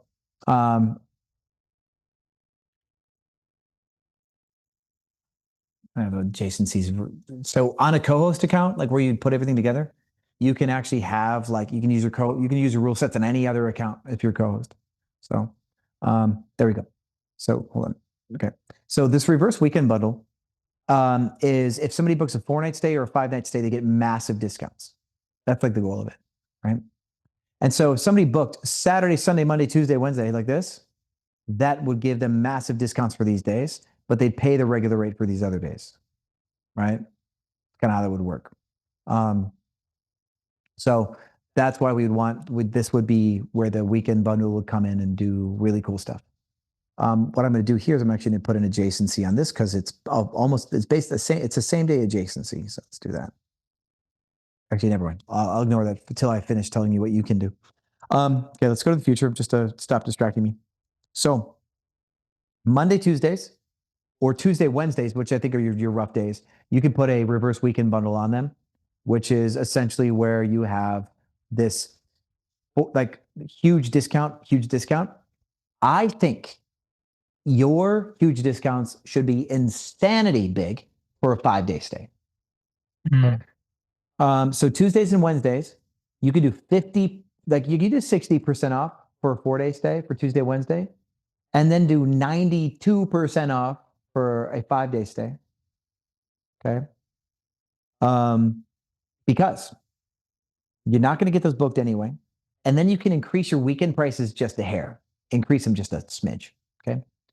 So now Friday, Saturdays, you might get a better rate for Friday, Saturdays, but you're offsetting that risk by allowing somebody to go Tuesday, Wednesday, Thursday, Friday, Saturday, right? The Friday, Saturday still costs more money. You raise those rates. But the Tuesday, Wednesday that never gets booked, those are 92% off. So, hey, cool, right? But you still moved some value to Friday, Saturday, and then offset it with a reverse weekend. Is kind of what I think you guys can do.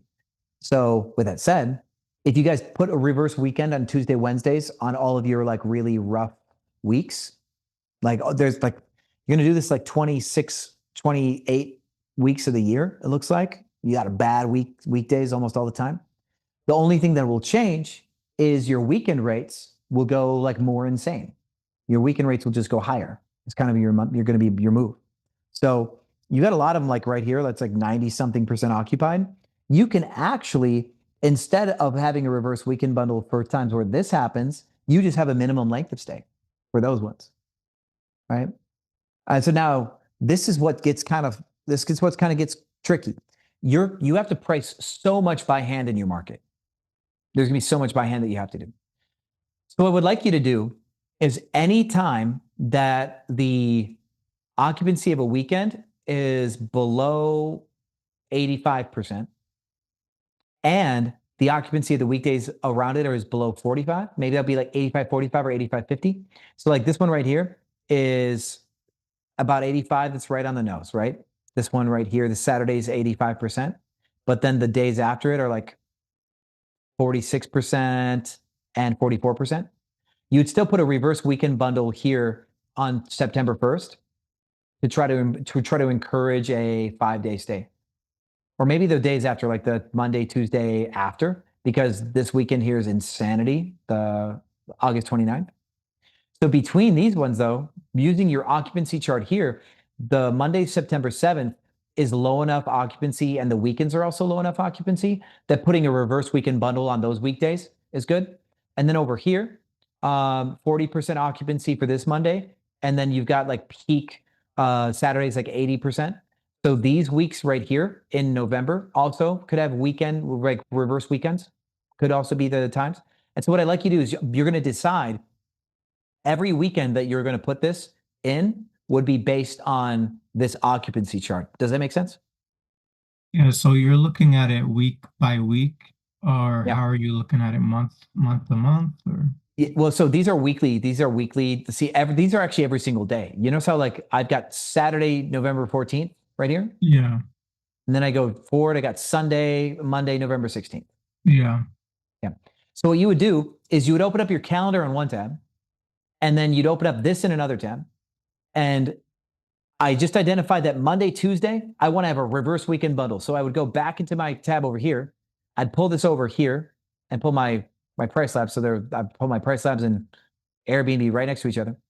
Yeah. I identified November 16th. So I'd go here, November 2026. And then I go, okay, cool. November 16th. These are the days I want a reverse weekend bundle based on occupancy, right? Because I just found it right here. I'd go in, I'd add the reverse weekend bundle, and then I'd go in and I'd check for another one. Okay, I want to do, looks like Tuesday, Wednesday, the 10th and 11th. I'm going to go in. Those are bad. So go back here. Tuesday, Wednesday. You're looking at all this in the future, and you're like, okay, this is what I'm anticipating based on this chart. So Exactly. I'm So put these in the beforehand. Basically, every single day that is compromised based on this occupancy chart, because here's the one thing that we're going to keep talking about this a lot. Pricelabs has a perfect performance only at a certain occupancy marker, right? Anytime that occupancy gets higher or lower, Pricelabs stops working perfectly. Okay. Mm-hmm. And this is the game theory side of price.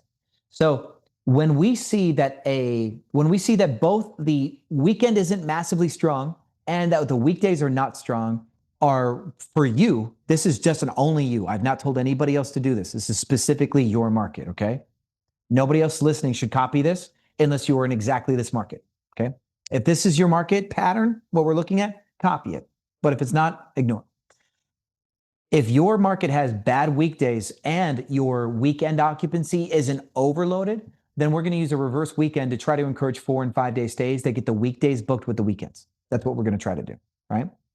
But anytime that we see this happen, final occupancy 99%, final occupancy 99%, final occupancy 99%, any of these weekends, if the occupancy is at 94% or higher, like this one's 95, anytime that we see this 94% or higher, maybe even 92% or higher, maybe, might be our rule. Anytime that we see 92% or higher, we're going to instead just enforce a 4-day minimum stay. So what we will go to is like right now, I see Thursday, February 12th, Friday, 13th, whatever. What we're going to do is we're going to go here. We're going to go February. And then Thursday, February 12th, this one. These days right here, minimum length of stay, 4 days. Okay? In Pricelabs. in Pricelabs.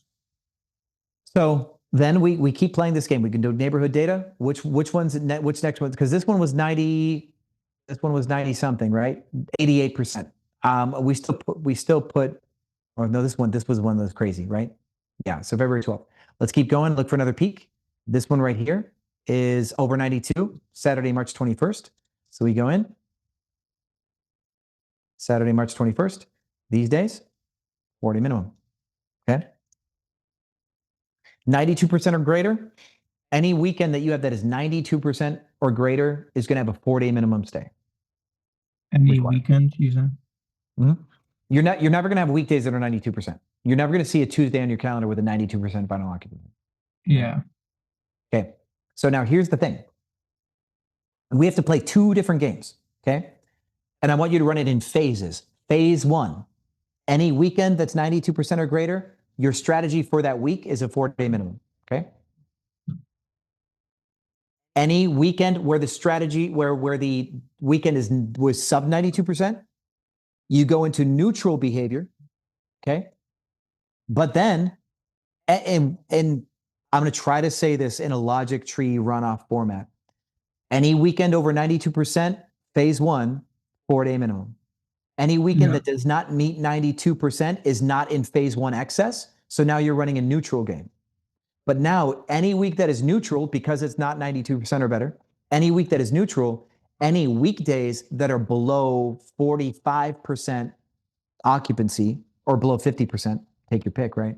But anything where the weekdays are below 50%, like April 28th here, because those days are under 50%, you're going to go make a reverse weekend bundle for any of the, like a Tuesday, Wednesday, or Wednesday, Thursday. You're going to pick the 2 worst days of the week. You're going to put a reverse weekend bundle on those weekdays. Okay. So we have 2 game theory adjustments that, because of your chart, this is nuts. You have to run them a week-to-week strategy. Yeah, and that's kind of what when we initially talked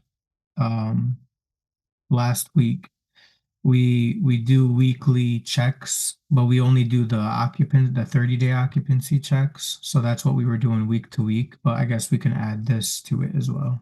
This is actually your go-to strategy. This isn't an ad. This is you're changing everything, and this is the only thing that matters. Okay, everything that we do now will stem from what I just told you. Your market is so different in your Pricelabs. It's so insanely different that I have to tell you to do something that I would never tell anybody else to do. I want you to understand how truly unique you are. For the reverse weekend, we're putting that in Airbnb. Exactly. As a rule set. Okay. Yeah. So Airbnb rule set, only 2 days, and it's going to be 60 and 92%. 4-day discount, 60%. 5-day discount, 92%. And you'll apply that. You actually can make modified ones, right? If like, let's say you understood exactly what I said, like, dude, this was easy, right? I would say you're going to have a level 1 reverse and you're going to have a level 2 reverse. Okay. Okay. Level 1 reverse would be where your 4-day discount is 60 or 55 and your 5-day discount is like 80. Okay. That'd be level 1. But then level 2 is 4-day discount 60, 5-day discounts 92. Okay. And so like you could have like a code orange or code red, right? Like how bad is it? You can actually stop, you can do like a stoplight or like DEFCON 1, DEFCON 2, whatever organizational way you want to remember this. But for example, see these weekdays, Tuesday is 55, Monday, Tuesday is 55, 50%. Yeah. It's right on the edge. This one, you could use a reverse weekend bundle, but it would only be the level 1, right? It's going to not be so aggressive, right? Then reverse weekend bundle right here, where the final occupancy is 32%, that would be a level 2 because it's so bad. Oh, wow. Level 2 is 60 and 92, and level Exactly. 1 what was It's like 55, 55, and 80. 55. Then see how the final occupancy for this one, January 20th, is 18%? Yeah. We might even take 2 of the days, make it level 2, but then take the third worst day and add the level 1 to it. So you've got 3 total days that are super mega discounted. Okay. Right?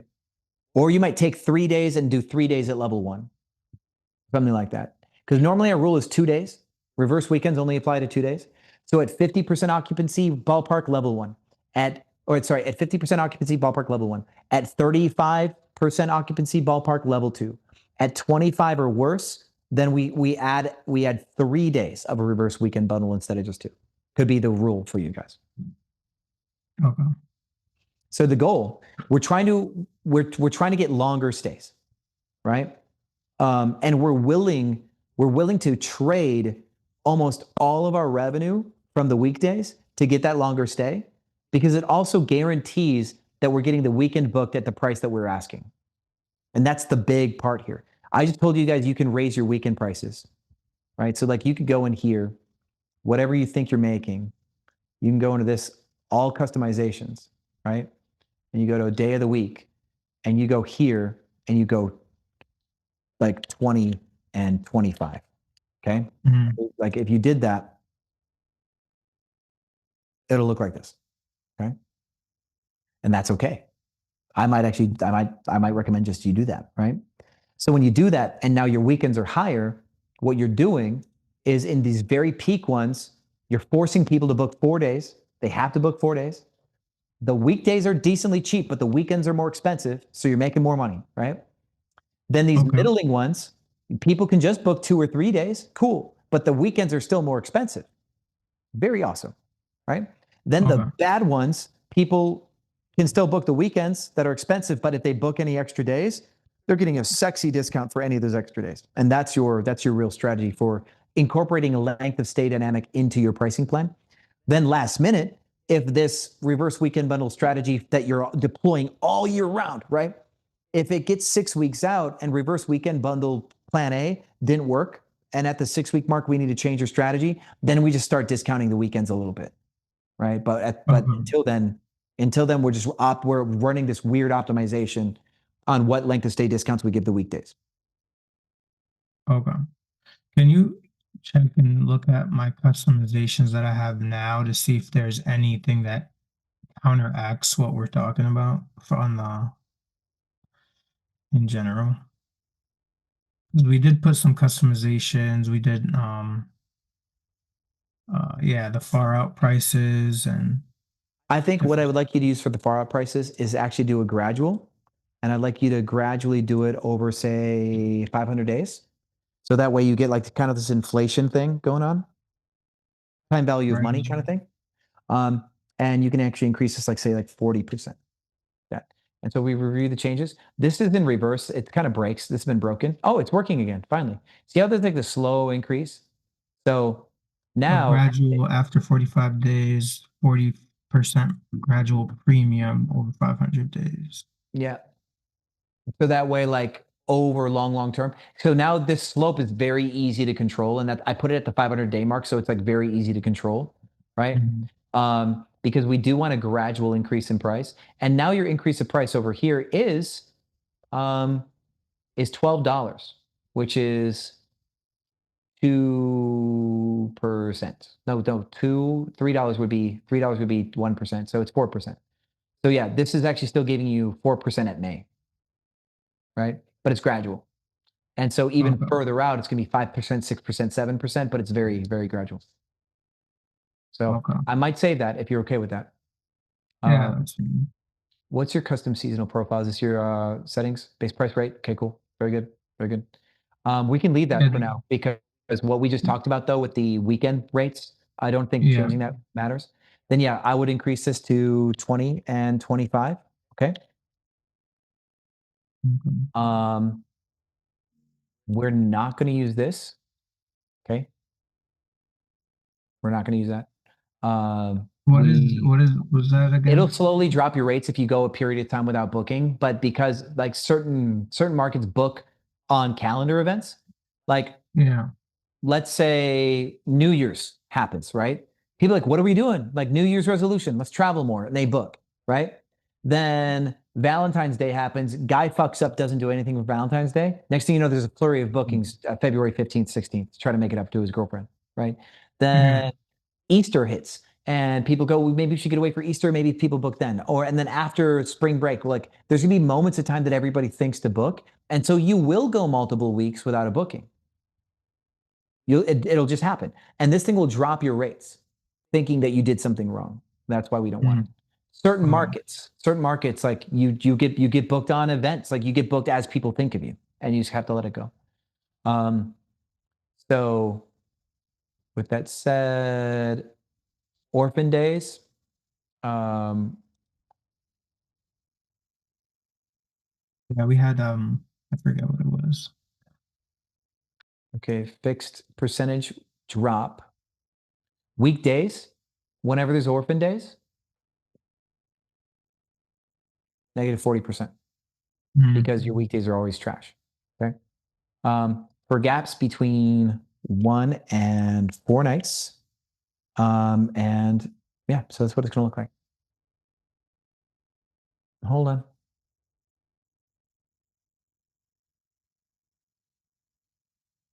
What are you doing? Orphan day prices. Oh, discount. I got it. It's not a negative integer. Yeah. I'm too used to using GPO. They're just so literal mathematical. So currently, what the hell?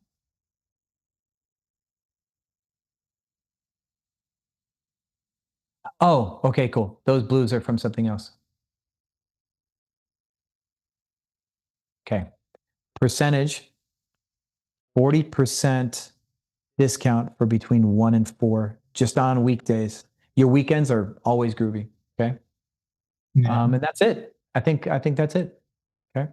Now, what we will want to consider is sometimes you'll have a peak season where maybe your weekdays are stronger, but gosh, man, I just don't know where that is. Oh, your maximum? That's got to go away.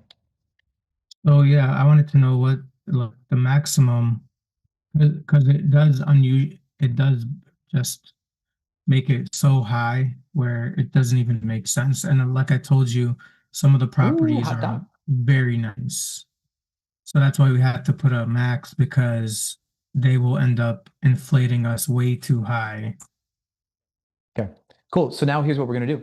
We're going to not increase our day of the week as much then. But remember, everything's 99%. So now here's the thing that you guys have to ask yourselves, and we will have this conversation when you do a little bit more homework.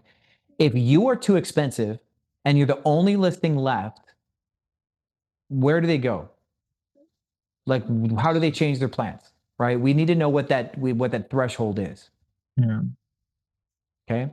Because if we do not know where they're going to go, then we don't know like how at risk we are of overcharging.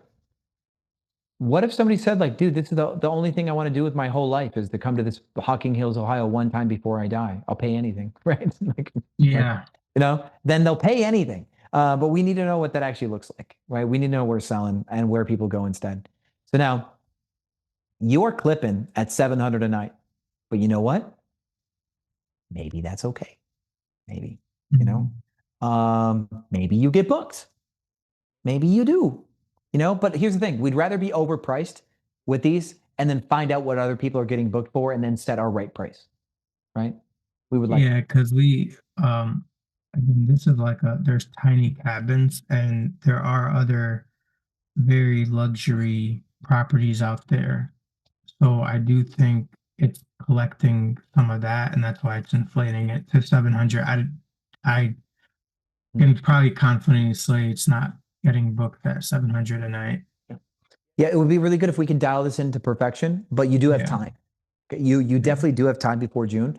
And because of your size, If you got booked right now for June, you were underpriced, right? Just because of your size. Anybody booking this far ahead, you're underpriced. So it's okay to be overpriced right now. That's one of the things. And then we can see what your like competitors, like what your real competitors are getting booked at. Have you made a wish list of your competition yet? No, not yet. Cool. Yeah, go into Airbnb, go into Airbnb and save them with a bunch of hearts. Everybody who's like really, really like you, and save them. So you can actually then open that wish list and search dates. Like you can search the weekend of July 1st to 4th, whatever, these dates right here. You can search and see what everybody's prices actually are and see who's relevant and who's not. Okay. To make a wish list. Yours is super hands-on though. Your market is super hands-on because we have to go in and we have to put in that 4-day minimum almost you guys will have to go and take this occupancy chart and make that your rule. And this is the beginning. Like when I tell you over 92% for the excess 4-day minimum thing, you may find that 88% is the right number. It may not be 92, it may be 88. And then we may find that now under 88% for the weekend, we run a neutral game. And the neutral game runs until we have a low demand indicator.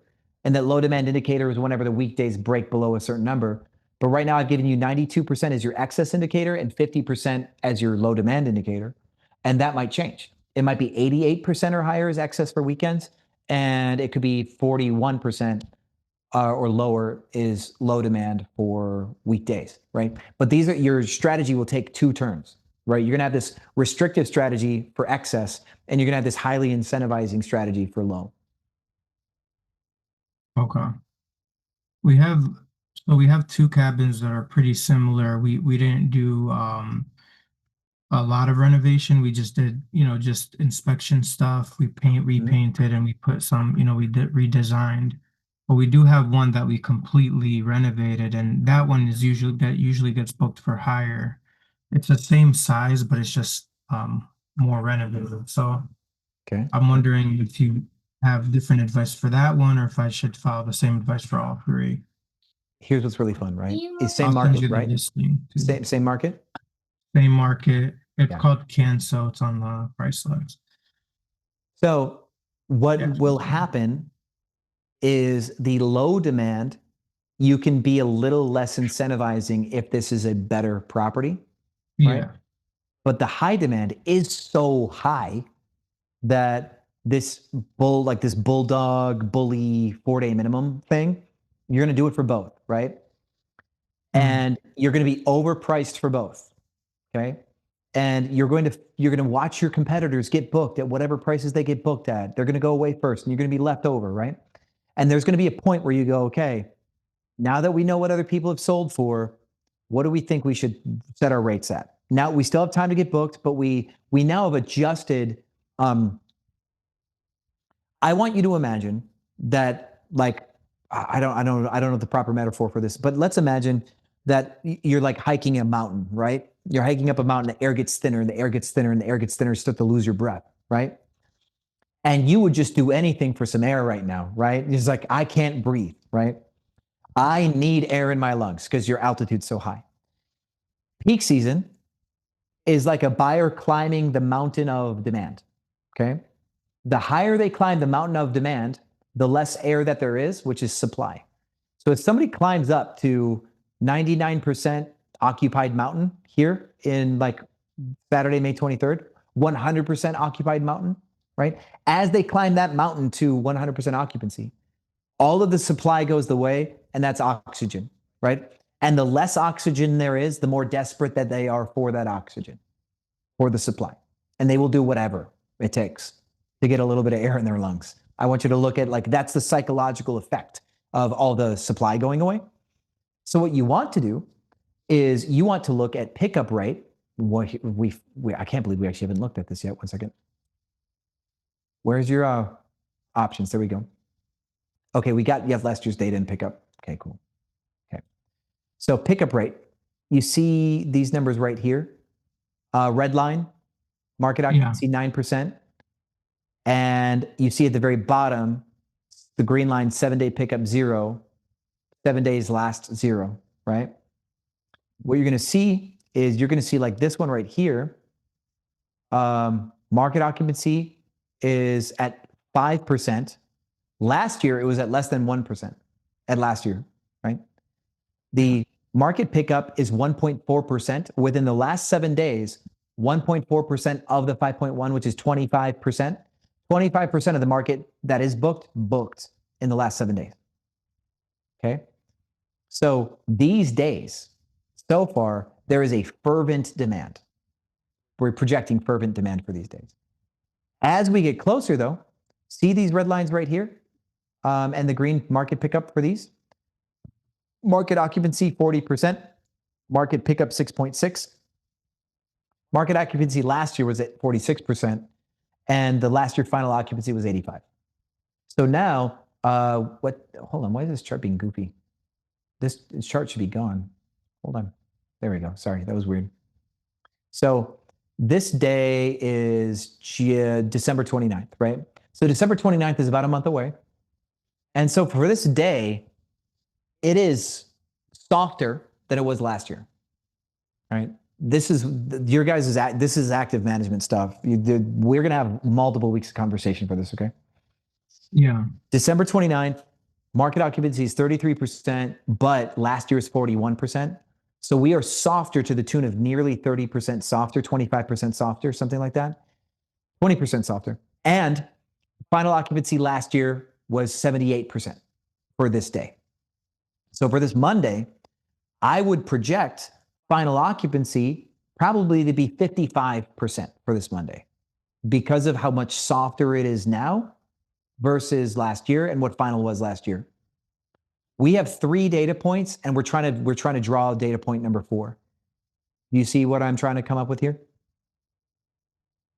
Yeah, so you're looking at, just so I can make sense of it, 7-day market pickup is down compared to last year, which was a 4.6, right? Yep, so it's booking more slowly. That's what that means, yeah. Okay. Booking momentum's down.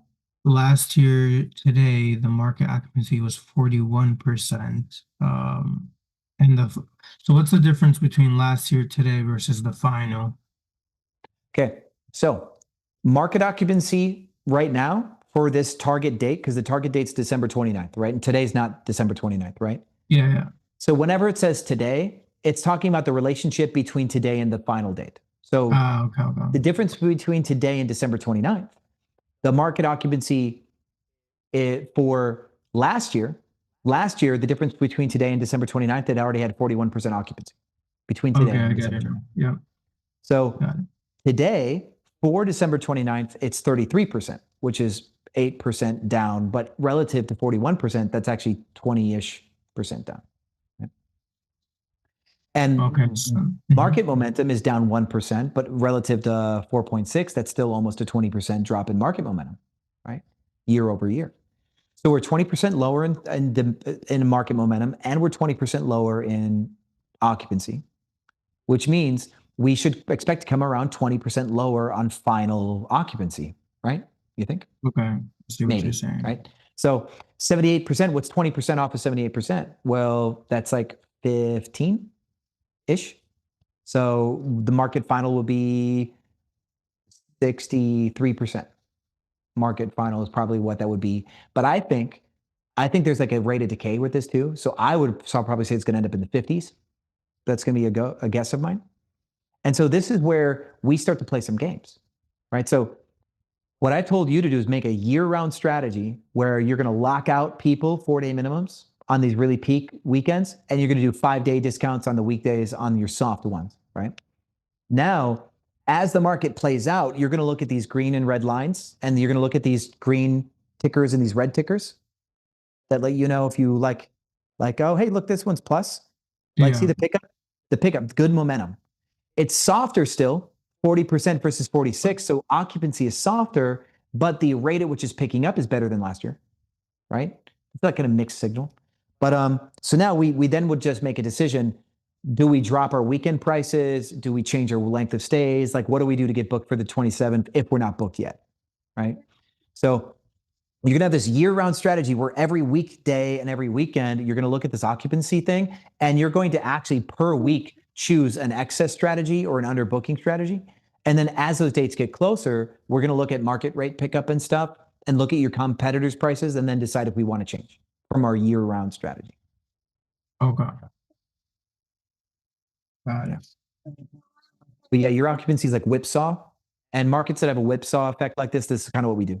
Because Pricelabs is perfect in an equilibrium. And so I want you to imagine that there's like a line that goes through these, right? So let me show you what I mean. If we were going to actually do this correctly and show you guys what equilibrium actually looks like, let's put this bad boy in Photoshop and I'll show you what I mean.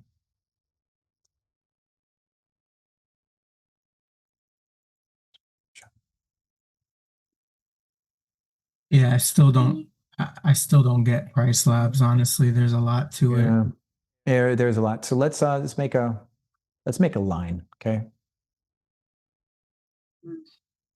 So let's say Pricelabs price would be correct here, right? If occupancy was right here, your price would be perfect, right? The problem is because it's designed for more for less volatile conditions. You can make more money anytime the occupancy is up here, but then you actually make less money anytime that occupancy is down here. So these numbers here, you actually make less money anytime occupancy is down here, right?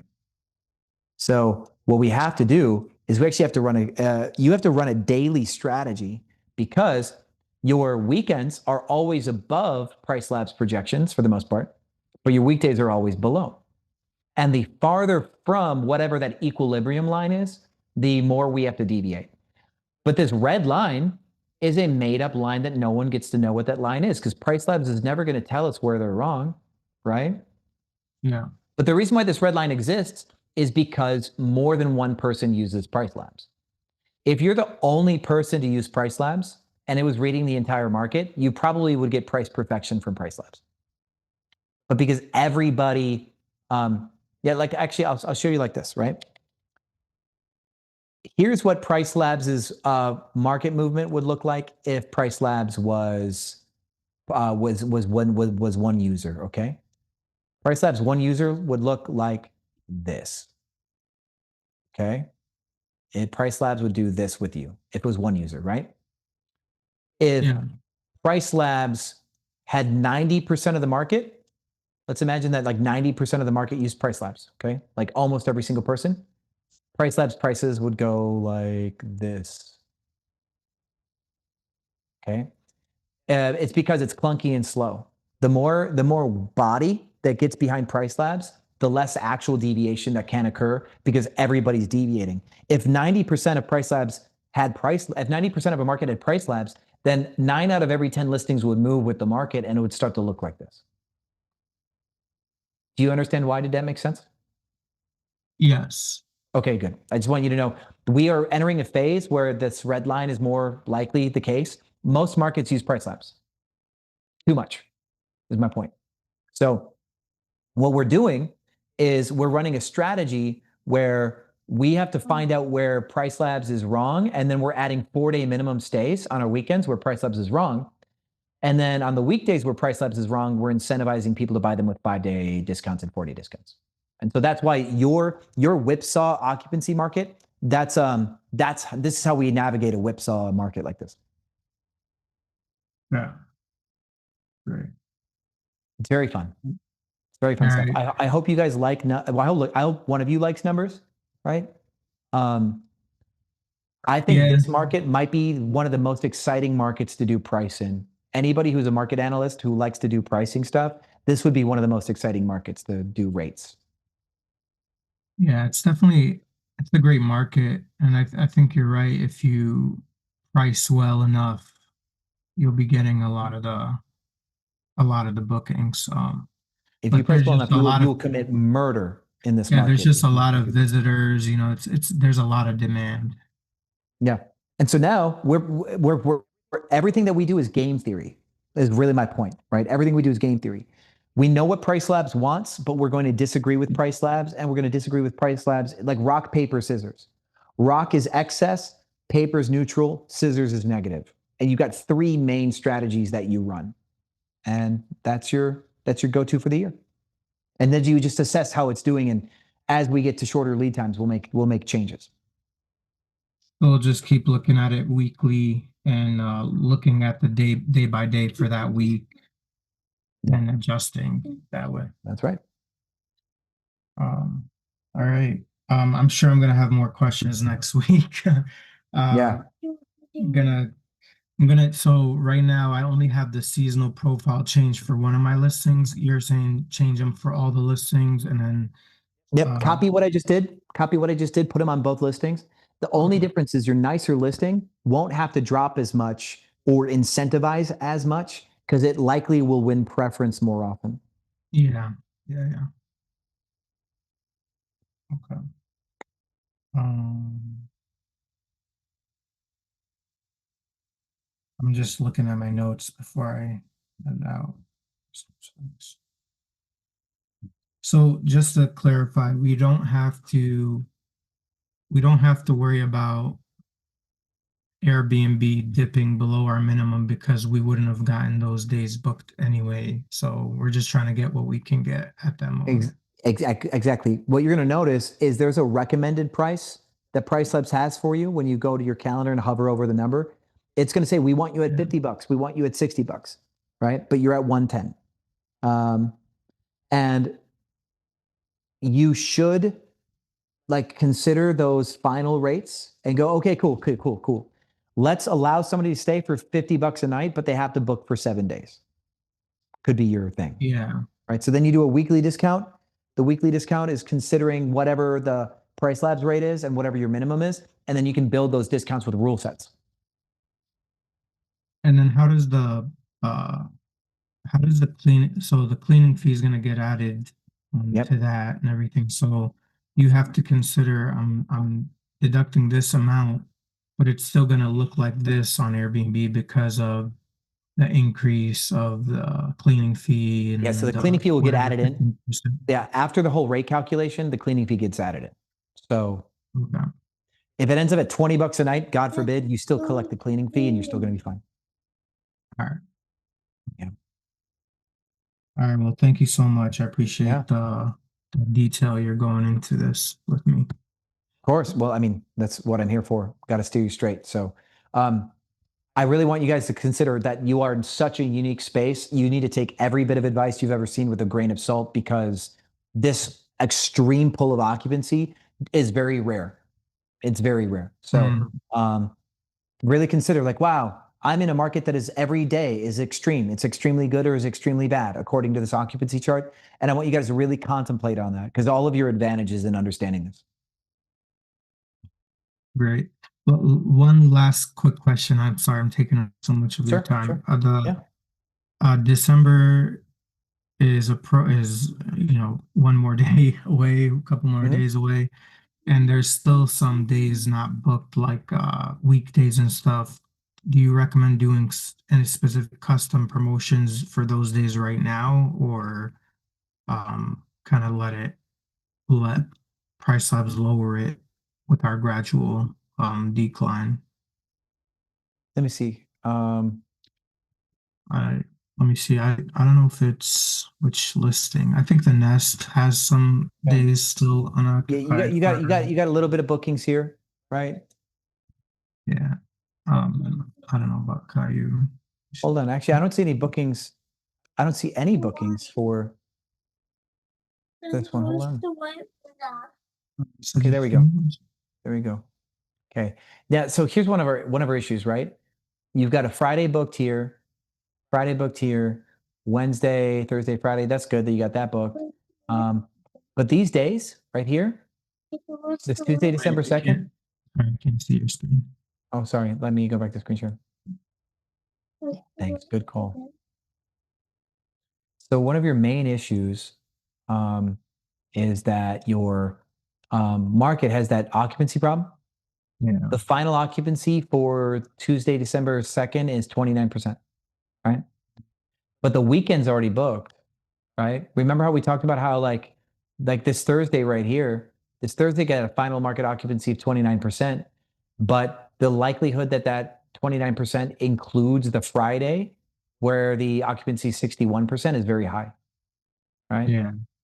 So your Thursday and Wednesday are dead, right? Dead. So what can we do, right? Yeah. Do you have an email list? A what? An email list of previous clients? We do. Yeah, we actually just sent out a little thing probably a week ago to we have about 150 emails. What I would do is say, hey, the 12 Stays of Christmas might be the 12 Stays of Christmas might be the title of your email. Yeah. And you can stay any day, Monday, Tuesday, Wednesday, Thursday at our cabins for the entire month of December until Christmas, okay? And for 12 customers, the first 12 customers, because the 12 Stays of Christmas, the first 12 customers can have any Monday, Tuesday, Wednesday, Thursdays for $60 a day or $50 a day plus our cleaning fee, which is XYZ. Okay. Maximum, but only applies to Sunday, Monday, Tuesday, Wednesday, Thursday, or whatever you have available. Okay. And if you send that email any days in Christmas, any days of December, any weekdays of December until Christmas, you can have the special rate. These days aren't getting booked, right? Yeah. So if you offer $60 plus cleaning fee, people go, hey, you want to do 3 days in Hocking Hills for $200 for the cleaning fee? Like 160, 180 plus whatever the cleaning fee is. You guys want to go for a few days? People might take the deal. Okay. Yeah. Sounds good. Thank you so much. Yeah. So call it the 12 Stays of Christmas for only the first 12 customers, either of your cabins, any weekdays of Christmas, while supplies last. Okay. Yeah. Great. All right. And hopefully that works. Thank you so much. You're welcome. Thank you. Yes, sir. All right. Rock on, guys. Next hand. Let's get moving. Crank it. All right. Kate, you're next. And then Trevor. And then Arnold and NK are back for round 2 after that. So let me just make sure I get this. There we go. Cool. What's up, Kit? Hi, Sean. How's it going? Hey, so yeah, I've been watching you kind of talk people through the thought process of the conversion data. We're using that now as a kind of like a guide on how to optimize our listings through the winter. So could you kind of, because we have different listings, so it's like depending on which one, it's a different scenario. So could you kind of talk me through your thought process of, okay, because what I'm noticing a lot for ours is our conversion, the third number is actually super high, but it's the first 2 numbers that are low. So it's like the first page view and then the click through. But once they click through, we have a big conversion amount. Good. Cool. Split test different hero photos. Because you got a lot of similar listings, right? Yes. I would like you to take creatively different approaches to your hero photo on 5 different listings, not just different photos, but creatively different approaches, right? So for example, this is fun stuff. I got to show you guys more marketing stuff. I love when we get into marketing psychology. It's one of my favorite things. Okay. So we have a couple hero photos that use obfuscation.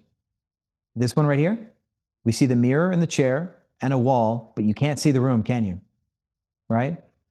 So hero photo number 1 is what else is going on in this space, right? That one. We have overpowering color, blue and red. See that?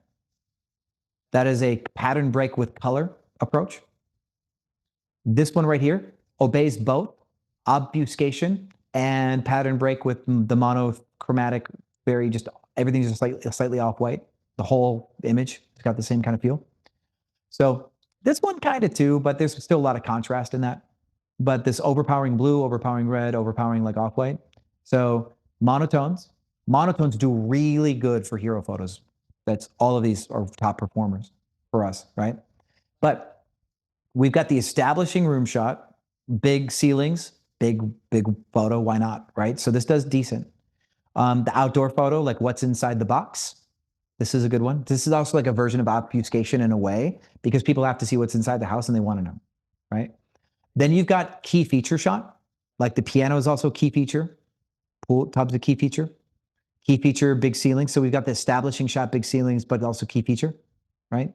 So you can mix these, right? Like obviously the best hero photo might have a couple of elements, but you've got obfuscation, which is you have to click to see more. And you can do this by going hyper close up to something, right? So like this is a shot of a mirror and a lamp and some pipes and the reflection of the windows. You can't see the space, right? The outdoor, this is actually also a key feature. So this is also key feature plus obfuscation, right? Because outdoor is a key feature. This red one is overpowering color, key feature, and obfuscation because you can't see the rest of the spot. It's still very much a small box, right? There are things that drive curiosity for the click. And this is what I'd like you to test, okay? Try to pick an overpowering color element. Try to do a hyper close-up of something that obfuscates the room. Try to show a key feature. Try to show craftsmanship, if you could show a quality or craftsmanship shot. And then outdoor shots, monochromatic themes. These would be all like different theoretical approaches to get the hero photo pop. Okay, so would you say, since most of ours are like 1 or 2 bedrooms that are apartments, would you say in order to make them sort of like, I guess, enigmatic or, you know, like just kind of alluring to kind of draw them in, would you do like unique like walls or like like an accent couch? Should we change design for that, or is it more of a photography thing? What we can do is we can take like photographically tight shots like this one.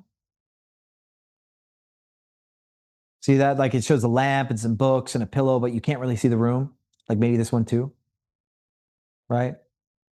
See how this is like taking just a snippet of the space? Okay. Would you do something like if we wanted to test run, let's say a kitchen shot, like maybe through or like the lens of, let's say, a wine glass? Clarity is important too. So through the lens of a wine glass could be too artistic where people don't know what they're looking at, right? So the thing about this shot is it's good as depth of field, but then yeah, the question is, does this have enough clarity for somebody to click on it, right? This shot's really pretty, but it may lack the clarity. And that's why the 2-dimensional space shot tends to do really well. This angle shot with the mirror and the couch, that's clear. People see what they see, right? That's a clear shot. This shot, flat wall, this is a clear shot. People see what they see. People can recognize the portion of a couch too. They know what a couch looks like enough.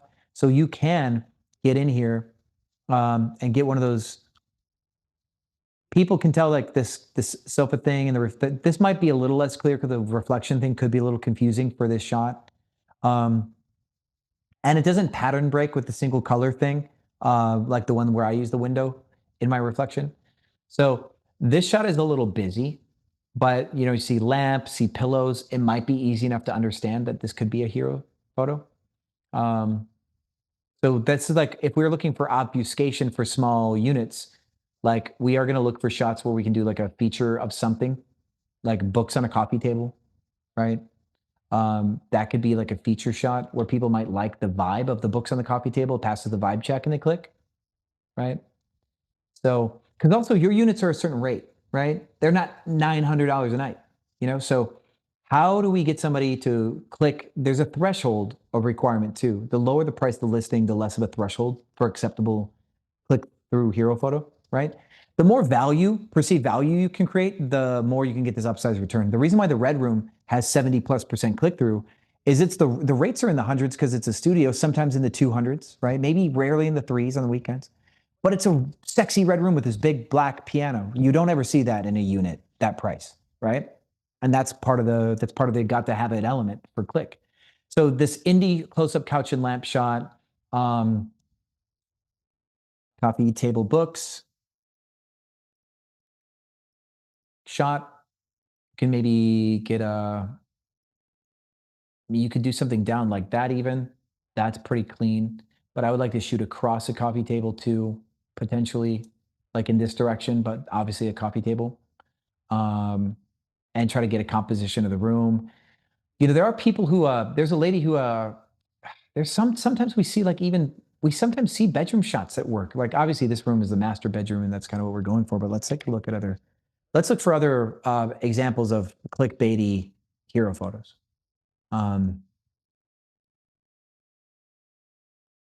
Who wins the game of clickbaity hero photos? So far, none of these people. Let's try Boston. Boston's full of small properties. Let's see who does Boston well. Who makes a small property look interesting? Let's go Boston. What you got? A lot of establishing shots still. See, also people probably also want to sell that the listing is bright and welcoming in Boston. That's probably a big thing because a lot of places could look a little bit draft. Okay, this one's fun. Flowers in the foreground, bed in the background. That's like a personality thing, right? That's an example of making something fun. Fun shot. Who else is creating fun artistic angles? Okay, we've got this other one that's bed, tray. It's in a way obfuscating because you can't see the whole room, right? That's kind of the point of obfuscation. Who else is doing something to maybe get the click? Because remember, also, we're looking at the game theory of what everybody else is doing, right? Depending on what everyone else is doing, going a different direction pops off the page. So everybody's doing all this text. So all of a sudden, this clean one right here without the text, wow, this looks so much better than all the text. And people will click on this one just because it doesn't have text. So now, if none of your competitors have text, you could try to run a text overlay for whatever you have. You could also try to use multiple photos like they do to make it look like the space has more stuff, right? So for the like the collage hero photo, I think collage hero photos, really the only reason to do this is when you have a lot of stuff and you want to show that there's so much to your property. Because I mean, it's kind of expressing something, right? You're like, we are so full of stuff, we can't show you in one photo. And you're trying to make a promise in your hero photo that there's enough stuff to be worthy of 4 hero photos. And if you don't hold that line, it might affect your booking conversion later. So, you see how nobody's really doing the powerful single color thing? You notice that? Like it's like a lot of clutter. It's a lot of different colors. It's a lot of lines, right? So if there was a room that's kind of popped with one primary color, you'd be like, wow, this is all of a sudden interesting. But everything is cluttered, right? All the shots are cluttered. So game theory for Boston, clean up the photo. Flat surface, a lot of saturation, very little contrasting lines, one focal point, has an emotional appeal, and it's a complete pattern break, right? What are we looking for? Downtown Houston, Sherman? Where are you doing your stuff? Let's try Sherman. Yeah, if you pull up pretty much the 1 bedrooms, you'll be able to find us. Also, customer type is typically workers, but on Airbnb, what are you getting aside from the worker thing? Workers are predominantly it, or people coming into town to visit family. So that if you go up, like I saw our listings. I don't care which ones your listings are actually. Well, that's what we're not looking at. We're looking at what works, you know? Right now, we're looking at what would we do to compete against this entire market, right? I want to condemn this page, like theatrically, for the sake of doing something else. Like if this was all wrong, which we want to assume that it is, if we wanted to jump off the page and get our conversion to crank, what do we have to do to get the click against all of this, right? That's what we want to ask ourselves. How do we get a click against all of this, right? We don't want to be more of it. And so far, everything on this page is more of the same, except for this outdoor shot here, this low angle outdoor one, these tenant cabins, because it's an outdoor shot. This is an outdoor shot. Outdoor shot. Dinner table is kind of an obfuscated shot. So one person's using obfuscation. Okay, so now we get more outdoors, pool, more outdoors. And then, I don't know. Not a lot of mastery here in this. So, okay, now one of yours was at the very top of the first page, right? Very low angle couch, if I recall, this middle one. It is. Yep. Yep, cool. So if I was key feature shot, right? So I would maybe try to get a better shot of the gym, test that for one of your units, and see if you can get the click through to increase. This cabanas shot is nice. I'd put that as one of your hero photos. See if that could increase your click through on another one. Should I keep it now that we're going into like cold season? I'd just see if it works. All right. What's your click through percentage? Under 20? Under 20. Cool. Yeah. Anything that's under 20, just change it to change it. Okay.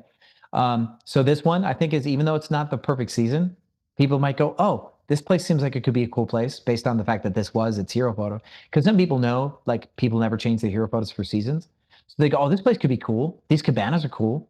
It's like a quality thing, right? So this is like our craftsman thing. It might be craftsman enough that people might like it. You'd want to get in here. Maybe you have ChatGPT regenerate this so the image is clear, right? And try to get this to look more welcoming and use this photo, but a better quality version of it as another one. You can also use the pool for a third one. So you got cabana, you got pool, you got gym. Those are 3 different photos for 3 different listings. Then we go for some sort of other thing that we can add in. I've been talking to Charlie and stuff a lot about like hot cocoa bars, right? To make free hot chocolate bar through Valentine's Day. You can do this in bulk and set them up and then get them done. And you could set them up in a few units as a test to see if it increases conversion. And if it's working, then add them to the rest.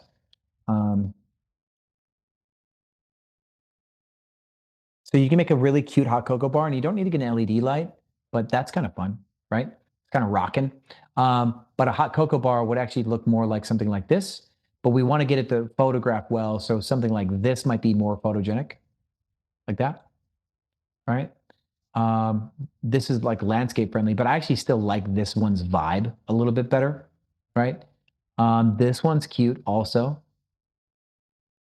So if you can recreate this in a couple listings, free hot cocoa bar through Valentine's Day would be the thing that you write in the very first line of your description. Free hot cocoa bar in unit until Valentine's Day, sweet tooth something, right? Try that on a couple listings. And if people book for the hot cocoa bar, they're like, oh, this is such a cute idea. And you see bookings crank on those 2 listings, expand the concept. Okay. Yeah. That makes sense. Now, so if it's the first page impression issue, that's you. If I'm understanding you correctly, it's photo or it's listing title, right? Or reviews. We're talking about the middle number right now. Okay, the middle number. Okay. The left number is combination of reviews, price, friendliness, and settings, and it's a bell curve, right? So your listing compared to everybody else in the market, your value weighted index. Remember, we talk about value weighted index a lot, right? Everything that your listing is, then the price is the final crank. Well, now a cancellation policy is one of the 2 final cranks. So you got your reviews, you got your amenities, your declarations, your bed count. You then can make your cancellation policy more friendly or make your price lower, and that'll crank your first page impression percentage. Okay. See, I would have thought the first page impression was based on the photo and the hero photo or the title to get them to click. Well, so that's the middle number. The middle number is the listing to view. Let me get on it so I can show you. So, come on, be nice. Okay. So in your conversion, first page search impression rate is the number of times that when your listing appeared, it was on the first page. Okay. Listing search to conversion is when it did show up on a screen, how often did it get clicked out of 100? And then 2.6 is after somebody's clicked, how many out of 100 booked after the click? So this one is booked from click. This one's clicked from impression. This is quality of impression. And what did you say? The far left one, because that's consistently the 52.8. That's our lowest one when I look across the board. That's impression quality. Impression quality. So now, here's what we do. See views here. Average per page impression week over week is 2748. If I total these up, 2,000, 1,800, 2,600, 2,100, whatever. These are the total number of impressions that I'm getting, right? And so if I did the math on that, 1, 2, 3, 4, 5, I just multiply this by 5, okay? Because there's 5 data points on this, right? So this times 5 is my total first page for search impressions, okay? My total first page search impressions. It's not giving me my total impressions, right? But let's say this number is since it's my first page search, let's say this number is 10,000. It's actually like 13,000. Actually, we do that times 5, okay? So I've had 13,000 first page impressions for the month. Dog year, 13,000, because what we do now, we go to here, we divide 13,000 by 52.8, and we multiply that by 100, and that's our total impressions, including second, third, and fourth page. But it doesn't tell us the total second, third, and fourth. It only tells us how many first page we get and what percentage of our impressions are first. Did that make sense? Yes, I'm going to rewatch that. Okay. So this is my weekly first page impressions. So let's do it by the week. Let's say this was for 1 week. I had 2,700 and change for a week. That is 53% of all my impressions, right? So if 2,700 and change is 53%, then my total impression rate was about 5,400 impressions. Total, right? So but my impression quality is that this number here is 53% of all my impressions, and that's what shows me, out of all the impressions I'm getting, how many of them are quality. These are all the impressions. This is the total number of quality impressions that I'm getting, and Airbnb is letting you know, like, if 100% of your impressions were first page, then Airbnb is just putting you on the first page every single time it can put you on the first page. When you show up in search, it's only on the first page. That means that Airbnb says whenever you could be a fit at all for a customer, they're giving you front row seat every time you could even possibly be a fit, right? So this is impression quality, but not impression volume. And it's important to know what impression volume is so we can calculate like pricing stuff at one point. For those who care to use it, it's usable. But I guess what I'm trying to say, and I'm making it overly complex, this is impression quality. The higher this number is, means the less often that you're found on second, third, and fourth page, and the more often that you're found on first. And the more often that Airbnb chooses to put you on the first page is a big deal, right? So that's impression quality. Now, this number does not matter if you were on first, second, or third page. And that's why this is the most important number to me, I think. Because we go down to red room here. I have less than 50%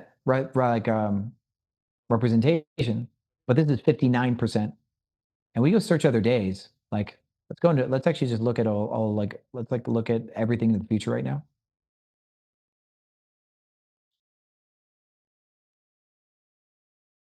Oh, that's actually way worse. Guess December, I'm not good in December. I'm crashing out. But for these last few months, pretty good click-through, right? And so if my listing can have, for the month of October, nearly 80% click-through, I don't care if this is under 50%, right? Because if every time I'm getting seen, I'm getting clicked, the only thing I need is view volume, right? I got 906 views, right? And to get 906 views, that means that, like maybe I only got like 1,000 impressions, right? That's kind of crazy low, right? But the total number of views is what matters. And to achieve that, this number is what really gets your views up, because this number changes varies so slightly, right? 52%, 65%, 60%, right? This number doesn't ever really go crazy. Doesn't really. But like I just showed you here, we're back to everything. So even with this, right, less than 50% first page representation, my click through is 3 times of what it could be, which means I get 3 times the number of views. It doesn't matter if I'm always on the first page or not. And that's why this one is so important, right? Because this is where we get raw performance from. It's very nice to be on the first page as much as possible. That doesn't mean the algorithm likes us. But if there's anything that we really want to endeavor to double, it's this one, because you can't double this. You can't take this from 49 to 90. There's no way. That's impossible. right? There's only so much we can do for the algorithm. Right. Okay. And what you taught me earlier with the more kind of artistic shots affects that middle number, the 78.88. Yeah. Yeah. Let me show you, for example, this obfuscation right here. Okay. This one's had a very bad time, right? So it was at 15%, right? And then we changed it. We just recently changed it. And now it's up, right? Let's see what the whole month of November is, see if it's better. Yeah, it's even better than that. So we're able to double-ish the click-through. And let me show you what the thumbnail was before, okay? So it was actually even low as 12% in one of our searches. Really, really bad, really bad. So our thumbnail was this purple one here, right? And it's like 12 to 15%. And I'm like, you know what? The reason why is if we look at this listing, all of you guys should know this. I harp about this too. This is what the hero photo would look like. They're squares, right? And so the bed shot, if we can fix that. Actually, I got an idea. Let's go like this. I'll show you like this. Let's do this. This is what the bed shot would look like, right? So we can't actually see it because it'd be square, right? It would square off. So if I could actually click through this, which I can't, sucks. I wish I could slide, right? But this shot would square off, and so you wouldn't be able to see the window, right? In that other hero photo, you couldn't see the window to the left. So all people could see was the bed, no window. They just saw the bed. They saw a little bit of window, and they saw like the thing, but they saw the bed frame. Not good enough. So I'm like, you know what? The best thing about this unit is probably its windows. So I did another photo shoot that was like all windows this, windows that. Windows everything, right? And I also did this one little shot with the windows, right? If we go back to whatever photos, additional photos or wherever this one is, right? What I did is I made sure to include some shots that were just very window centric, right? And that's what I wanted. I'm like, we're going to try windows, and it's working, right? But I decided to take the one that's like the most monotone in colors and the most obfuscating and get people to be curious because all they can see is windows. They see pipes and they see windows. They go pipes and windows. This is cool. This could be cool. This could be cool. I'm going to click. And that's why I did that. So I was able to double the click through on this one from taking it from the bed to that. And this is the kind of test that we need to run. So the red room, obfuscating, clean color, easy to understand, curiosity generating. And so, yeah, we're able to double or triple our click-through percentage. That is really where we get our performance. Absolutely. Where we make the algorithm happy, we might get 5% higher first page, maybe 5 or 7% higher. But at one point, you can't drop your rates anymore, right? So, because you can drop your rates to increase this first page impression. You can be friendlier on cancellation policies to increase your first page impression rate. You can get more 5-star reviews. That's really the winner. But with the things that we can do today, at one point, you can't drop your price anymore. It just doesn't become worth it because now dropping your rate negatively affects your cash per conversion, right? Your cart size, right? And every online business is governed by average cart in a way, you know? Especially since we have finite inventory. That's a different thing, right? So if you could sell an unlimited amount of products because you're drop shipping and your cart size goes down, but your volume can quadruple and quadruple again, that's okay. You can drop your rates and your cart size goes down and your margin per cart goes down, but you can 10 or 20x your volume, that's fine. But Airbnb, we got a finite product. So we can't crush our rates any farther than a certain number to increase this stupid ass number by 2%, right? Because you kill all your profit to get a 2% up click on this.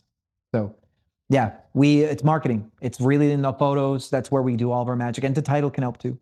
So I would like you to spend all of your attention if the next thing, because you know price better than almost anybody. You've been here a long time, you know? Your operating's good.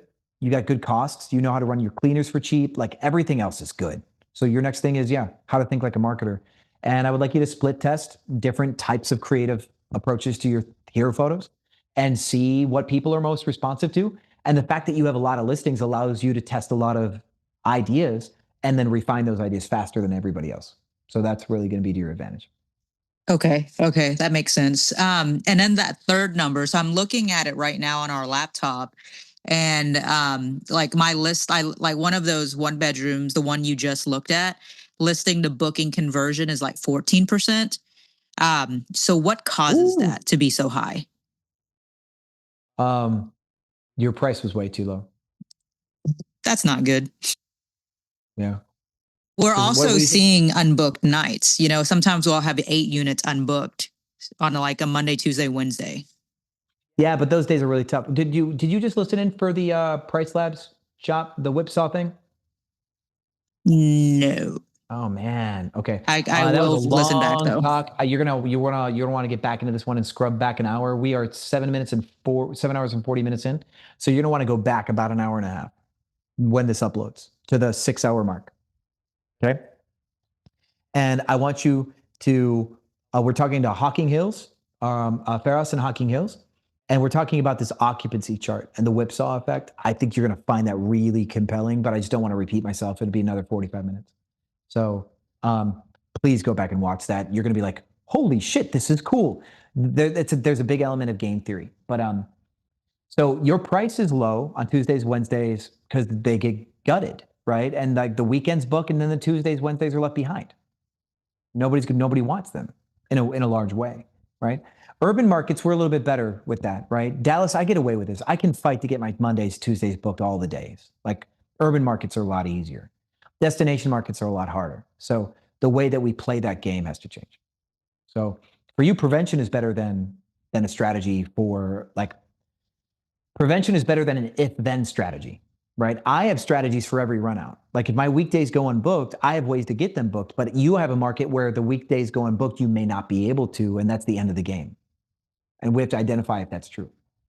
Right. Would you say just kind of me just throwing a dart and guessing it, if I'm having no luck getting those bookings and let's say, 10 unbooked units on Monday to Wednesday, I need to kind of park them together with the weekends and give it almost free or at a discount to try to get like those. The reverse weekend bundle is really good.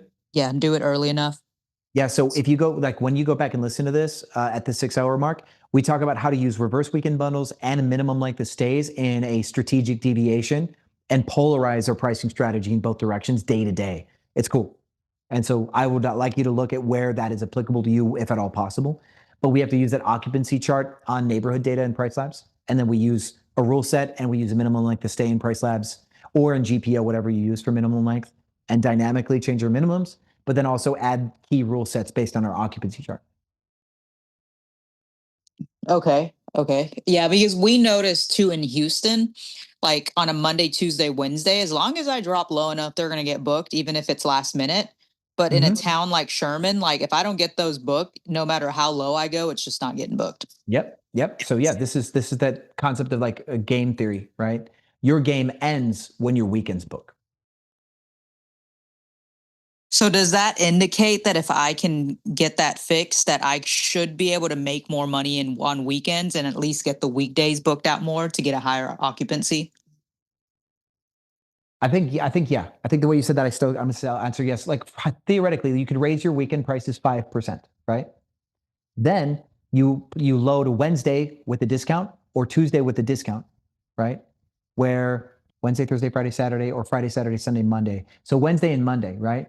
Let's say Wednesday and Monday, you put a 4-day discount rule set on Wednesday and Monday, okay? And both of those said 80% off, okay? And this is not a reverse weekend. We're doing a different thing here.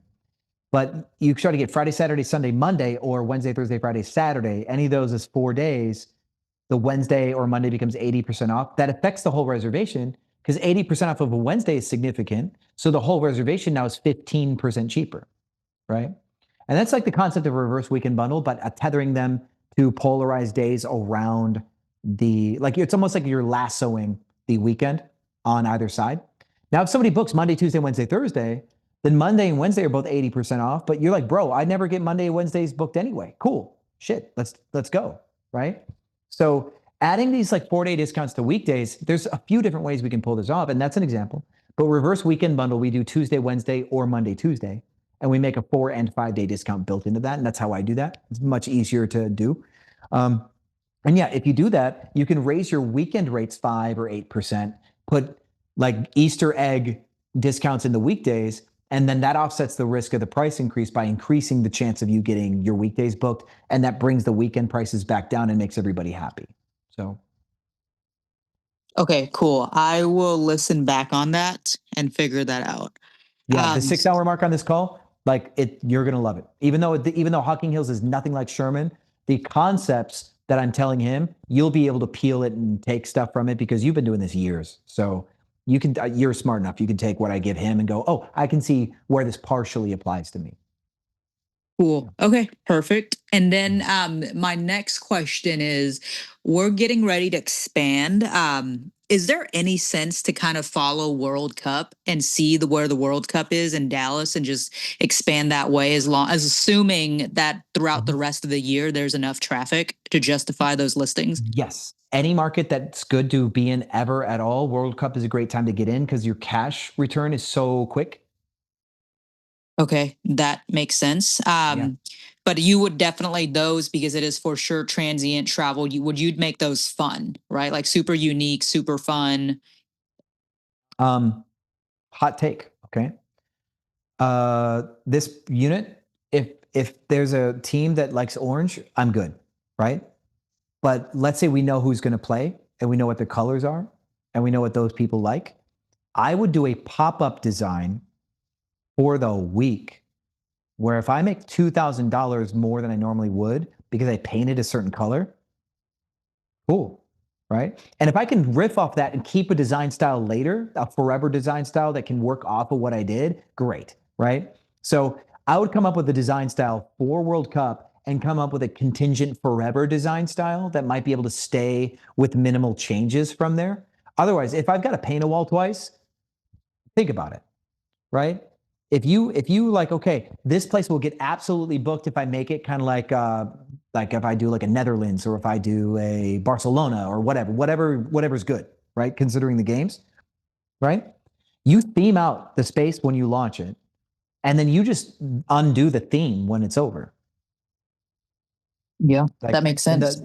The cost benefit of that the trade might be insane. It might just be an insane trade.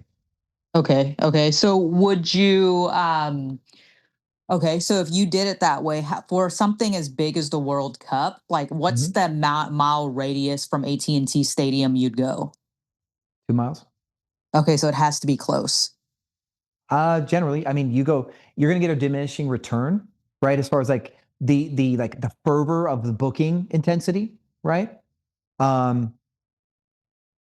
I don't know if we can get this data from someone. I could try to ask Gessie for a favor to get this data, but there will be a diminishing return per exponential metric. So I want to talk to you about sound design, right? To tell you this metaphor, it might just be lost on deaf ears, pun intended, but let's try it. Or light, same thing. Let's say that there's a light. There's a light right here, right? For every 50% distance away it increases, the amount of light that I can see goes down, and it's 25% as strong, right? It's not linear. If a light is 3 feet away and then it's 6 feet away, it doesn't go from 100 lumens to 50 lumens. It goes from 3 to 4.5 feet, right? Or something like that. It goes from 100 to 50 or 100 to 25. It drops off way fast, right? And so when we look at like an earthquake, right? Like an earthquake, it hits really hard and then it gets like less quakey the further away it goes. That's kind of a good metaphor too. If you are right across the street from American Airlines, like at the Victor or at the Ascent or at the Cirque or the Katy, right? Those high rises, which Houston House, all those ones, insane, right? If you are in Uptown, then you still be really, really good, really good. If you are up by Knox Henderson, yeah, still pretty good, But once you get past Knox Henderson and you get to like Mockingbird and then Lovers and then the 12, your rate increase is gonna be like 20%, maybe. You go past the 12, your rate increase is gonna be like 5%. By the time you get to 635, zero effect. Zero, right? So it's going to exponentially drop at like by the half mile. It's going to drop off. So yeah, within 2 miles to really get the benefit.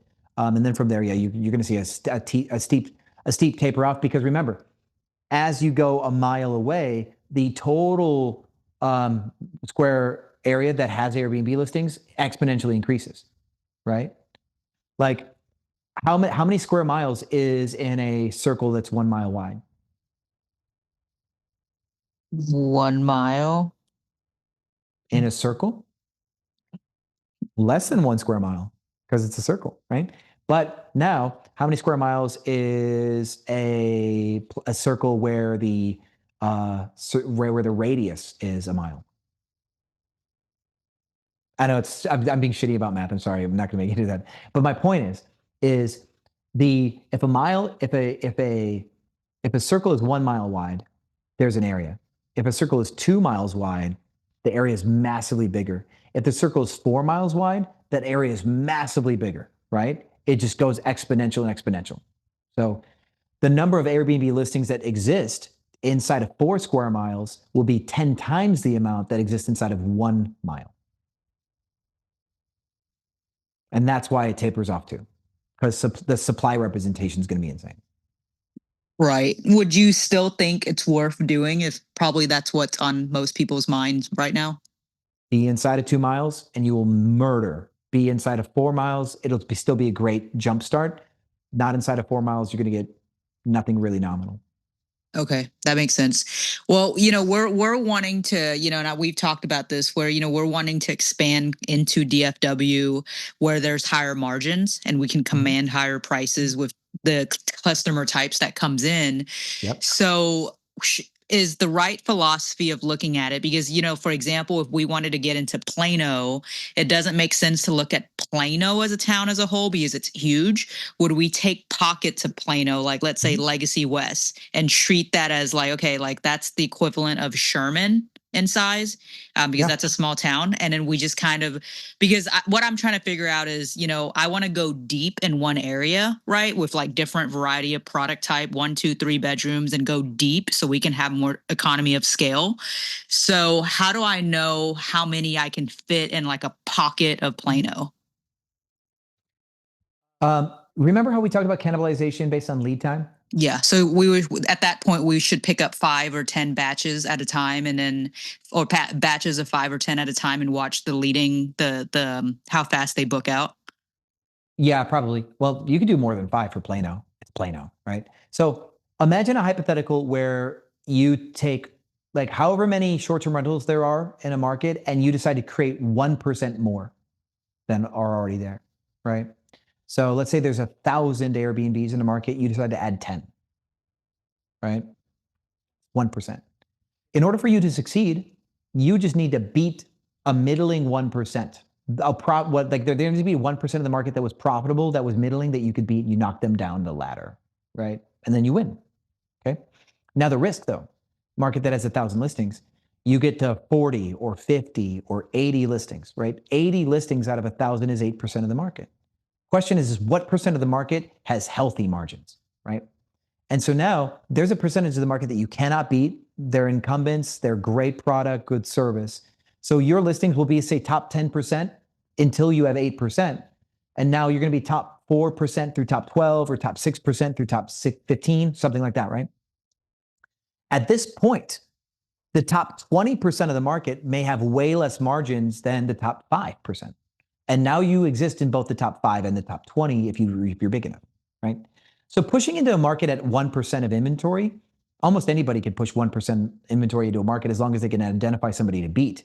Now, there's a point that beating yourself is the only thing left, and that's what we want to identify with lead time.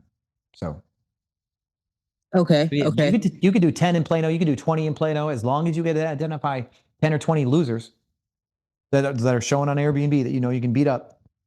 Just as many losers you can find, you can add inventory as long as you can beat them. Right. And the way we check that is, let's say we look at Plano and we look at the average assimilation rate is, let's say 70%.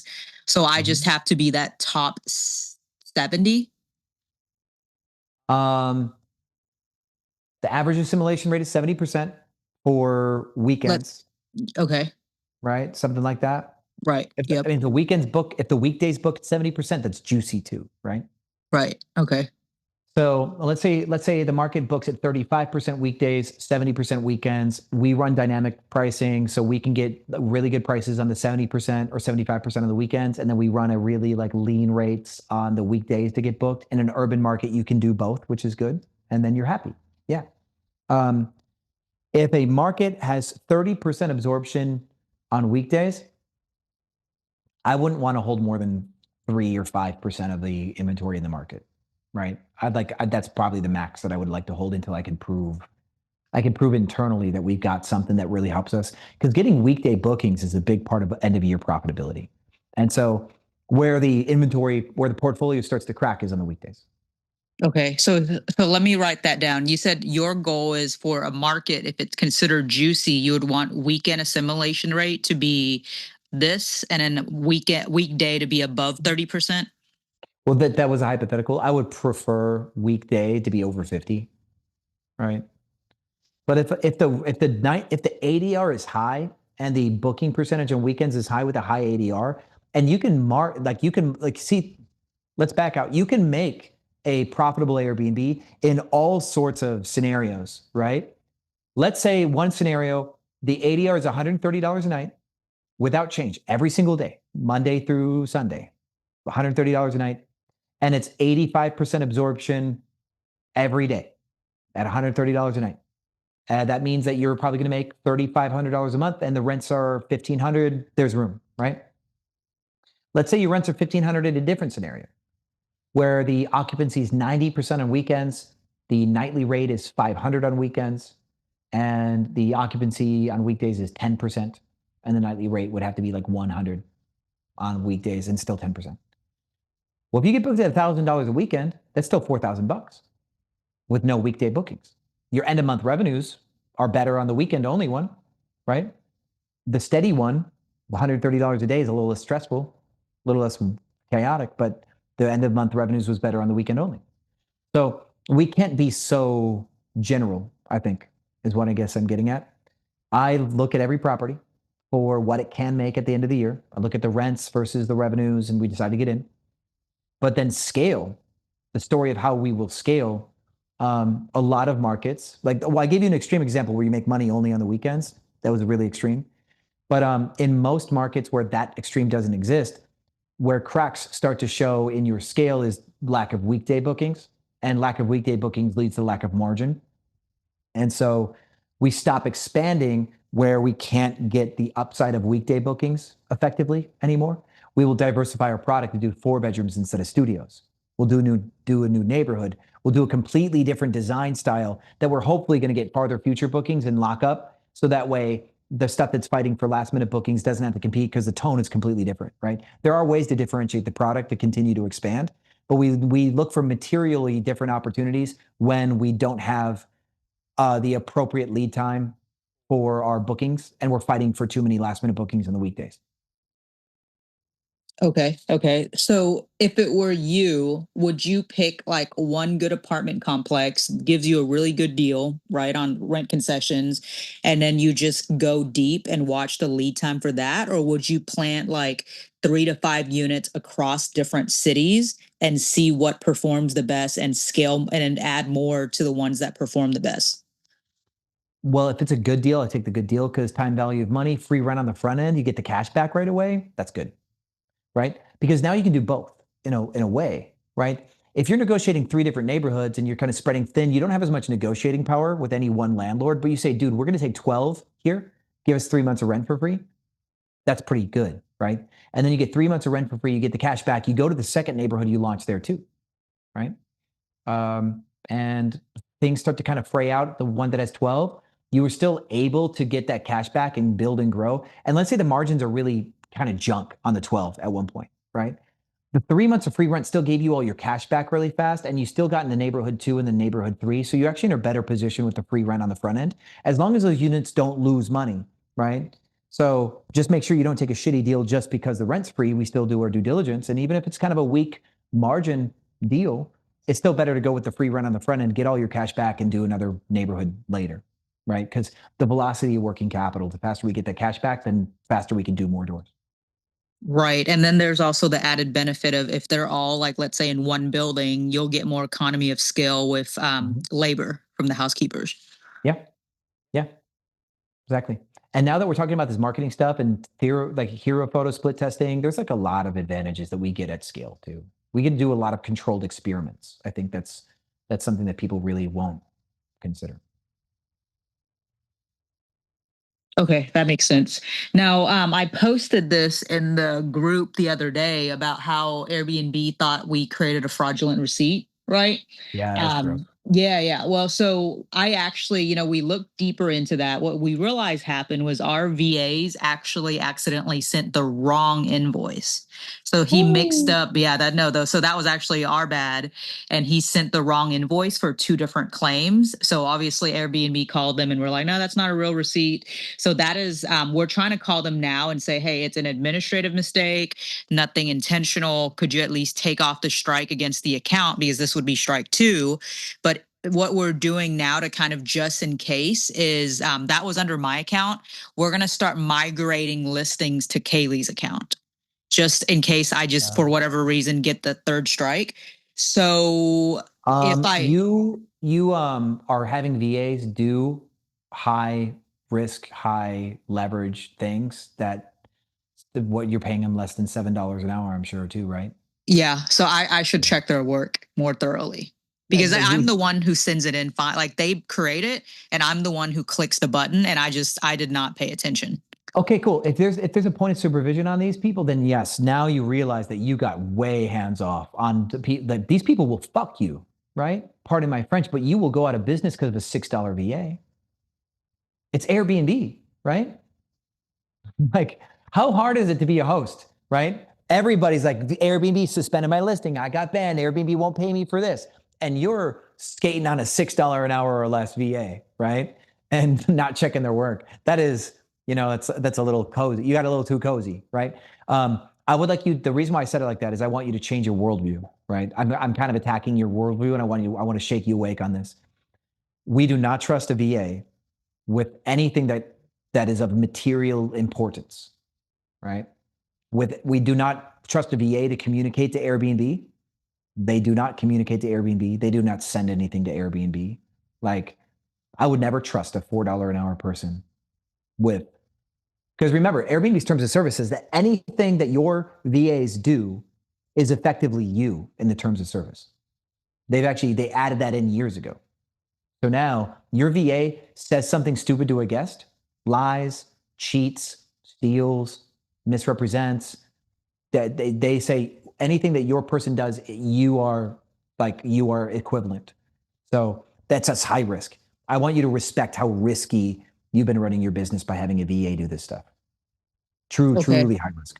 High risk. That makes sense. So I should at least put in that lever of control where they can create the invoices, gather all of the documentation, but I need to be the final button pusher.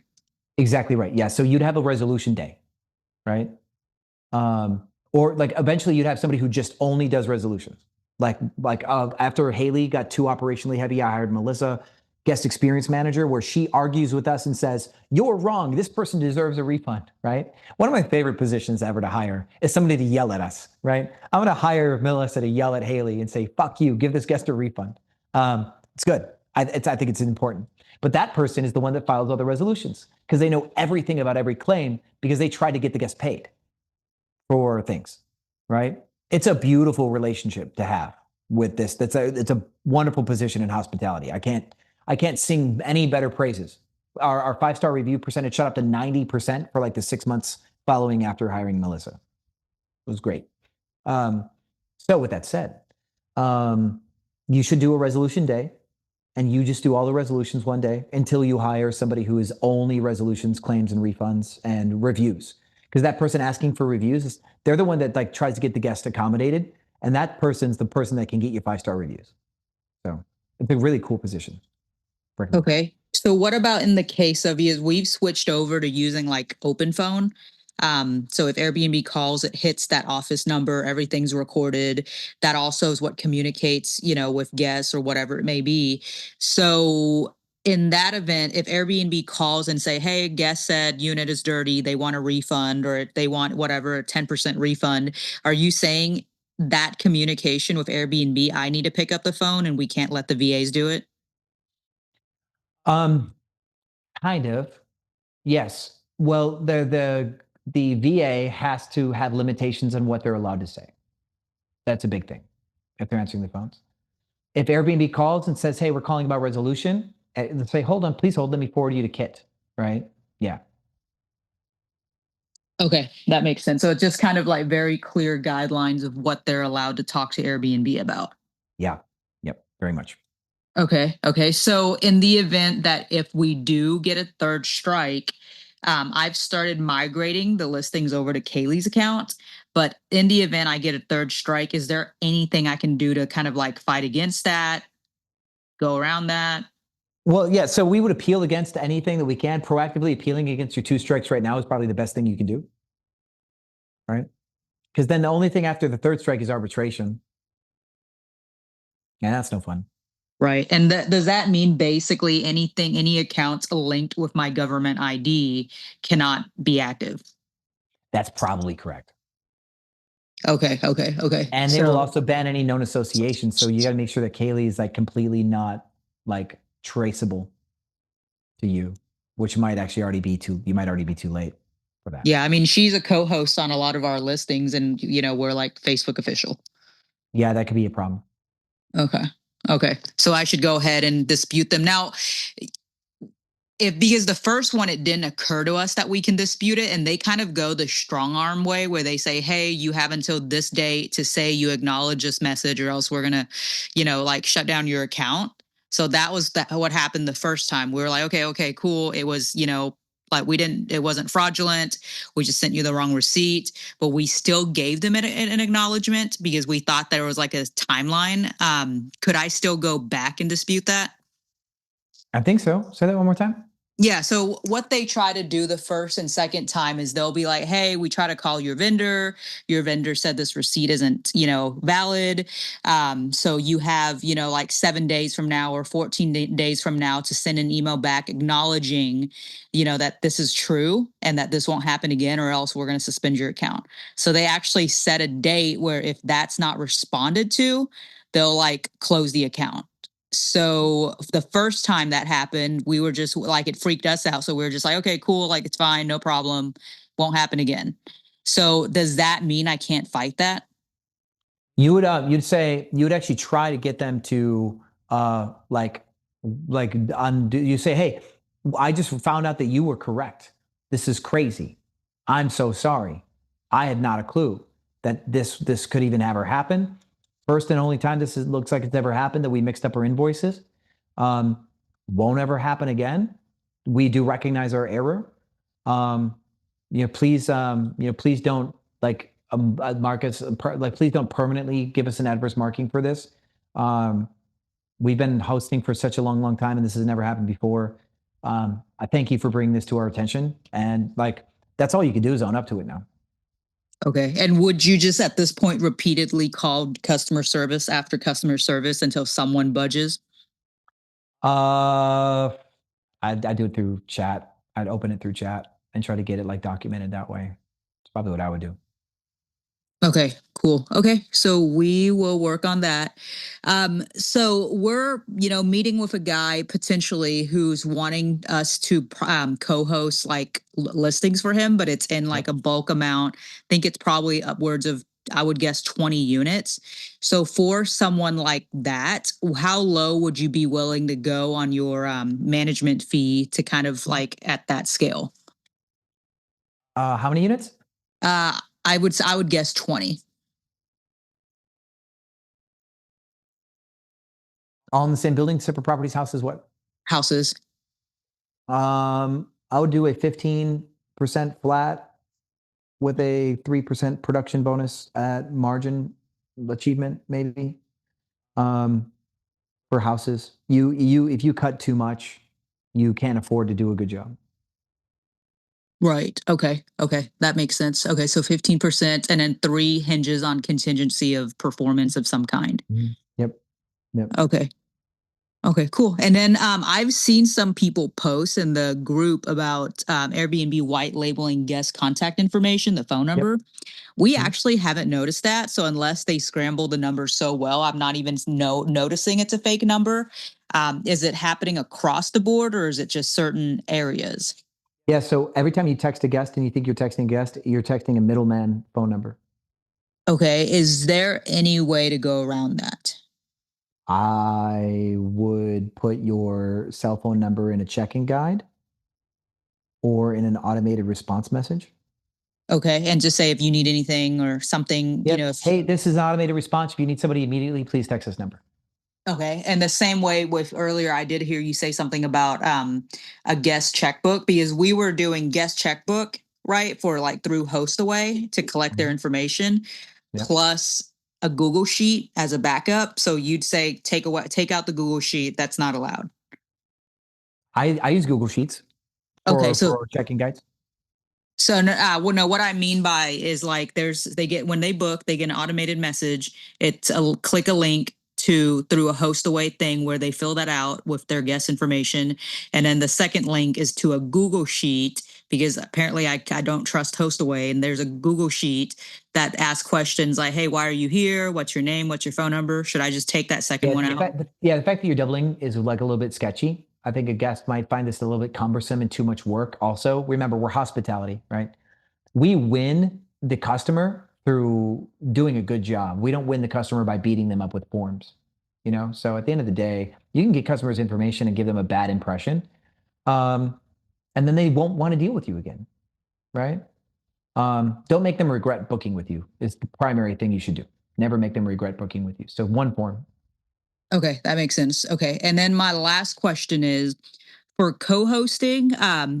I have a suspicion that I'm charging the people that we co-host for too much of a market cleaning fee, because, for example, let's say we pay our guys $20 an hour to clean. So when we co-host for somebody, I'll charge the customer that we're co-hosting for whatever the market rate is, which could be like $60 or it could be $100 if it's like a 3-bedroom or something like that. And what I've noticed is when it's that high, they end up getting a smaller like nightly rate, right? Because the guest only sees one total rate and then they make less money at the end of the month.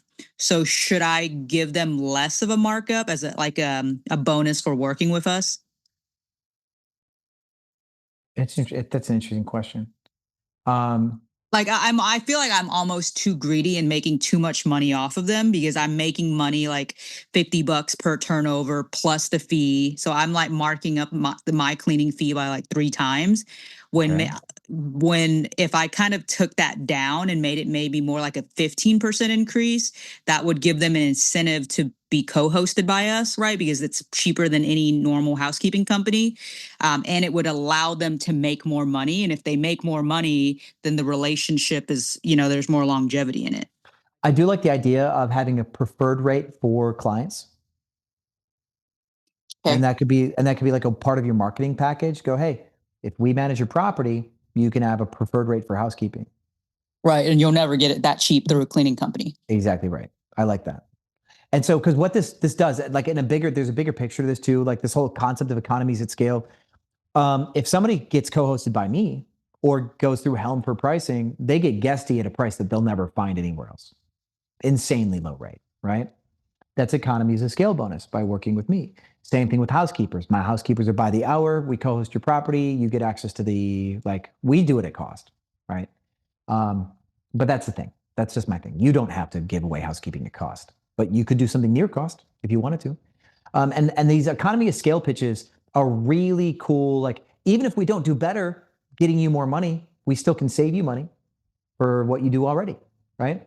Then if you can show that you're better at pricing or better at listing optimization, then you win because you have both sides of the argument. You win on operations and scale, and you win on marketing and the service side. So I really do like the idea of having a preferred rate and having a preferred tech stack rate and all these other things that might pull somebody in. Because there are some people that's how you win them is with savings, right? The coupons work. That's where they exist. Okay. So then if the guy that we meet and he's, like with 20 units, because he had these listings himself, he ran them himself, but he got busy with insurance relocation stays. So I think he brokers them now. That's he's so busy with that. He doesn't have time to do the arbitrage. So if we sit down, we negotiate through everything, and then he's like, hey, I don't know you, but I still want access to the listings I want to be able to see the guest message the guest messages, the way you do pricing, at least just to until he feels comfortable. Is that a walk away? Should I be like, no, we don't give you access to any of that, I'm walking away?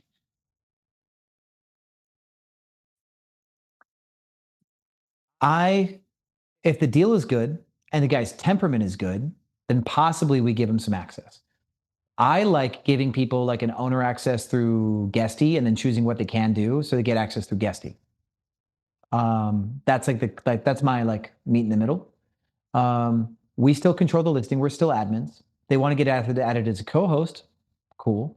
But being added as a Guesty owner gives them all the access anyway, so that's fine, right? We really want to stick in the ground on having admin control and ownership over the listing and its reviews and stuff and its payouts to make sure that we don't have an accounts receivable cycle. And that's where I put my foot in the ground. I say, we do not do accounts receivables. We will never chase a client down for money. That's not how we work. We put in a lot of work every day and our people get paid every week. So we will collect the funds and cut the paychecks and give you the distribution. You have a monthly expense cycle. We have a weekly or daily expense cycle. So we collect the cash. And that's just how we argue it. And everybody says okay. As long as the logical argument seems to stand enough that everybody said okay. Okay. So let me make sure I understood you clearly. So the payout, and so you collecting all the money up front and then paying them, a check a month later, you don't budge on that unless they're willing to take a 3% hit for expedited payouts. Yeah, we did talk about that expedited payout feature. Yeah. Exactly. Yeah. So that's, you don't budge on that. But if they want access, because I think he's cool, he's like a sales guy. I think his wife is super, she sent me a 20 questionnaire. If this happens, what do you do? What are your systems? I think she's the super analytical one. Right. Mm-hmm. So if they want access to be able to see guest messages and to see how we do pricing for peace of mind, is that a walk away, or can we, how would you do that? You could tell her hey, I think I understand where you're coming from, and I would love to answer all of your questions with the intent of helping you understand that we are good at what we do. Normally, these types of questions are something that a competitor would ask us to try to learn how we do what we do. I'm not getting that impression that you're trying to reverse engineer our business. Is that correct? You're not, are you? Okay, cool. As long as we can be on the same page that you're not trying to steal our proprietary secrets, I'll answer as much of this as I can. But if we get into anything that is too secret, I will tell you, and I hope you can respect that. Okay, so would you let them, because with a co-host, you can set it up where they can't, they just get a payout, but they don't see messages and they don't see pricing on the calendar. Would you allow them to see messages coming through from guests and pricing, or would you block that from them? And that's a non-negotiable. I'd let them see the messages and the pricing because they still can't see the process in which I chose the rates. Okay. Because come on, you say tonight's going to be $75. And the way that you got there is years of experience, intuition, tables, you got your wish list with your competitors, you got all this data, and you pick 75. If they leave you and they go, oh, she made it 75 on Wednesday. That's what they have. She made it 75 on Wednesday. Why? I don't know. She has no clue, right? So people seeing the final rate, that there's really no, there's no way to reverse engineer your pricing logic. So you're safe. Okay. See, the reason I'm leery about that is we've allowed homeowners, right? Like real estate investors look at they see the pricing, they see the messages, and then they'll jump on us and be like, hey, did you respond to blah, blah, blah? Or like, hey, did you see that guest ask that? They'll message us right when we're about to answer the guest. Or they'll say, well, I think you just put the price too low. So that's kind of my concern with people who get too micromanagey and too involved. Yeah, so what you'll do, you actually have them sign a form, right? So it's like a conditional access. You'll say, we'll allow you certain access for your peace of mind, but we will take zero instruction or feedback from you based on anything that you see within that access. So you will not message us and ask us if we saw a message. You will not message us and tell us that you disagree with the price that we set. If you want to have this conversation, we will have a meeting once or twice a month. We'll have a monthly projections meeting and a monthly recap meeting.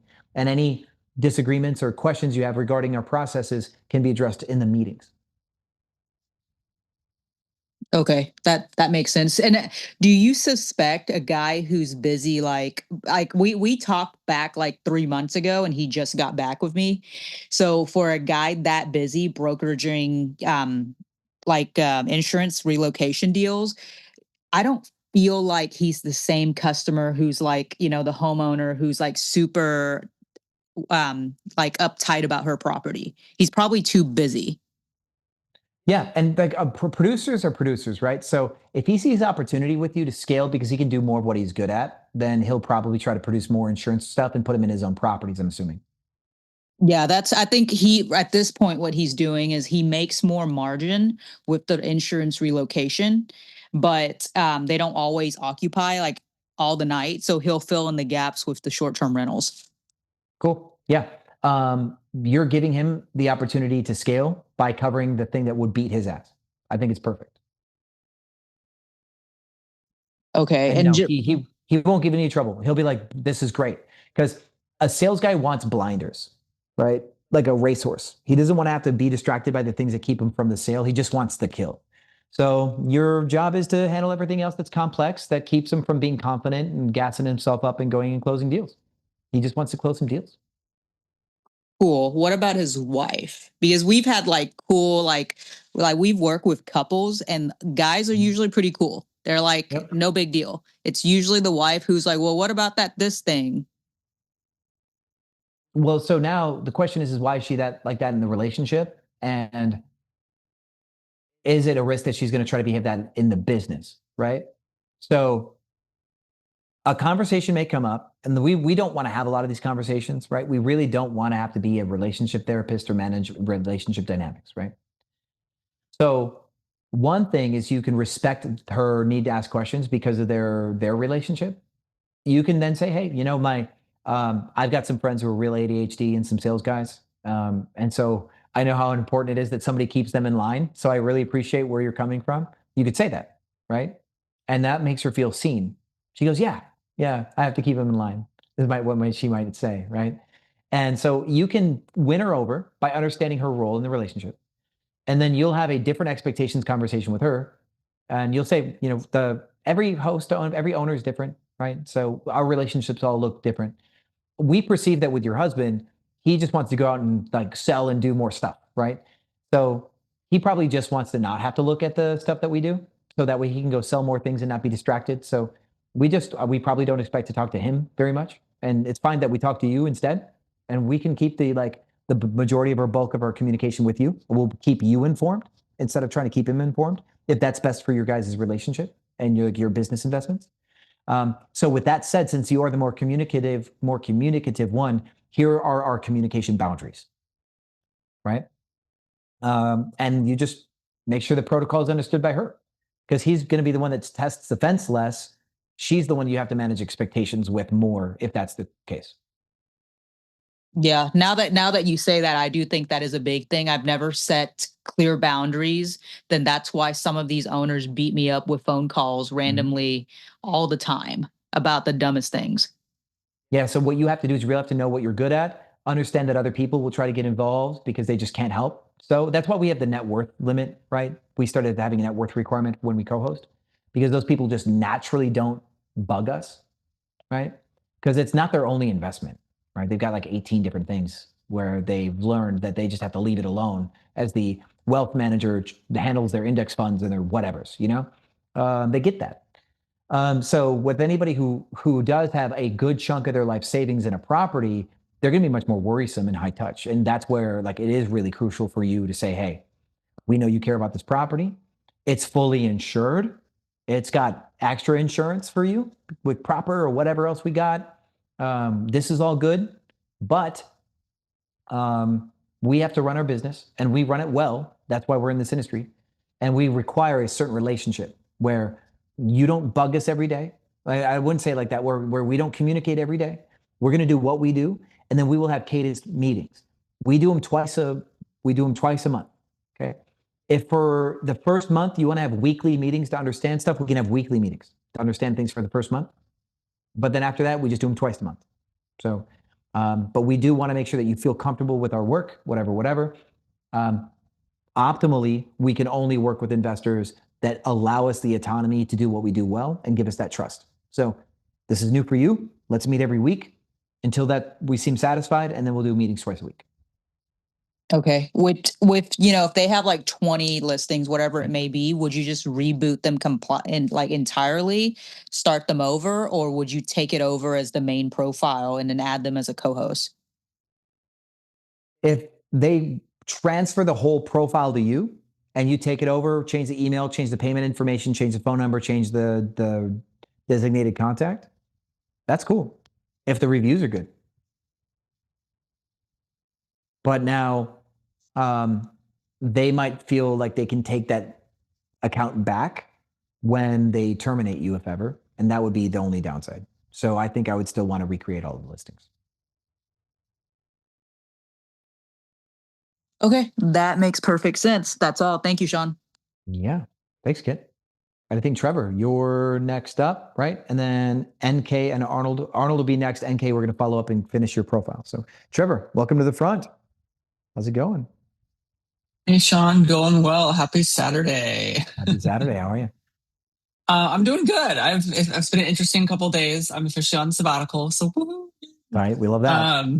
I will say it's been an interesting time for me because I feel like I've just been going constantly for so long, and I've done nothing for the past 3 days, and I think it kind of got to my head a little bit. But I'm excited to get back into some things and be productive again. Because love that. That's fun. I know we've talked a lot about my sabbatical and kind of what I'm trying to do during the time here. I'm going to be very transparent with you since I haven't been working for the past few days. Coming back to it and looking at everything, I'm a little overwhelmed. And so I'm trying to figure out kind of the best course of action and maybe even like a priority list. Because that's, I think, how my ADHD brain works. If it's like, oh, I have 20 things to do, I can't do all of them, shut down, don't do anything. Okay. So I think the 3 things we mainly talked about, like improving my property, like, switching to Guesty Pro, doing multi-channel, doing an upsell offering on my property, and like finessing and finalizing like cleaning and turnover processes. And then also kind of second category would be like trying to find a co-hosting deal and also potentially getting my like actual second property up and running and on the ground. So like that's a lot, obviously, especially since I'm so new to all of this. I'm still getting used to the processes for my first property, like accounting wise, and make sure I'm paying taxes every month, and cleaning processes and paying them and all that fun stuff. So I'm a little overwhelmed, and I don't know. I don't want to just focus, because like part of my brain is like, I want to just focus on the property I have and like make it really great. But I don't want to spend my entire sabbatical doing that, because I really want to have either another source of revenue coming in, whether it be co-hosting or my second property. So I'm trying to figure out how to balance my time well, and like kind of like a list of priorities. So I guess the question, okay, so hold on. There's no question. Sorry. There is only action. That's going to be for you. There's only action. Okay. Because your brain's full of enough questions, right? Yeah. So, yeah, always. So step 1, we open our laptop, right? Step 2, we open our multi-calendar. Step 3, we look at the next 3 or 5 days and go, do we need any bookings over the next 3 or 5 days? Cool. Let's adjust our rates according to our understanding for the next 3 or 5 days. Okay. Then let's just look at our rates overall. Once we do the next 3 or 5 days, let's look at our rates overall. Do we like everything? We think everything's working. Do we need to make any tweaks? Small tweaks to price? Everything's good? Okay, cool. Moving on. Next, let's open up the listing. And we go, okay, what were we supposed to do with this listing to improve it? It's calls to action. We write some stuff in the copy. Let's write that now, right? Whatever it is. Anything with the photos? Oh yeah, we're gonna do a hot chocolate bar. We're gonna make the balcony look cooler. Let's do that next, right? So last minute prices, overall prices, copywriting and marketing, health check. That's like our health check for the listing. Okay, cool. Now let's do the stuff that happens in the real world and let's move on, right? That'd be kind of like just if you're getting started right now, that's what I would do. Prices for the next few days, look at our prices overall, open the listing and add any text, change any text to the listing, think about what we were gonna do with the photos, do the thing with the photos, and then move on to the activities, right? You're just gonna housekeep the next time it's gonna be cleaned. You're gonna show up and work with a housekeeper. And then the second time, you'll probably do it yourself. Whatever, like just start being involved in housekeeping. Even if you don't just do it yourself, you still would like the savings of doing it yourself because we talked about that as like the total cost benefit of sabbatical is saving $2,000. Right? Right, yeah. So try not to waste it, right? Because we did agree, like save the $2,000 and do some of your own stuff. So try to do that if you can. Otherwise, you just paid for a vacation, right? Instead, and we don't want that. With that said, you're going to do the housekeepings when they're scheduled, but you don't really need to think about that. Don't add that to your like things to think about thing. You're just going to go, okay, I will be at the property at 11 a.m. on these days because there's going to be some cleanings. Cool, we'll do that. Then you're going to make a pitch deck for pitching co-hosting. You're going to design something. We talked about the flow for the pitch deck already, didn't we? Well, we like briefly talked about it, and you said there was something in the companion files. I could not save or find it for the life of me. I went through like every document in there and couldn't find it. You type in the word Sonder, for instance, keyword search Sonder. And if you don't see an SONDER, otherwise type in Q3 or Q4 into keyword search. So you're either going to search for Sonder, you're also going to search for Q3, or you're going to search for Q4. Because those are the actual keywords that are probably in the title. I see a Q3 2018 Sonder Real Estate Master Deck. There you go. There it is. So is that what you're saying is the co-hosting like slide this is an investor slide deck, right? Yeah. So I want you to look at their investor slide deck as just like it's chef's kiss level and like slide deck construction, right? Your slide deck doesn't need to be nearly as good as this, but man, if you can look at how they talk about the industry, how they talk about how good they are, this is the vibe, right? So I want you to use that as a reference point, and your slide deck can be 8 slides, just 8, right? The industry is great. Now is a great time to be in the industry. The industry is great, though, for those who do well. This is not just free money. Here's what it takes to do well, right? Here's the aspects of excellence. Here's an example of a listing that's perfect. That is ours. Perfect 5-star listing. Here's my listing, perfect 5 stars. And here's how we achieve such great results, right? And that's kind of how the pitch deck works. The industry as a whole is great. So like for somebody who owns a property or is considering investing, short-term rentals is great. Overall, just conceptually great, universally. Going into 2026, we've got an exceptionally great time, not just a universally good opportunity, but we have a timely opportunity. So universal, timeliness, caution sign, this makes a lot of money, but only for people who take this seriously. Introduce your company and show how amazing your company is in that introduction. Then you go through, here's everything that we do to crush it and be excellent. And then at the end, here's also stuff that you don't see on the front that lets you know that we will be able to be excellent for you in ways that you might care about, like tech stack, security stuff, investor transparency stuff. That'll be at the very end. Like what all this means for you would be at the very end, right? So Okay. universal opportunity card, timeliness opportunity card, segue into like that an operator needs to be excellent. This isn't 2014. Then introduce yourself, the company, whatever, and then go, here's the things that we're excellent at: design, guest experience, rate optimization, listing, and marketing, right? They're probably 4 cards. And then 5, operational excellence, like housekeeping and upkeep, right? So you might have 5 aspects, right? And then you'll turn that into, what does this mean for you? If you had a property with us, not only would you get all this excellence, but here's other things that happen in the background, right? Like tech stack and security and investor transparency, blank, blank, blank.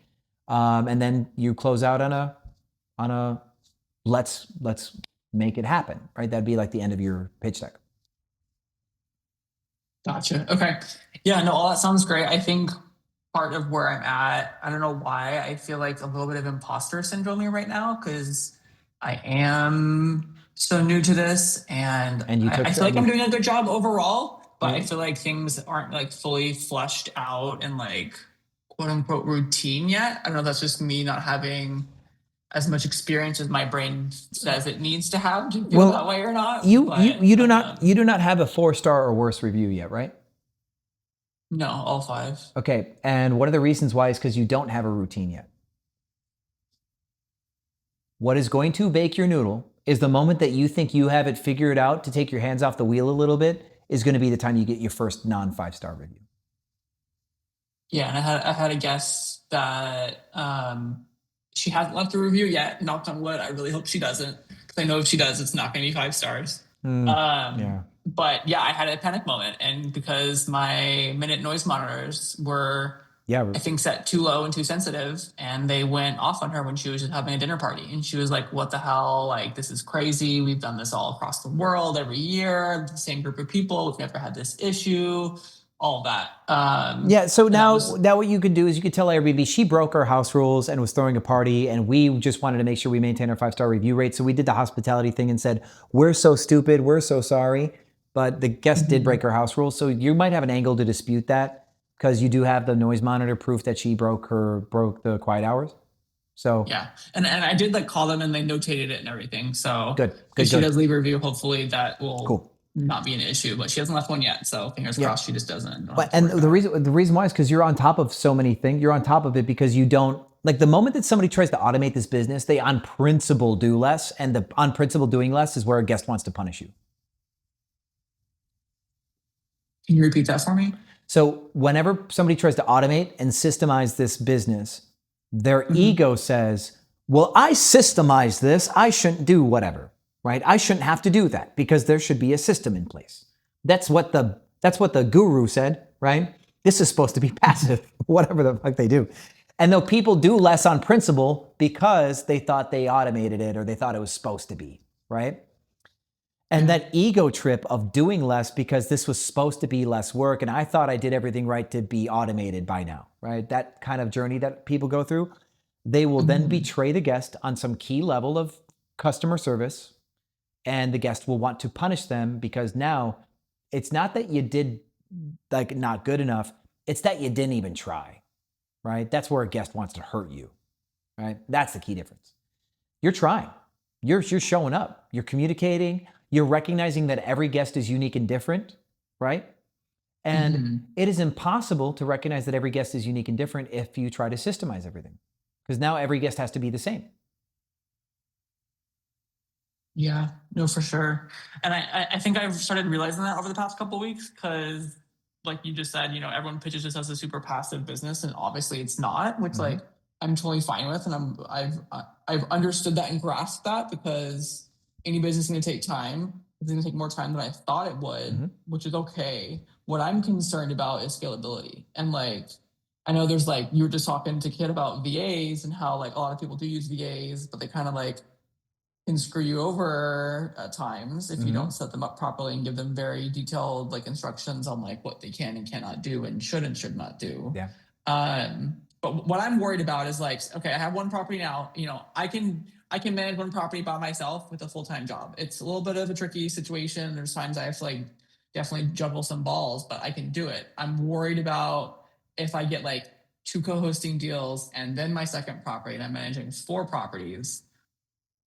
That's where I'm like, ooh, I get worried and concerned about being able to juggle all of that. I want you also to recognize that this is just part of your human experience, right? To worry, to overthink, to overplan. Yeah. And it got you. You're on a perfect hot streak. You've got you're one of the only listings in Fort Worth that's perfect 5 stars. Mm-hmm. It pays. It pays to worry, right? So pat yourself on the fucking back, bro. Pat yourself on the fucking back. Now, think about really what does take the time and journal that out. What takes my time? What's the time suck? What's really hard? You're gonna change your prices. The time it takes to change 1 listing's price is the same time it takes to take 3. The time it takes to do 10 listings is the same time it takes to do 30, roughly, right? There's like levels and plateaus to this. Guest check-ins and experience, guest housekeeping communications. The time it takes per day to do stuff will be the same, but the frequency of the days increases when you have more listings. Once you hit about 8 or 10 listings, then you have 3, 4 check-ins, 5 check-ins in a day. Now you might hit a bottleneck, right? But you have just more daily frequency. When you go from 1 listing to 2 to 3, you're gonna do stuff almost every day instead of stuff 3 times a week, right? That's gonna be the main change. You're not gonna hit like this effort bottleneck, it's a frequency thing, right? And right now, you don't spend 6 hours in any single day working on the property. There's not any 6-hour day, right? No, I don't have 6 hours to give. But that is aside the point, right? My point is, like you're on sabbatical, you got 6 hours to give now, right? So welcome to it, right? So the thing is like, what is the most time in any one day you've ever had to spend on a guest or on a problem or on the property, right? We can, like worst case scenario, say, if every reservation was this hard, how many properties could we do at once? And still have enough resources to handle every guest at peak difficulty. That's worst case scenario planning is a great way to grow the business, right? Because you're always going to be prepared for the worst. My brain goes, honestly. But what is the answer? Like, what's the worst that's ever happened as far as time? I mean, my worst guest was the party situation on a Friday night, and I spent from probably 10 p.m. until 2 a.m. dealing with them in Airbnb and everything. So now let's say 4 parties are happening at the same time, right? Mm-hmm. The same amount of time will elapse because they all happen at the same time window from 9 p.m. to 1 a.m. It's bullshit, right? You call Airbnb and say, I've got 3 active parties happening right now. You make the same phone call, but you triple the amount of work put into the call, right? You're hacking away on the computer, texting guests like, you're in violation, enter, you're in violation while you're on the phone with Airbnb, right? Copy paste. Yeah. Okay. So you can have a person who's going to work for your company at one point when you have 30 properties. That's going to be this person. And every night they're going to be calling Airbnb about some bullshit because you have 30 houses. They will call every night. They will spend 3 hours of their shift arguing with Airbnb and guests at one point of scale, right? But the point is now you could do 4, 5, 6 houses with the same shift and be able to handle that scope, right? So there's going to be total workload, like hours of work, but then there's also like breadth instead of just depth, right? And so you either break by having not enough hours in the day or not enough attention to span. Those are going to be the 2 points at which something could break. So here's the time break. How many housekeepers, like how many apartments can a housekeeper clean or how many houses can a housekeeper clean? If they only have 6 hours to clean from 10 to 4 or 5 hours to clean from 11 to 4, a housekeeper can only do so many units in 5 hours, right?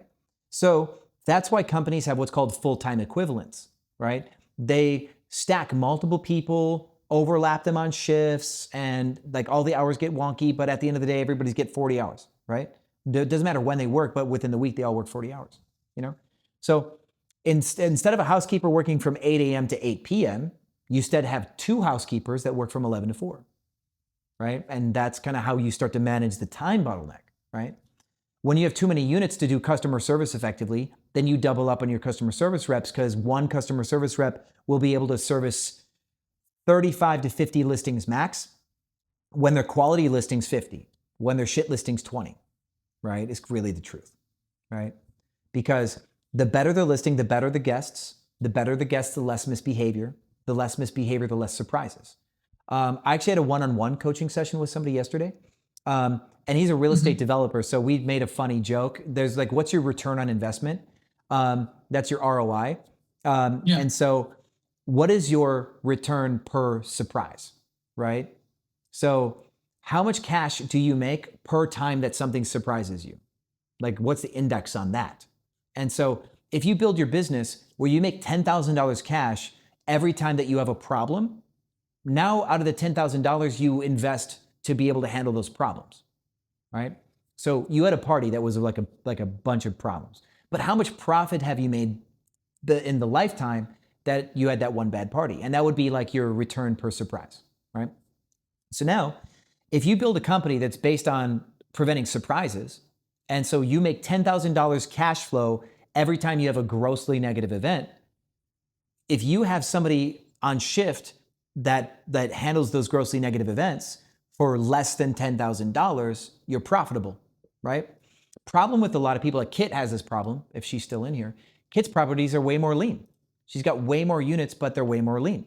And her return per surprise is probably really low because she makes $500 cash flow or $700 cash flow a unit and maybe $300 cash flow a unit. And then since they're cheap, she's got people smoking weed and stealing stuff. So her net revenue per surprise might be $80. So now she can invest $80 or less per fire, putting out fires, right? That's one path. Scale, units, systems, right? In your case, if you build good units like you have now, you can quantify how much money do I make per time I need to shoot somebody in the face, right? And that means that you just need to invest a sufficient amount of money to handle those surprises when they happen. If you have 10 units that very rarely have problems, you've got a lot of free cash per surprise. And that's a cool metric kind of mindset for this.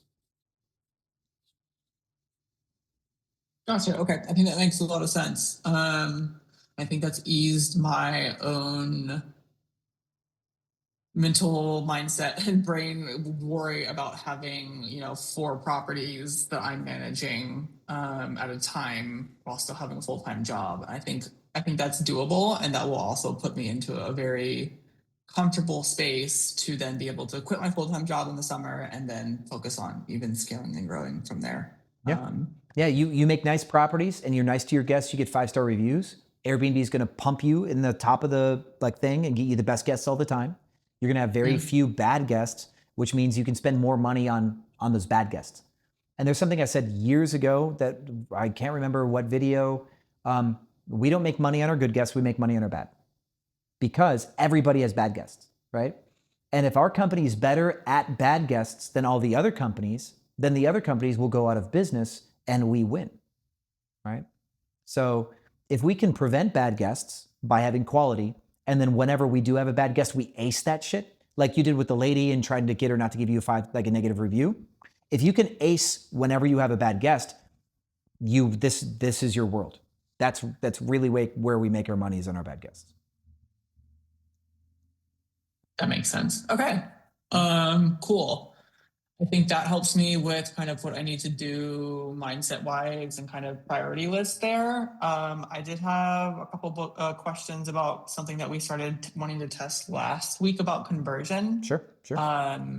We basically, my issue was I had the 65% first page search. I did not have the 35% search to listing. And I did have like the 5-ish% listing to booking. Yeah, so we were trying to increase search to listing. Numbers. Change out your hero photo and title and stuff. Yeah, we did it a couple different things. We're doing 2 simultaneous tests on 2 different date periods. Yeah, we're doing price. We're seeing if going under $1,000 is worth it, something like that. Kind of. Yeah. So from my understanding, basically there was 1 week in December.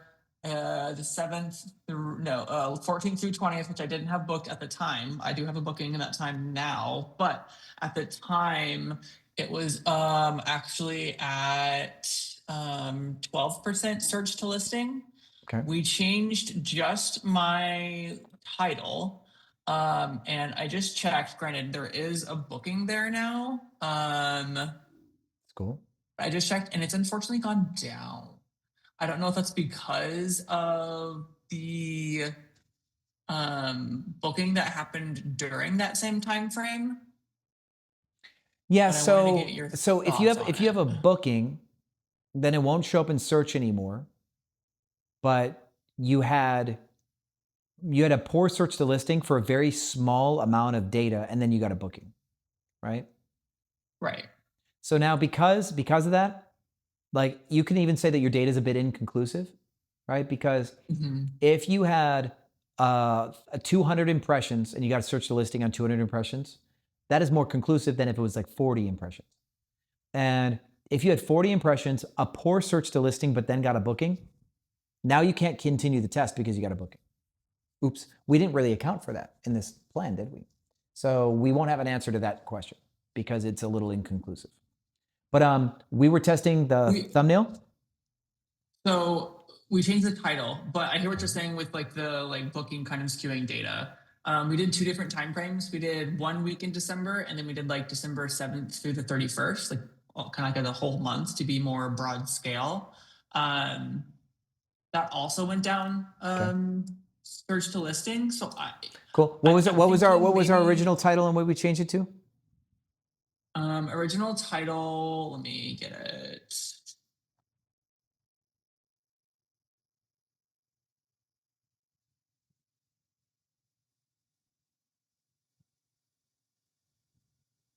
I believe it was New Lux Townhome off Magnolia Rooftop Patio. Yeah. Okay. And now it has been for about a week now. Rooftop Patio, Walk to Magnolia, Lux Townhome.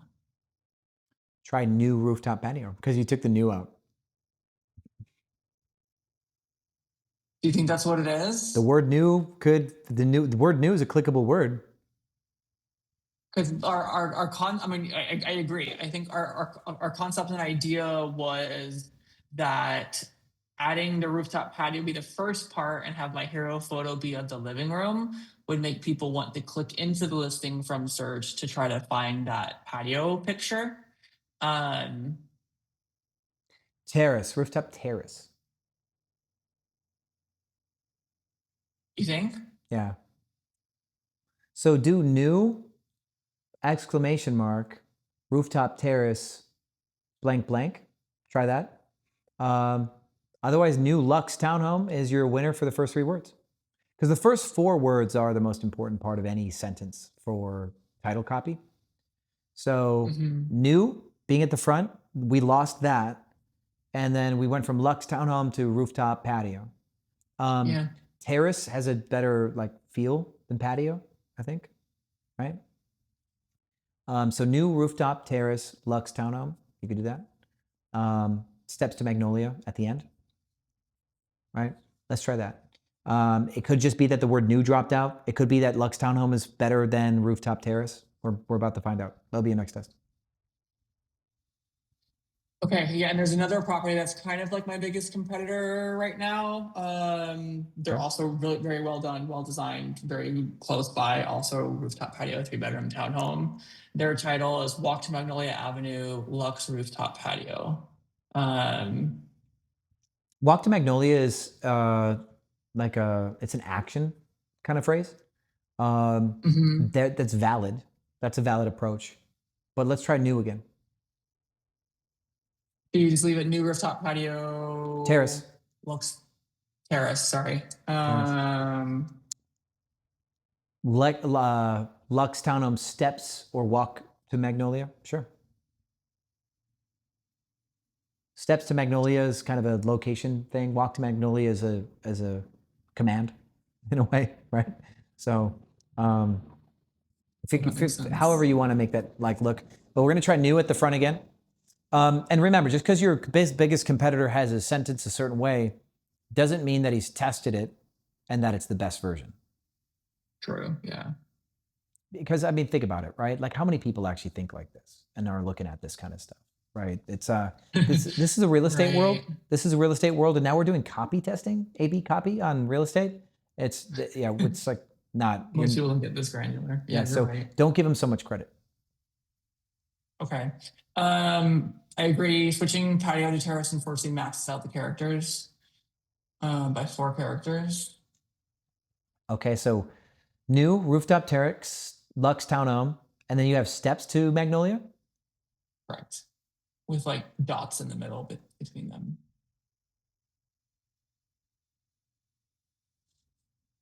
And it's 54 characters and max is 50. Maybe take townhome out. Lux hyphen, right? So do new exclamation mark, rooftop terrace, hyphen, Lux, hyphen, steps to Magnolia. Because townhome, like, do you think townhome's really a thing that people need to read? Yeah, and I guess my description starts with enjoy your stay at this 3-story luxury townhome. So like they'll get it. Yeah. Okay, cool. I saved that. I want to also talk about pricing.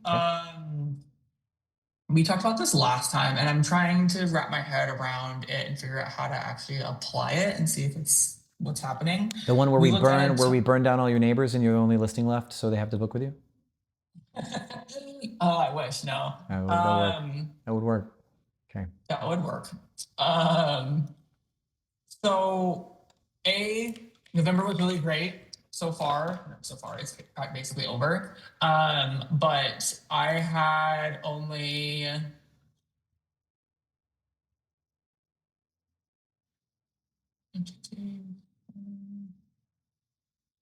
6 days not booked, which is like, yay, my first like high occupancy month.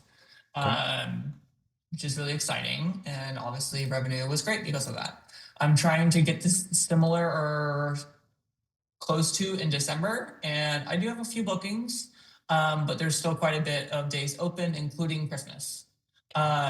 So I'm starting to get like a little nervous.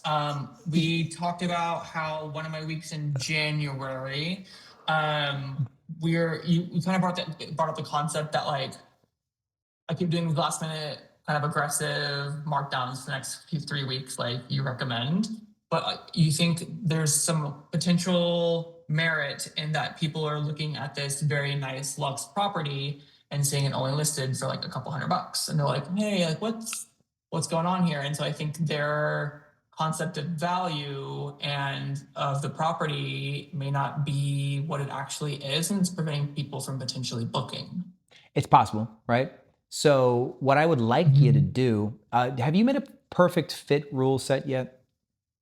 Yeah, I perfect fit 3 days and 6 days so far. I think for the 7th through the 10th, you should do perfect fit 4 and then do a perfect fit 5 for the next 5 days, for the weekdays. Even though you got the Saturday available, I think I'd put them on all 5 of the weekdays just in case. For the 14th through the 18th. Because the thing is, yeah, if you lower the rates much, then you could make somebody think, oh, this place is too cheap. But if you lower the rates, actually, if you put a perfect fit 4 on the 7th through the 10th and then do that on the 15th through the 18th, right? That might be fine. Perfect 4s on both. And then if somebody books Saturday, Sunday, Monday, they don't get a discount. But if they book Saturday, Sunday, Monday, Tuesday, then Monday, Tuesday do get a discount. That might be okay, right? So I think perfect fit 4s on the 7th through the 10th and the 15th through the 18th, I think those will be fine. That way, if somebody does look for 1 or 2 or 3 days, like the rate's not too low. And then at 4 days or 5 days or longer, those are the stays you really, really want.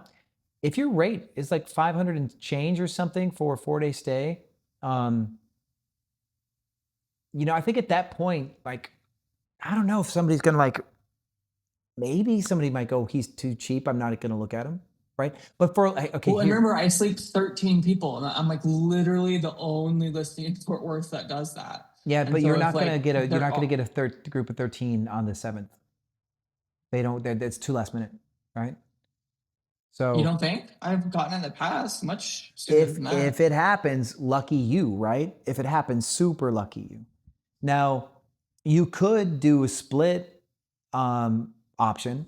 Like you can make a second listing, right? This could get a little funky, but you can make a second listing that's only available last minute, right? That's a child listing, kind of like your parent-child relationship. and you charge per guest, you could do that, right? And now, since you're charging per guest, your rate's really low, right? But then you charge $15 per person after 4 or 3 or something. But now here's the thing. Now you are really taking advantage of the fact that there's less listings that have a lot of beds. So cool. And so let's say your rate's 110 base, and then after 4 it's 15. So it goes 110, 125, 140. And so after 4, you can get another $150. So you go up to 240-ish. You go up to 240, right? So these would all be 110, but up to 240 at max. You could do that. So you've got a listing that's only last minute, but now it doesn't have any reviews, right? Now it doesn't have that representation that you have, right? Guest favorite, 5-star. Yeah. Now all that stuff. And so those are trust metrics too. Somebody can search just for guest favorites and you pop up for that, right? So now dropping your rate to something that seems a little bit suspiciously low, you're a guest favorite with perfect 5-star rating. Like that kind of offsets the distrust in a way too, right? Yeah, and also that makes me worried about locals trying to book parties and stuff. So I think doing the 4-day discounts might be the best move, right? And now we're going to do it against like the math of what would happen if we don't get it. Because like look at your Monday, Tuesday. You did get a booking for Monday, Tuesday, but now Sunday and Wednesday don't have bookings, and that's your risk, right? So if you stand the risk of losing 50% of your occupancy, then giving a 35% discount for 4 days is absolutely A-okay. Because you'd go, like if you got a 2-day stay, you'd lose 50. So giving a 35% off of a 4 would make sense, right? That's an example of like, because you also run the risk of not getting a booking, which would be weird, which would be super weird, but it could happen. And here's where we can actually check that. We go to neighborhood data down here, and let me just shorten this search window to be this. Okay, come on. Why'd you be weird like that? Okay, so we look at this box here, neighborhood data.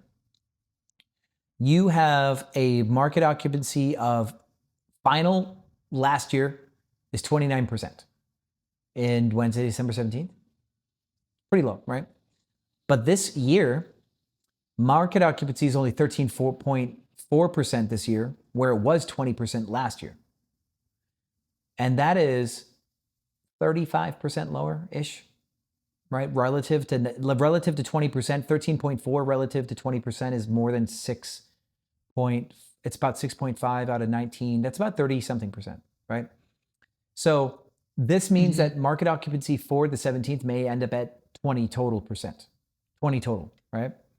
And another thing to consider is some of these Wednesdays in that 20% probably are booked with the Friday that follows or the Saturday that follows. It's part of the whole thing.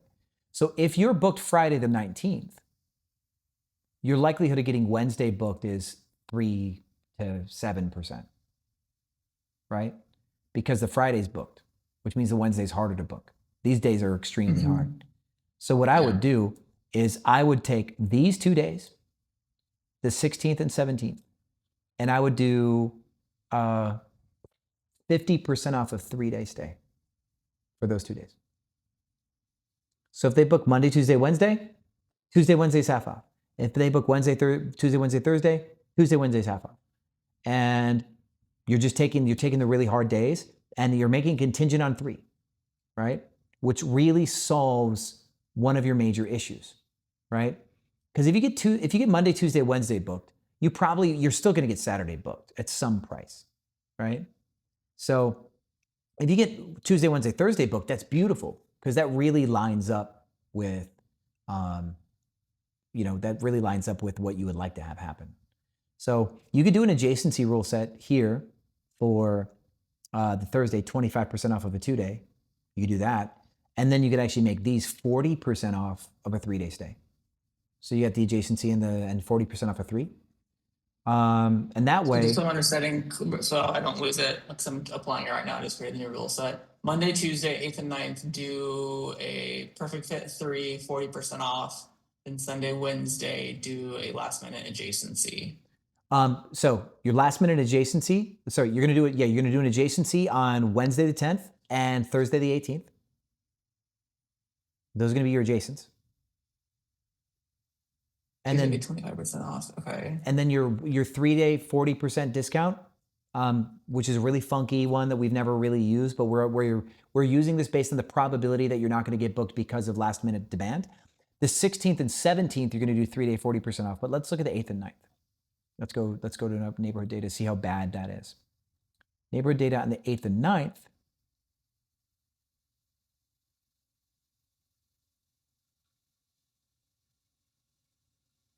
Market occupancy is currently 16%. Final was, yeah, that's also bad. So yeah, off of the 8th and 9th also, because they're a lot softer this year than they were last year too. Gotcha. Okay. And then also Sunday the 7th, adjacency, 2-day 25. Maybe. Or would you do adjacency? Yep. Yeah, adjacency on Sunday the 7th also. You're right. Good call. Would you do adjacency or adjacency and last minute drive down? Are you using a drive down? I have it. I don't know.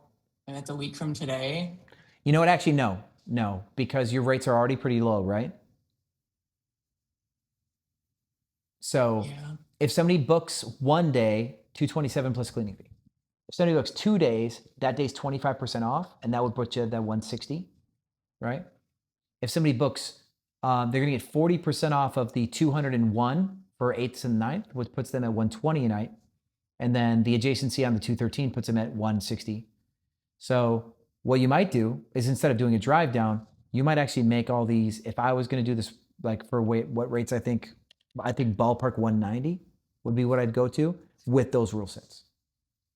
So now your rule sets don't have any drive downs anymore, right?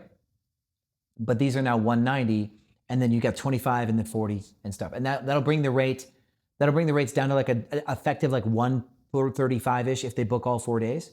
But 190 plus cleaning fee should be a good. What's your cleaning fee? 120 something? 120 right now, and my cleaner's out of town, so I'm having to use Turno people, and it's like $150. Or you clean it yourself. Clean it yourself. Remember, this is your sign. You're being tested right now. You're being tested by the universe. This is your sign. Did you say you're going to clean? Because now if you don't, you're going to get punished. Because you made a contract. You made a soul contract. And now you're getting punished for not cleaning. So you got to clean it. With that said, so I think this is correct. I think that this NFL game here, I don't know if you're close enough to the stadium for this NFL thing to really work for your in your favor. Maybe, maybe not. The game's on Sunday, right? I think, yeah. Yeah. The fact that you're not booked yet for it is kind of an interesting situation. Let's go look at neighborhood data for the 14th again. The 14th. Yeah, occupancy is down, even less than last year, right? Last year's 37 at this point, and occupancy is 32. And so this football game is not doing anything for you in the 14th. Okay. So let's see what. Hold on, wait. I just realized I'm not looking at the same thing as you. I'm looking at a child listing. Why am I? Weird. Why is that showing up on my? So the demand factor for the football game is considering something that is not affecting the occupancy necessarily. Occupancy is down. It's cranking rates, but occupancy is down. Now the question is the market still booking at the occupancy that it's at this ADR that matters?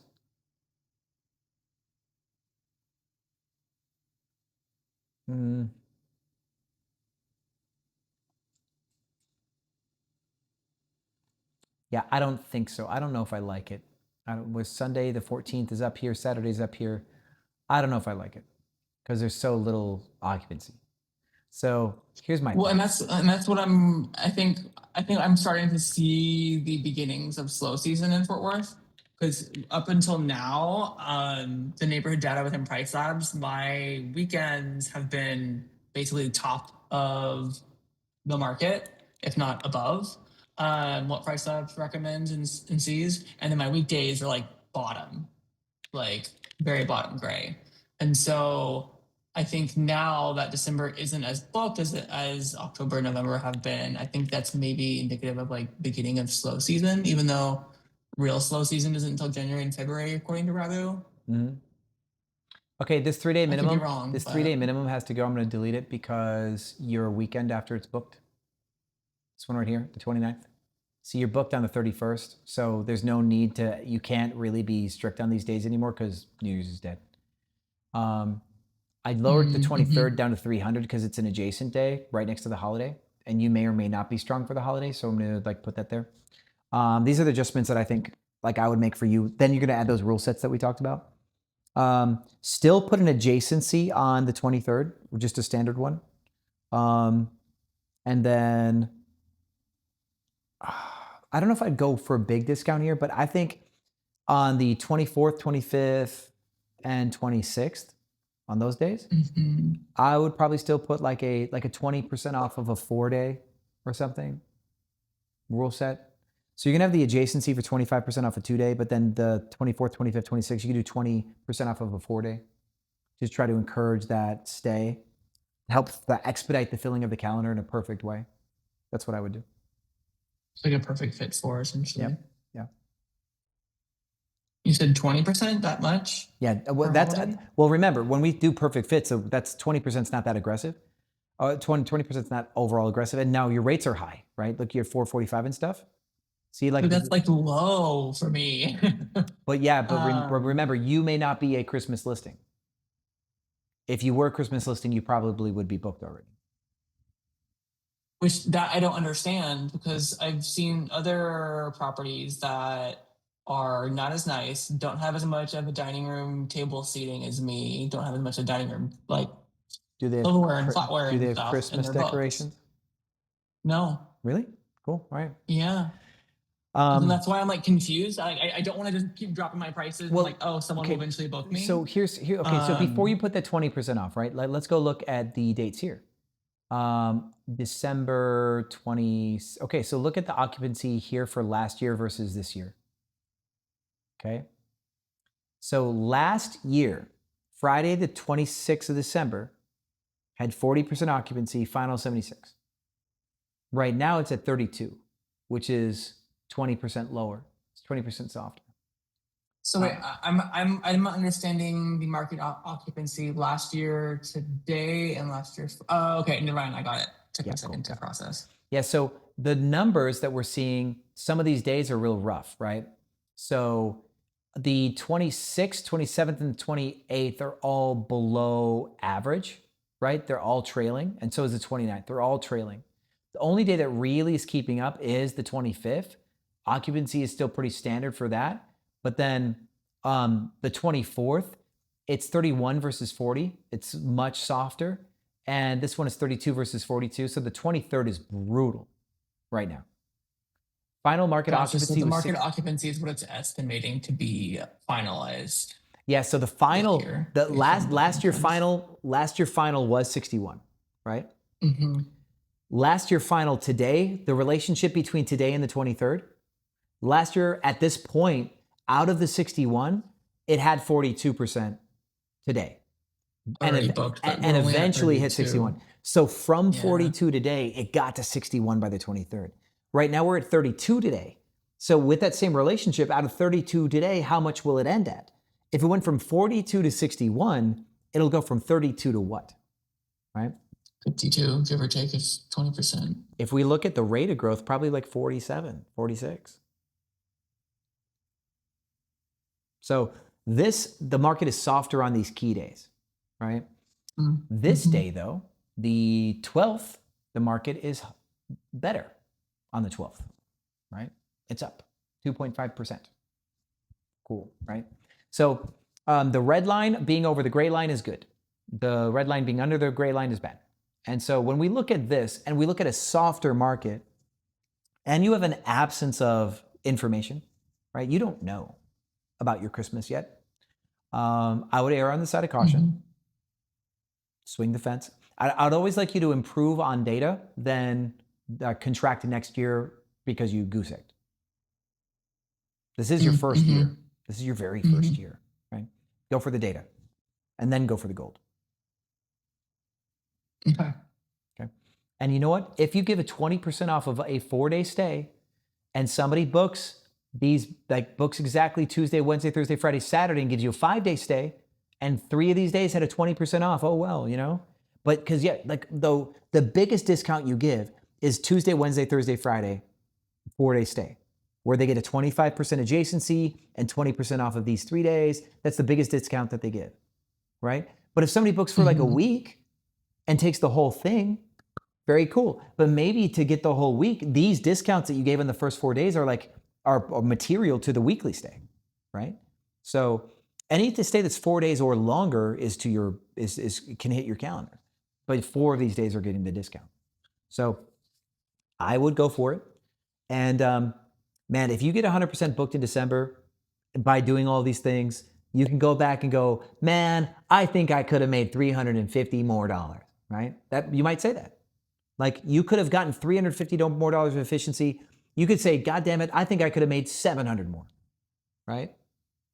You could say that.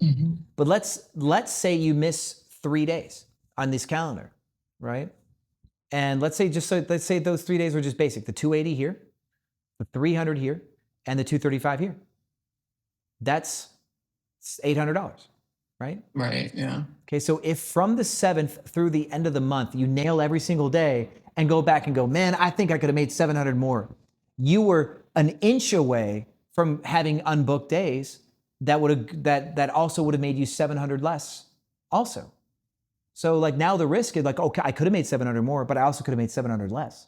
If I was even wrong by, if you change your rates by $15 a day, you could lose 3 of these days. Like, you know, this is like, so I would err on the side of the data. And once you have the data, you can go, cool, I know what I got last year. Let me try to beat that. Let's look at the projections and look at the truth from last year that I know I have, and let's put that together. So that's why I say go for the data your first year. There's a lot of value in it. Establishing patterns and floors and stuff. Okay. Perfect fit for 23rd to 26th, 20% off. I've got perfect. Ooh. Yep, so you got adjacencies on the 10th, 18th, the 7th, 10th, 18th, 23rd, and 30th are your adjacents, right? 7th, 10th, 13th, and 18th, yeah. And the 30th and the 23rd. Yeah. Okay. And then 4-day discounts on the 24th through 26th, but it's going to be a lightweight 4-day discount. Your perfect fit 4 days that are a little bit more heavy-handed will go on the 15th, 16th, and 17th, and the 8th and the 9th.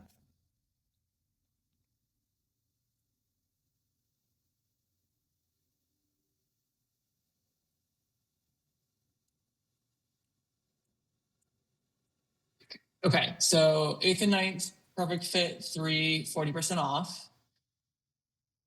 7th and 10th, I've got adjacency 2-day, 25% off. And then 16th, 17th was off a 3-day. Yeah, 3-day, 40% off the 16th and 17th. That's right. It wasn't a 4-day discount. Sorry. Yeah. 15th, 16th, and 17th, perfect fit for 20% off. Actually, 14th through 17th. You could do it like that.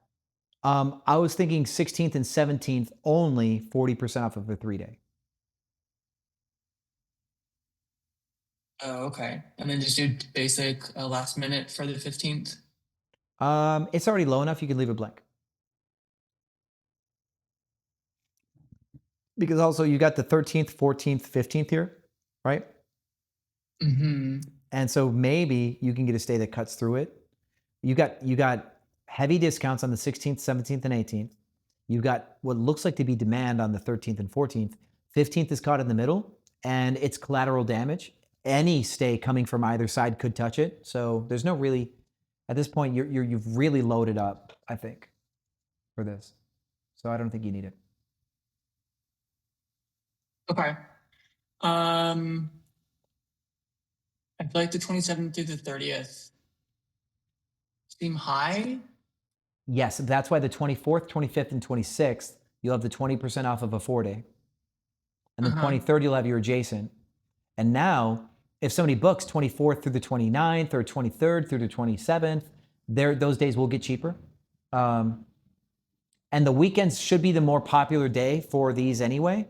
right? So you putting the Yeah. discounts on the 23rd, 4th, 5th, and 6th, you're loading discounts up on that, right? And so we will find out what your first reservation looks like for these days, and then we'll play from what's left over. Okay. And just wait on the 27th through the 30th until. Yeah. Because you may get a booking out. through those days anyway. It could just happen Right. with other discounts that you already have. So let's see what happens. Okay. Cool. I think December pricing is good to go then. Thank you for walking me through that. Yeah, yeah. We changed the title. Put an adjacency on January 5th also. And that's it. Just an adjacency on January 5th, and I think you're good to go. Yeah, I already have one there. Cool. While we're talking about pricing, I wanted to bring up, I got a massive booking, which I'm really excited about, for TCU graduation weekend already. Well, what month? May. Good call. Cool. Find it. Yeah, the 7th? Yeah. 17th and 9th. Really interesting situation. Person requested to book on Airbnb. They had not done the ID verification. So it was a request. I saw the request and was like, because this was the day that it became available, because it was I only do 6 months into the future. Yeah. And obviously I was like, oh crap, my rates are way too low. Let me jack them up, because I think they were at like $750 or something. Good job. So I just arbitrarily raised it to $1250, being like, this is TCU weekend. It needs to be higher. And then they booked it through VRBO. On VRBO, right? Yeah, on VRBO. So they ignored the Airbnb ID verification and just booked through VRBO. Yeah. I'm fine. It's like a family. There's like 5 people coming to stay. It's super high pricing. Yeah. I just thought it was really interesting that they booked it or requested to book originally at $650, $750, and then I bumped it to $1250 and didn't even bring it up. Just booked it, no questions asked, done, one and done. Good job. Means your listing is popping and people had to have it. So your design thesis was correct, good sir. Good job. You created a listing that people want, and price was not the option. Doesn't matter. And they decided to pay them more. Good job. Awesome. Well, thanks. It's interesting to look at it in Pricelabs, because it looks just absurdly high. But then you see the green bar. I guess that's what I'm booked at, so I guess it makes sense. Yep, the green bar is what you're booked at, and it's a combination of this dot that's under and 2 dots that's over. Yeah. And yeah, the market hadn't even made a move yet. The market hadn't even known, right? This Pricelabs was asleep at the wheel, is what that says, you know? Yeah. Yeah, look, so yeah, this is it right here. Market occupancy is cranked 5% more than normal, because it is every year it happens, right? Market occupancy last year final is 87%, and it's already ahead of schedule. So Fort Worth is probably going to jump. It's going to be crushed. So yeah, you maybe could have made more, maybe, but if you look at this, Pricelabs has not a freaking clue, and you caught it, and good job, because Pricelabs would have costed you money on that. Yeah, a lot of money. And I'm thinking that's gonna be the same thing for the World Cup coming up as well. So, do you see your prices? Yeah, I did that in advance, because I was like, I do not want to miss out on that opportunity. I'm just gonna jack them up there. I don't care if some soccer player wants to book it, great. So here's the thing: the dates that are booked are these ones. The ones that everybody wants is July 4th-ish, June 25th. June 25th to June 29th. Those are the days that everybody wants. Okay.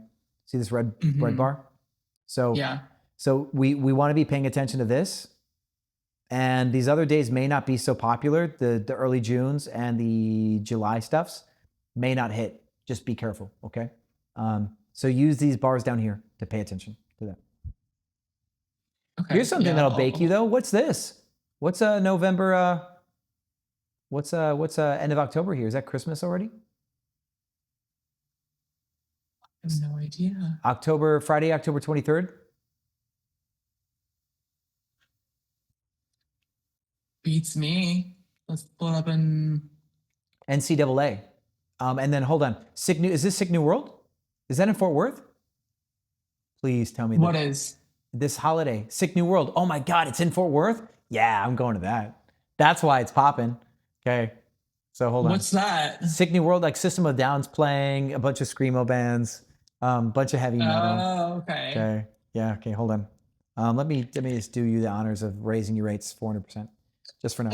Yeah. Thank you. Just for that. What else was popping? The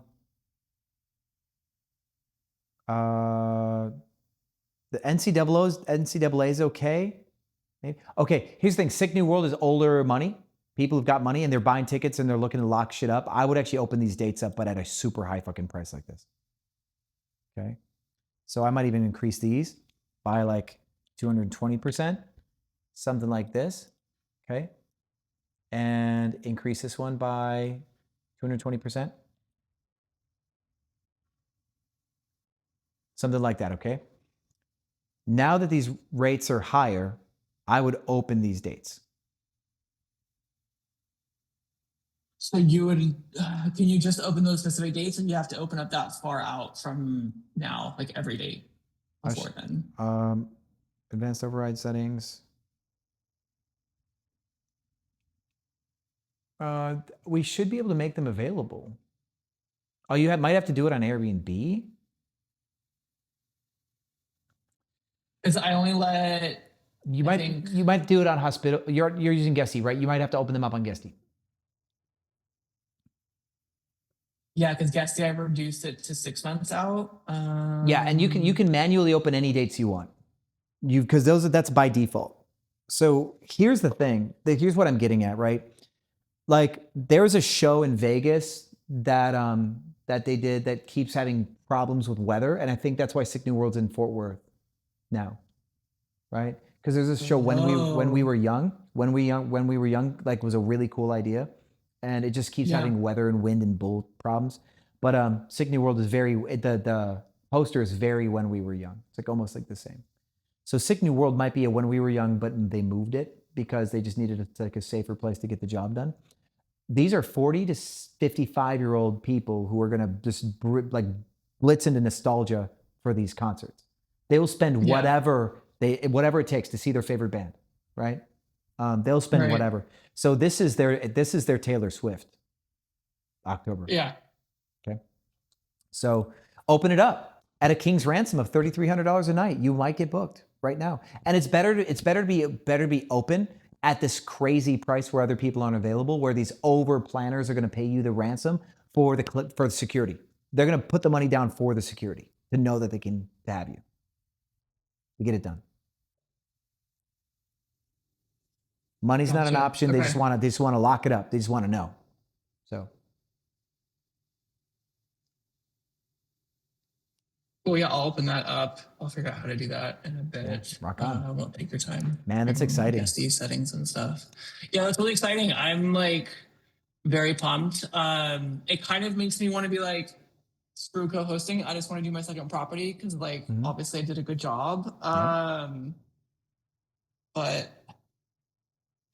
it depends on your cash position, right? So if you got the money to do your own, do your own. If you don't have the money to do your own as well as you like to, lean into a co-host deal until you have enough money to do the next one right.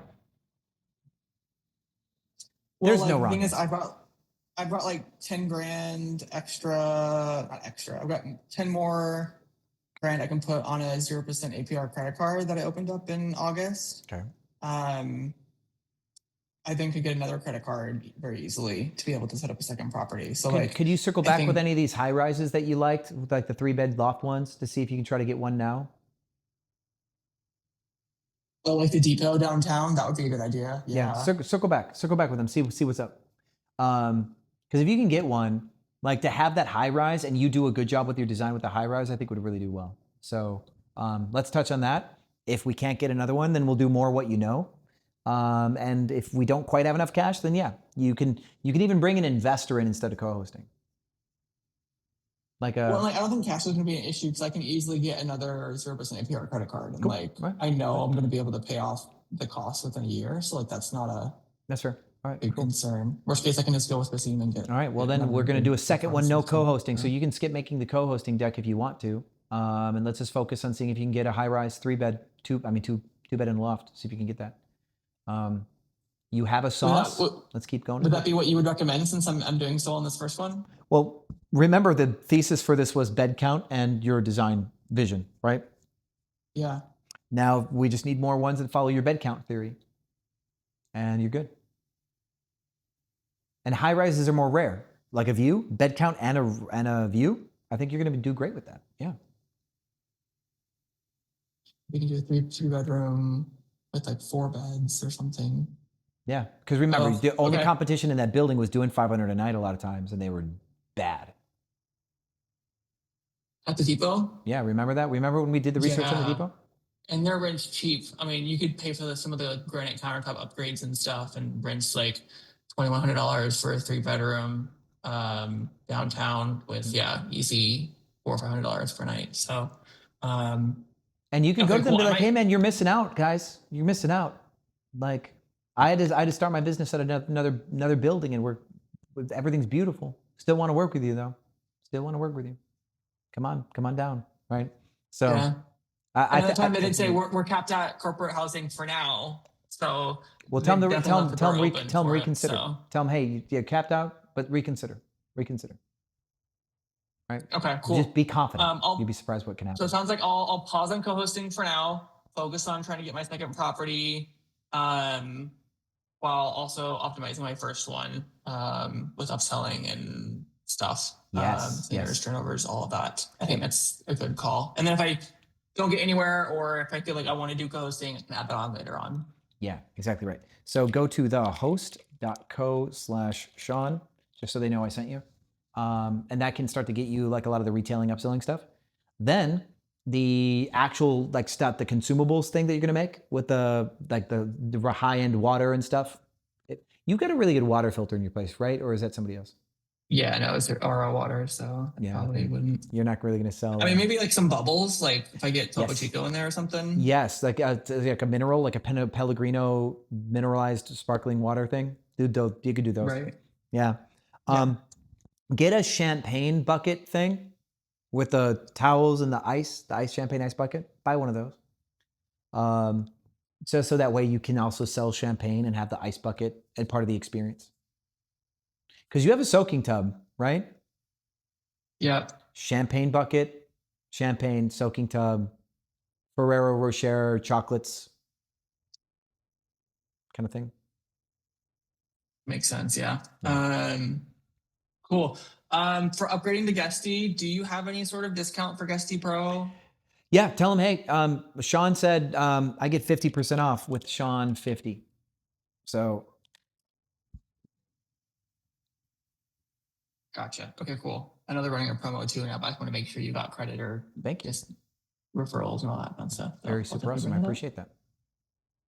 Cool. Yeah. I think that's a lot for me now. I'm sure I'll have other questions, but I'll reach out to you on Facebook. If not, I will see you next week. So thanks so much, Sean. Oh, wait.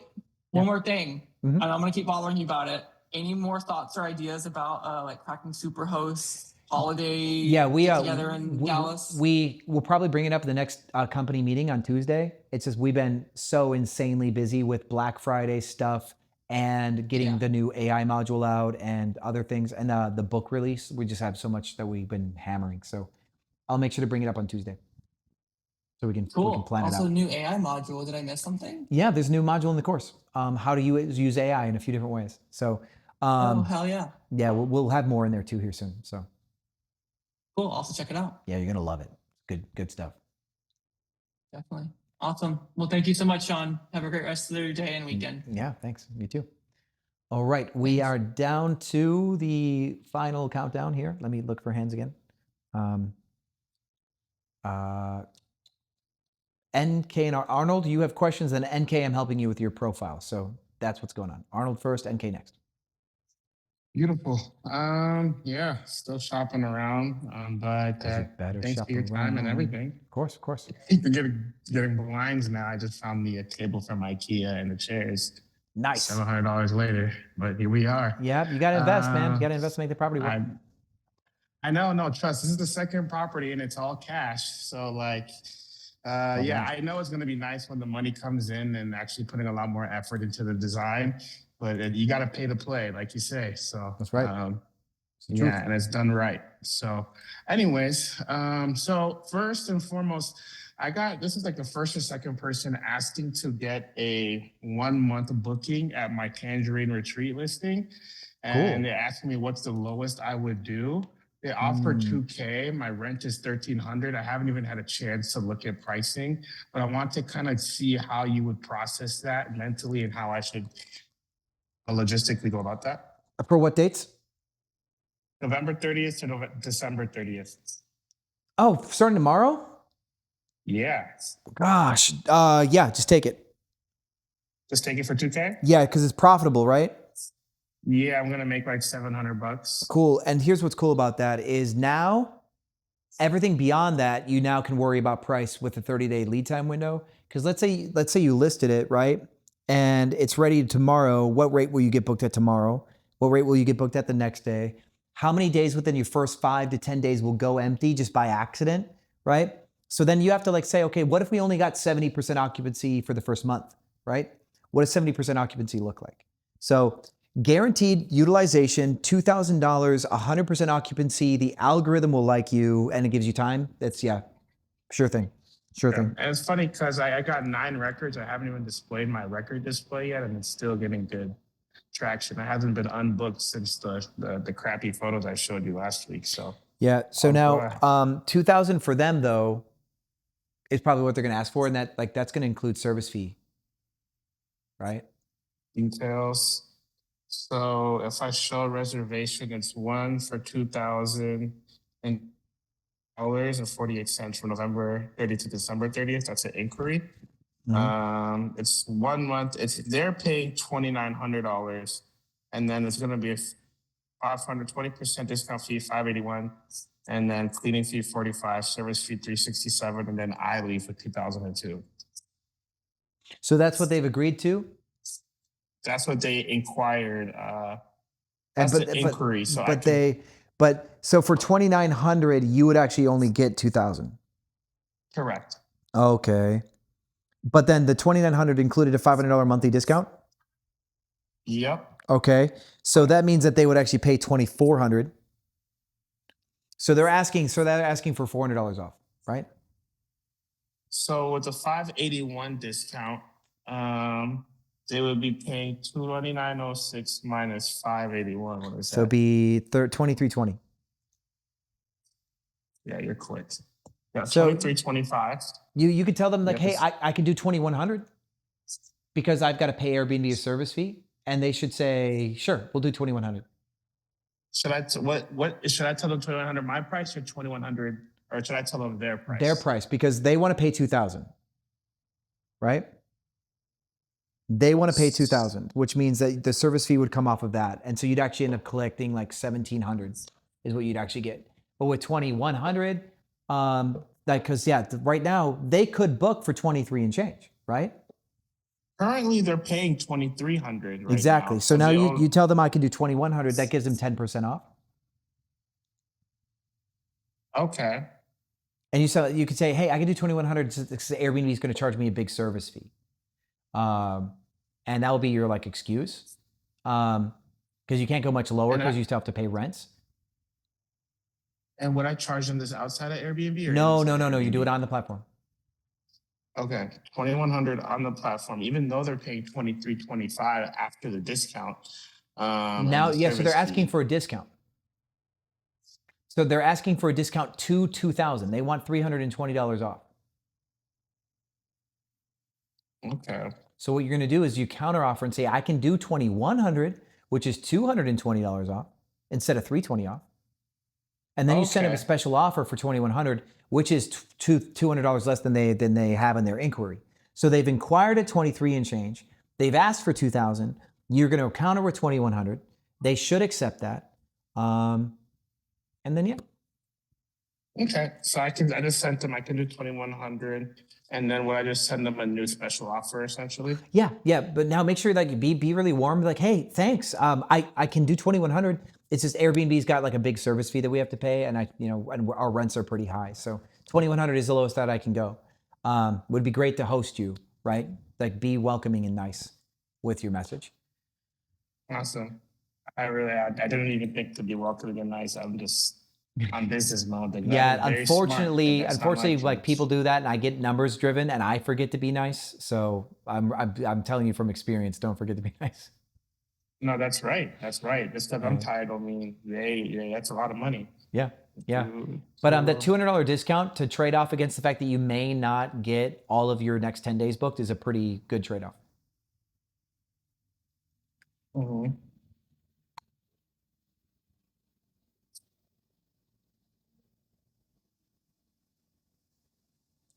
Boom. All right, so I got that taken care of. Okay, so now that I'm working on scaling, I got 2 co-hosts. I'm gonna have 2 of my own units. Do you recommend I switch from Pricelabs to Guesty? Not yet. Man, Guesty would hate me for saying that. There's an inertia to switching over a product, right?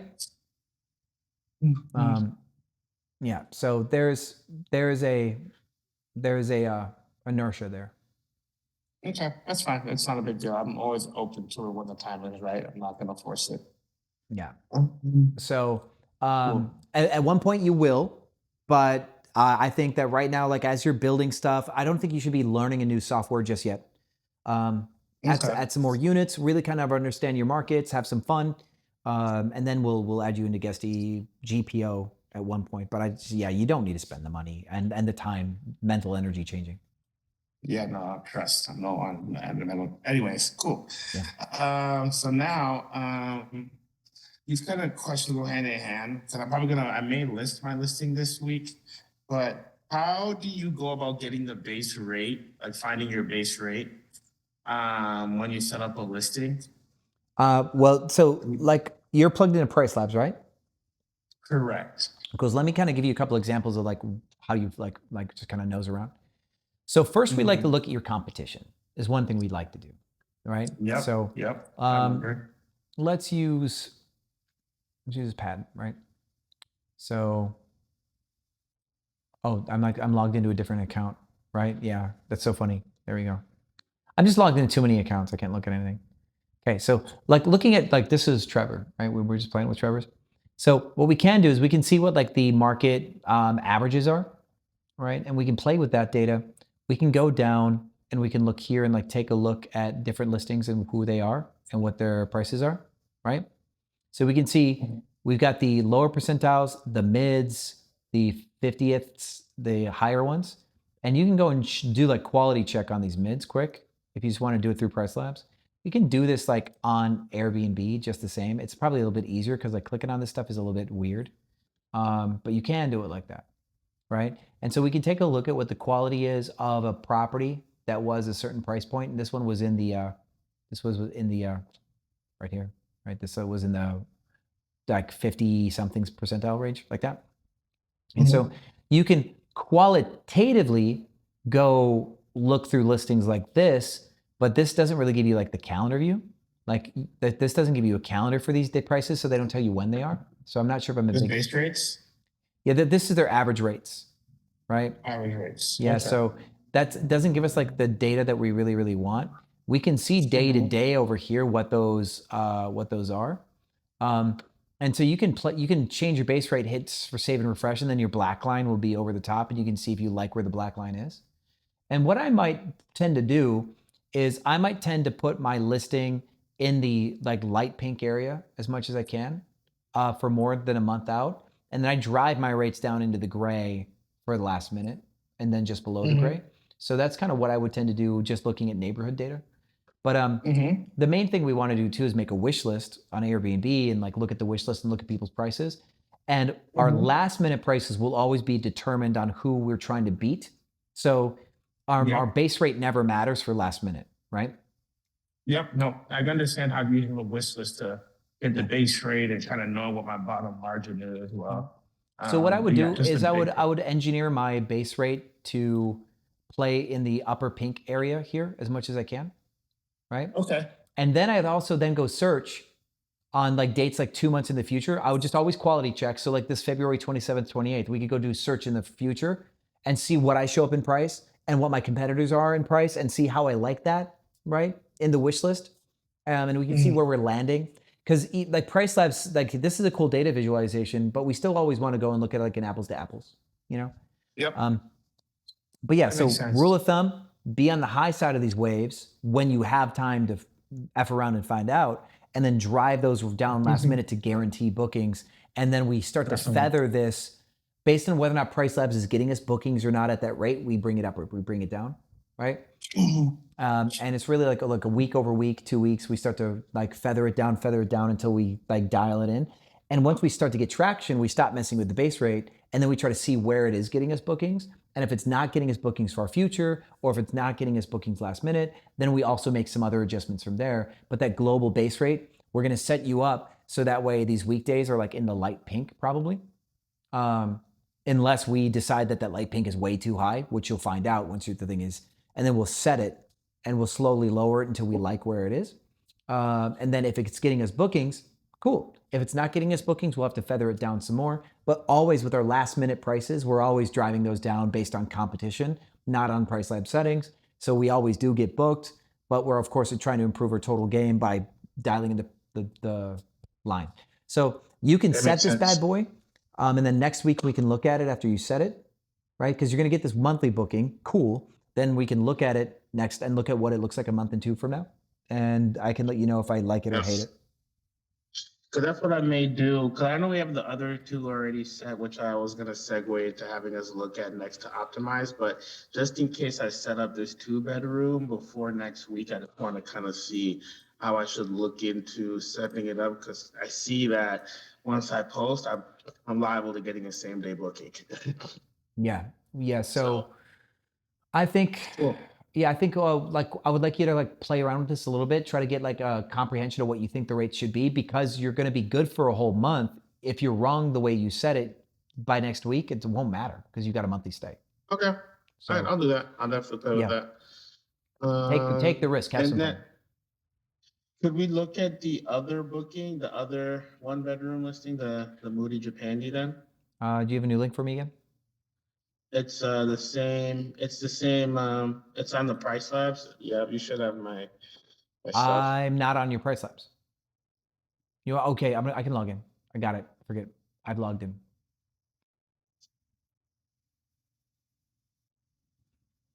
It's Hey Arnold. Yep. Perfect. Okay, so what are we looking at for it now? The pricing for that. I'll play around with the tangerine one.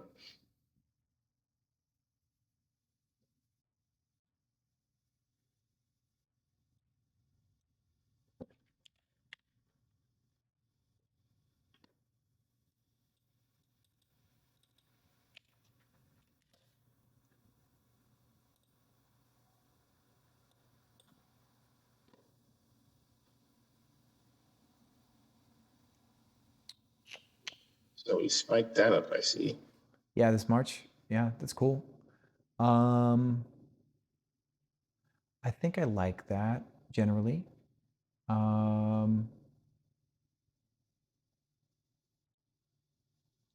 think I like that generally.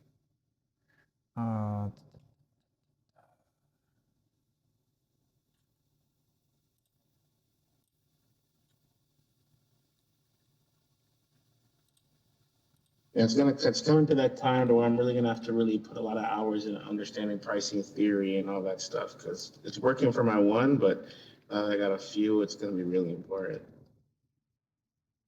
Yeah, I think we're gonna increase your minimum stay to 3 on these days here. It's gonna be a factor.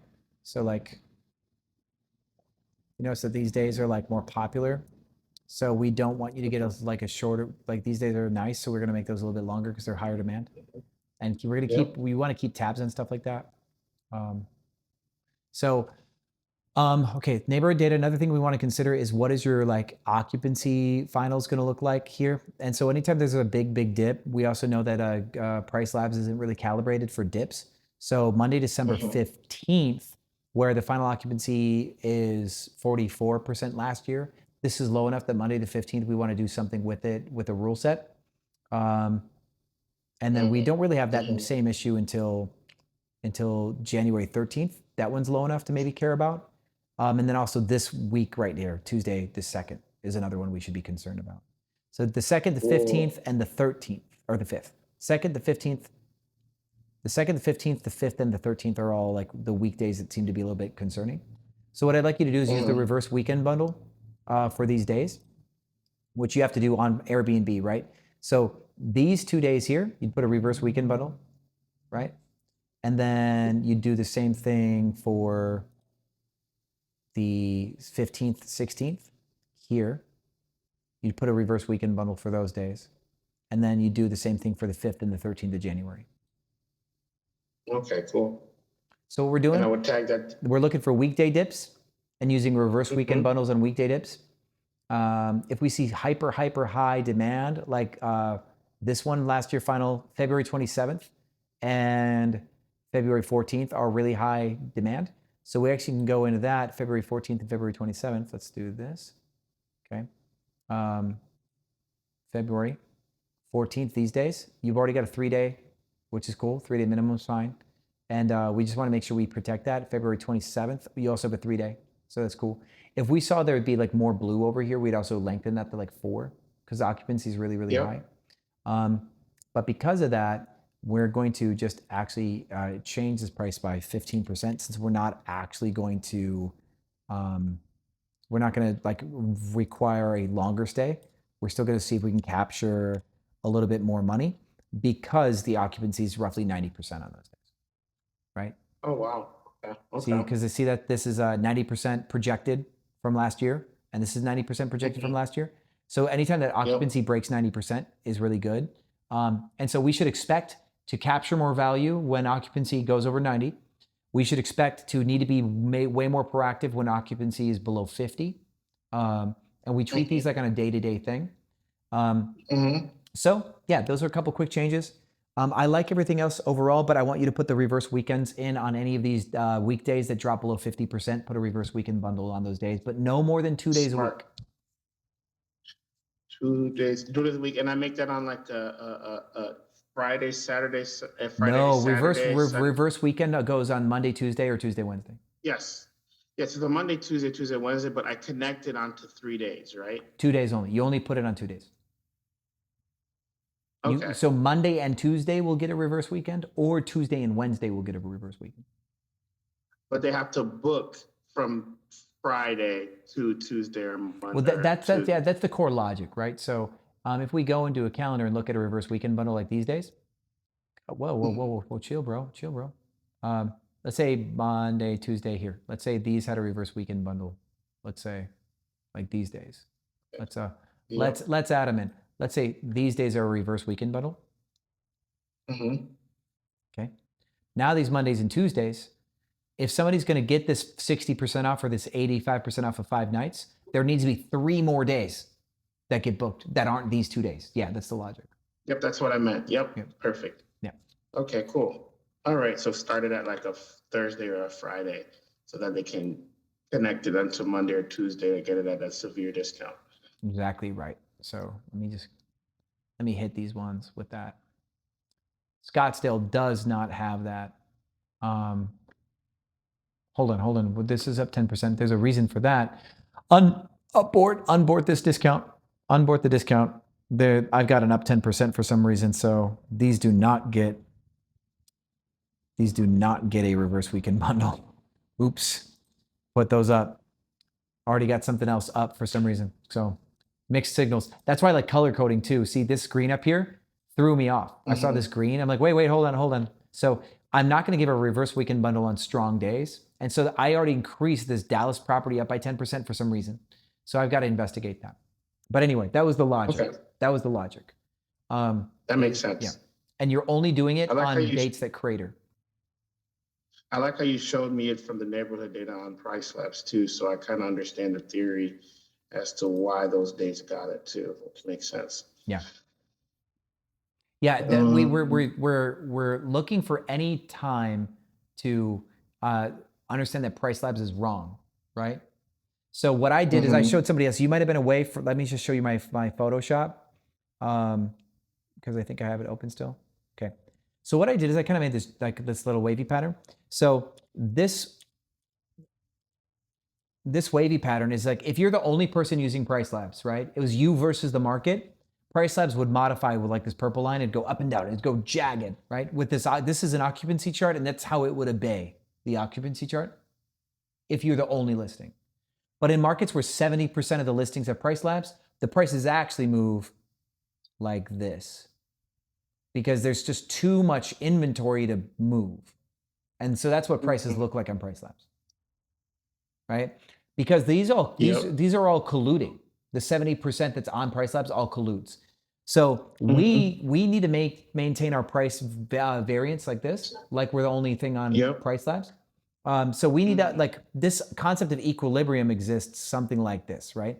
So now any time that any of these peaks actually hit up here, we can capture more money here. We can capture more money on these, capture more money here, a little bit more money here. And that's why you did the 15% rate change on those peaks. Exactly right. Yep. But it also works in two directions. So now what we also see is that these are lower than Pricelabs is moving us. These are lower than Pricelabs is moving us. Yep. This is all lower than Pricelabs is moving us. So we actually have to capture this stuff with reverse weekends. Exactly right. Reverse weekends, rule sets, got you. No, I understand. So whenever the occupancy is in Pricelabs equilibrium, we can trust it. When occupancy is below equilibrium, there's too many listings for it to feed, so nothing goes down enough. When there's too many listings, when everything bubbles up in peak season, there's also this like diluted collusion effect where we can raise our rates, wait for the market to thin out, and then we get a new data set with more last minute. It's not necessarily just that Pricelabs is wrong, but the influence of the absence of supply that happens from things getting booked gives us a stronger advantage.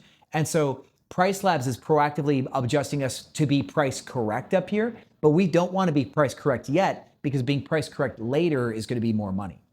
So yeah, there's the negative part of collusion at the bottom where nothing can suppress enough. And then there's the Pricelabs is too proactive by being too honest in peak season. And those are why we changed the way that we changed.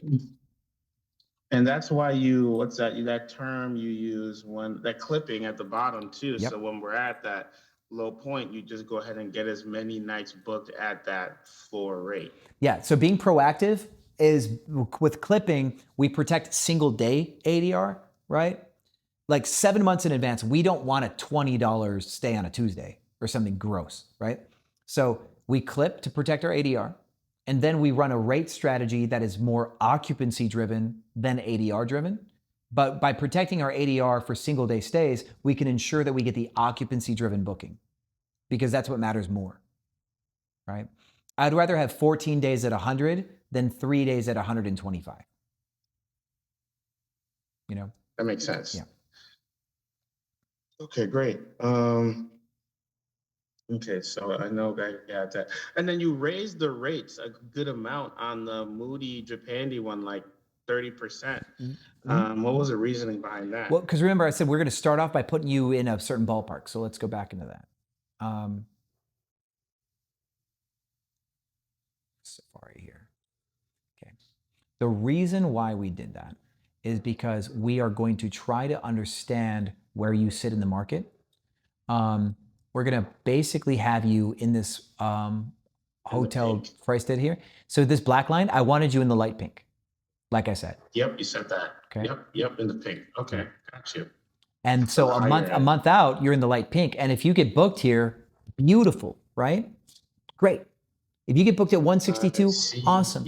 Now, as an element of price discovery, I think that you should put a 15% discount on any 3-day stay into your Airbnb listing for now as a safety net. Just for now, right? So that way, if somebody does book a 3-day stay, instead of 162, they'll get $24 off. You'll be at 138 instead for this stay, right? So it does kind of cut it. But now what happens if you get 2-day stays or 1-day stays at 162? That also lets you know that this price is valid, right? And if the price isn't quite valid, the 15% off could save your butt, right? And so that's what we'll do for now. And if we don't get any bookings, then we'll lower this amount down to, we'll take your base rate from 210 to 198, right? And then your rates will adjust accordingly. So having a 15% off for a 3-day allows us to get booked for 3-day stays where we don't completely flop, where 3 days are average. But the moment that we get a 1 or 2 day stay, that's a sign that people are willing to pay the rich premium for a 1 or 2 day, which means our prices are competitive. Because if the 3-day stay means our prices are accurate, the 1-day stays means that our prices might even be too low now. So if we get a frequency of 1 and 2 day stays with any real lead time, that's a sign to raise the prices. Okay.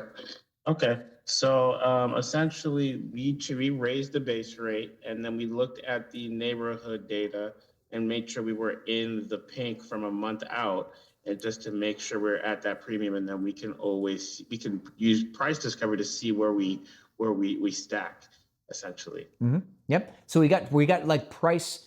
It's almost like we got like little triggers, right? A single night stay. With single night stay, longer lead time, like more than 5 weeks out, a 1 day or 2 day stay more than 5 weeks out, means that somebody thought our price was good enough, long enough to book without the 15% off that comes with the 3-day stay, right?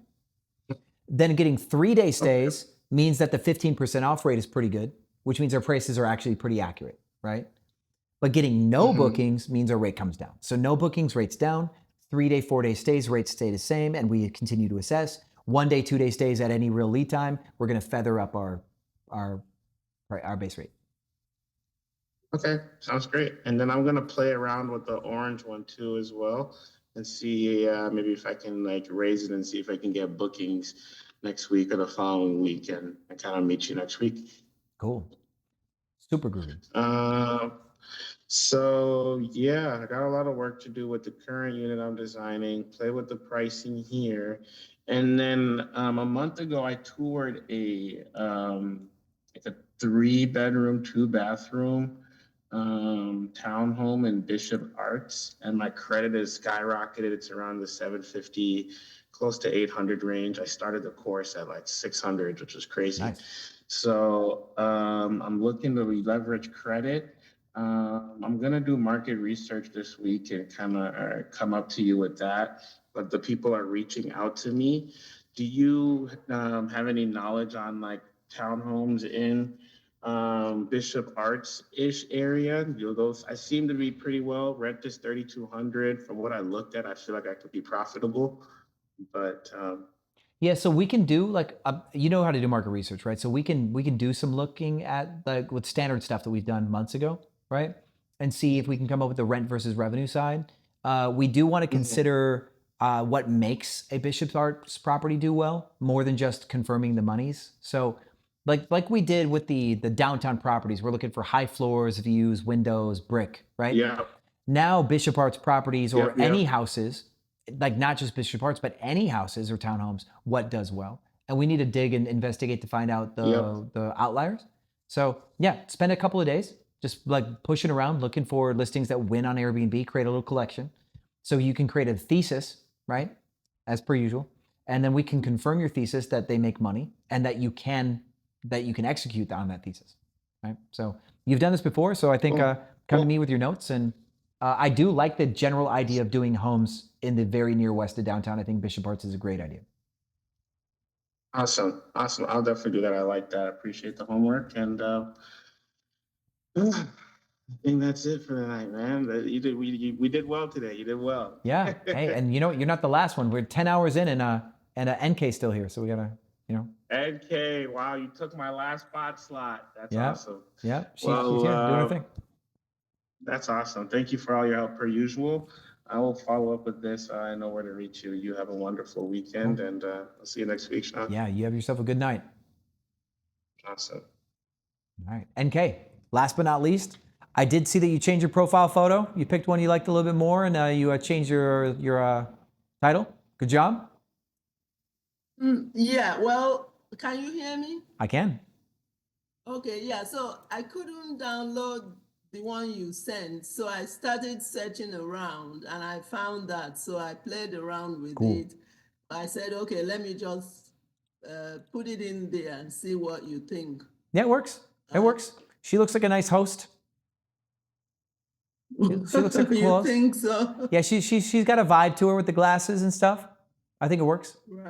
Right? Okay. And so, because remember, Airbnb is like a very human thing. And so to have a photo of a flower as your profile pic, like we are looking for everything that could be wrong, because 0.8% after somebody clicks on you, that's crazy, right? So yeah, and we're gonna find out, did you fix the ski in, ski out? Yeah. Yes, I Cool. took that off. All right, And cool. I made it flexible. Cool. And, So now let's look for that. We want that number to pop up, like the increase the first one, so that way you're over 55%, closer to 60% first page representation. We'll really love that. Right. And then we'll want to see if we can get that the booking conversion at 2%. Right. Okay. We want to So use 2%. my pricing for now, what do you think? Because I have the rule set. Let me see. What I would do if I were you, honestly, like, can you go into your multi-calendar and like make some length of stay discounts into a rule set for me? Let's see.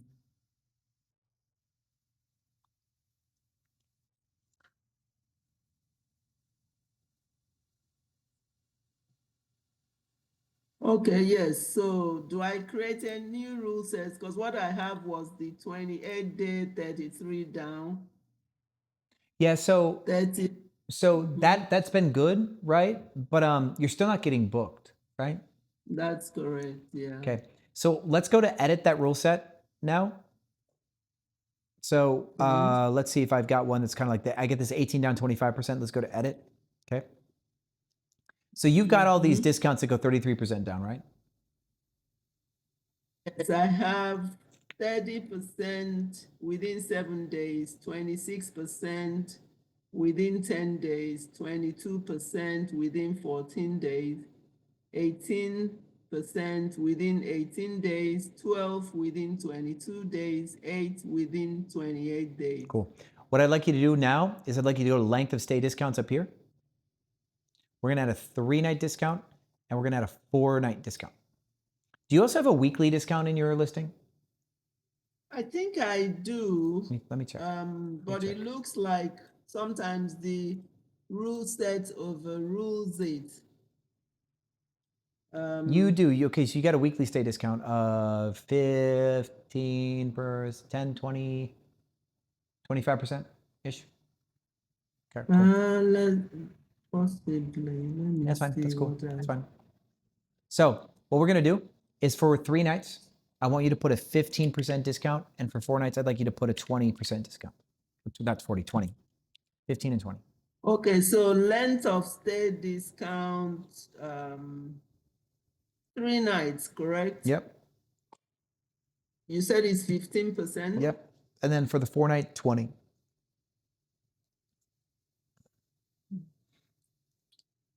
Hopefully, this gets you into the right ballpark for some people. Hopefully that's fine.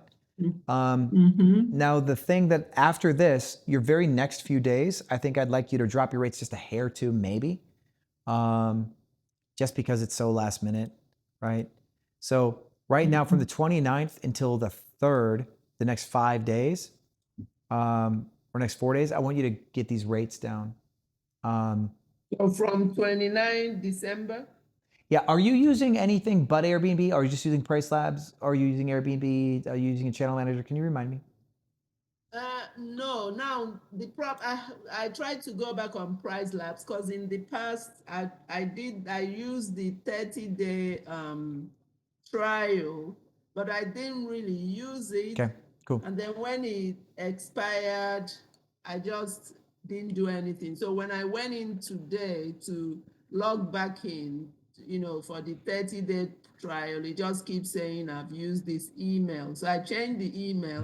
But then Yeah, I guess, okay. I only was asking because I want to know where we need to make our price changes. Have you saved that rule set? Yes, I saved it. Cool. What are the prices that you have listed for the 29th, 30th? What prices do you actually have in your calendar? For December. So November, like tomorrow or the next day, like today and tomorrow, next day. Oh, today. So today I have 280 for today. Oh no, sorry. Oh, I keep forgetting today is Saturday. Yeah, I do have 280 for today. Tomorrow, Sunday, I have 196. 1st of December, I have 126. Okay, but when you click on it, what's the number before the discounts? Like when you click on your days on the calendar, what shows up on the right side?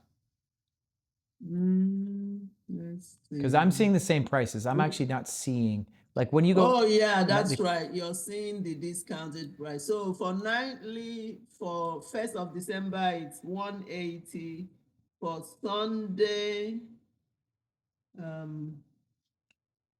Okay, hold on. That's not, that can't be correct. That's higher. I mean, that's lower, and I'm seeing higher prices. Let me see. Okay, I've gone back to the calendar. So for today, Yep. I have 400. There we go. Yeah. Cool. So can you highlight today through December 3rd, the next 5 days? Oh. And make them all 280.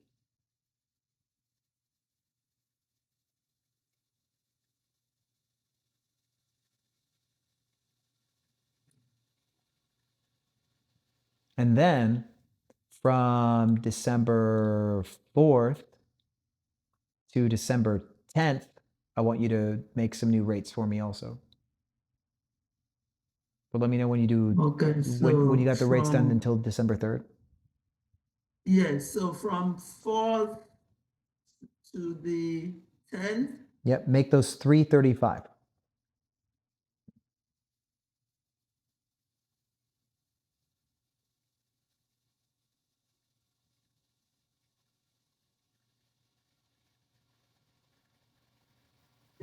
Five. Yep, so today to the 3rd, 280, and then 4th through the 10th, 335. Keep the rule set the same for the next 28 days, and hopefully this works.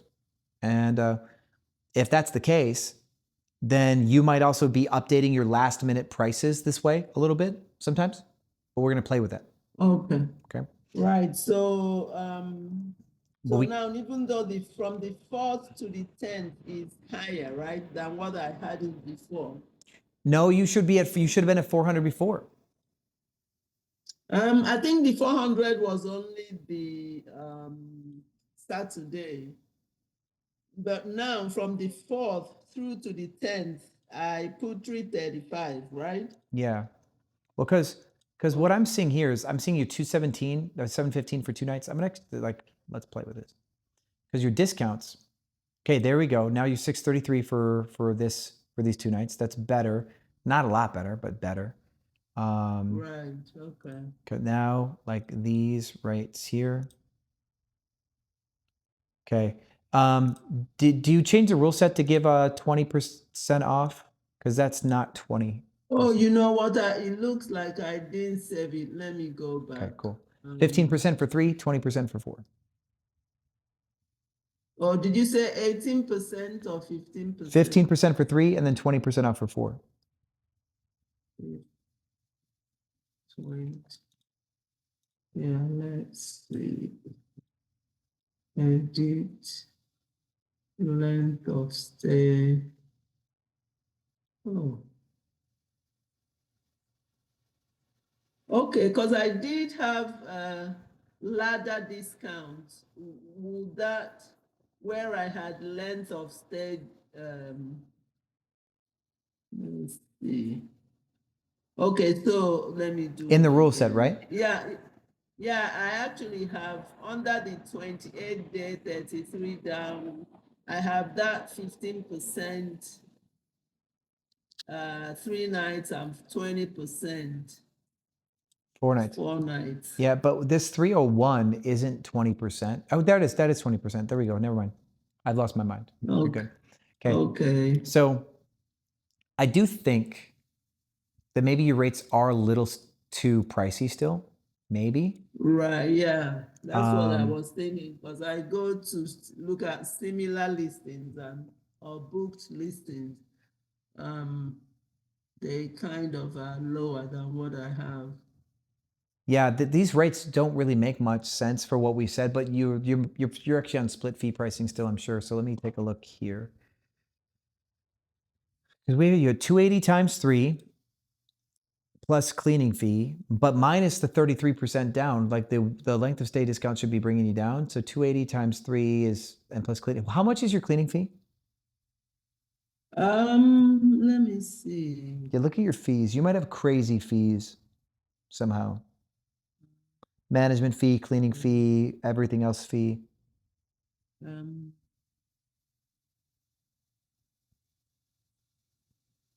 So my cleaning fee is 180 per stay. If it's 2 nights or short stay, is 150. Okay. Do you have any other fees? No, I don't. Okay. Your 280 times 3 is 810 plus 180 is 1000. Your rule set here should be giving 33% off of this, and it's not. It looks like, because I think both don't work. I mean, like the 28.33 off. If I have it on, then the other one wouldn't work. I think one takes precedence over the other. We're combining two rules. We're combining rules together. What did you say you just put on? The 15 and 20? Yeah. Okay, so let's go back. I want you to go to your rule set here and select in blue the 33% off one. Right? Oh, okay. You know what? I'm not selecting it on the calendar. So you go to rule sets here and pick the one here, and it's going to show it under rule sets name here.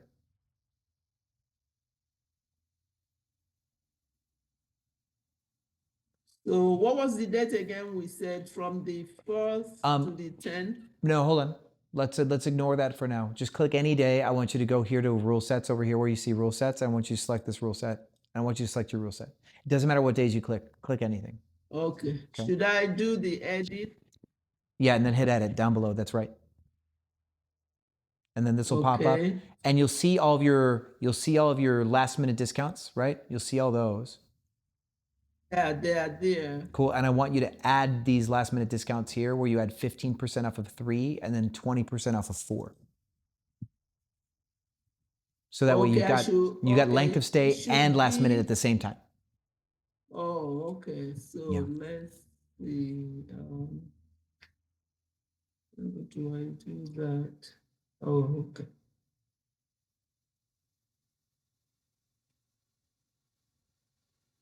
So I do add another. But the last minute is like how many days before arrival? Yeah, so both are going to work at the same time. Okay. Yeah, they're going to work at the same time. And so, yeah, if you add in the length of stay of 3 days for 15% off and then 4 days, 20% off. And this will be under the length of stay discount, right? Exactly right. Yeah, I do have that already. So no, you don't have it on the same rule set though. Oh, I do. So I should not add it under the 28-day 33 down. Yeah, that's the one you want to add it to. Yes. Yeah, it's there already. Okay, cool. So now make sure that is the rule set that's applied to all of your days. Okay. Yeah. Because if you have a different rule set that's only like the 15% off a 3-day and 20% off a 4-day, your issue here is you say that you're 280. Well, you typed in 280 for your rates, right? Well, when you typed in 280. Yes. Yeah, I did. And then it brought it down to 225 from the 4th to the 10th. So it looks like it's No. So we're doing 335 from the 4th to the 10th, and then today until the 3rd, we're doing 280. Yes. So I have Today, he brought it down to 235. Tomorrow, it will be 196. Monday, it will be 196. Cool. So now, if that's the case, I should see something that's just over 600 plus your cleaning fee, which would be 800. But I'm seeing 1,075, and this should actually come up to 800 and change. So unless it's Airbnb fees. No, because the service fee is right here. Let me see what you're looking at. So your cleaning fee is 180, right? Which means that the rates are 900 for these 3 days. 29th, 29th, then the first and the second, or 29th, 30th, and the first. Those 3 days are $900 is what they're coming out to. Wow. Don't know why. Let me see. Could you share your screen for me? Sure. 1 second. Now let me see. Where is that option to share screen? I'm promoting you to a panelist now. Okay. Oh, join. Okay.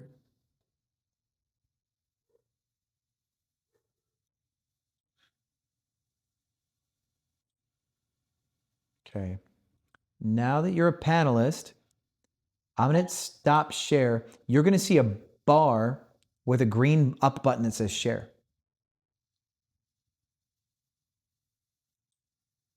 I understand. Where there's a thing that says turn on, stay centered with auto framing. What is that? No, skip that. You're going to see at the very bottom under your Zoom, you're going to see where it says raise hand, Q&A, chat. Can you look for that lower bar on your Zoom? Okay, yeah, that's the share button. Yeah, click on that. It's going to ask for, okay, now click on it one more time. Now pick your browser. It should show a window with your Airbnb calendar. Pick that and then click on that and then click on share, the blue button for share. Cool. All right. So which one are we looking at? This one here. Okay. Can you highlight some of these days? The 23rd to 196? Yeah, can you highlight those days? You mean the 29th? Yeah, the 29th through yeah, can you highlight those days? Through to what day? Those days are good. Now let me see what it shows on the right. Can you scroll down so I can see that? Okay. Can you click on these click on that nightly rate and type in 280 on all of them?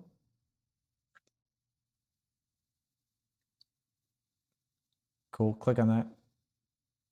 And save. And save, yep. So, okay, that's 196. Now scroll down some more so I can see this rule set. Go to edit so I can just see the whole thing. Cool. Now scroll down so I can see the rules for last minute. Okay. Can you click? So this one is different. The one we were working on was a different rule set. Can you click on the 4 more, please? Click where it says 4 more. That's fine. This one works.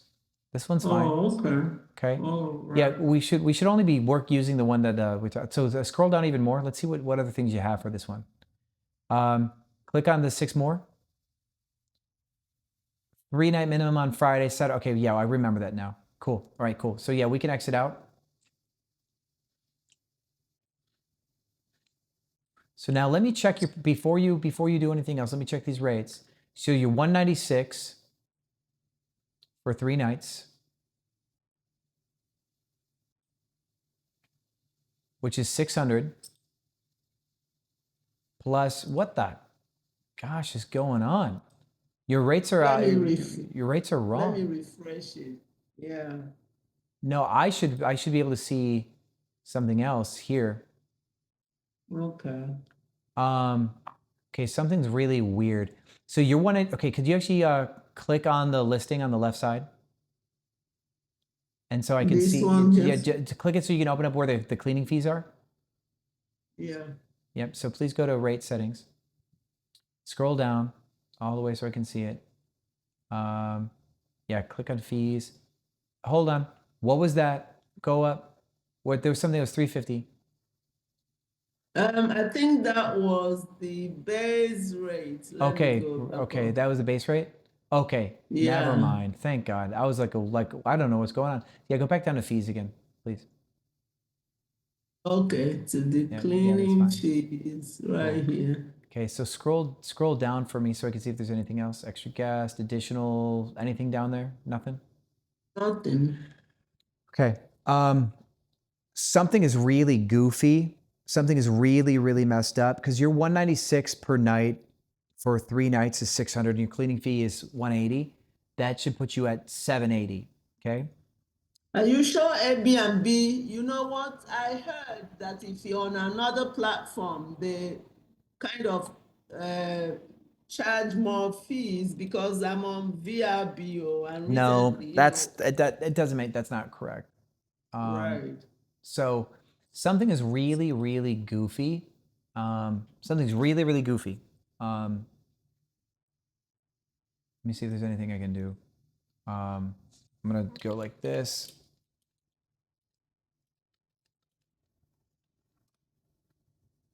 Take away the query, new information. This should be totally different. That looks better.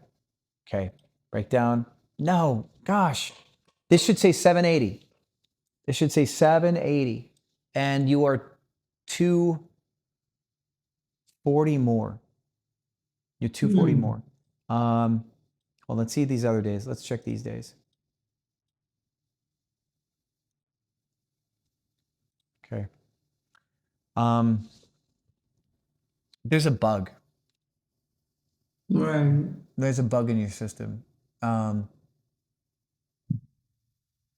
What is 240? Why is there an $80 difference per day?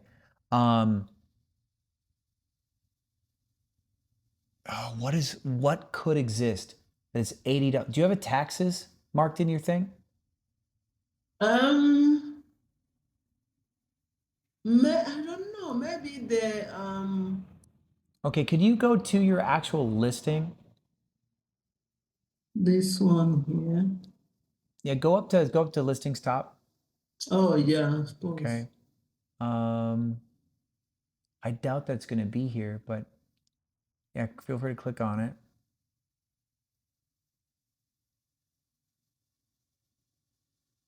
Okay. Scroll down on the your space.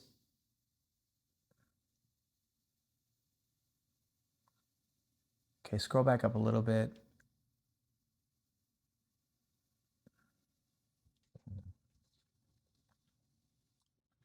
Let me see if I forgot that one of my accounts is co-hosted to you. 1 second.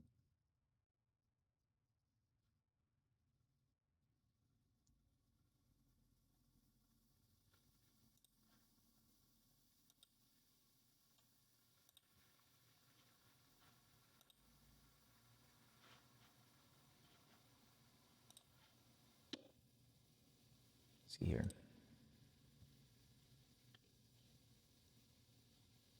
Okay, what's the name of your listing? King bed dash steps. Okay.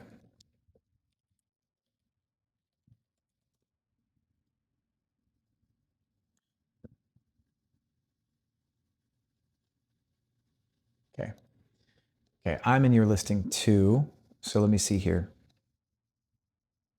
Discounts, more discounts, promotions, additional charges, fees, per pet, nothing, base rate.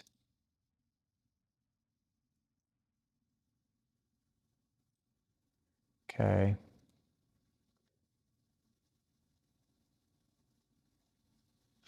Okay. Yeah, there's nothing there. Listings. King bed steps. Arrival guide. That won't have it.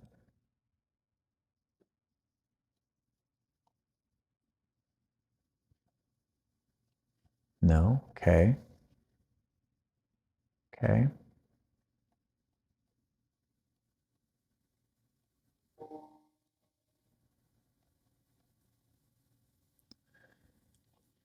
It really makes no sense. It makes not a single. There is no reason. Where are you at? Yeah, you're 196. Maybe that Airbnb increased. They said that they were going to, I mean, I can't remember where I read it, that they increased on people who had No. Pricelabs. No. There's a 15% fee that would happen if you're connected to a channel manager, but that's not actually the case, because when I go search your listing here, it shows that there's the Airbnb service fee shows for $138 on the search. So that makes no sense. So the fact that your rate is higher, it doesn't make any sense. So we've got these discounts here. We've got these length of stay discounts, which are here.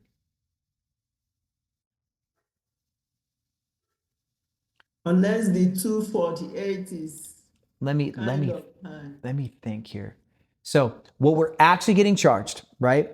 What we're actually getting charged, 180. Okay, so let's go actually back into this proper search. Let's do the math here. Let's find out what's wrong. From the 29th to the 2nd is 3 days, okay? This price minus your cleaning fees, 180, right? So that leaves us 840. 840 divided by 3, 250 would be 750, another 90, 280. Your rule set's not working. It's still charging 280, right? So if I take away this discount, right? Let's go to none, save, okay? Now, if I go back to search, it should be the same thing. Is it because I have that 28 down 33% and the ladder at the same time? Now look at this. Now price is $992 without the rule set. Something's goofy with your rule set. So if I just add this 15% down 3-day, this one now, 15% down 3-day 12, 4-day 15. Let's see what happens now.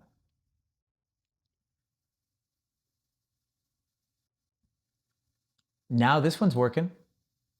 See that? Now it's at 894, right? Which is 226 to 6, and then 7, basically, because 70, 82, 90. So this is 690 plus your cleaning fee of 180, which would be 870-ish, roughly, right? I think that's right. 452, 460, 660, 690, 870. We should see 870, but we're seeing 894. Really goofy, right? So it's still not accurate, but it's closer.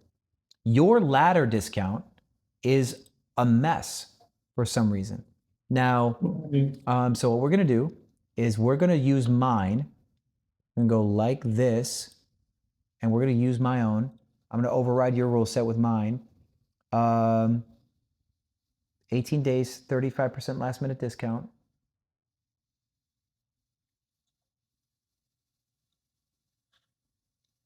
And now these rates make a little bit more sense. Okay.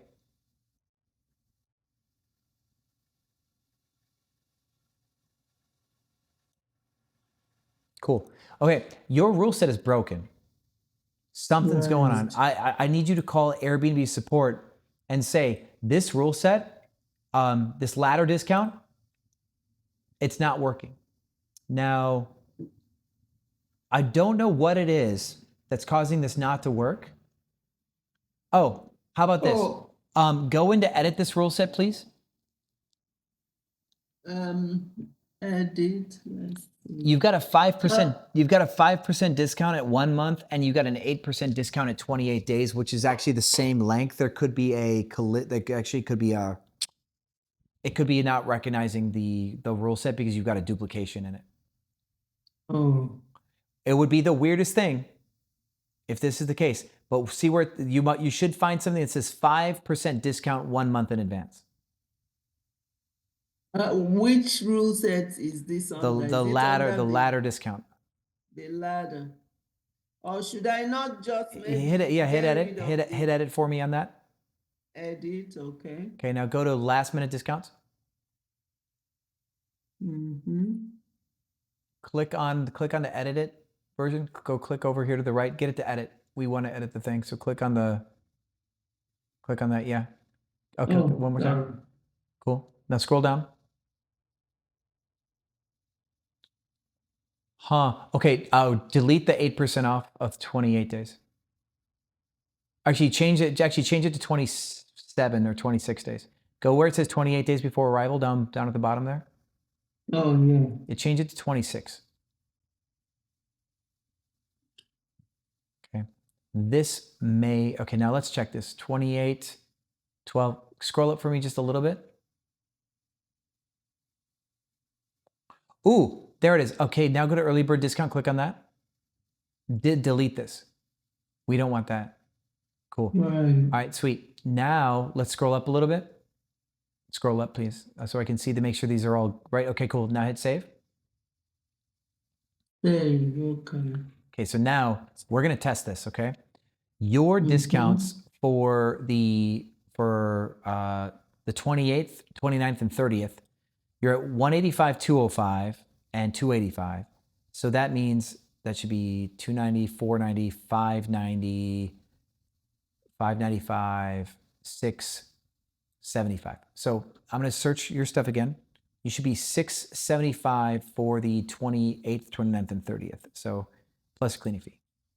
So 28th, 29th, 30th should be 675 plus 180.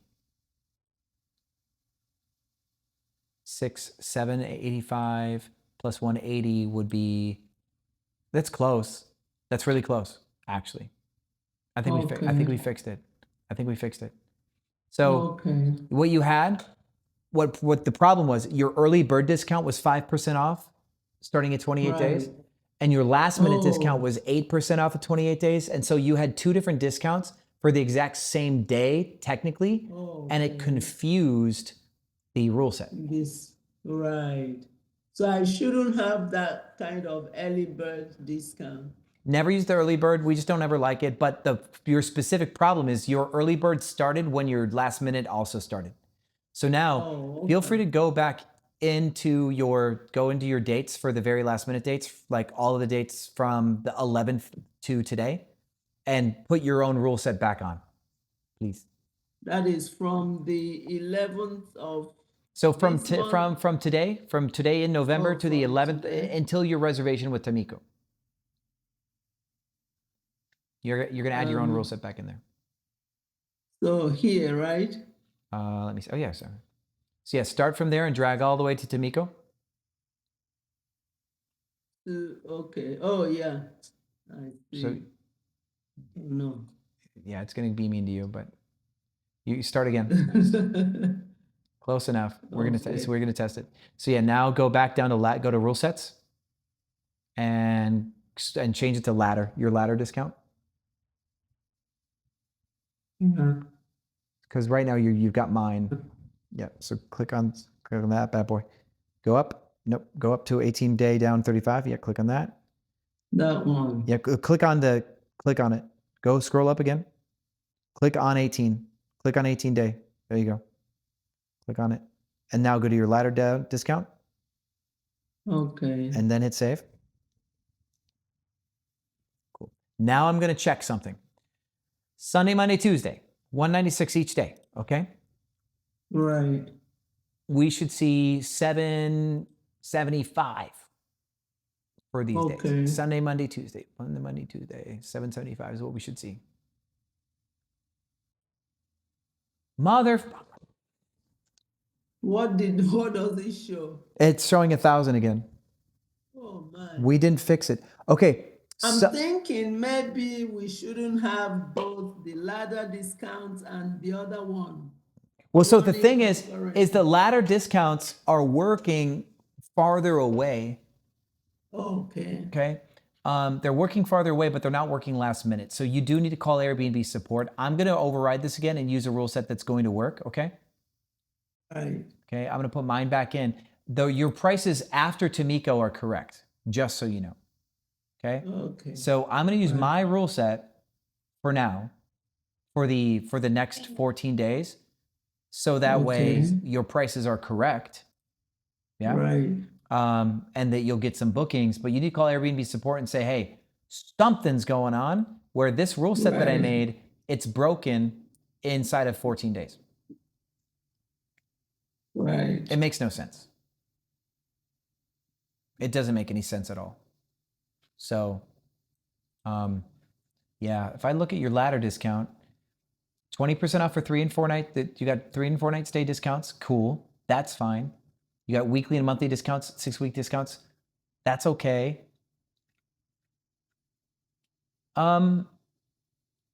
Here's maybe what I recommend you do too. Delete from it the monthly. So delete from it the weekly, monthly, and 6-week discounts. Only have the 3 and 4 day discounts on it. That's from the ladder discount. Or... Yeah, in the ladder, delete your discounts for the weekly, monthly, and 6 weeks. I don't know if maybe it's calculating all of the potential discounts and coming out with an error because there's so many big discounts on the same thing. That could be the thing, but otherwise it's just broken. I can't understand why it's as broken as it is, but it might be calculating the potential max discount and says that we can't allow that number, and because the potential max discount is greater than the discount like allowable, that it zeroes out. That's possible. Okay, so this here, is it the same discount that we have on the 2833 down? It is, right? Okay, so the ladder discount, click on length of stay discounts. Get that to open. Yeah, get that to open. And then hit the trash can on monthly and weekly and 6 week. Monthly, 6 weeks, and weekly, right? Yep. Now lower the 3 day to like 17, and then lower 4 night to 22. Okay. So now if you save that, this should. The only other thing that might be an issue is the 1 night minimum stay thing that you have on this. It could be, so actually like, yeah, let's go back into it, hit edit again when you go back in there. You do have a duplication. So you're gonna wanna go back, go to where it says select the dates, you got the 3 bubbles. See the loading screen to the right? Scroll down. If you can. So it's not working. Weird. It didn't save, okay. It's being goofy. Yeah. It's having a hard day. It's possible that the, yeah, just go click some new days. It's having a hard day. Look at that. Yeah. Okay, it's coming up. We're actually just playing with the rule set. We don't need all that. So yeah, now go to the right. Go to the rule set again. See, now you're looking at mine. So open up rule sets and find yours. Oh, click on the 18-day down.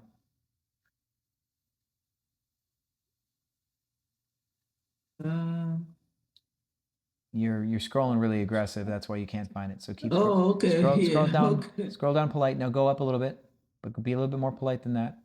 Okay, there you go. Yeah, so there. Go down to the bottom of that box, but don't scroll very fast. Keep going just a little bit more until you see the edit button. Hit edit. Now scroll down to the bottom of this. Now go to minimum length. Hit where it says 6 more rules. Click on that. Yep. Now, see where it says customize minimum stay by check-in day? Take the top number above that box where it says 1 nights and just delete the 1. Cool. Now save it. You could have, it could be that duplicate settings are confusing it. So now highlight the 29th, the 30th, and the 1st just for those 3 days. Or for the one that we're playing with, right? That one, yeah, highlight just only 3 days. Cool, now go to the right and pick your rule set.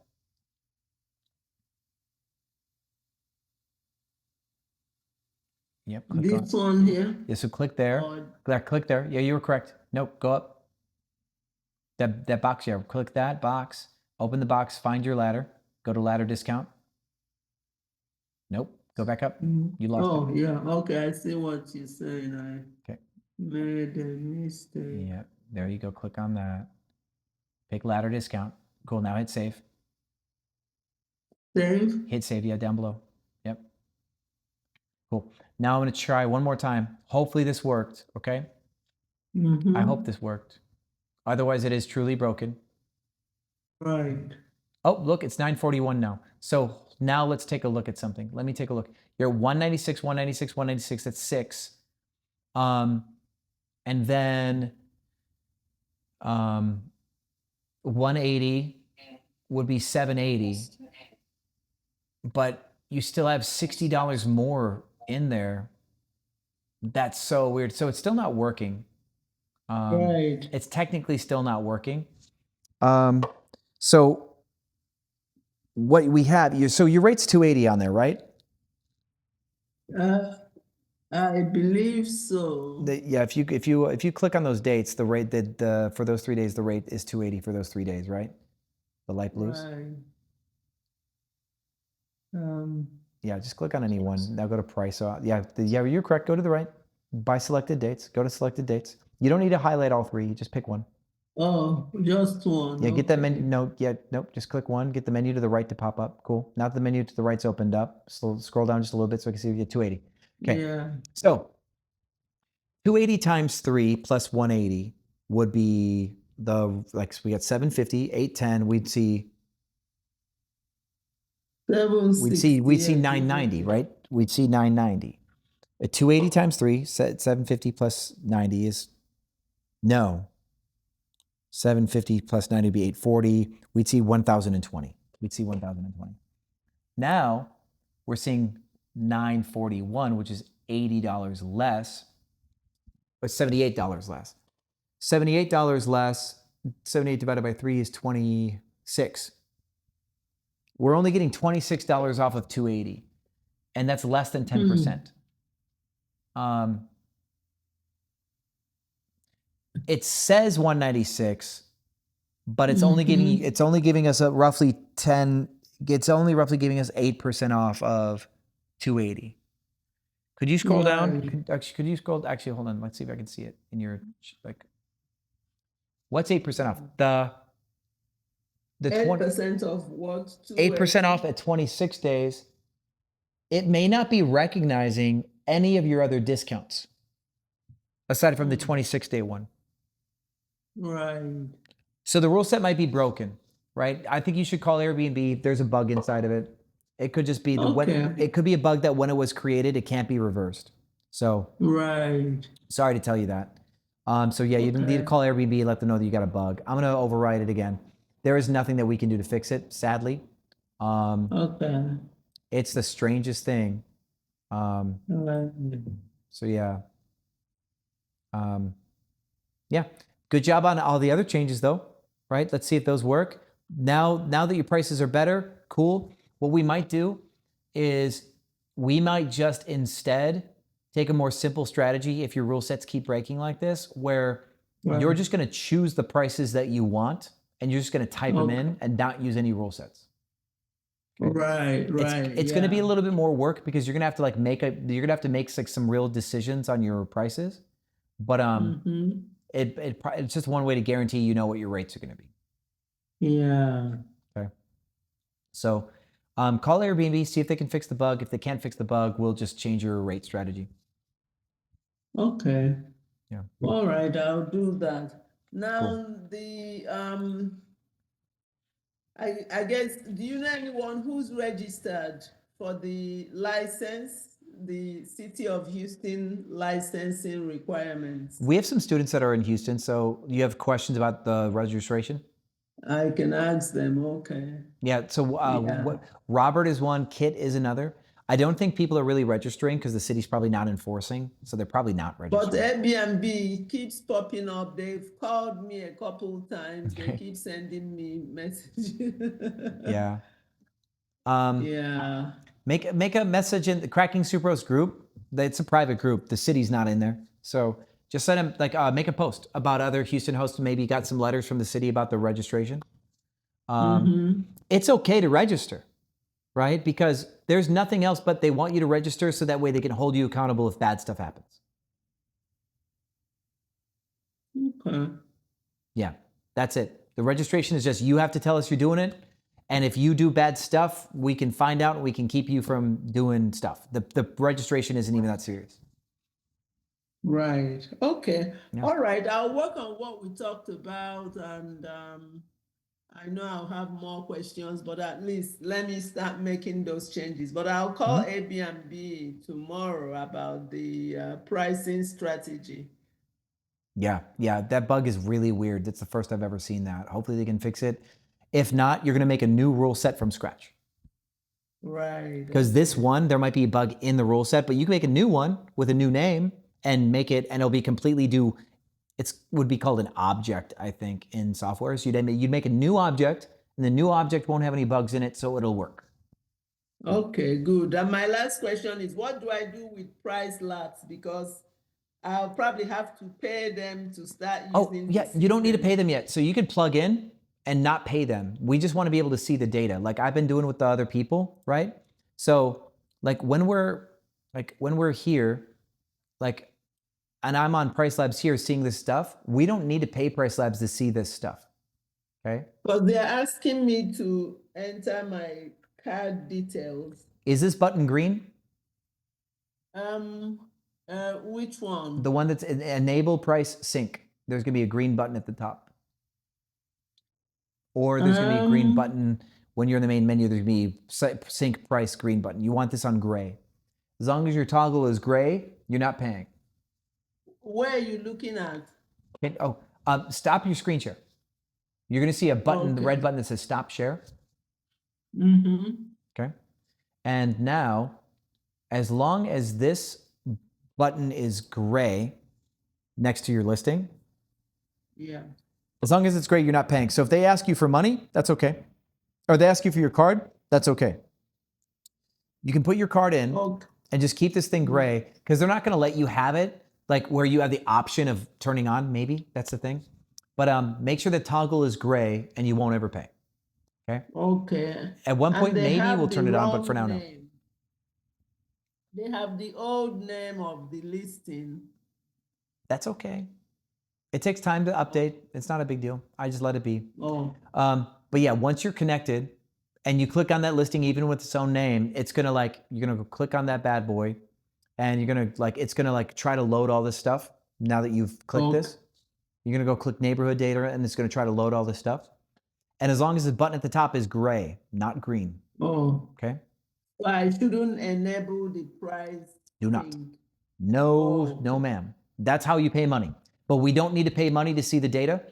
And I'd like you just to have access to the data. So like next week, we can play with this and we can do some cool stuff. Okay, but I still need to enter my card information, Probably. right? Yeah, probably. Okay. If it asks you to, enter it in. But as long as the thing's gray, you're not going to pay for anything. Right. Okay. Awesome. All right. Well, you've been so helpful, and I'm so sorry for keeping you up this late. It's my Saturdays. Oh, it is late. It's 10 p.m. We've been at this 11 hours. So no. Yeah. Wow. Awesome. Thank you so much for your help. I appreciate it. Yeah, it's my honor. I'll see you next week. Okay. Cool. Awesome. Thank you. Have a good night. Yeah, you too. Have a good night.